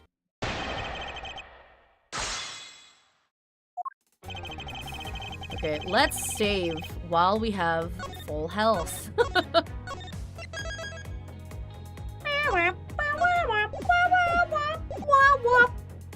Hold it! Being the leader of a smuggling ring while taking on the duties of ambassadorship. It'd be so easy to get away with it, yeah. Don't you think that the combination is more than enough reason for suspicion? Then there is the matter of the crossbow arrows and the Primiduck statues. Objection! Oh my god. What the fuck was that objection? Sorry? Huh? All of that is nothing more than your flights of fancy. I guess he's getting the Von Karma voice. Cause like that's not the old man voice I was giving him. That's crazy. What do you mean by that? That's what his voice sounds like. I thought he was old. Hold it! It's not a hypothesis. Earlier we proved it to be what happened. Ha ha ha! Well, let's leave that to one side for now. Because it doesn't change the fact that I have no motive. Oh, so you really had no reason to kill Mr. Cochin? If you want to suppose I had one, then why not? I'll indulge you. After all, this is nothing more than a silly game to me. Even if that's how you see things, I'd appreciate it if you would. I'd appreciate it if you would take me seriously.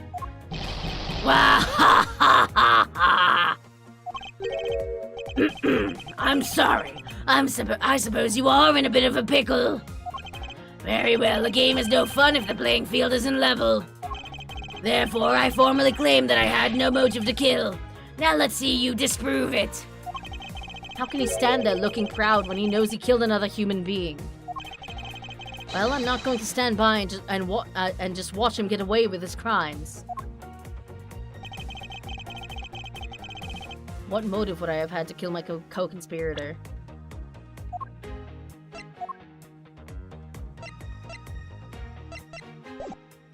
Hold it! That's gonna kill my voice. I mean, honestly, it's just about as bad as the old man voice was. Like, something about the old man voice was pretty fucking bad. Are you serious that just because you were partners that you had no motive to kill? I'm only following your hypothetical scenario to its logical conclusion. Ha ha ha ha ha!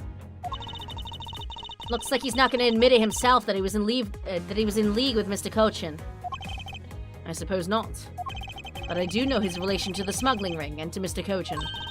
You mean he's the ringleader and that Mr. Cochin was a subordinate, right? Tisk fucking tisk. Correct, but I know more than just that. Miss Von Karma, I'm sure you remember the safe in Mr. Cochin's office, correct? Yes. The safe had 2 compartments to it, didn't it? Yes, and why do you think those stolen goods were being stored in Mr. Cochin's office? Could it be because he was trying to cheat Ambassador Alba behind his back? So Mr. Cochin didn't turn the goods over, but decided instead to keep them for himself. I suppose that's possible. Seems to me that both men were only concerned with their own wealth and well-being. Then that means that maybe they didn't have a trusting relationship after all. But Ambassador Alba had to gain. I believe that is his motive for killing Mr. Cochin. What are you people whispering about amongst yourselves over there? Ah, I'm so sorry to have kept you waiting. Now then, let's continue with your testimony. What he stood to gain, huh? It was an Alabast the whole time. Hold it! And what exactly did you do while you were in Alabast? I had a meeting with the Seal Samurai, then I arranged a few files. Around that time, that thief who was sneaking in took me by surprise. Objection!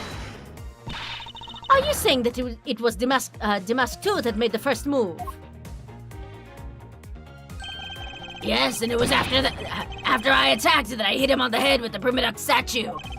Unfortunately, he died from the blow, but it was an act of justified self-defense. Objection! Calling it that doesn't cover up what you really did. Ha ha ha ha ha! Cover up? No, my boy, I'm not covering up anything. I'm telling the truth. You weren't planning to admit to it, which is why you tried to frame the Steel Samurai. If you weren't an ambassador, I'd be letting my whip fly loose on you right now. I'm surprised she isn't, honestly. I'm terribly sorry that I didn't clean up the body better, but I am a busy man. I had a speech to give in the Rose Garden after that, you know. Objection! Yet despite that, you still had time to kill Mr. Cochin, didn't you? Objection! Objection! Ha ha ha! Man is evil, and I'm sure you are familiar with the facts, but... Mr. Cochin was killed in Babal while I was all the way in Alabast. It's simply not possible. Hold it! That's my alibi. You insist that it's not possible for you to have killed Mr. Cochin in Babal. And you are correct. Oh? I thought that you would put up a bit more of a fight. But if you must concede to me... The only thing I am conceding is that it's not possible for you to kill him in Babal. I am not conceding that your alibi is the truth. Oh, I see. However, no matter how you try, know that you can't crush my alibi. It would be wise not to underestimate a prosecutor of this country. We'll see about that. So Mr. Cochin was a friend of Ambassador Alba. If that's true, then why'd the ambassador kill him? It's not like like in the case of my father where he ordered someone to do it. The problem we have here is we don't know what the exact relationship was. Indeed. If they had complete trust in each other, then there's no motive for murder. However, both men were very selfish, and I believe that is from where his motive arose.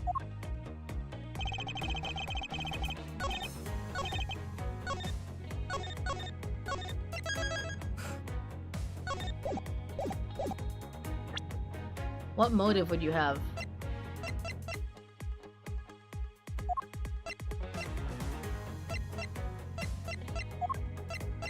The counterfeit plate. Objection! No, fuck. That statement contradicts the fucking bullshit. Hmm. Hmm.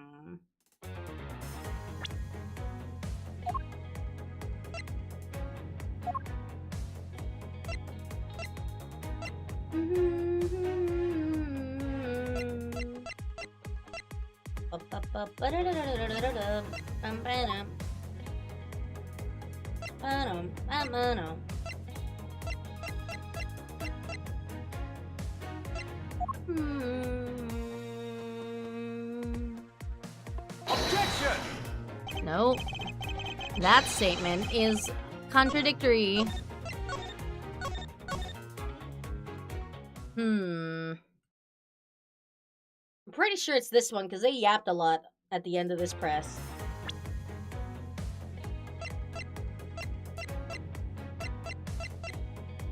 For the knife? Objection! Nope.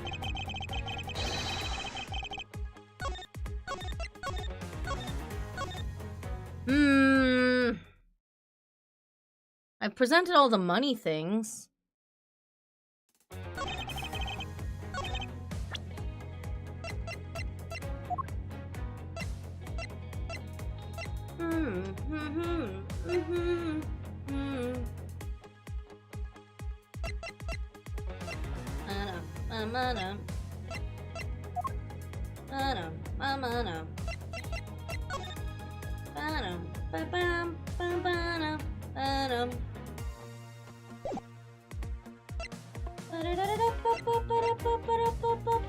Objection!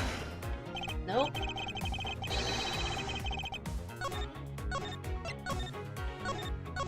What reason does he have to kill Cochin? Like, they say for money, but I presented all the, like, money-related evidence.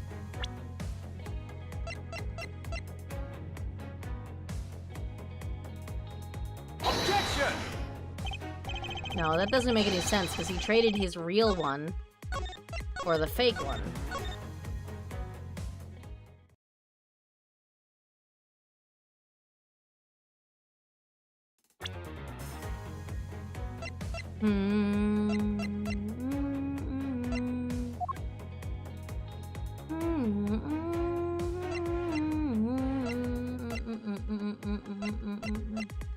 Objection! What? It's time to think. And by think, I mean throw everything at the wall until I get it.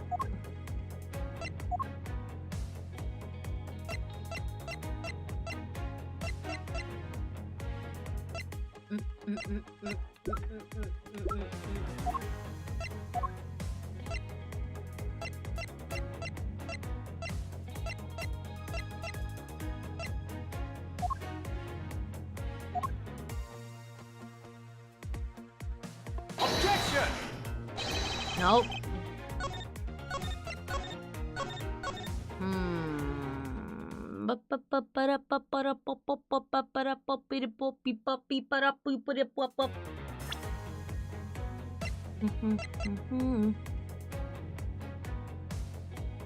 Objection! Nope. Not the documents. What the fuck do I say?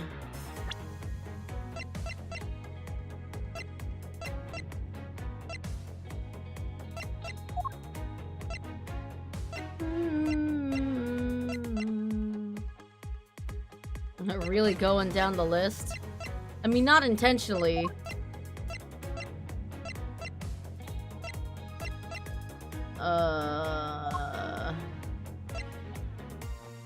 What motive would he have? I said everything like... I said everything money related.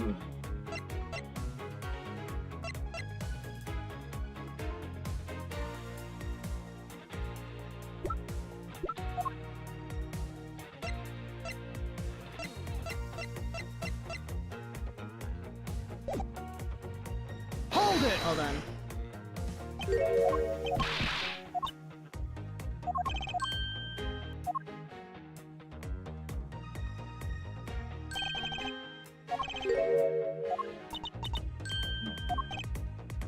Stolen goods are being stored. Keep them for himself. Suppose that's possible. Concerned with their own wealth and well-being.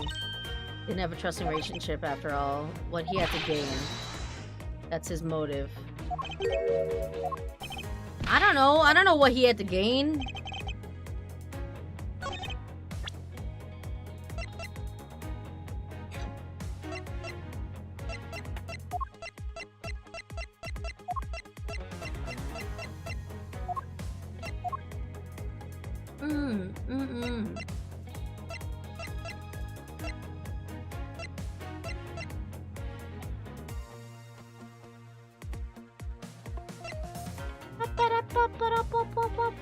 Objection.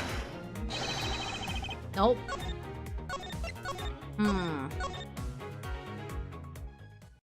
Like, genuinely, like...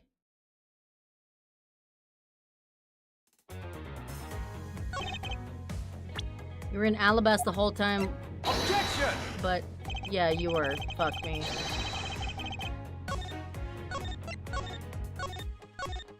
Damn it. That's kind of the only other thing I could think of. But, like, if it's not that, then it's gotta be the middle statement. I feel like I'm missing something. I feel like I'm also missing something.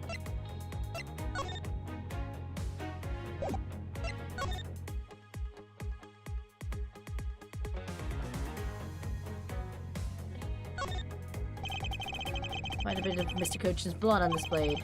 Thanks to being a prosecutor, I guess I've become accustomed to seeing blood. The handle on this knife was made to be removable. The killer tried to make this look like a Babalese knife by switching the two handles. Which means that there must be some reason behind that action. What indicates trust? I don't...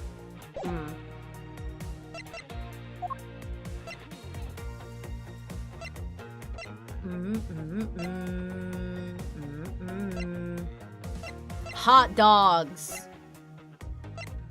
How the fuck do hot dogs come into play? Like, genuinely.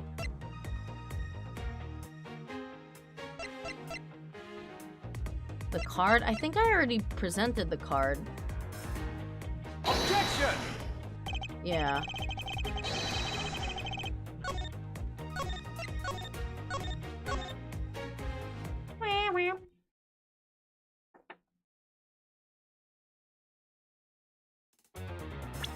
Like, there's the photo.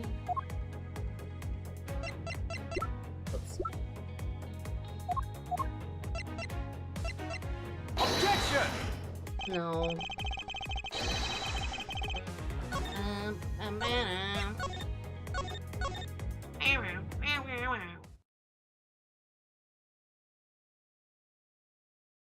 I just want it to end, please. It was in Alabas the whole time. Not possible for you to have killed him, Babal. That's true. So.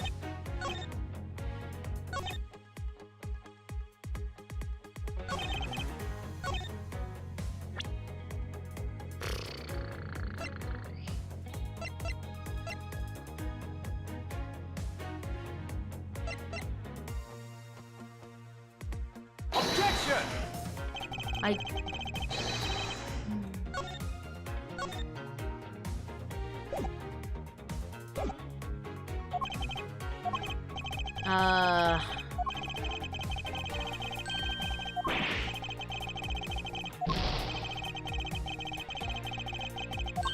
Damn it.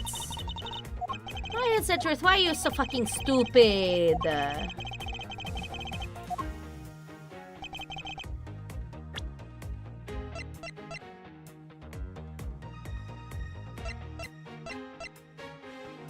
Objection.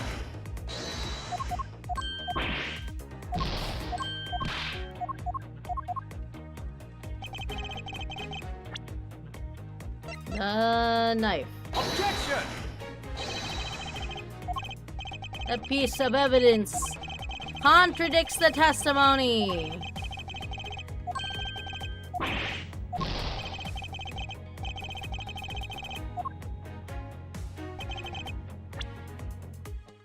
The knife.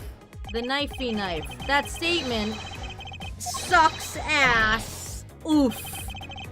But that's impossible. This is how Edgeworth canonically dies. Yeah, pretty much. I can't let him drag me down with insultes. He's being mean. Objection!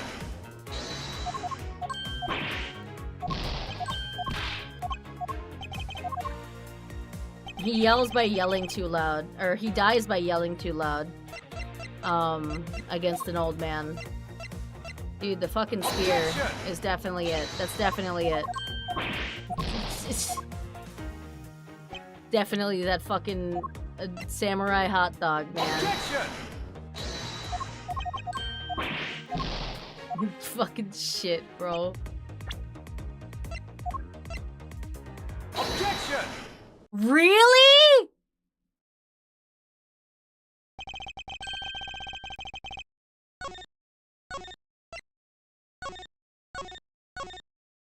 What?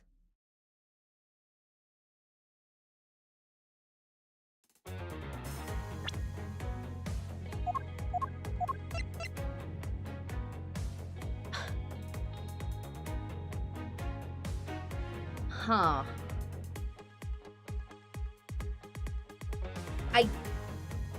I guess.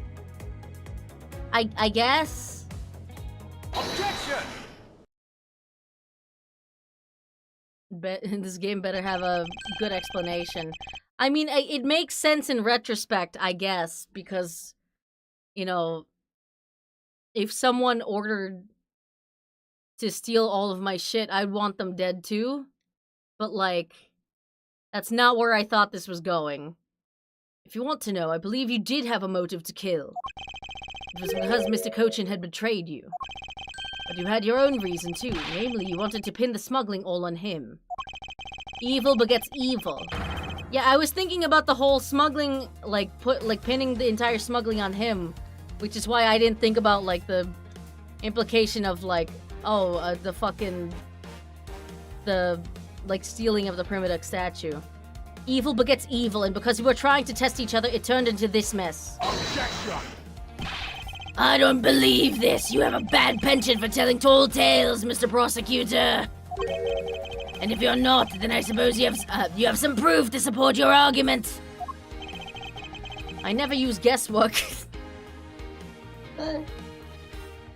I never use guesswork in moving my cases forward. Yeah. Surely not. It has been proven that this note was written by Mr. Cochin's hand. Shall we take a look at it? The content of the note is a request calling for the theft of the Alabaster Primitive statue. They'll never know. They'll never know! I have full health, how will they ever know? By killing him and pushing all of the guilt for the smuggling onto him, you walk away spotless. I believe you understand what I'm driving at. You had more than a few reasons to kill him. Objection! Are you finished with your hypothesizing? Excuse me? Let's suppose I did have a motive. Even so, a motive or a thought alone can't kill. I don't know why I keep making him British. Isn't that right? I didn't expect him to resort to playing the semantics game with me. That's his entire thing, brother. What do you mean? It appears that this is where the real battle will begin. No honor among thieves and all that. Yep. And now then, if you will excuse me. Wait, what? I told you at the very beginning, didn't I? You only get one question. Ah! Ambassador Alba, if you could please just give us a little bit more of your time. It doesn't matter what kind of man Manny was. He was my subordinate. Which is why I would like for us to figure out the real cause of his death. No, I don't wanna. That is something for Babal to figure out. and something to which I have no relation to.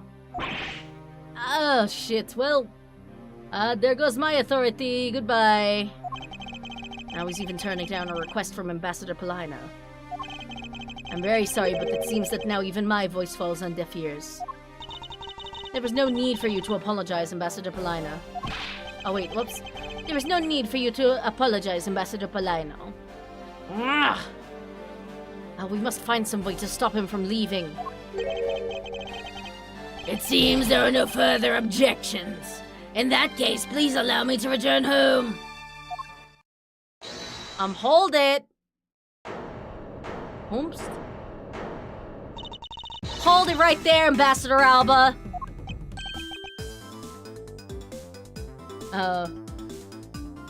The way he switched, from kiss-ass to serious is on a dime, yeah. He's a very, he's two-faced enough to be a politician, but I think he's a decent guy underneath all of that. Okay. Like I said, Mr. Edgeworth, the Yatagarasu's legacy will live on through me.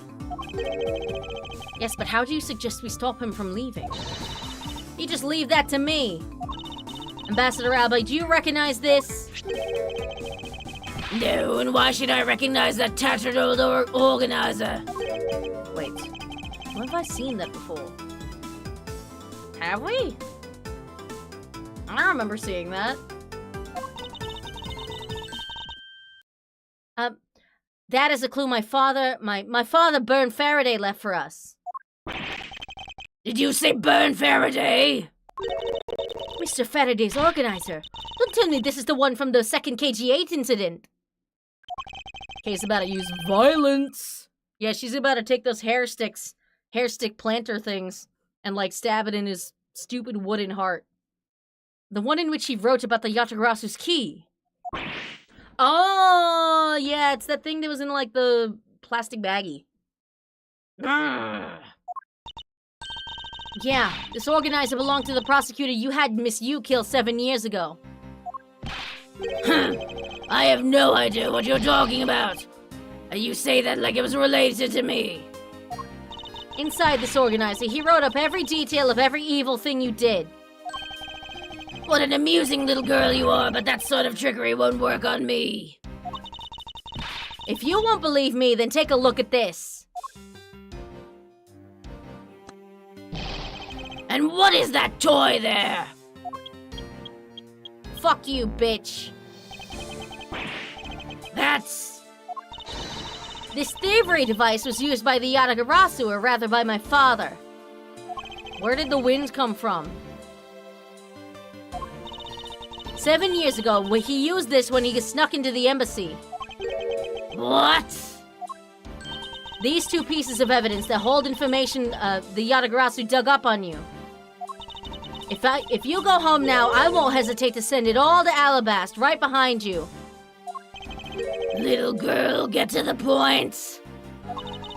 I want you to go up against Mr. Edgeworth one more time. If you win, then I'll hand over these two pieces of evidence.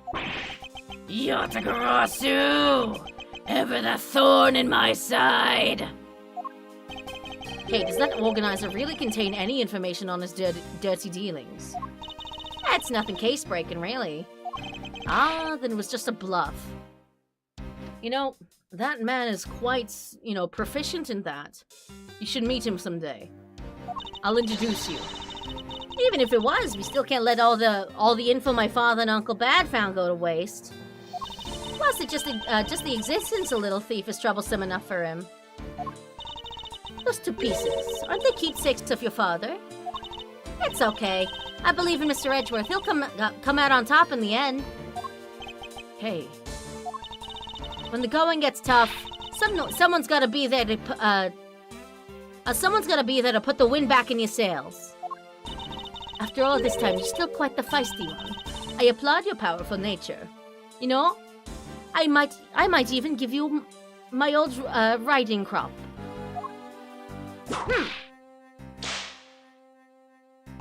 I refuse to lose this too. Ambassador Alba, you won't be returning home until you give us further testimony. Or I will whip that stupid nose of yours off. How dare you all boring a person like me? Ambassador Alba, your testimony, if you please.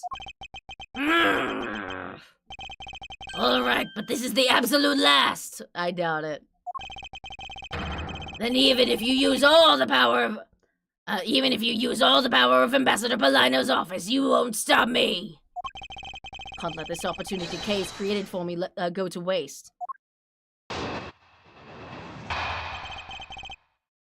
Alba's alibi. Alibi. Let's save.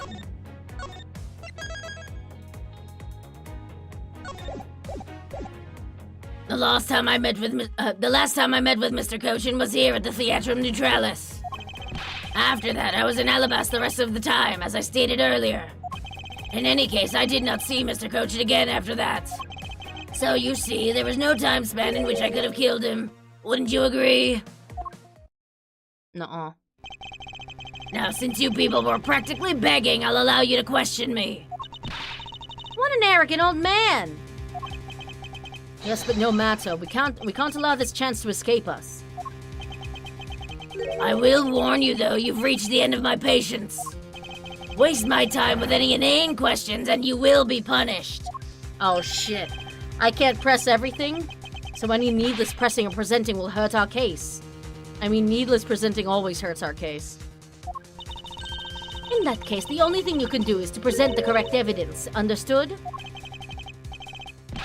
Of course. I don't intend to let him intimidate me.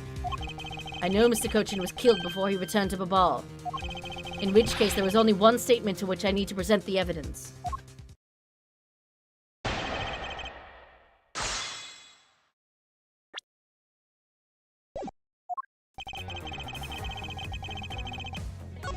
Save one more time.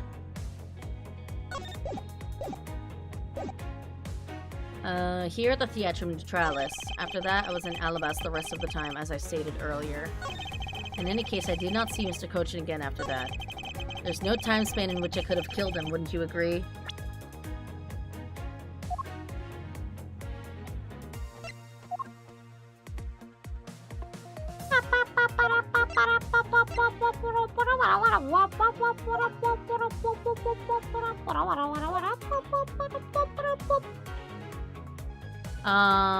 Actually... You killed him in Theatrum Neutralis. Objection! Fuck me. That statement just now stands in clear...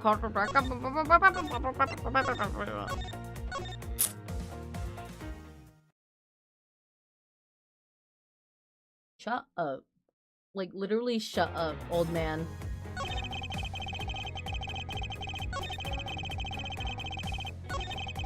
No time span in which I could have killed him, wouldn't you agree?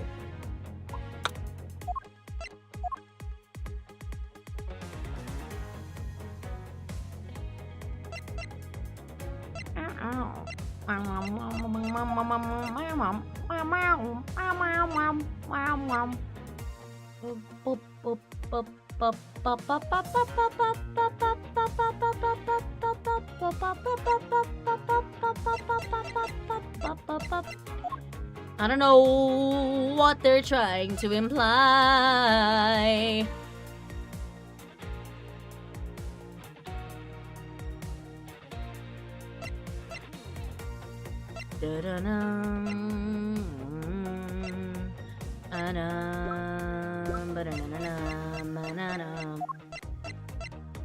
What do I present here? What do I say here? I don't know.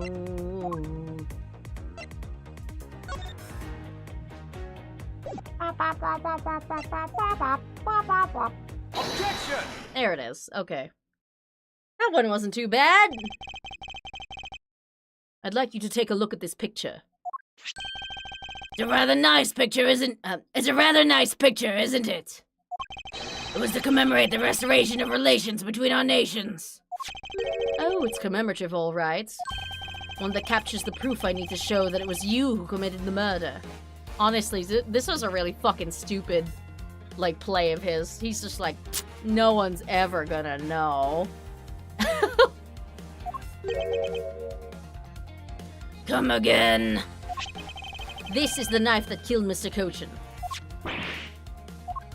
I see you recognize it. As well you should, for it was you who brought it to this theater. You hid it in among the flowers you were to give the Steel Samurai. Meaning that you killed Manny Cochin here at the theater.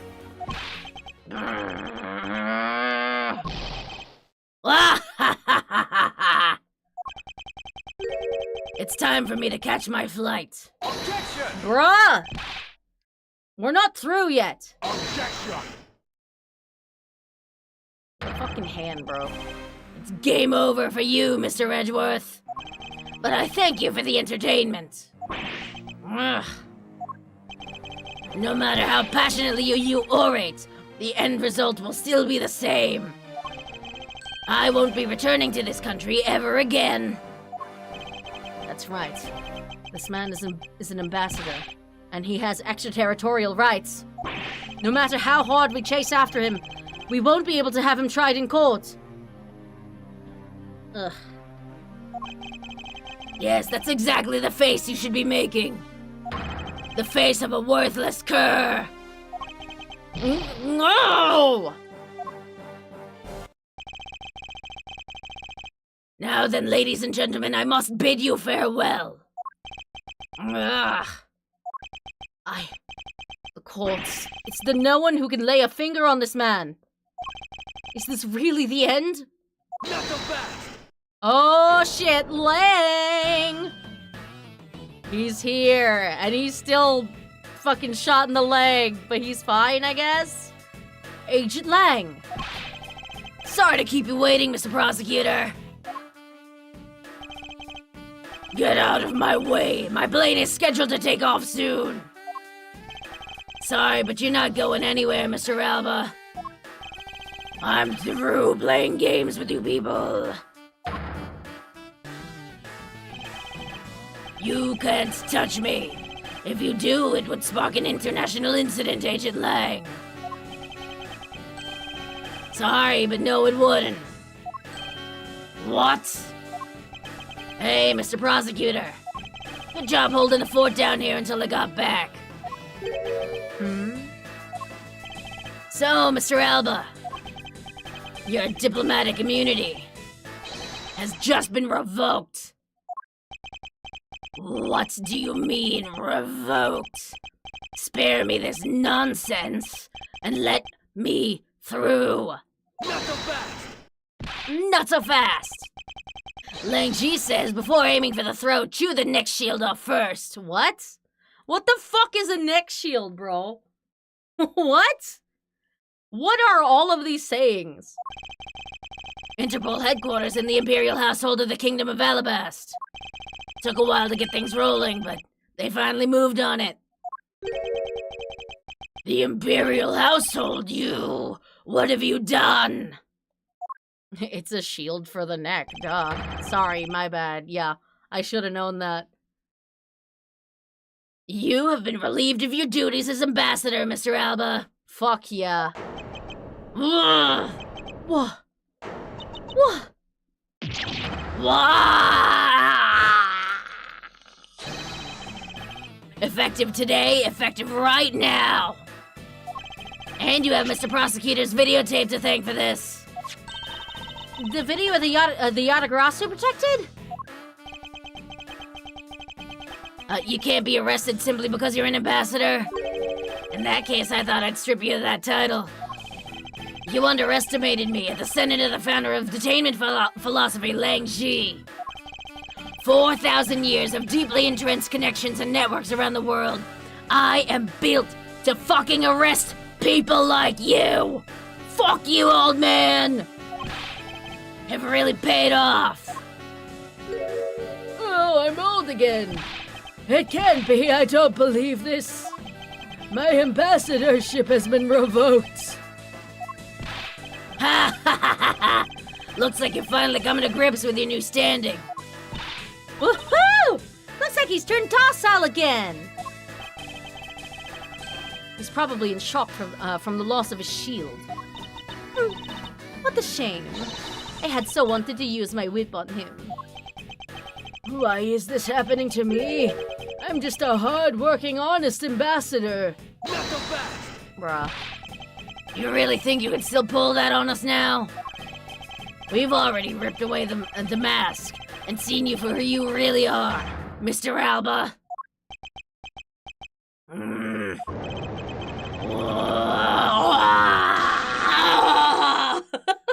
What the fuck? Objection! Here it is. This man never stops. No, I won't be stopped now. Fuck, he still intends to fight us? You're so annoying. Hold on.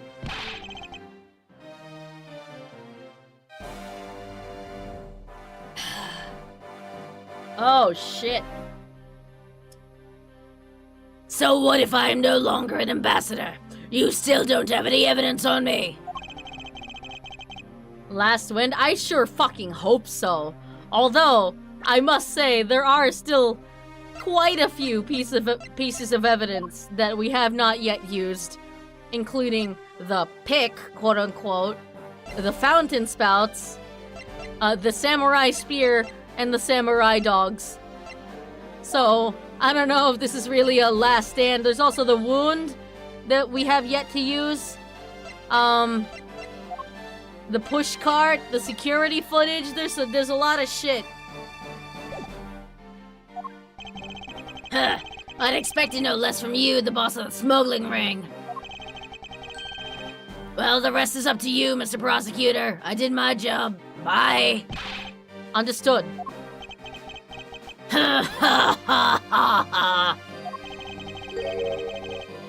You say that I killed Mr. Cochin in the theater.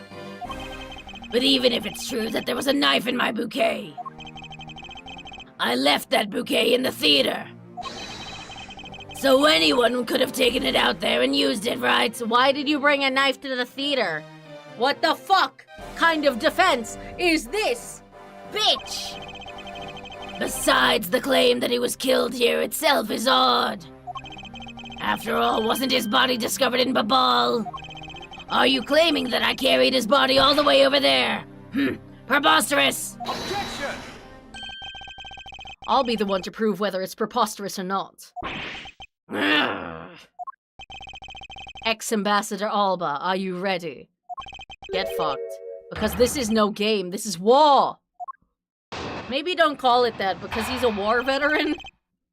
Part 3! How many fucking parts to this alibi? I killed Mr. Cochin in this theater using a knife that was stuck in my bouquet. I left that bouquet in the theater. Anyone could have taken the knife from there. Besides, Mr. Cochin's body was discovered in Babal, right? There's no way for me to have transported his body from the theater to Babal. God damn it. Look, don't you think you've had enough fun with me? You've already stolen my ambassadorship from me. Would you have me surrender too? Not so fast! You have no plans to ever return to this country, isn't that right? Did you know that a bunch of your subordinates are seeking asylum because of you? Ha ha ha, as if I fucking care. Hey, Mr. Prosecutor, put this guy out of the embassy, and we can finally end everything. I know, and I will give it my all to see that he leaves in handcuffs. Without the title of ambassador, he's just another witness. Yes, just another witness that I can whip to my heart's content. I mean, he's not an ambassador anymore. You can whip him now. All right, what are we waiting for? Let's get this guy. And get him good. I wonder if they understand that all I can do is present evidence to the testimony. Bye-bye. I wonder if the pressing thing is still in effect, or if he's lost that now that he's ex-ambassador. Hold it! That's right, as I explained earlier. A commemorative photo shows that you had the knife on your personage. Objection! You have no proof that the bouquet was prepared by me, isn't that right? Excuse me? The fact that there was a knife in the bouquet was something I wasn't aware of. Knuckle fast! What a pathetic excuse. The weapon that was used is one of your national treasures. Isn't that exactly something anyone other than you could touch, let alone take? I allowed some of my trusted subordinates to handle them. It could have been my secretary. You're an even bigger slimeball than I'd thought. You would push the guilt of Mr. Cochin's murder onto one of your subordinates.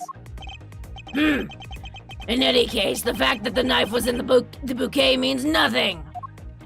This is such bullshit, bro.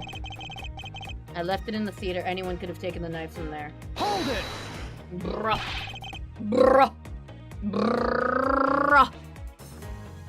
You still wish to deny your actions.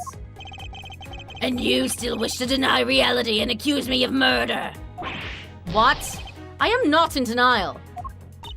Ah, even though he's not an ambassador anymore, he's still got a real bad attitude. I believe it's because he's no longer ambassador that he can let himself speak freely. Well, if he's not holding anything back, then neither should I. I'm gonna fucking deck him. Wait! For the sake of the case, please refrain from what I think you're about to do. Ah, quite the pair of frightening women you are, but I digress. Yes, I pretty much exclusively surround myself with frightening women. Mr. Cochin's body was discovered in Babal. Hold it! Even if he was found in Babal, he was killed somewhere else. Objection! Stop bluffing, because you can't prove what you're claiming. You know what? I am gonna give him the slight British accent, just because it makes it easier to distinguish between him and Lang, and also it's somehow easier on my throat. If this were a court martial in my country, you'd have already been removed from the room. Are you taunting us on purpose? Because I'd be happy to show you my claws. Hold it! Okay, Wolverine, get the fuck out of here. Hold on, Agent Lang. Allow me to fight him in my way, with evidence. Fuck, fine, you're so fucking lame. Ha! I was just joking. I'm not so easily roughed by the likes of him. Too bad. Although I'm no longer an ambassador, it still could have been an international incident. If you have the will to threaten us with that mouth of yours, then perhaps you can use it to return to the testimony. Very well. But to be fair, you should watch what you say as well. No way for me to have transported his body from the theater to Babal. Hold it! Is that really so? You could have easily blackmailed your subordinates to be quiet and then moved the body. Objection! That's quite an insult to me and my subordinates, and I'm afraid we can't have that. It's very difficult to enter my embassy, as the guards always conduct a thorough check. If someone so much as makes an unnatural movement, it would arouse their suspicions. Come to think of it, there wasn't anything unnatural about him in the footage. Ugh.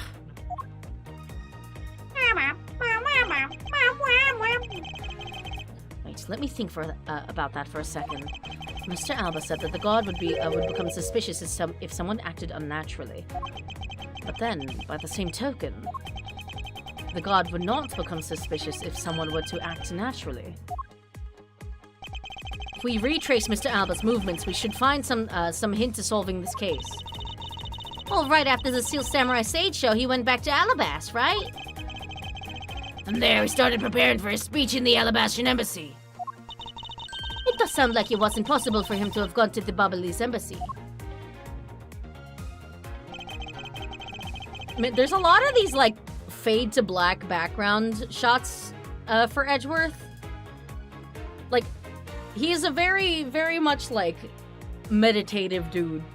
Like, he goes into his mind, fade away everything else. Phoenix, though, he just kind of presents and then hopes. Which, you know, to be fair, I also did quite a bit in this last case, but whatever. He couldn't have gone to Babal, but the body didn't remain at the theater either. Is it possible that the body was temporarily taken to a different location first?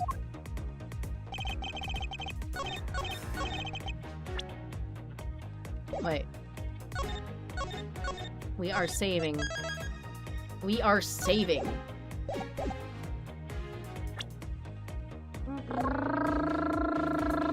Pushcart. Objection!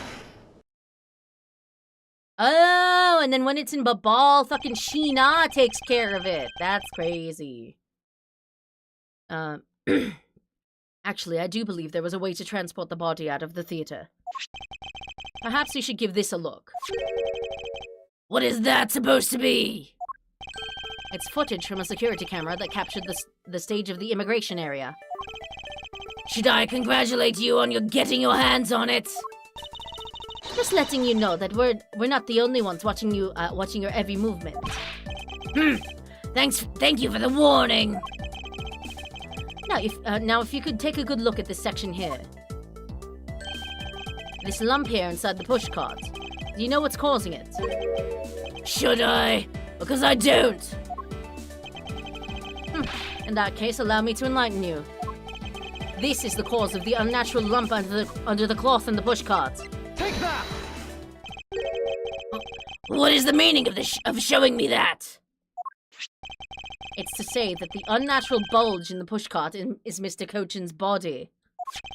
And I am an expert on bulges. You had the Steel Samurai wheel his body away from the real crime scene. Ah ha ha ha ha! What a guess! But I wonder if you have any evidence to support it. I admit that for now, it is but a hypothesis. However... Ha ha ha! If you can't prove it, then I'm afraid I must be on my way. I don't have any more time to play with you people. Oh my god, Gumshoe! Sorry it took so long, Mr. Edgeworth, sir! See, Gumshoe always fucking comes in at the right time, man! Gumshoe W!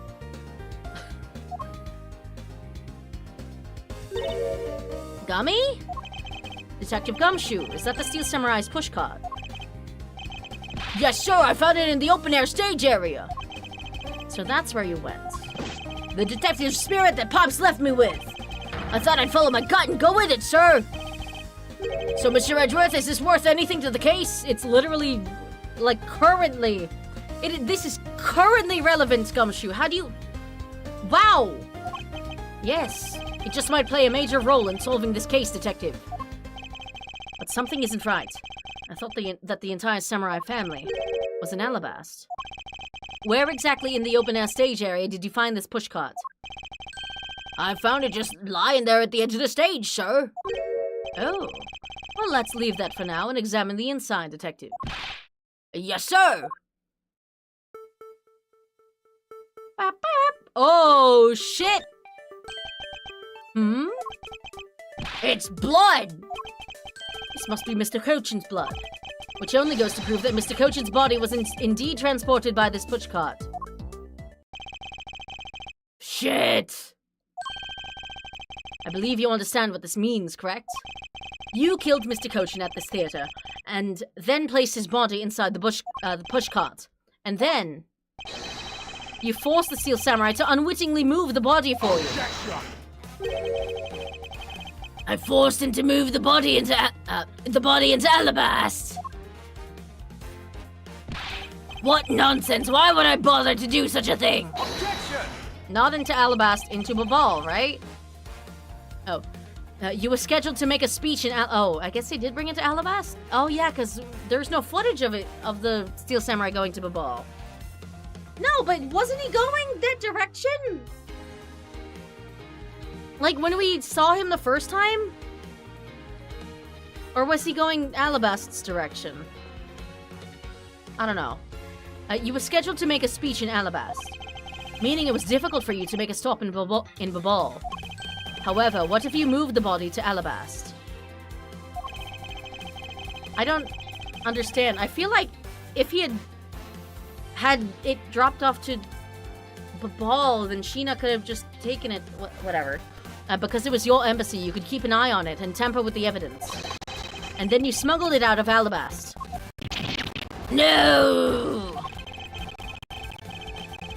If I can show you how you moved the body from Alabast to Babal, then I win. But you can't! The security between the two countries is incredibly tight. I'll be the one to judge whether I can or cannot prove it. And so I ask you to provide us with testimony regarding your movements after your return to Alabast. Miles Edgeworth, have you figured it out? Do you know how the body was moved? To be honest, I have nothing to support my hypothesis at this time. However, I don't believe I've made a mistake in my logic up to this point. Which means there's no question that can be answered, right? The Permidoc statue was smuggled successfully through a brief flight through the air. So why shouldn't there be an answer as to how the body was moved? Which means that there must be a logic flaw somewhere I can exploit. And suddenly everything makes sense. I mean, not quite. After I returned to Alabast, I had my picture taken with the Steel Samurai shaking hands. Then as I was about to start my speech, the Yatagarasu appeared. I feared for the national treasure, so I raced back to my office. Oh, 3 statements. Whole. Is that whole? Yes, that's all. Objection!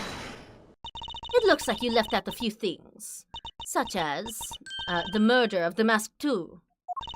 Furthermore, you left out the part about meeting with me in your office. I'm important! Those trifling matters. I don't believe I need to speak of those things again. I do so hate to waste time.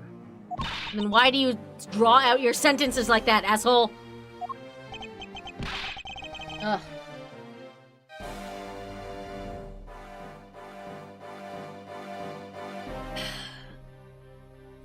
You. Is not every life precious?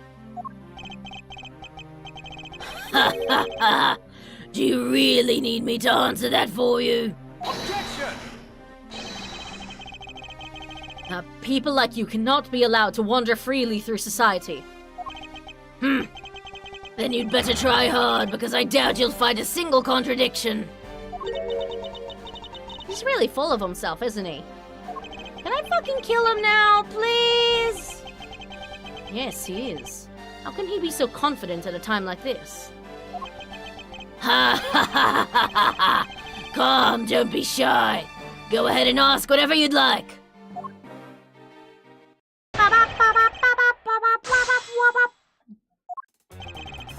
After I returned to Alabasta, my picture's taken with the Steel Samurai shaking hands. Hold it! So why was it only with the Steel Samurai? I thought the Pink Princess was also around. I hate women! The Pink Princess was suffering from a bad hip at the time, and the doctors recommended that she rest. Wow, so you do have a soft side after all. The pain of a bad hip. I suppose none of you can really understand how it feels. Oh, so you tend to strain your back as well, huh? But isn't that just because you're normally all hunched over? Like a fucking faker? You did need to keep up the act no matter what, I suppose. The point of this is not to discuss my back problems. For about 15 minutes after a handshake, I was in my office preparing for the speech. Just about to start the speech, Yatagarasu appeared. Hold it! The Yatagarasu was just a trick that you had set up. Ha ha ha! A most amusing joke, and how do you propose that I set it up? If you really want to know, I can explain it in detail for you. You arranged the spotlights in the Rose Garden so that when you were to take the stage, the audience would see the Yatagarasu's shadow. Oh, that is an interesting tale. Sadly, it has nothing to do with me. What's it gonna take for you to fess up to anything? Ugh. Very well then, let's move on to a different question. After the Autograsso appeared, what was the state of the Rose Garden? Everyone took refuge inside the embassy. I even helped with the effort. And then once everyone was inside, well... I feared for the national treasure, so I raced back to my office. Hold it! And what happened after you returned to your office? I don't want to keep on repeating this, however... Upon my return, I had that stroke of bad luck and bumped into Mask Man. Objection! And I don't want to keep on repeating this either. But his name was the Mask too. Who cares what it was called? By the time he got to the Primiduck statue that he was supposed to steal, it had already been swapped for the fake. Talk about an unlucky man being bludgeoned to death with a fake statue. Ha! Ha ha ha ha! Fuck you, bitch! Miss Von Karma's really letting a whip fly now. Hey, I think the scary part is the silence when she's doing it. She must be at the limit of her patience as well. Same, bitch. Come on, end this shit already. But physical attacks are meaningless here. Only evidence will suffice. Ugh. I can't find a single flaw in his argument. At this rate, I won't be able to prove that he is actually guilty of anything. Are we finished here? Miles Edgeworth, can you not come up with how the body was moved to Babal? Sure. Mr. Edgeworth! Even after proving so much, is he gonna get away with it? Is this the end? Fuck me! What the fuck would he do in this situation? Hold it. Oh my god. It appears that we made it just in time. It would be a great honor if you would allow us to be your allies in battle. Oh, you found your son? Wait, oh, fucking old bag's here too. Why? Oh no. Evil magistrate, it is time for you to pay! It's the Steel Samurai? No, you are mistaken, for I am Steel Samurai Daddy, married man of Neo Old Tokyo. And this is Pink Princess Mommy. Edgy Boo! You know what? Just fucking kill me now. Just fucking kill me now. Between fucking Alba and this old fucking bag, I'd rather just be dead. Joking about it, but it really has been a 7-hour stream. Oh yeah. I said I would finish this case all in one go. And I did, and my model's frozen. How long has that happened? Hold on.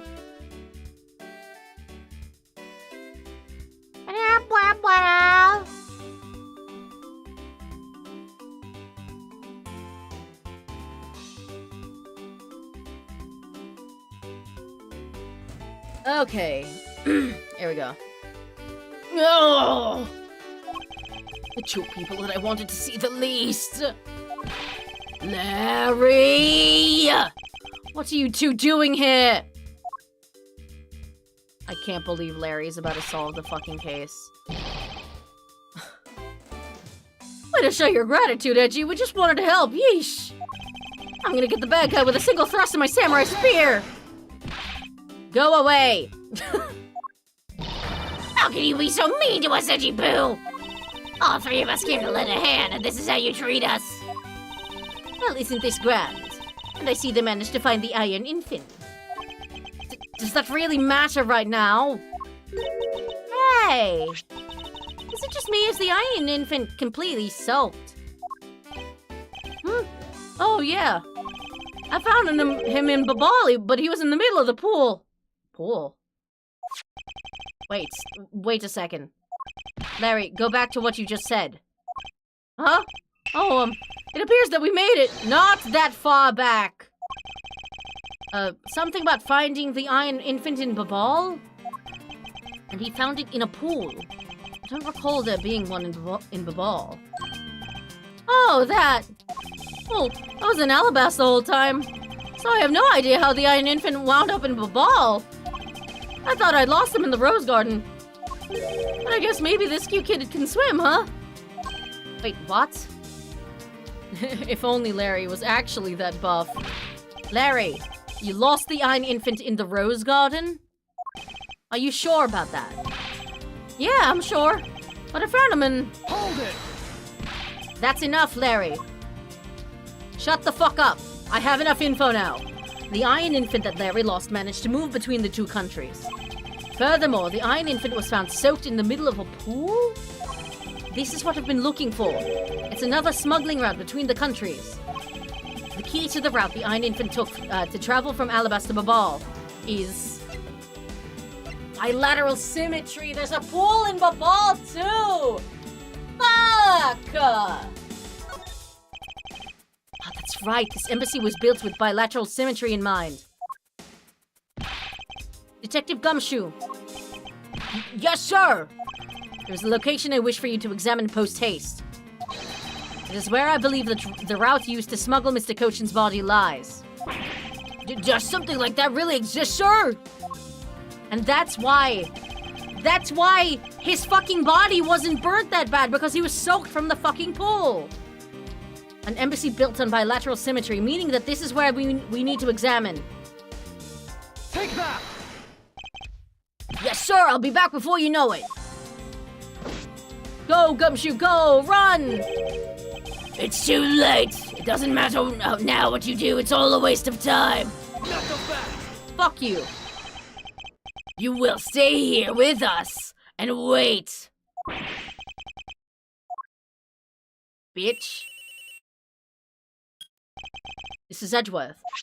Mr. Edgeworth, it's here, sir. There's a reservoir here, just like in the Rose Garden. Just as I suspected.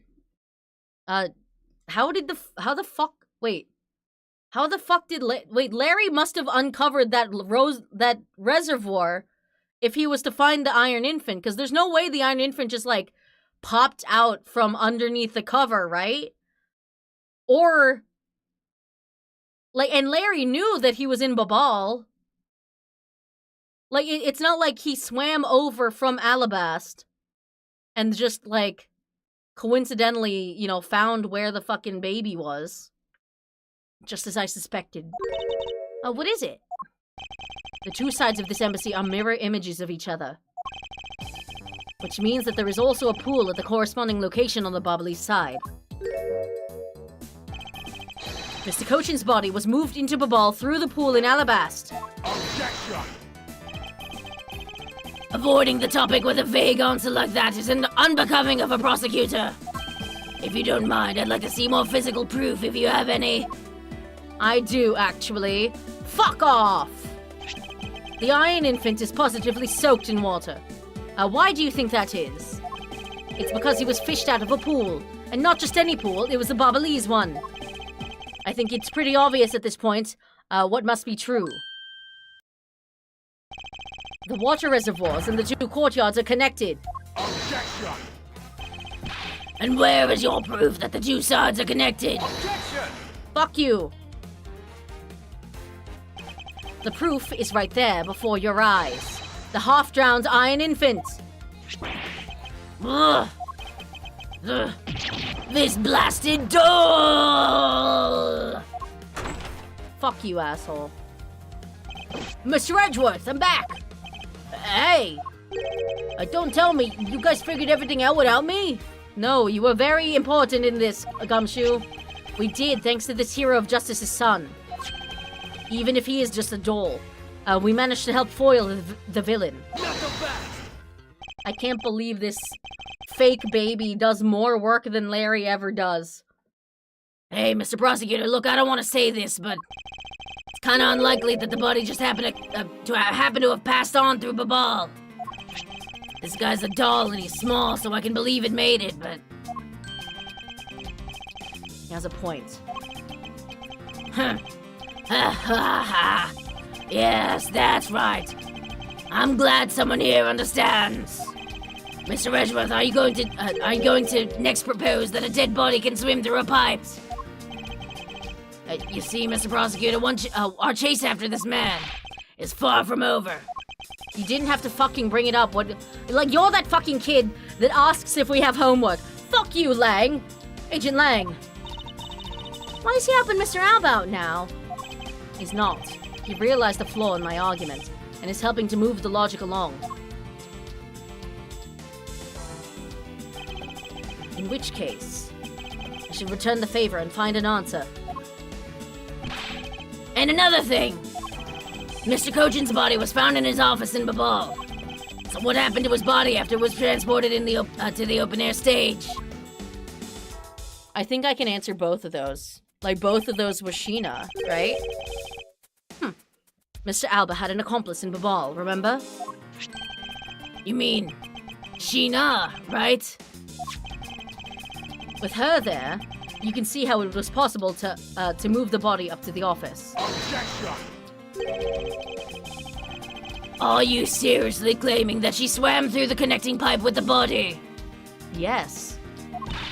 He's right, Machina would drown if she did that. What? It's hard to imagine that she swam through the connecting pipe. It looks like your hypothesis about how the body moved is still only half-baked. In the end, it's all just the befuddled musings of an accusatory man. Now then, I believe you should give up and allow me passage. Because from the start, there was no feasible method of transporting the body. What? Mr. Prosecutor, recall Sheena's movements. Ugh. What was happening in the embassy around the time Sheena was in Babal? Oh, if only there was a way to get rid of the water in the pool. Oh my god, the fucking fires! The fires! They used the fucking water for the fires! Get rid of the water?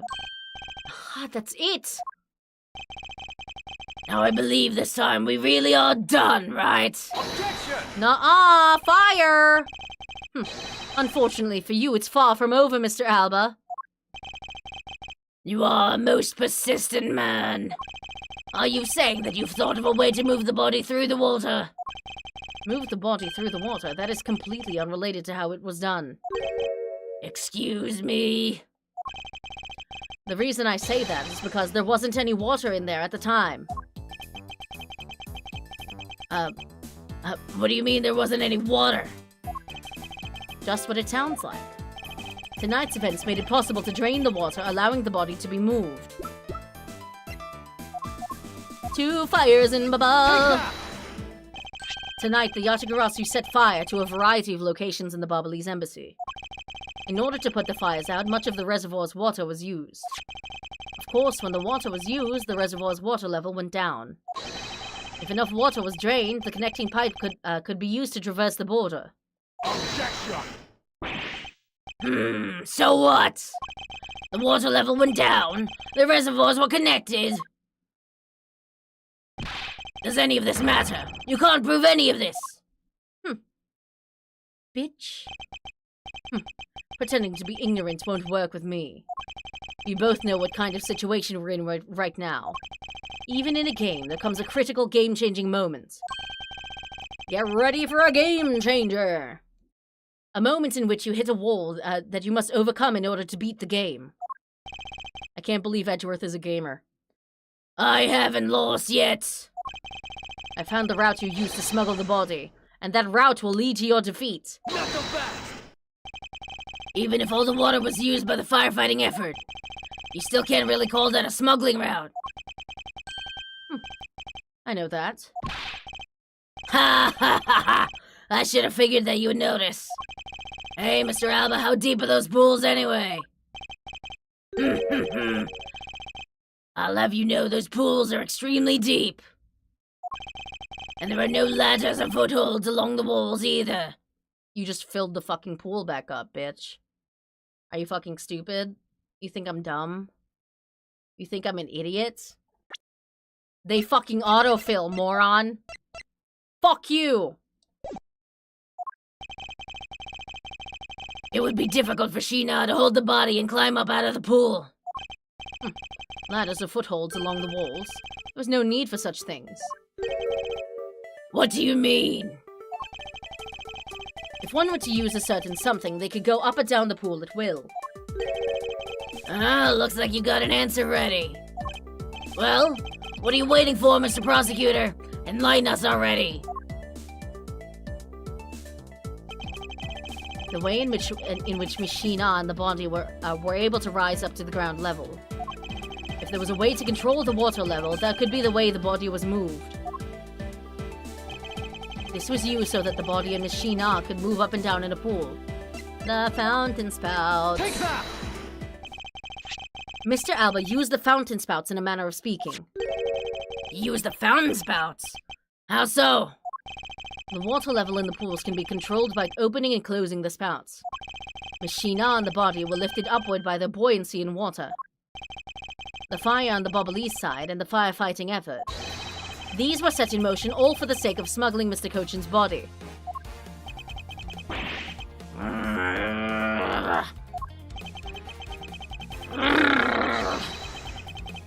Shall I show you where the final destination of my train of logic leads?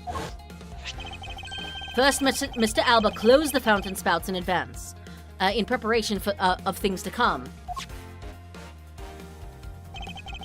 Then he took the pushcart that was brought to the rose garden and pushed it, along with the iron infant in Mr. Cochin's body, into the pool.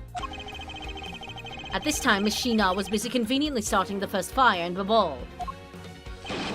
She then made for the open-air stage's pool to wait for the firefighting effort to begin. When the firefighters used the water in the pool, the water level went down. Oh. And by the time the fire was put out, the pipe between the two pools was exposed. That's crazy. This is when she pushed the pushcart from the Alabasta into Babal. Once that was accomplished, Mr. Alba simply opened the fountain spouts once more.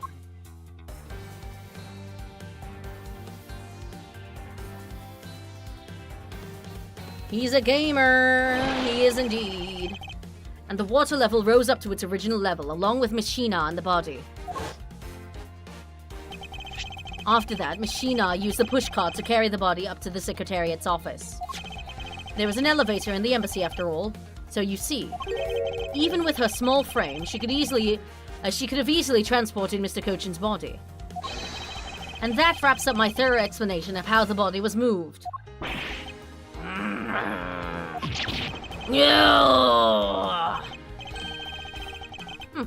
Well, ex-Ambassador Alba, what do you think? Not so untouchable without your precious extraterritorial rights to protect you, are you? I knew you could do it, Mr. Edgeworth. Way to fight back! Objection! How does the fucking pick come into this, man? You accuse me of moving the body across country lines. Well, when you get down to the nitty-gritty, you don't have what it takes to indict me. The nitty-gritty? What does the old man want now? Proof, I believe, is what he seeks. Yes, proof. Without any who's to say whether or not any of what you said really happened. He wants proof? What are we gonna do, Mr. Edgeworth? There's no need to worry. I've had all the proof we need all along. The pick. The body wasn't the only thing to go through the pool's connecting pipe tonight. Just as Detective Gumshoe found the pushcarts in the open-air stage area, so too did I find one other item there. And that piece of evidence is what will prove that the pools were the smuggling routes. This was another thing that was smuggled over to Babal's open-air stage area. The pig! Take that! And what exactly is this? You have no idea, do you? This little piece that I found on the Bobble East side will be your undoing. A guitar pick? Would you care to explain how that is going to do me in, as it were? Much to your chagrin, perhaps, but this is not a guitar pick. What? This is something I found at the open-air stage, which was transported with the body. I naturally assumed that you would recognize it, Since you took a photo with it after all. But since you don't, allow me to show you what this fragment from the stage area belongs to. The knife! Let us take a good look at the murder weapon that was used to kill Manny Cochin. On the handle of this knife, there is a beautifully blooming flower. However, it would appear it's missing a single petal. See, all of that like grumbling just makes you sound guilty, loser. Now let's see what happens if we try to fit this pick in that open slot.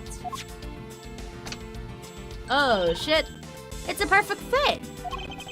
I assume that the petal must have fallen off of the flower during Mr. Cochin's murder. And then it was accidentally placed into the pushcart along with Mr. Cochin's body. Objection! That's an interesting story, nothing more. Objection! Oh, I assure you it's more than just a story. Because for some odd reason, this flower petal was wet when I found it.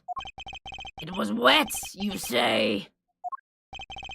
Yes, and the only place it could have gotten wet from is the open air stage's pool. Now I ask you, how did a part of the weapon which was smuggled into the theater wind up in the open air stage area on the Barbary side of the embassy? I don't think I need to waste any words explaining this, as this petal explains it all for me. It proves that someone went from the Rose Gardens pool on through into the ball. Impossible! How is he not dead? I don't understand. His face cracks open. The people of Zhengfa have been waiting to see you face to face, Mr. Alba. I'll tell everyone back home we'll be there soon. You should be happy. Why? Tree man. Why? It's a little late to be asking that question. You should have known from the very beginning. When you took your first life. No matter how you may plot or how you may try to cover it all up. You can never hide your crime and what you've done. Because we're here to see to it that justice is served to people like you. Objection! You can't call what you've given a perfect argument. Why the fuck not, bitch? You know, I don't think this guy's gonna ever admit to his wrongdoings, Mr. Edgeworth. Yeah, I know. This guy's been going on for fucking forever. What happened to one question? One fucking question. Because he values himself above all else. People who can't be negotiated with or people who refuse to admit when they've lost. I don't believe those kinds of people really exist because everyone breaks eventually.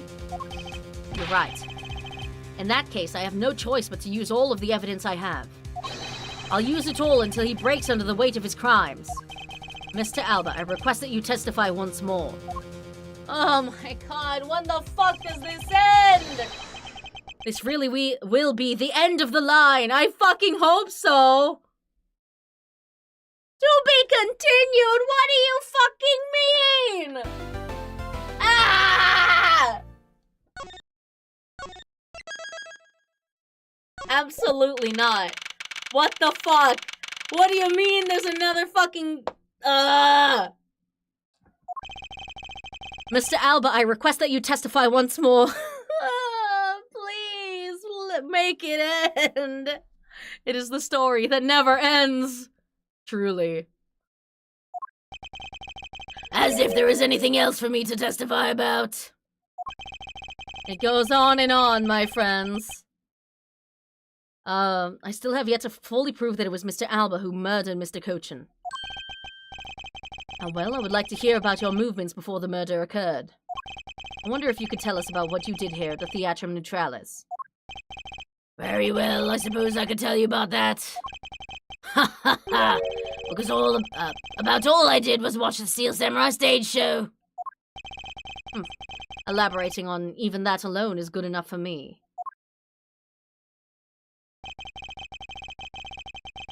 The only way for me to place this man under arrest is to pinpoint the exact location of where the murder took place, for that is the key of this investigation.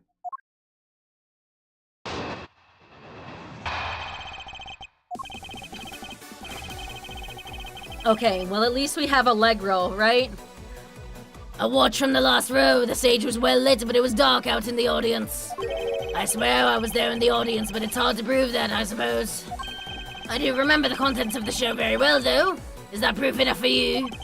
Those moving scenes were seared into this old man's heart. I'll never forget them. So you were in the theater proper, watching the Steel Samurai stage show, were you? Of course I was. I have a great fondness for the Steel Samurai. Yeah, it was pretty cool up there, wasn't I? You're not the one who was cool, it's the Steel Samurai who was cool. Yeah, the Steel Samurai special finishing move today was really something, huh? Hey, Edgy, who is she? Who's this super cute girl? She's 17, Larry. Don't you fucking dare. She's been standing here this whole time and only now he notices her. Her name is Kay Faraday and she's helping me in my investigation. Sorry I didn't get to introduce myself earlier, but better late than never. Yeah, so, okay, I'm Larry Butts! Silence in the peanut gallery. There's no time for such trivialities at a time like this. Mr. Prosecutor, this is the final battle, you got that? I know. This is the end. But that man there. Ha ha ha ha! Now that's the kind of thing I like to hear. I think I'll give trusting you a try, Mr. Prosecutor. Or rather, Mr. Edgeworth. Oh, shit! I leave this critical battle up to you, Mr. Edgeworth. Is it truly? There's still 2 pieces of evidence that we haven't used. And it's the spear. It's the spear and it's the hot dogs.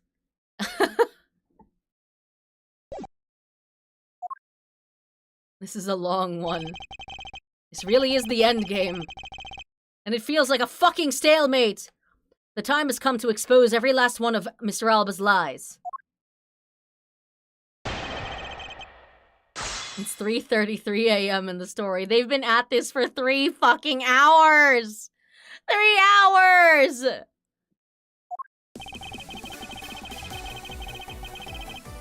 Hold it!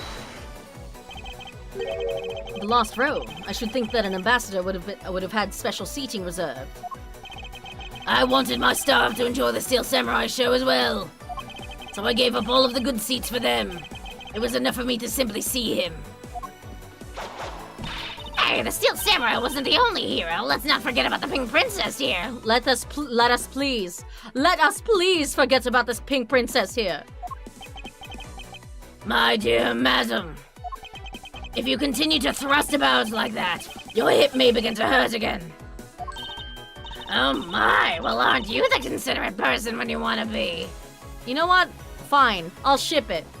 Old Dag, you can be with fucking Alba in prison. For all I fucking care. Please never show up again in this series. It feels like the man's had a knife pointed at his throat ever since he straightened his back. Yeah. Ever since he's straightened his back, we've been on his case, but he has not given up for shit! It's annoying! But this young butterfly is on the side of Edgy Poo. Please, no. Fucking change sides. So you can spare me the flirtatious come-ons. Wow, he's completely frozen. In frustration, perhaps. I dare say she can be one rather trying opponent. You know, maybe I should just leave this to her. In any case, Mr. Alba, can you actually prove to us that you were watching the show? It's hard to prove that, I suppose. Hold it! Are you admitting then that you have no way of proving to us that you were watching? Objection! Quiet! You buzz in my ear like a pesky little fly. If you don't wish to listen quietly until the end of what I have to say, then perhaps you should pack up and get out of my way. Why did that rhyme? I see that you're willing to be a bit more receptive now. While it's true that it may be difficult to prove that I was out in the audience. I do remember the contents of the show very well, though. Is that proof enough for you? Well, I remember the contents of the show as well myself. I memorized the entire fucking thing. That's nice. What are you, a fucking nerd? That's nice. Why, Yes, Edgeworth, don't allow yourself to be riled up by him at this important juncture. Ugh, wasn't planning to let him. Well, if you ask me, I think I'm the biggest Steel Samurai expert around here. Shut the fuck up, Larry! Never fucking say that again. And didn't you think the climactic scene of today's show was just totally awesome? Yes, I remember that well, and that's a spectacular special move. The way you delivered the final blow against the evil magistrate. Early summer rain jab. Oh, shit. Fuck you, dude! You don't remember shit! He couldn't fucking do it because he bent his fucking spear! Fuck you, asshole! Oh, that scene will live on in my heart forever. Is that how it went? Huh! I totally forgot about that! How can you forget your own special moves? That's the special attack that the Steel Samurai uses when he's using the Samurai Spear. Yes, and today was the first time they showed it off, was it not? If I hadn't watched the show, then how could I answer you with the name of the move? I suppose you are correct, but if you could, please elaborate on this point for me. One of the scenes was of his never-before-seen early summer rain jab move. Hold it! Early summer rain jab was a move that was to be unveiled today. And because I saw that brand new special move, I believe it confirms my alibi. How sad. The only way he's got to protect himself is that he watched the Steel Samurai. That's not fucking sad, okay? That's a perfectly valid alibi, okay? I guess this guy really has nothing else left. Yes, and to avoid arrest, you can bet he'll say or do anything. But with all of us here, there will be no escape for him. Yeah, we'll find a way to bring him to justice. Now then, let us continue with your testimony, Mr. Alba. Very well. The Steel Samurai special move and the various other scenes. Those moving scenes were seared into this old man's heart. I'll never forget Hold them. it! I agree. Today will be a day to remember. Especially when we finally make you pay for all the wrongs you've committed. What? Hey, that's what the Steel Samurai says when he defeats the evil magistrate. Actually, that line was just something I ad-libbed. You may act all surprised, but naturally you remember this line, don't you? Of course I do. I just now understand how the evil magistrate felt, that's all. So you're admitting that you're fucking evil, dumbass. Then allow me to make you identify with the evil magistrate some more. Hey, that makes you the Steel Samurai, huh? Well, if you had to complete the analogy, then I suppose so. Then yes. He's preening. He loves it. And I do believe it's about time to bring the curtains down on this with a bang. Kay and myself were also in the audience of the Steel Samurai stage show. He's got nothing on the Jammin' Ninja, but he was still cool enough, I guess. Never fucking say that again, Kay. I swear to fucking God. Don't say that in front of me. Wasn't my brand new special finishing move totally rad? No. Don't tell me. It was you who thought up the special move. Yup. What was it again? Extremely silly rain jab.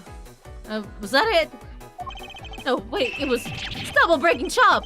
That doesn't sound quite right. How can you forget a move you came up with? Final piece to Mr. Alba's alibi is that he was watching the Steel Samurai show. However, if he was busy killing Mr. Cochin, he should not have had the time to do so. Alright, here we fucking go. No you fucking didn't, loser! Boom! Objection! Fuck you, dickhead. How the fuck do the hot dogs play into this? Objection, you're a fake fan! Edgeworth would say that, actually. The special move today was the early summer rain jab. Is that your final answer? Objection! You little irritating gnat. Do you think you can trip me up by asking the same question over and over? That was not my intention. Your testimony is more than sufficient. However, I believe it would be wise for you to take a look at this. The samurai spear, what about it? This spear actually never made it on stage today. Excuse me? How can you claim to recall something that never fucking happened, loser? Huh. Unfortunately for you, tonight's Steel Samurai is a fucking dolt. Happened to be a goof of a young man with an abundance of useless hot-bloodedness. Huh? What does that mean? Having said that, said useless man bent the spear during his rehearsal this evening. Hey, do you remember what the Steel Samurai special move was tonight? It was a Steel Samurai sushi slash. Correct. Because he couldn't use the spear, a last-minute change was made. Had you really been watching the show, you would have known that the move was used. Quercus Alba, you didn't watch even a single minute of the Steel Samurai stage show tonight, did you? You're a fake fan, you fucking bitch! Gatekeeping! Aha! So if he wasn't watching the show tonight, then it opens up the possibility that he was busy killing Mr. Cochin instead. So where were you during the show? I demand an answer now.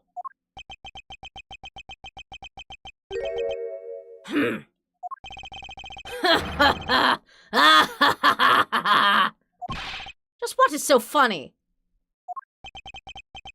You're so sloppy, and so are your conclusions. I still insist that I watch the show, or most of it in any case. What do you mean by most of it? You see, during the show I left my seat for a spell to visit the bathroom. I assumed that was when the dramatic scene was played out on stage. That is the lousiest, lamest excuse I've ever heard in my life, pal! We need more K in the series. Where did she go? I don't know, man. I would love either a Miles a Miles Edgeworth game, like a third one, or them to merge the characters from this series into the main series. It'd be great. Like, I want an Athena game that has K, has Lang, it brings back Gumshoe into 3D. Come on, man. Not Atlas, fuck. I've been playing too much fucking, metaphor. Capcom, make it fucking happen. Make it fucking happen. Ace Attorney 7, Athena Sykes. Just because he got the name of the move wrong, we can't really use that as proof that he didn't watch the show at all.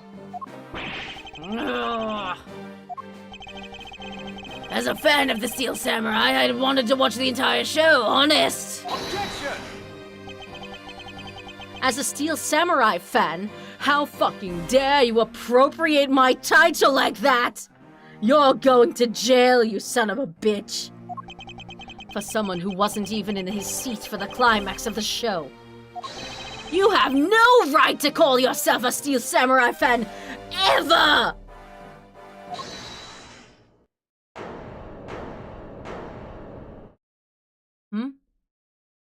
Huh? Who was that just now?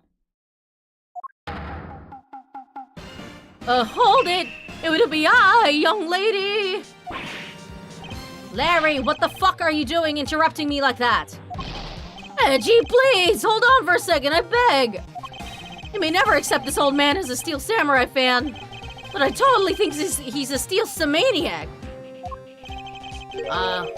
What exactly is a Steel Samaniac, pal? I believe he meant to say Steel Samurai Maniac. Yeah, and trust me, I know a real fan when I see one because I'm the Steel Samurai. No, you're fucking not. I will never acknowledge you as the true Steel Samurai. That would be encroaching upon everything I find sacred, Larry. Fuck you. What are you getting so worked up over, Mr. Edgeworth? It appears that the real Steel Samurai recognizes me as a fan. As well he should, for I am a fan. It's not as though I missed the entire show. It was a most amazing show, filled with the spirit of the young and the young at heart. Huh. The sarcasm dripping from his long wooden nose couldn't run any thicker. Getting the name of the move wrong only proves that he didn't watch the last scene. What I really need here is something more definitive. The hot dogs. Something that links Mr. Alba directly to the murder of Mr. Manny Cochin. The fucking hot dog. And you know what, Gramps? You're really something else. I'm honored to receive such praise from the Steel Samurai, but what is it for? Well, I was just wondering how you found out about the early summer rain jab. That move's a bit of a secret that only a small portion of the staff know about. Wait, it was a secret? Larry, wait, what did you just say? Huh? Did I say something stupid again? Did you just say that the early summer rain jab was actually a secret? Well, maybe I shouldn't have said secret. It's more like we only decided on the name of the move right before the start of the show. Right before? Yeah, the stage director was going nuts because we were supposed to debut the move. Larry being smart? Listen, he's not being smart. He's just being, like... He's just being a coincidental idiot, you know? 5 minutes before the show, we threw it up on the dressing room's whiteboard. Early summer rain jab. That's kind of how we decided on the name of the move.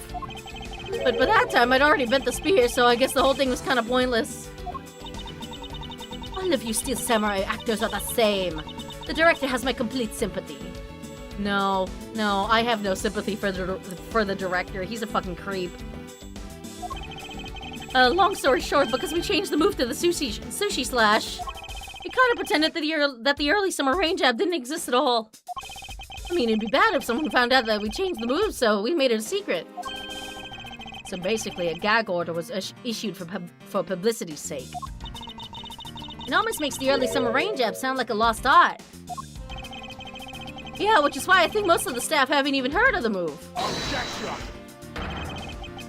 He went there. Hold those lips of yours still!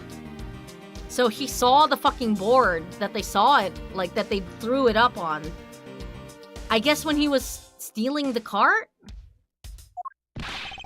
Or like storing the body in the cart? What the heck, old man? I've done nothing but listen, and from what I can tell, it's all very unrelated to the case.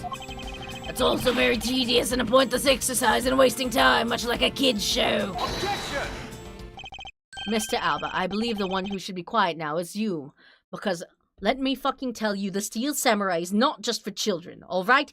It is for, deep-minded adults who enjoy action-packed scenes, okay? It is a very mature show that happens to be also for children. How dare you! I suspect that you've already noticed exactly what the very severe implications are in this man's testimony. Ha! So now you're trying to bully me, huh? Bullying seniors. Is that your fucking hobby? I'm canceling you on Twitter. There were no implications to be read into a behind-the-scenes story of a kid's show. Not so fast! Don't even think you're about trying to slither your way out of this, Quercus Alba. You were the one who said it yourself that the name of the move was Early Summer Rain Jab. But that name was only decided upon right before the show was about to start. So, just what are you driving at? That's the name of the move you told us was never used in the show or said aloud.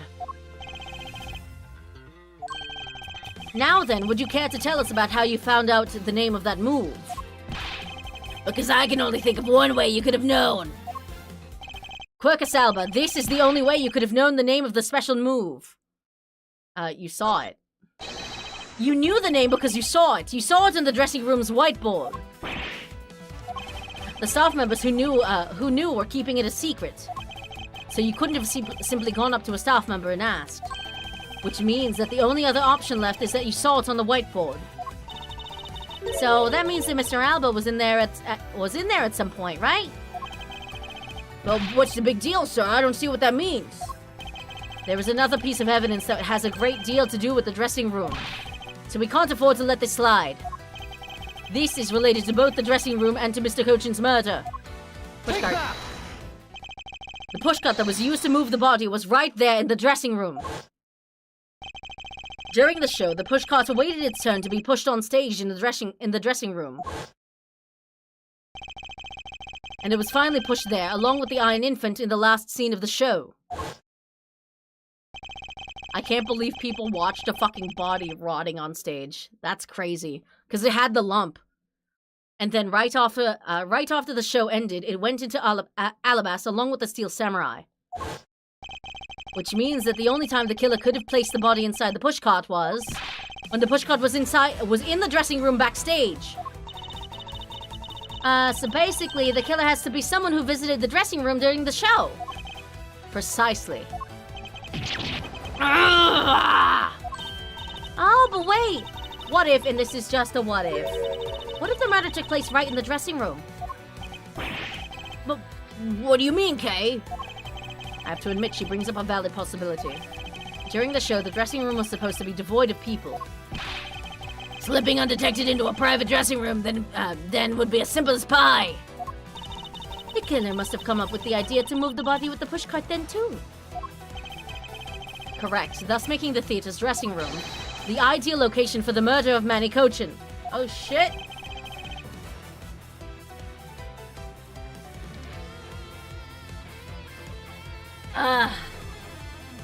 Holy shit. Quercus Alba, quirked up white boy. During the show, you went down to the dressing room. And I want to know why. Yes. Yes, I was there. I went into the dressing room. I knew it. I'm placing you under arrest right now, pal. You got that? Arrest! Objection! Still fucking love the music. The music's so good in this game. I sure wish that, you know, correctly using my evidence wasn't so hinged on stopping that music. Not so fast! Well, what is it now? Oh my god. Don't I deserve a chance to explain myself? Explain? What is there to explain? I believe I told you earlier that no, wrong fucking voice. I believe I told you earlier that I went to the bathroom. Well, I got lost when I did. In your own fucking embassy? I wanted to ask for directions, but when I opened the dressing room door, no one was inside. And that's when I saw the name of the move on the whiteboard. You punk! Still trying to get out of this? No, die. Do you really think you can get away at this point? Mr. Edgeworth, isn't there anything you can do to stop him? Ugh. I don't have enough evidence on hand to do anything. I don't have the airtight evidence I need to put this man away for good. But if that's what I need, then perhaps... Agent Lang, I believe an investigation of the dressing room in question is in order.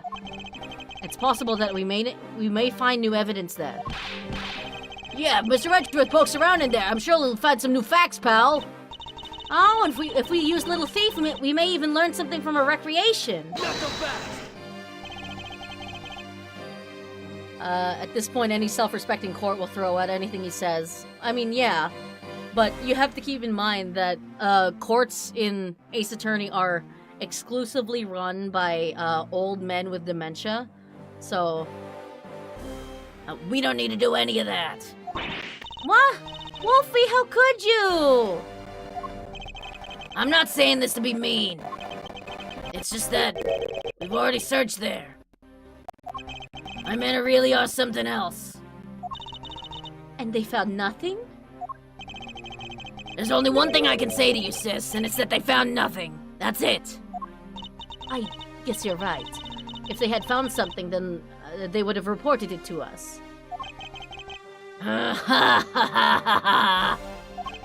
They couldn't find anything because there was nothing there to find.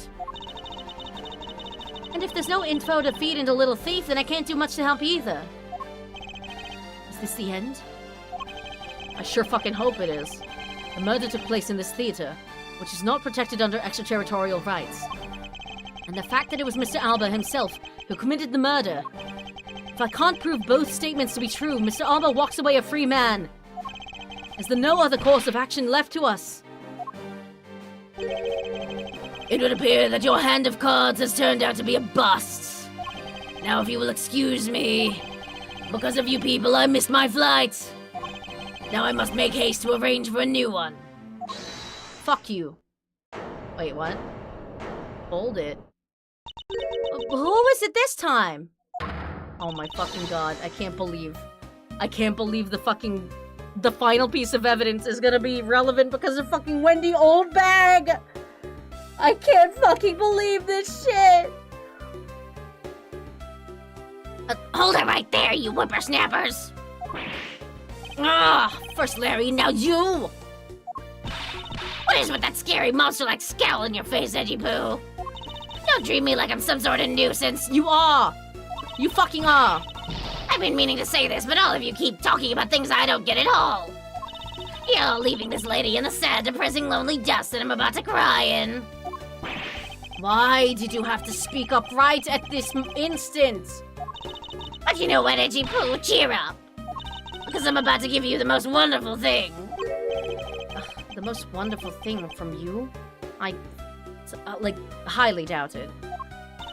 It's so super special that I couldn't give it away to just anyone, you know. And my special present of love to my sweet Edgy Poo, are you ready? Is this? It's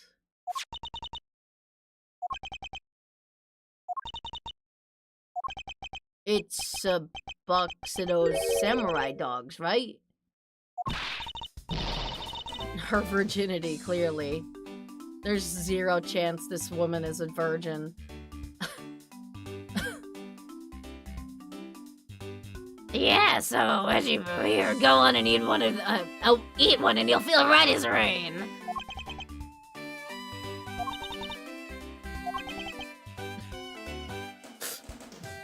You know what? We needed the tension break, I guess.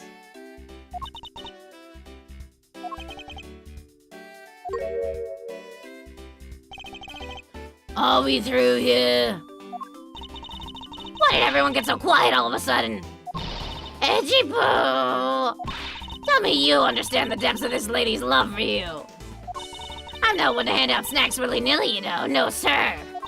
The thought occurred to me that maybe it would be good if I fed you and made sure you were nice and full one day. It's my dream to serve you some of my own homemade food. I mean, isn't it the desire of everyone to make sure that their beloved no goes hungry, and that's something I want to experience? You threw in front of me. I was so in the kitchen.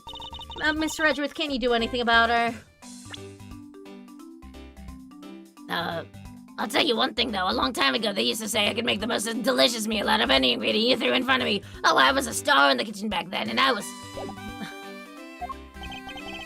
There is no power on earth that can force that woman into silence. It haunts me every fucking day, knowing that there is something that keeps this woman alive. Alive just to bother me. Oh god, perhaps it's me. But I'm so sick and tired of it. All you people do is look down on me. Even this box of samurai dogs played me for a fool. It had a special design on its fan, like the Japanese flag, so I thought it was special. But when I ate one, it tasted just like all the rest. Oh, it made me so mad.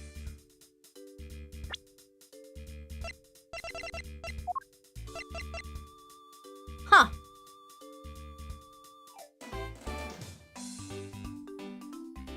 Why is this one colored? That woman counter. Wait. A special box with a Hinomaru-like fan on it. I've never heard of such a piece of merchandise existing before. I would know because I have every single piece of Steel Samurai merchandise they've ever put out. However, there it is. The red sun in this fan is filled in. Is it possible? Could it be? After the show, the samurai dogs were piled up in the, on the dressing room floor. However, there is no such thing as a Hinomaru dog. It's fucking blood? You're telling me that a spatter of blood just so happens to fill the fucking circle of this fucking box's design? This contradiction of facts between something that should not exist and yet does. That's fucking crazy. That's fucking crazy. The rays from this red sun may just be what we needed to point us in the right direction. At present, the studio bigwigs basically told us to play delivery boys. We were supposed to hand the dogs off to the embassy people and tell them hi. I had to pile them all into the pushcart just to move them.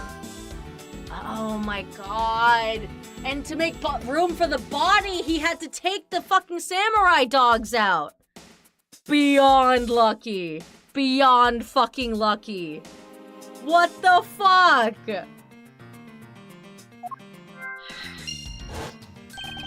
I believe you understand what this means, correct?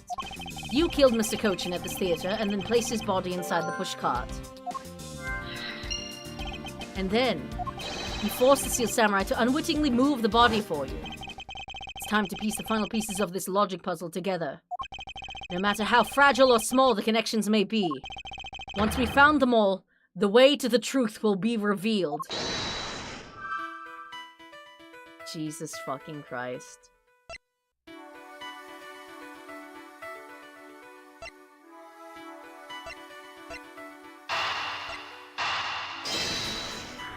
The power of hot dogs and fucking Wendy Oldbag will save the case. The killer used the pushcart to transport the body, which means that they had to remove the samurai dogs from within first. Therefore, the samurai dogs that were piled up on the dressing room floor were most likely taken out of the pushcart by the killer. God, I want hot dogs now. I'm also getting hungry from all this talk about dogs. Hot dogs, that is. They're eating the dogs. They're eating the cats. They're eating the pets of the people that live there. Sorry.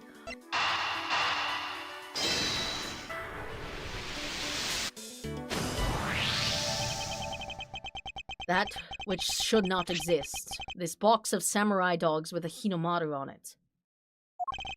If this red sun was filled in when the killer was busy removing samurai dogs from the pushcart, then it's proof that the murder took place in the dressing room.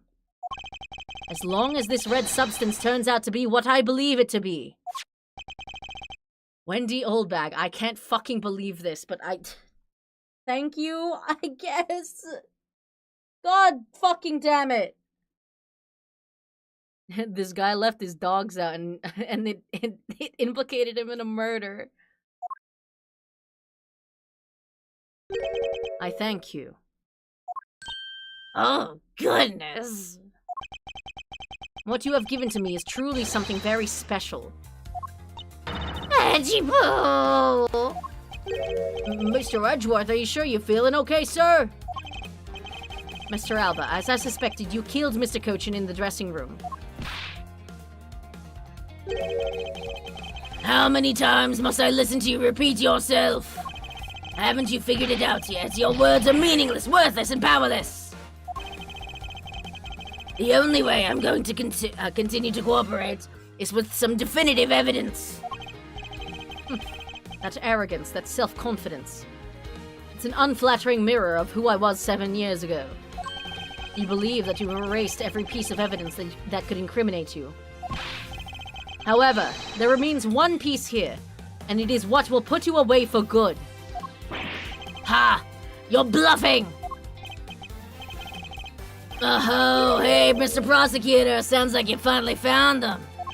You finally found the fangs we need to go after this guy's jugular. So tell us, what about that box of samurai dogs is gonna put the old man away? The trace evidence that will bring him down. Why, it's here, of course. Inside the box! No, I'm kidding. This box of samurai dogs with a Hinomaru fan on it. This should never have existed. Again, how the fuck did it perfectly fill in the circle? That is like a crazy coincidence. Like, what? So I want you all to take a good look at this red spot. It's a single drop of blood. Huh? What? Blood, you say? Agent Lang, I'd like this blood analyzed post-haste. Haha! I've got to admit I'm a bit surprised. I can't believe we found blood in a place like this. Hey, you! Get this down to the lab, pronto! But why was there blood on that box to begin with? If we think about the flow of the crime, I think the reason becomes obvious. Larry, you said that you transported the samurai dogs with the pushcart, correct? Yeah. You have a great memory, Edgy. That pushcart was a bit too big for my son, you know what I mean? So to make sure everybody could see him, I had to pile some stuff in. I figured that the samurai dogs were there, so I used them to fill the cart. If what Larry says is true, then what were the boxes doing on the floor? Ah, I see. The killer took them out in order to place the body in the pushcart. Exactly, and that is when I believe the victim's blood found its way onto the box. But when my men investigated that room, not a single box of samurai dogs was in there. Because the embassy staff members had already confiscated them. Yes, no doubt to hide the evidence of the murder. It's a good thing that Miss Oldbag managed to steal that one box before they got to him, huh? Well, I think she stole, like, quite a few of them, honestly, because she ate a bunch of them. Looks like Miss Oldbag also managed to put this great thief to shame. What a scandalous way of putting that. I didn't steal. I received it for myself. What? Bruh. Marcus Alba, I'd say this was the one very fatal oversight on your part. Objection! There's no more. There's certainly no more. Sorry to rain on your little love fest, however. How can he be so self-confident in a no-win situation for him like this? No! No! Why? Even if that blood turns out to belong to Mr. Cochin, then what? So, Mr. Edgeworth, it sounds like he's not ready to call it quits yet, huh? The sole piece of evidence that was left at the scene of the crime. That alone has shed light on a new fact. At the very least, now we have proof that the murder occurred in the dressing room. And you say that like it means something. Huh? Consider this. No, you. He's just posturing at this point? Yeah. Excuse me, sirs. That was a really fucking fast blood analysis, dude. Report! What were the results of the analysis? Sir, the analysis came back and confirmed that the red substance is blood. I knew it with this Quercus alba. Objection! Mr. Edgeworth, I wonder if you might humor my question. Your question? Oh, wait. Wait, hold a minute. Hold on a minute. Hold the fuck on a minute. Hold on a minute here. We've never used the wound yet. That blood isn't the fucking victim's blood. That's not the victim's blood, is it? Oh, baby. Oh, baby. Your question? The one from before, have you forgotten? Even if that is Mr. Cochin's blood, what difference would it make? Not so fast! Like we already told you, it proves that the crime scene was that dressing room. Objection! But it doesn't prove that I am your killer, does it? That's... It's a very good point. The blood on that box doesn't prove that Mr. Alba is the killer. Please, let forensics speak! Let my man cook! Then this evidence, it's meaningless. Those dogs is smoking. That can't be, we were so close, sir. I want to smack that smug look off his face. Come on, there's gotta be something we can do. We finally found a solid piece of evidence. There must be something I can expose with it.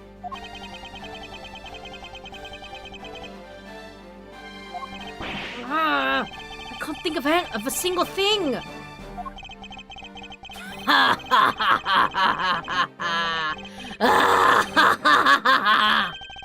Now, if you'll excuse me, I'll be on my way. Hold it. From who? Who was that? It's too late. I won't allow anyone to stop me now. Hold it. It wasn't me, pal. And it wasn't me this time either. It wasn't me either. It was me. Why did you... Because I haven't finished reporting everything to you yet, sir. This mole? What? Hurry up and spit it out. Yes, sir, that blood I mentioned. It's not of the same blood type as the victim's blood. No! What? What do you mean it's not the same type? You mean it's not the victim's blood? Yeah, it's fucking quirky, like corked up white boy's blood. Come on! If it isn't his, then who the hell's is it? I don't know, sir! All I know is that it's not the same blood type as the victim, sir.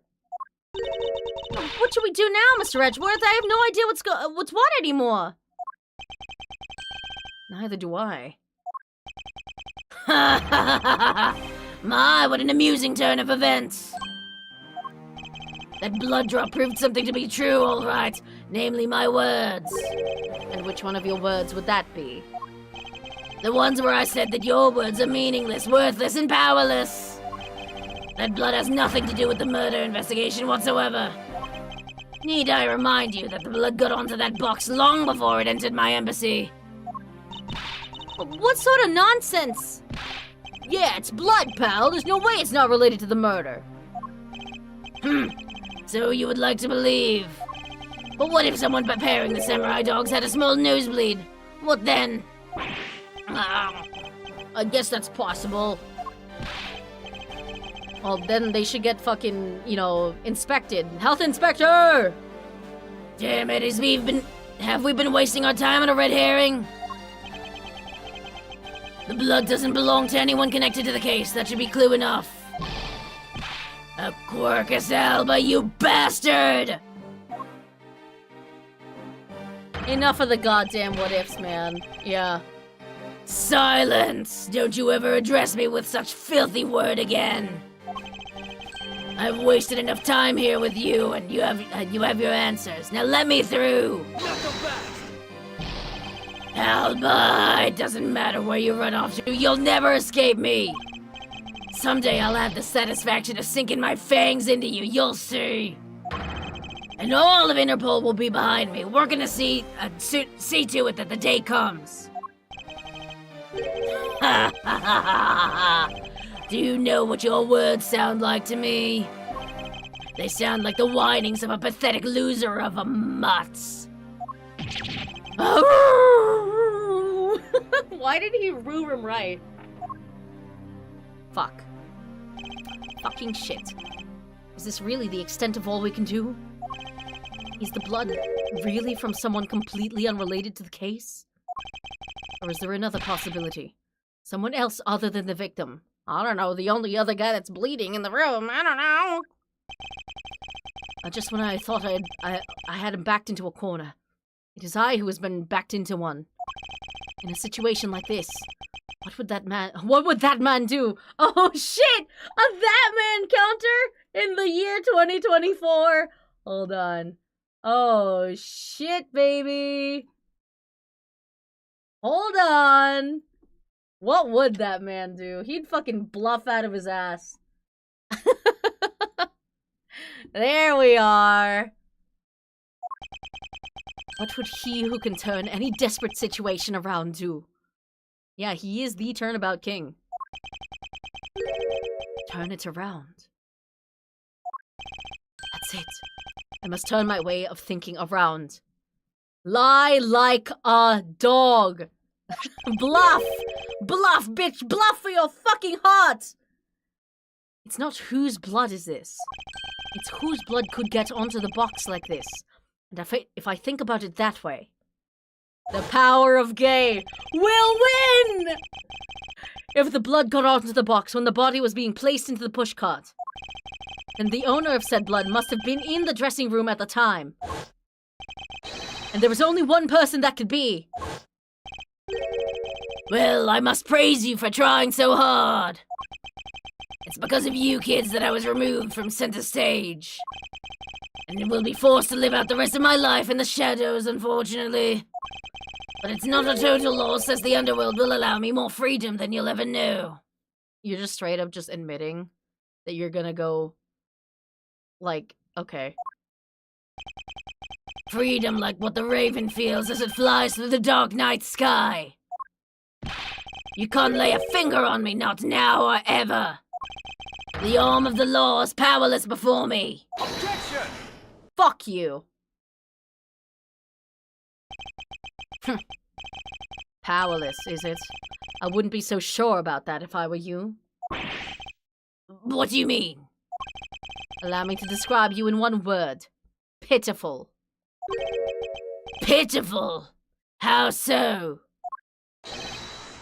Quercus alba, your wings were clipped long ago. And for someone who's trying to fly away on them without noticing that fact, pitiful is the perfect word to describe you. Ha! Mere words. What do you mean by his wings are clipped, Mr. Edgeworth? Just what you think it means, Kay. We'd already caught him in our trap a while back. With an incredibly powerful, definitive piece of evidence. Hey, Earth to Mr. Prosecutor, care to speak in English? Don't forget to drink water. Yeah, for the final confrontation. Whew! What are you talking about? What piece of evidence? The piece I speak of is, of course, this drop of blood. But we know that it's not from the victim. I don't see how it remains relevant to the case at all. Miss Von Karma, I believe that is exactly why it's very important to the case. And the part that is the most important is the fact that it's not the victim's blood. You're looking a little pale. Good. Then I believe you are already aware of what I mean. Then you know who the blood belongs to. Of course I do. This piece of evidence is the irrefutable proof that will stop the killer in his tracks. The blood that soiled this box of samurai dogs belongs to this person. Take that! Quirked up tree boy! The blood of the red sun on this box belongs to you, Quercus alba. What? Why is his blood on the box of samurai dogs?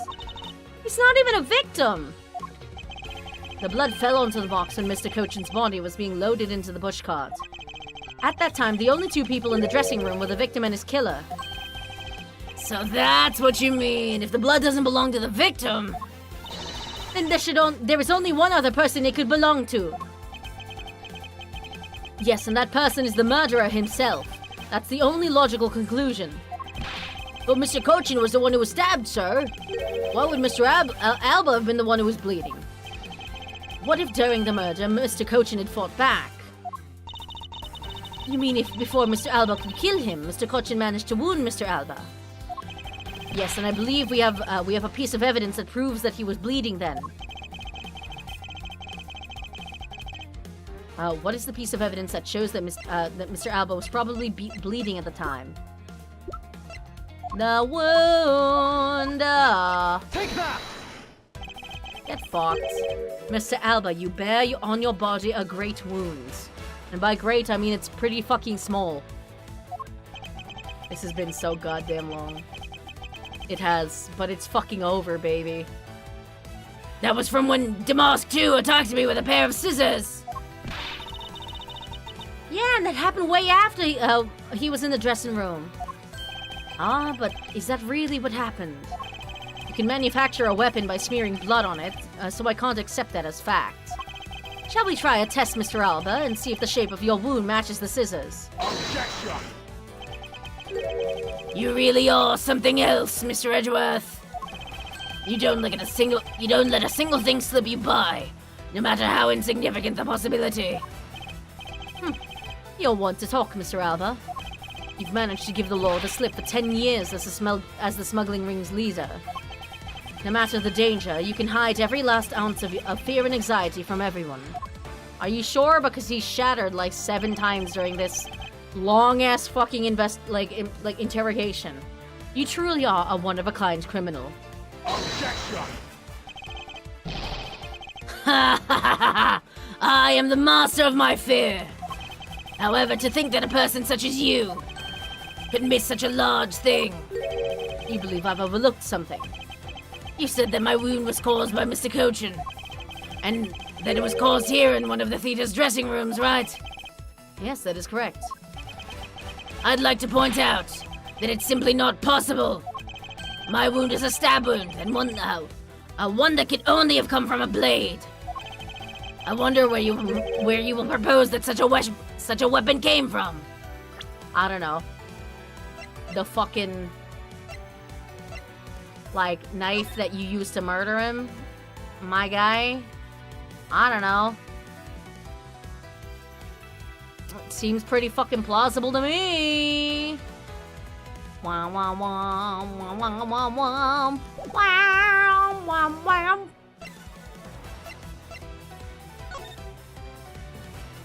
Yeah, there's no blood on the fucking Yatagarasu knife, so I doubt he used this, but yeah, it's probably just the knife he was using.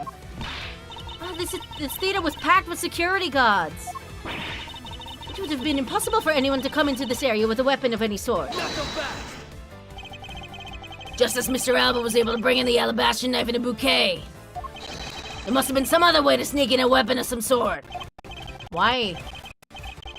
But as long as you can't prove, but as long as you can't prove what the other way is, all your talk about Mr. Cochin stabbing me is pure nonsense. So if that other way does exist, you'd better hurry and tell me now. With pleasure. Wait, what? This piece of evidence shows us how Mr. Cochin brought a weapon into this theater. Oh, I guess it is the Yatagarasu key, huh? Because there's nothing else. Take that!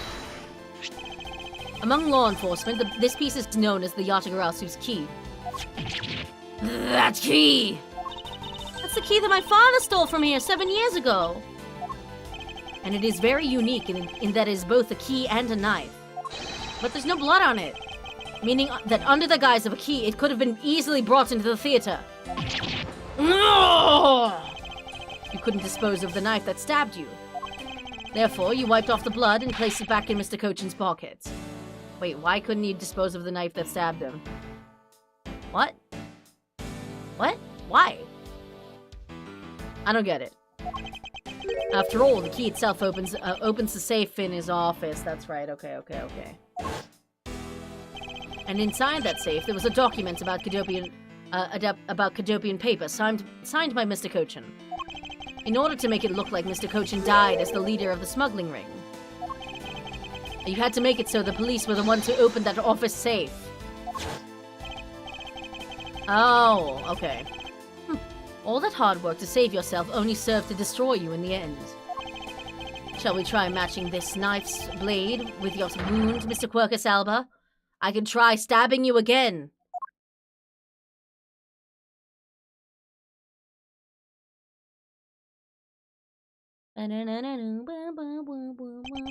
God, Edgeworth is such a shithead, honestly. He does all of that shit and then he fucking bows like a fucking dick. And that is what some may call the coup de grace. Impossible! You can't take me down! It's fine, all of you! Especially Medicochin. This is all because of that man's betrayal. He sought to steal control of the smuggling ring from me by removing me as ambassador. Checkmate, bastard. Yeah! Gotta love him. which is why he deserved to die while bearing the guilt for all of my crimes for me. That's why I sent out the Yatagarasu's card, and how this incident was born. Manny was supposed to be the smuggling ring's leader who was killed by the Yatagarasu. But I had yet another reason, yet another story that was supposed to play out. Manny's death was supposed to bring everything to a close. And I would have gotten away with it too if it wasn't for you meddling prosecutors! What the fuck? We're gonna end this on Scooby-Doo? That's crazy. That's fucking crazy, dude. Mr. Alba, I'm afraid there is one more question I forgot to ask.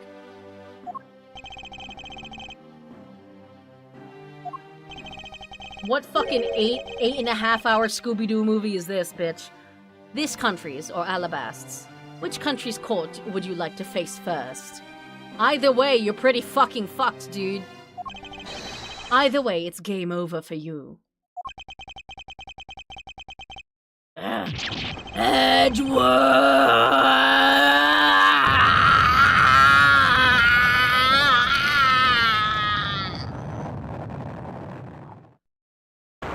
Oh my god.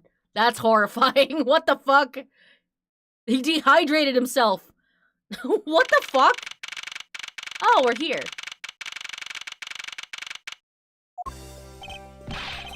Holy shit. Whoa, this is it, the big day. It's Mr. Alba's trial today. And next week he's scheduled to stand trial in his own country for Alabast. Franziska's heading that one. I suspect she'll be serving a full course of whiplash, is that? Having to face Miss Montcalm in court right after facing you, sir. Ooh, I don't even want to think of what that would be like. Did he just die? Yeah, I guess. I caught a glimpse of Mr. Alba as he was being escorted into the courthouse. And boy, he looked about as glum as I do the day before I get my monthly paycheck. You know, I've been thinking. That flight attendant and even Mr. Portsman were all Mr. Alba's secret agents. Correct. The smuggling ring was the common thread between all of the incidents. Cammy Meal was to provide support during smuggling ops using her job as an attendant, and she's fucking soulless in this picture. Holy shit. Rest in piss. And Mr. Portsman was to manipulate trials related to the ring and to end in their favor. Ugh. Go you airlines and even the prosecutor's office. No one was safe from the smuggling ring, huh, sir? I suspect there are even more members of this ring spread throughout the world. Yeah, it sounds like such a big op that I can't even begin to imagine what it's like.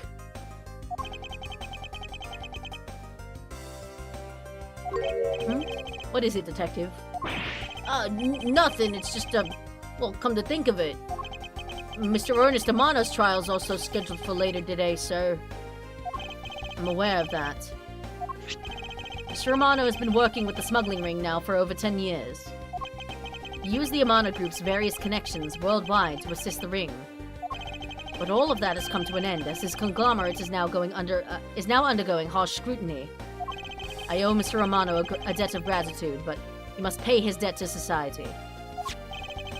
Well, with the arrest of both Mr. Alba and Mr. Amano, I guess that about wraps up the KG-8 incident as well, huh? I suppose so. The real killer in the KG-8 incident 10 years ago was Manny Cochin. And 7 years ago, the killer in the second KG-8 incident was Macrel. Those two facts are the unshakable truth. However, it seems that a lot of effort was put into hiding these and other truths from us. And I will expose it all at the trials today. You're solving cases left and right today, aren't you, sir? CCU and Dead Man. I can't believe. Fucking Dead Man! What the fuck? Perhaps now, these two brave souls named Dead Man? I'm surprised he didn't die straight out the fucking womb, man. Brave souls who tried to make the truth known can rest in peace. By the way, I received some gifts from Ambassador Palina. Shrimp, crab, beef. I don't need any of these, so I'm giving them to you. What? Seriously, sir? Wait, actually, I don't think I want them anymore. The way you're holding them. Don't tell me they're just coupons, sir. Detective Gumshoe, have you not read the paper recently? Ever since the two countries became Cadopia again, its economy has changed. Oh, really? And it seems that Ambassador Polino has reaped a few benefits of his own from it. He has been announced as the official ambassador of the newly unified Cadopia. Hey, good job. But what a pity. Even though every item he sent is a treasure, you don't. But what a pity. Even though every item he sent is a treasure, you don't seem all that interested. God forbid you get born in the AA universe and you get named fucking rigor mortis or some shit. Yeah. Well, if you don't want them, I can give them to my. Wait. Nah, I can. Well, if you don't want them, I can give them to my lovely assistant Kay. Wait, what? Oh, wait, that's not what I said. Oh, was that Kay doing a Gumshoe impression? Well, if you don't want them, I could give them to my lovely assistant Kay. Wait, that's not what I said. So, Mr. Edgeworth, please let me have them, sir. Actually, come to think of it, where is Kay? How come she's still not here? Are you fucking blind? Hey, you gotta be more alert than that. Can't believe you didn't notice. I was even mimicking Mr. Edgeworth's voice for a bit. Wait, what? Hold on. Oh. But what a pity. Even though every item he sent is a treasure, you don't seem all that interested. Well, if you don't want them, I can give them to my lovely assistant, Kay. I totally didn't notice you or realize that voice was you. How? Fucking how? Lang Ji says ferocious love blooms with each new spring. Agent Lang, pleasant surprise to see you here. Was that a flirt? Again, I am taken, but no, I am, flattered. It's been a long time since I set foot in a courthouse, but I wasn't gonna miss. Watching the guy who screwed up my country finally get what's coming to him. Well, that and something else. I want to see you in action in court. Is that so, Agent Lang? We flushed out all the counterfeit bills, so Xingfa's finally at peace again. And it's all thanks to you, so I just want to say thanks. Wow, never thought I'd see the day old Wolfie says thanks to Mr. Edgeworth.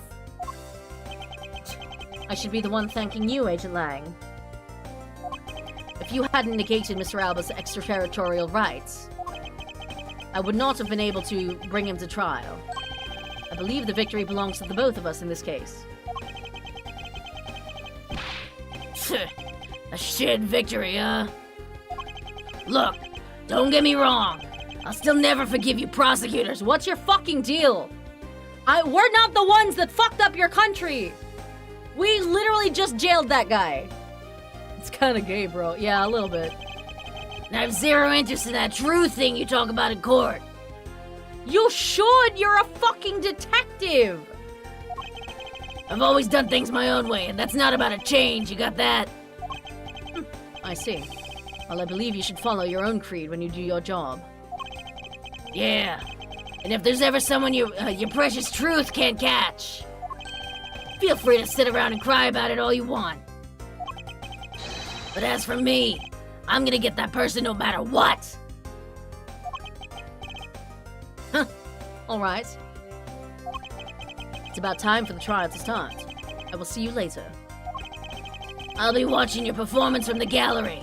I'm looking forward to this. Wait, shouldn't you be fucking, a witness? You were literally, head detective on the case, dude. What? Being a tsundere, yeah. He came in here, talking, saying a flirt, and then he's like, it's not like I like you or anything, baka. It's not like I've come to respect prosecutors or anything. Moron. Fuck you. I prepared a whole ton of ticker tape for today's victory, sir.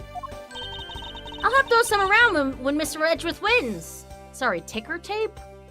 You mean fucking confetti? Who the fuck calls it ticker tape? Is that like a British thing? Ha ha ha ha! Hope you got enough because I'm gonna call up my men as well.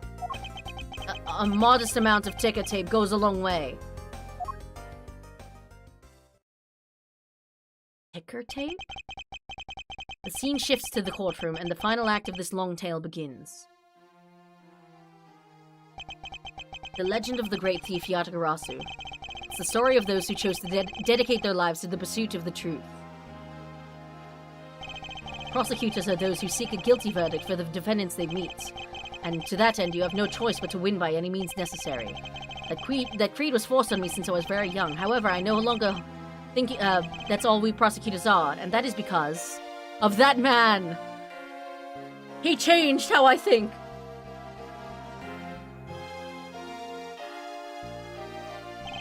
Even though I've only been away from the courtroom for a short time, I feel as though it's been a lifetime since I've set foot in one. And today, more than any other day, I feel the fight within me rising. Objection! Fuck yeah.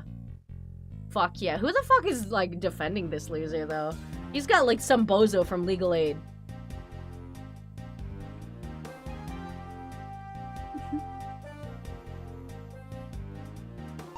I am really in Mr. Edgeworth's debt for the other day. Thanks to him, I'm still free to serve in the friendly blue skies. Oh, so about my suitcases. I've been selling them on the internet, and have become a real sensation. How? They're ugly as shit. Thanks to the praise the Oddworld has lavished on my work as being truly postmodern. Oh, okay, that makes sense. The airline has chosen me to design their new line of Go You Jumbo Jets. Please, no. Just think, someday you will be able to take a ride in my pink-walled, yellow-seated jet. Absolutely fucking awful. It's been a day, it has been, like, a couple days, yeah.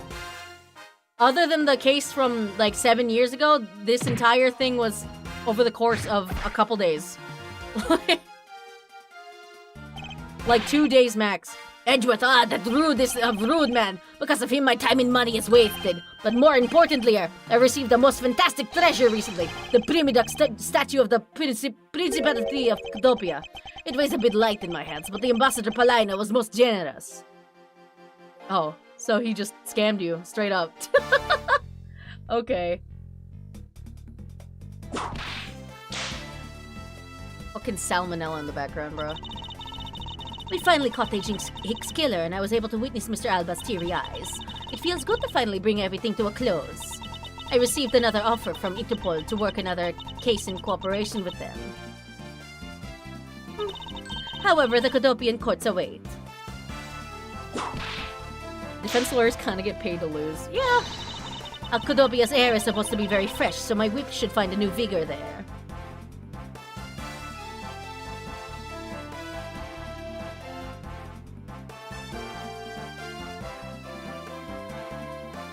Ew, wait, no, fucking Mike Meekins again? This little patrolman has been fired as of today, sir! I thought it was safe since we found the gun I dropped. But I hadn't noticed that I dropped my police badge, too! I guess what really broke the camel's back was that I couldn't find my badge. My little life has suddenly tripped into a dark black hole, sir! Good. I think I'll go to the courthouse and file a complaint with Ruffles Man! No, I'm not taking that fucking case. Fuck you. What the defense world's Max Payne is, or Winston, both exist.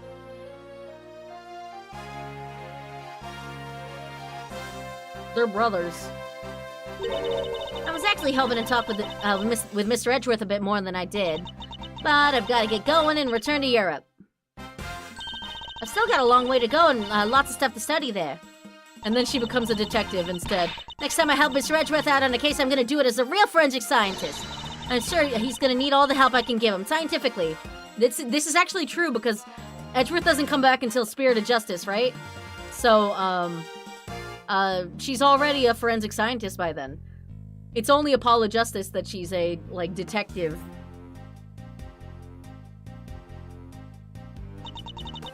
Because the kidnapping was staged, I was let off easy. But I won't be going outside much anytime soon because... but that's really okay. The only prison I'm forever trapped in is the cage of love. The guard down at the detention center. Well, when he's on guard duty... he has such a cold look in his eyes, just like that prosecutor. Oh, stop it, Lauren! When will you ever learn to stop being a prisoner of love? Girl. This girl is gonna get manipulated so fucking hard. Gummy! And she has a type, and it's, you know, cold-eyed men. It appears there are all sorts of drama that takes place outside of the courtroom. Since we judges are here day in and day out, I've only heard a few rumors, but... apparently Mr. Edgeworth teamed up with a thief and became a detective. Yeah, kinda. Maybe I should team up with a bailiff and try to become a lawyer or something. That'd be pretty fun. When am I getting my own game? Hello, Capcom! It's Maggie!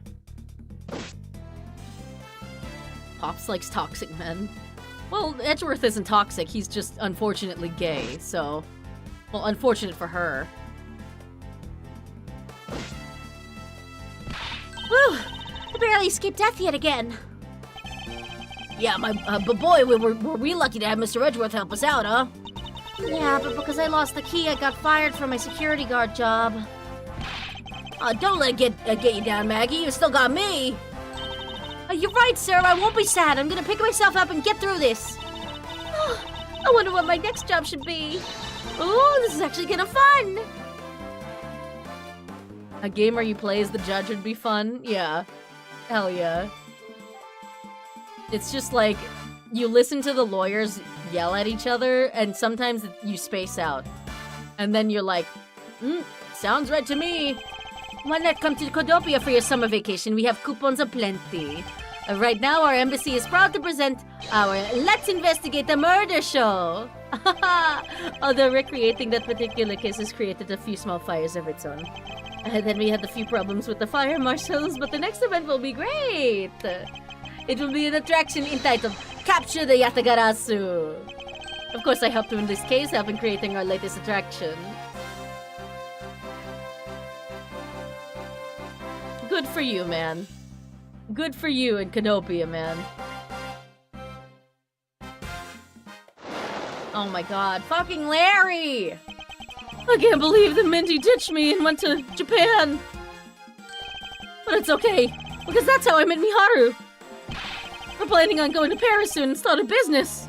Oh my fucking god. We're going to sell blue ocean dogs. They'll sell like hotcake hot dogs for sure. A blue hot dog and a blue bun, I guarantee it'll turn your tongue and your face blue. What, they're gonna choke on it? I know I'm not really the type of work at all, really, but also I noticed I haven't really seen the guy in the blue suit at all recently. That's of that man reference. I wonder what's up. Well, the next time we meet, I'm gonna make him eat one of my dogs. Read the dogs. That man counter.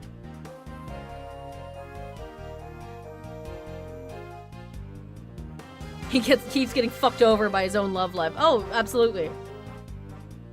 It's what Larry deserves. I gave testimony in court today as a member of the Yatagarasu.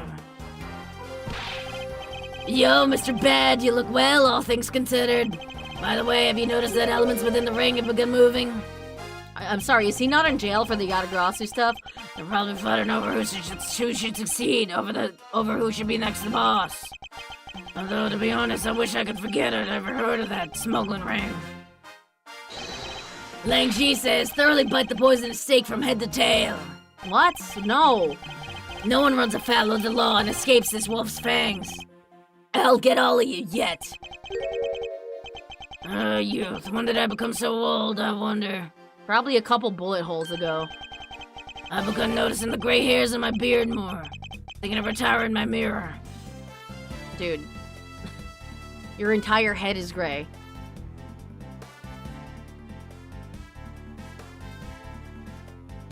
No, please, fuck, no. No, why? I was the pink princess and the pink badger all in the span of 2 days. Talk about busy. But it's alright, because I got a letter from my beloved Edgy Boo. Please take care of your hip, and when you wish to speak, first take off your headpiece. What does that mean by that?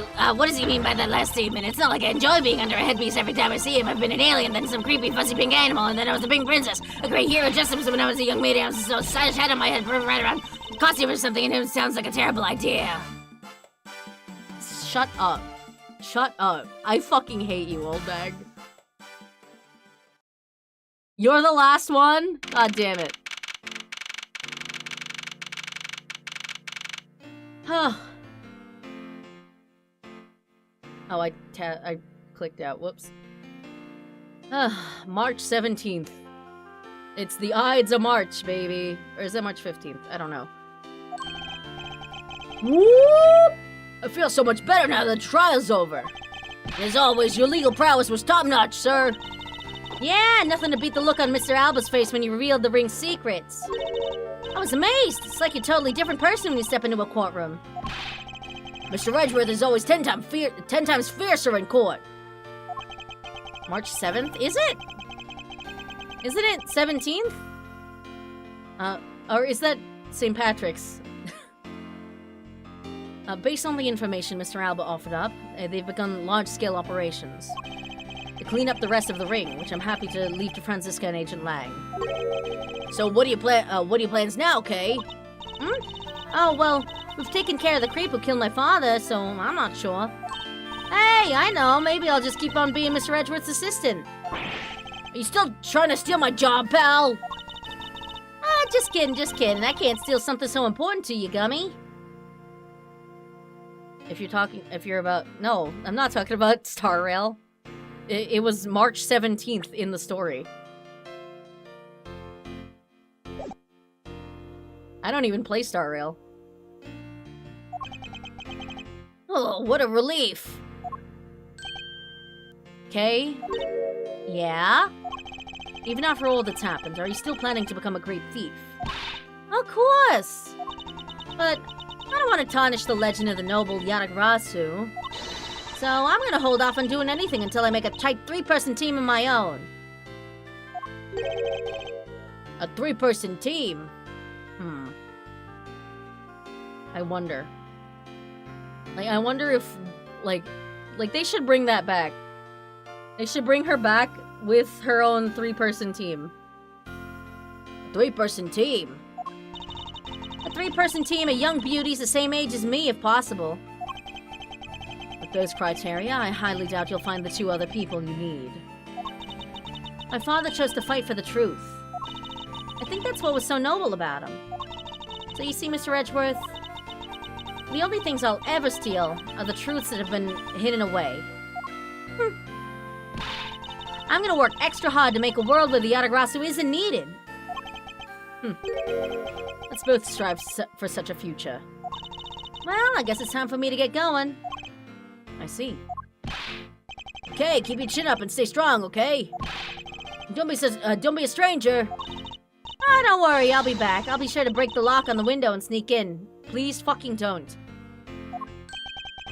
She's straight up a culprit. Yeah. She's flaming gay. Yeah, probably. Listen, straights in my Ace Attorney, I mean, they happen sometime. And if you could, I'd appreciate it if you came in through the building's front door. Hey, it's okay, Mr. Edgeworth. The lock on my window at home has been broken for forever. Oh, one last thing before I go. Let's take a group picture, just the 3 of us. Yeah, commemorative photo. Every big case has to end with one. No. Hey, why not? Don't tell me your camera's shy, Mr. Edgeworth. Of course not, detective. Come on, Mr. Edgeworth, I'm taking a picture now. Hey, come back here. Mr. Edgeworth, you can't run away from this, sir. Oh, hey, Detective Gumshoe. Stop that. I can't be seen doing that. Doing what? What do you mean? Okay, I'm totally taking it now. Say cheese! And thus, the long tale of the KG-8 incident came to a close. It saw the demise of a smuggling ring and the birth of a little great thief. But there is little time to rest and relax, for I am eager to tackle the investigation into a new case. The reason for my eagerness is I want to pursue the truth, and my want to believe in the strength of those who use my power of the law for good. As someone who has chosen to live my life as a prosecutor, that is my new creed.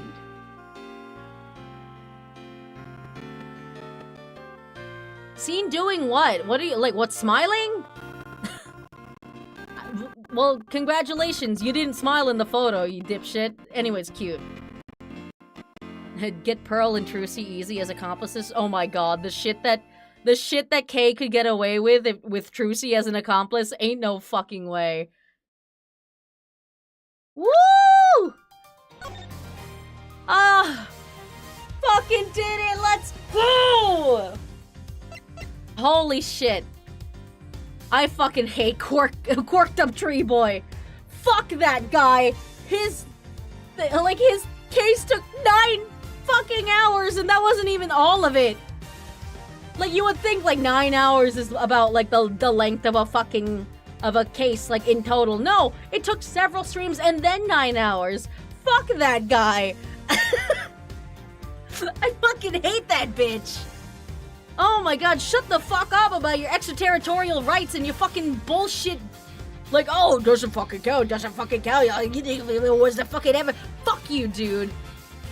I hope you dehydrate in prison and die. It was so pointlessly long. Yeah, for real. But finally, next time I play this game, I get to have new content. I get to see all the new characters. Finally! Fucking finally! Go bench, please. Listen, it's only fucking 2 a.m. That's usually, you know, that's like an early bedtime for me. That's fine. I do need to stop talking for the next, like, I don't know, 12 hours, though. So, thank you all for watching, and I'll be back with Ace Attorney Investigations 2, Prosecutor's Gambit, next week. But for tomorrow, I'm playing HoloCure. So I get to see all of my favorite HoloLive streamers, except for the boys, because they haven't been added yet. But I'll see you then. Bye-bye!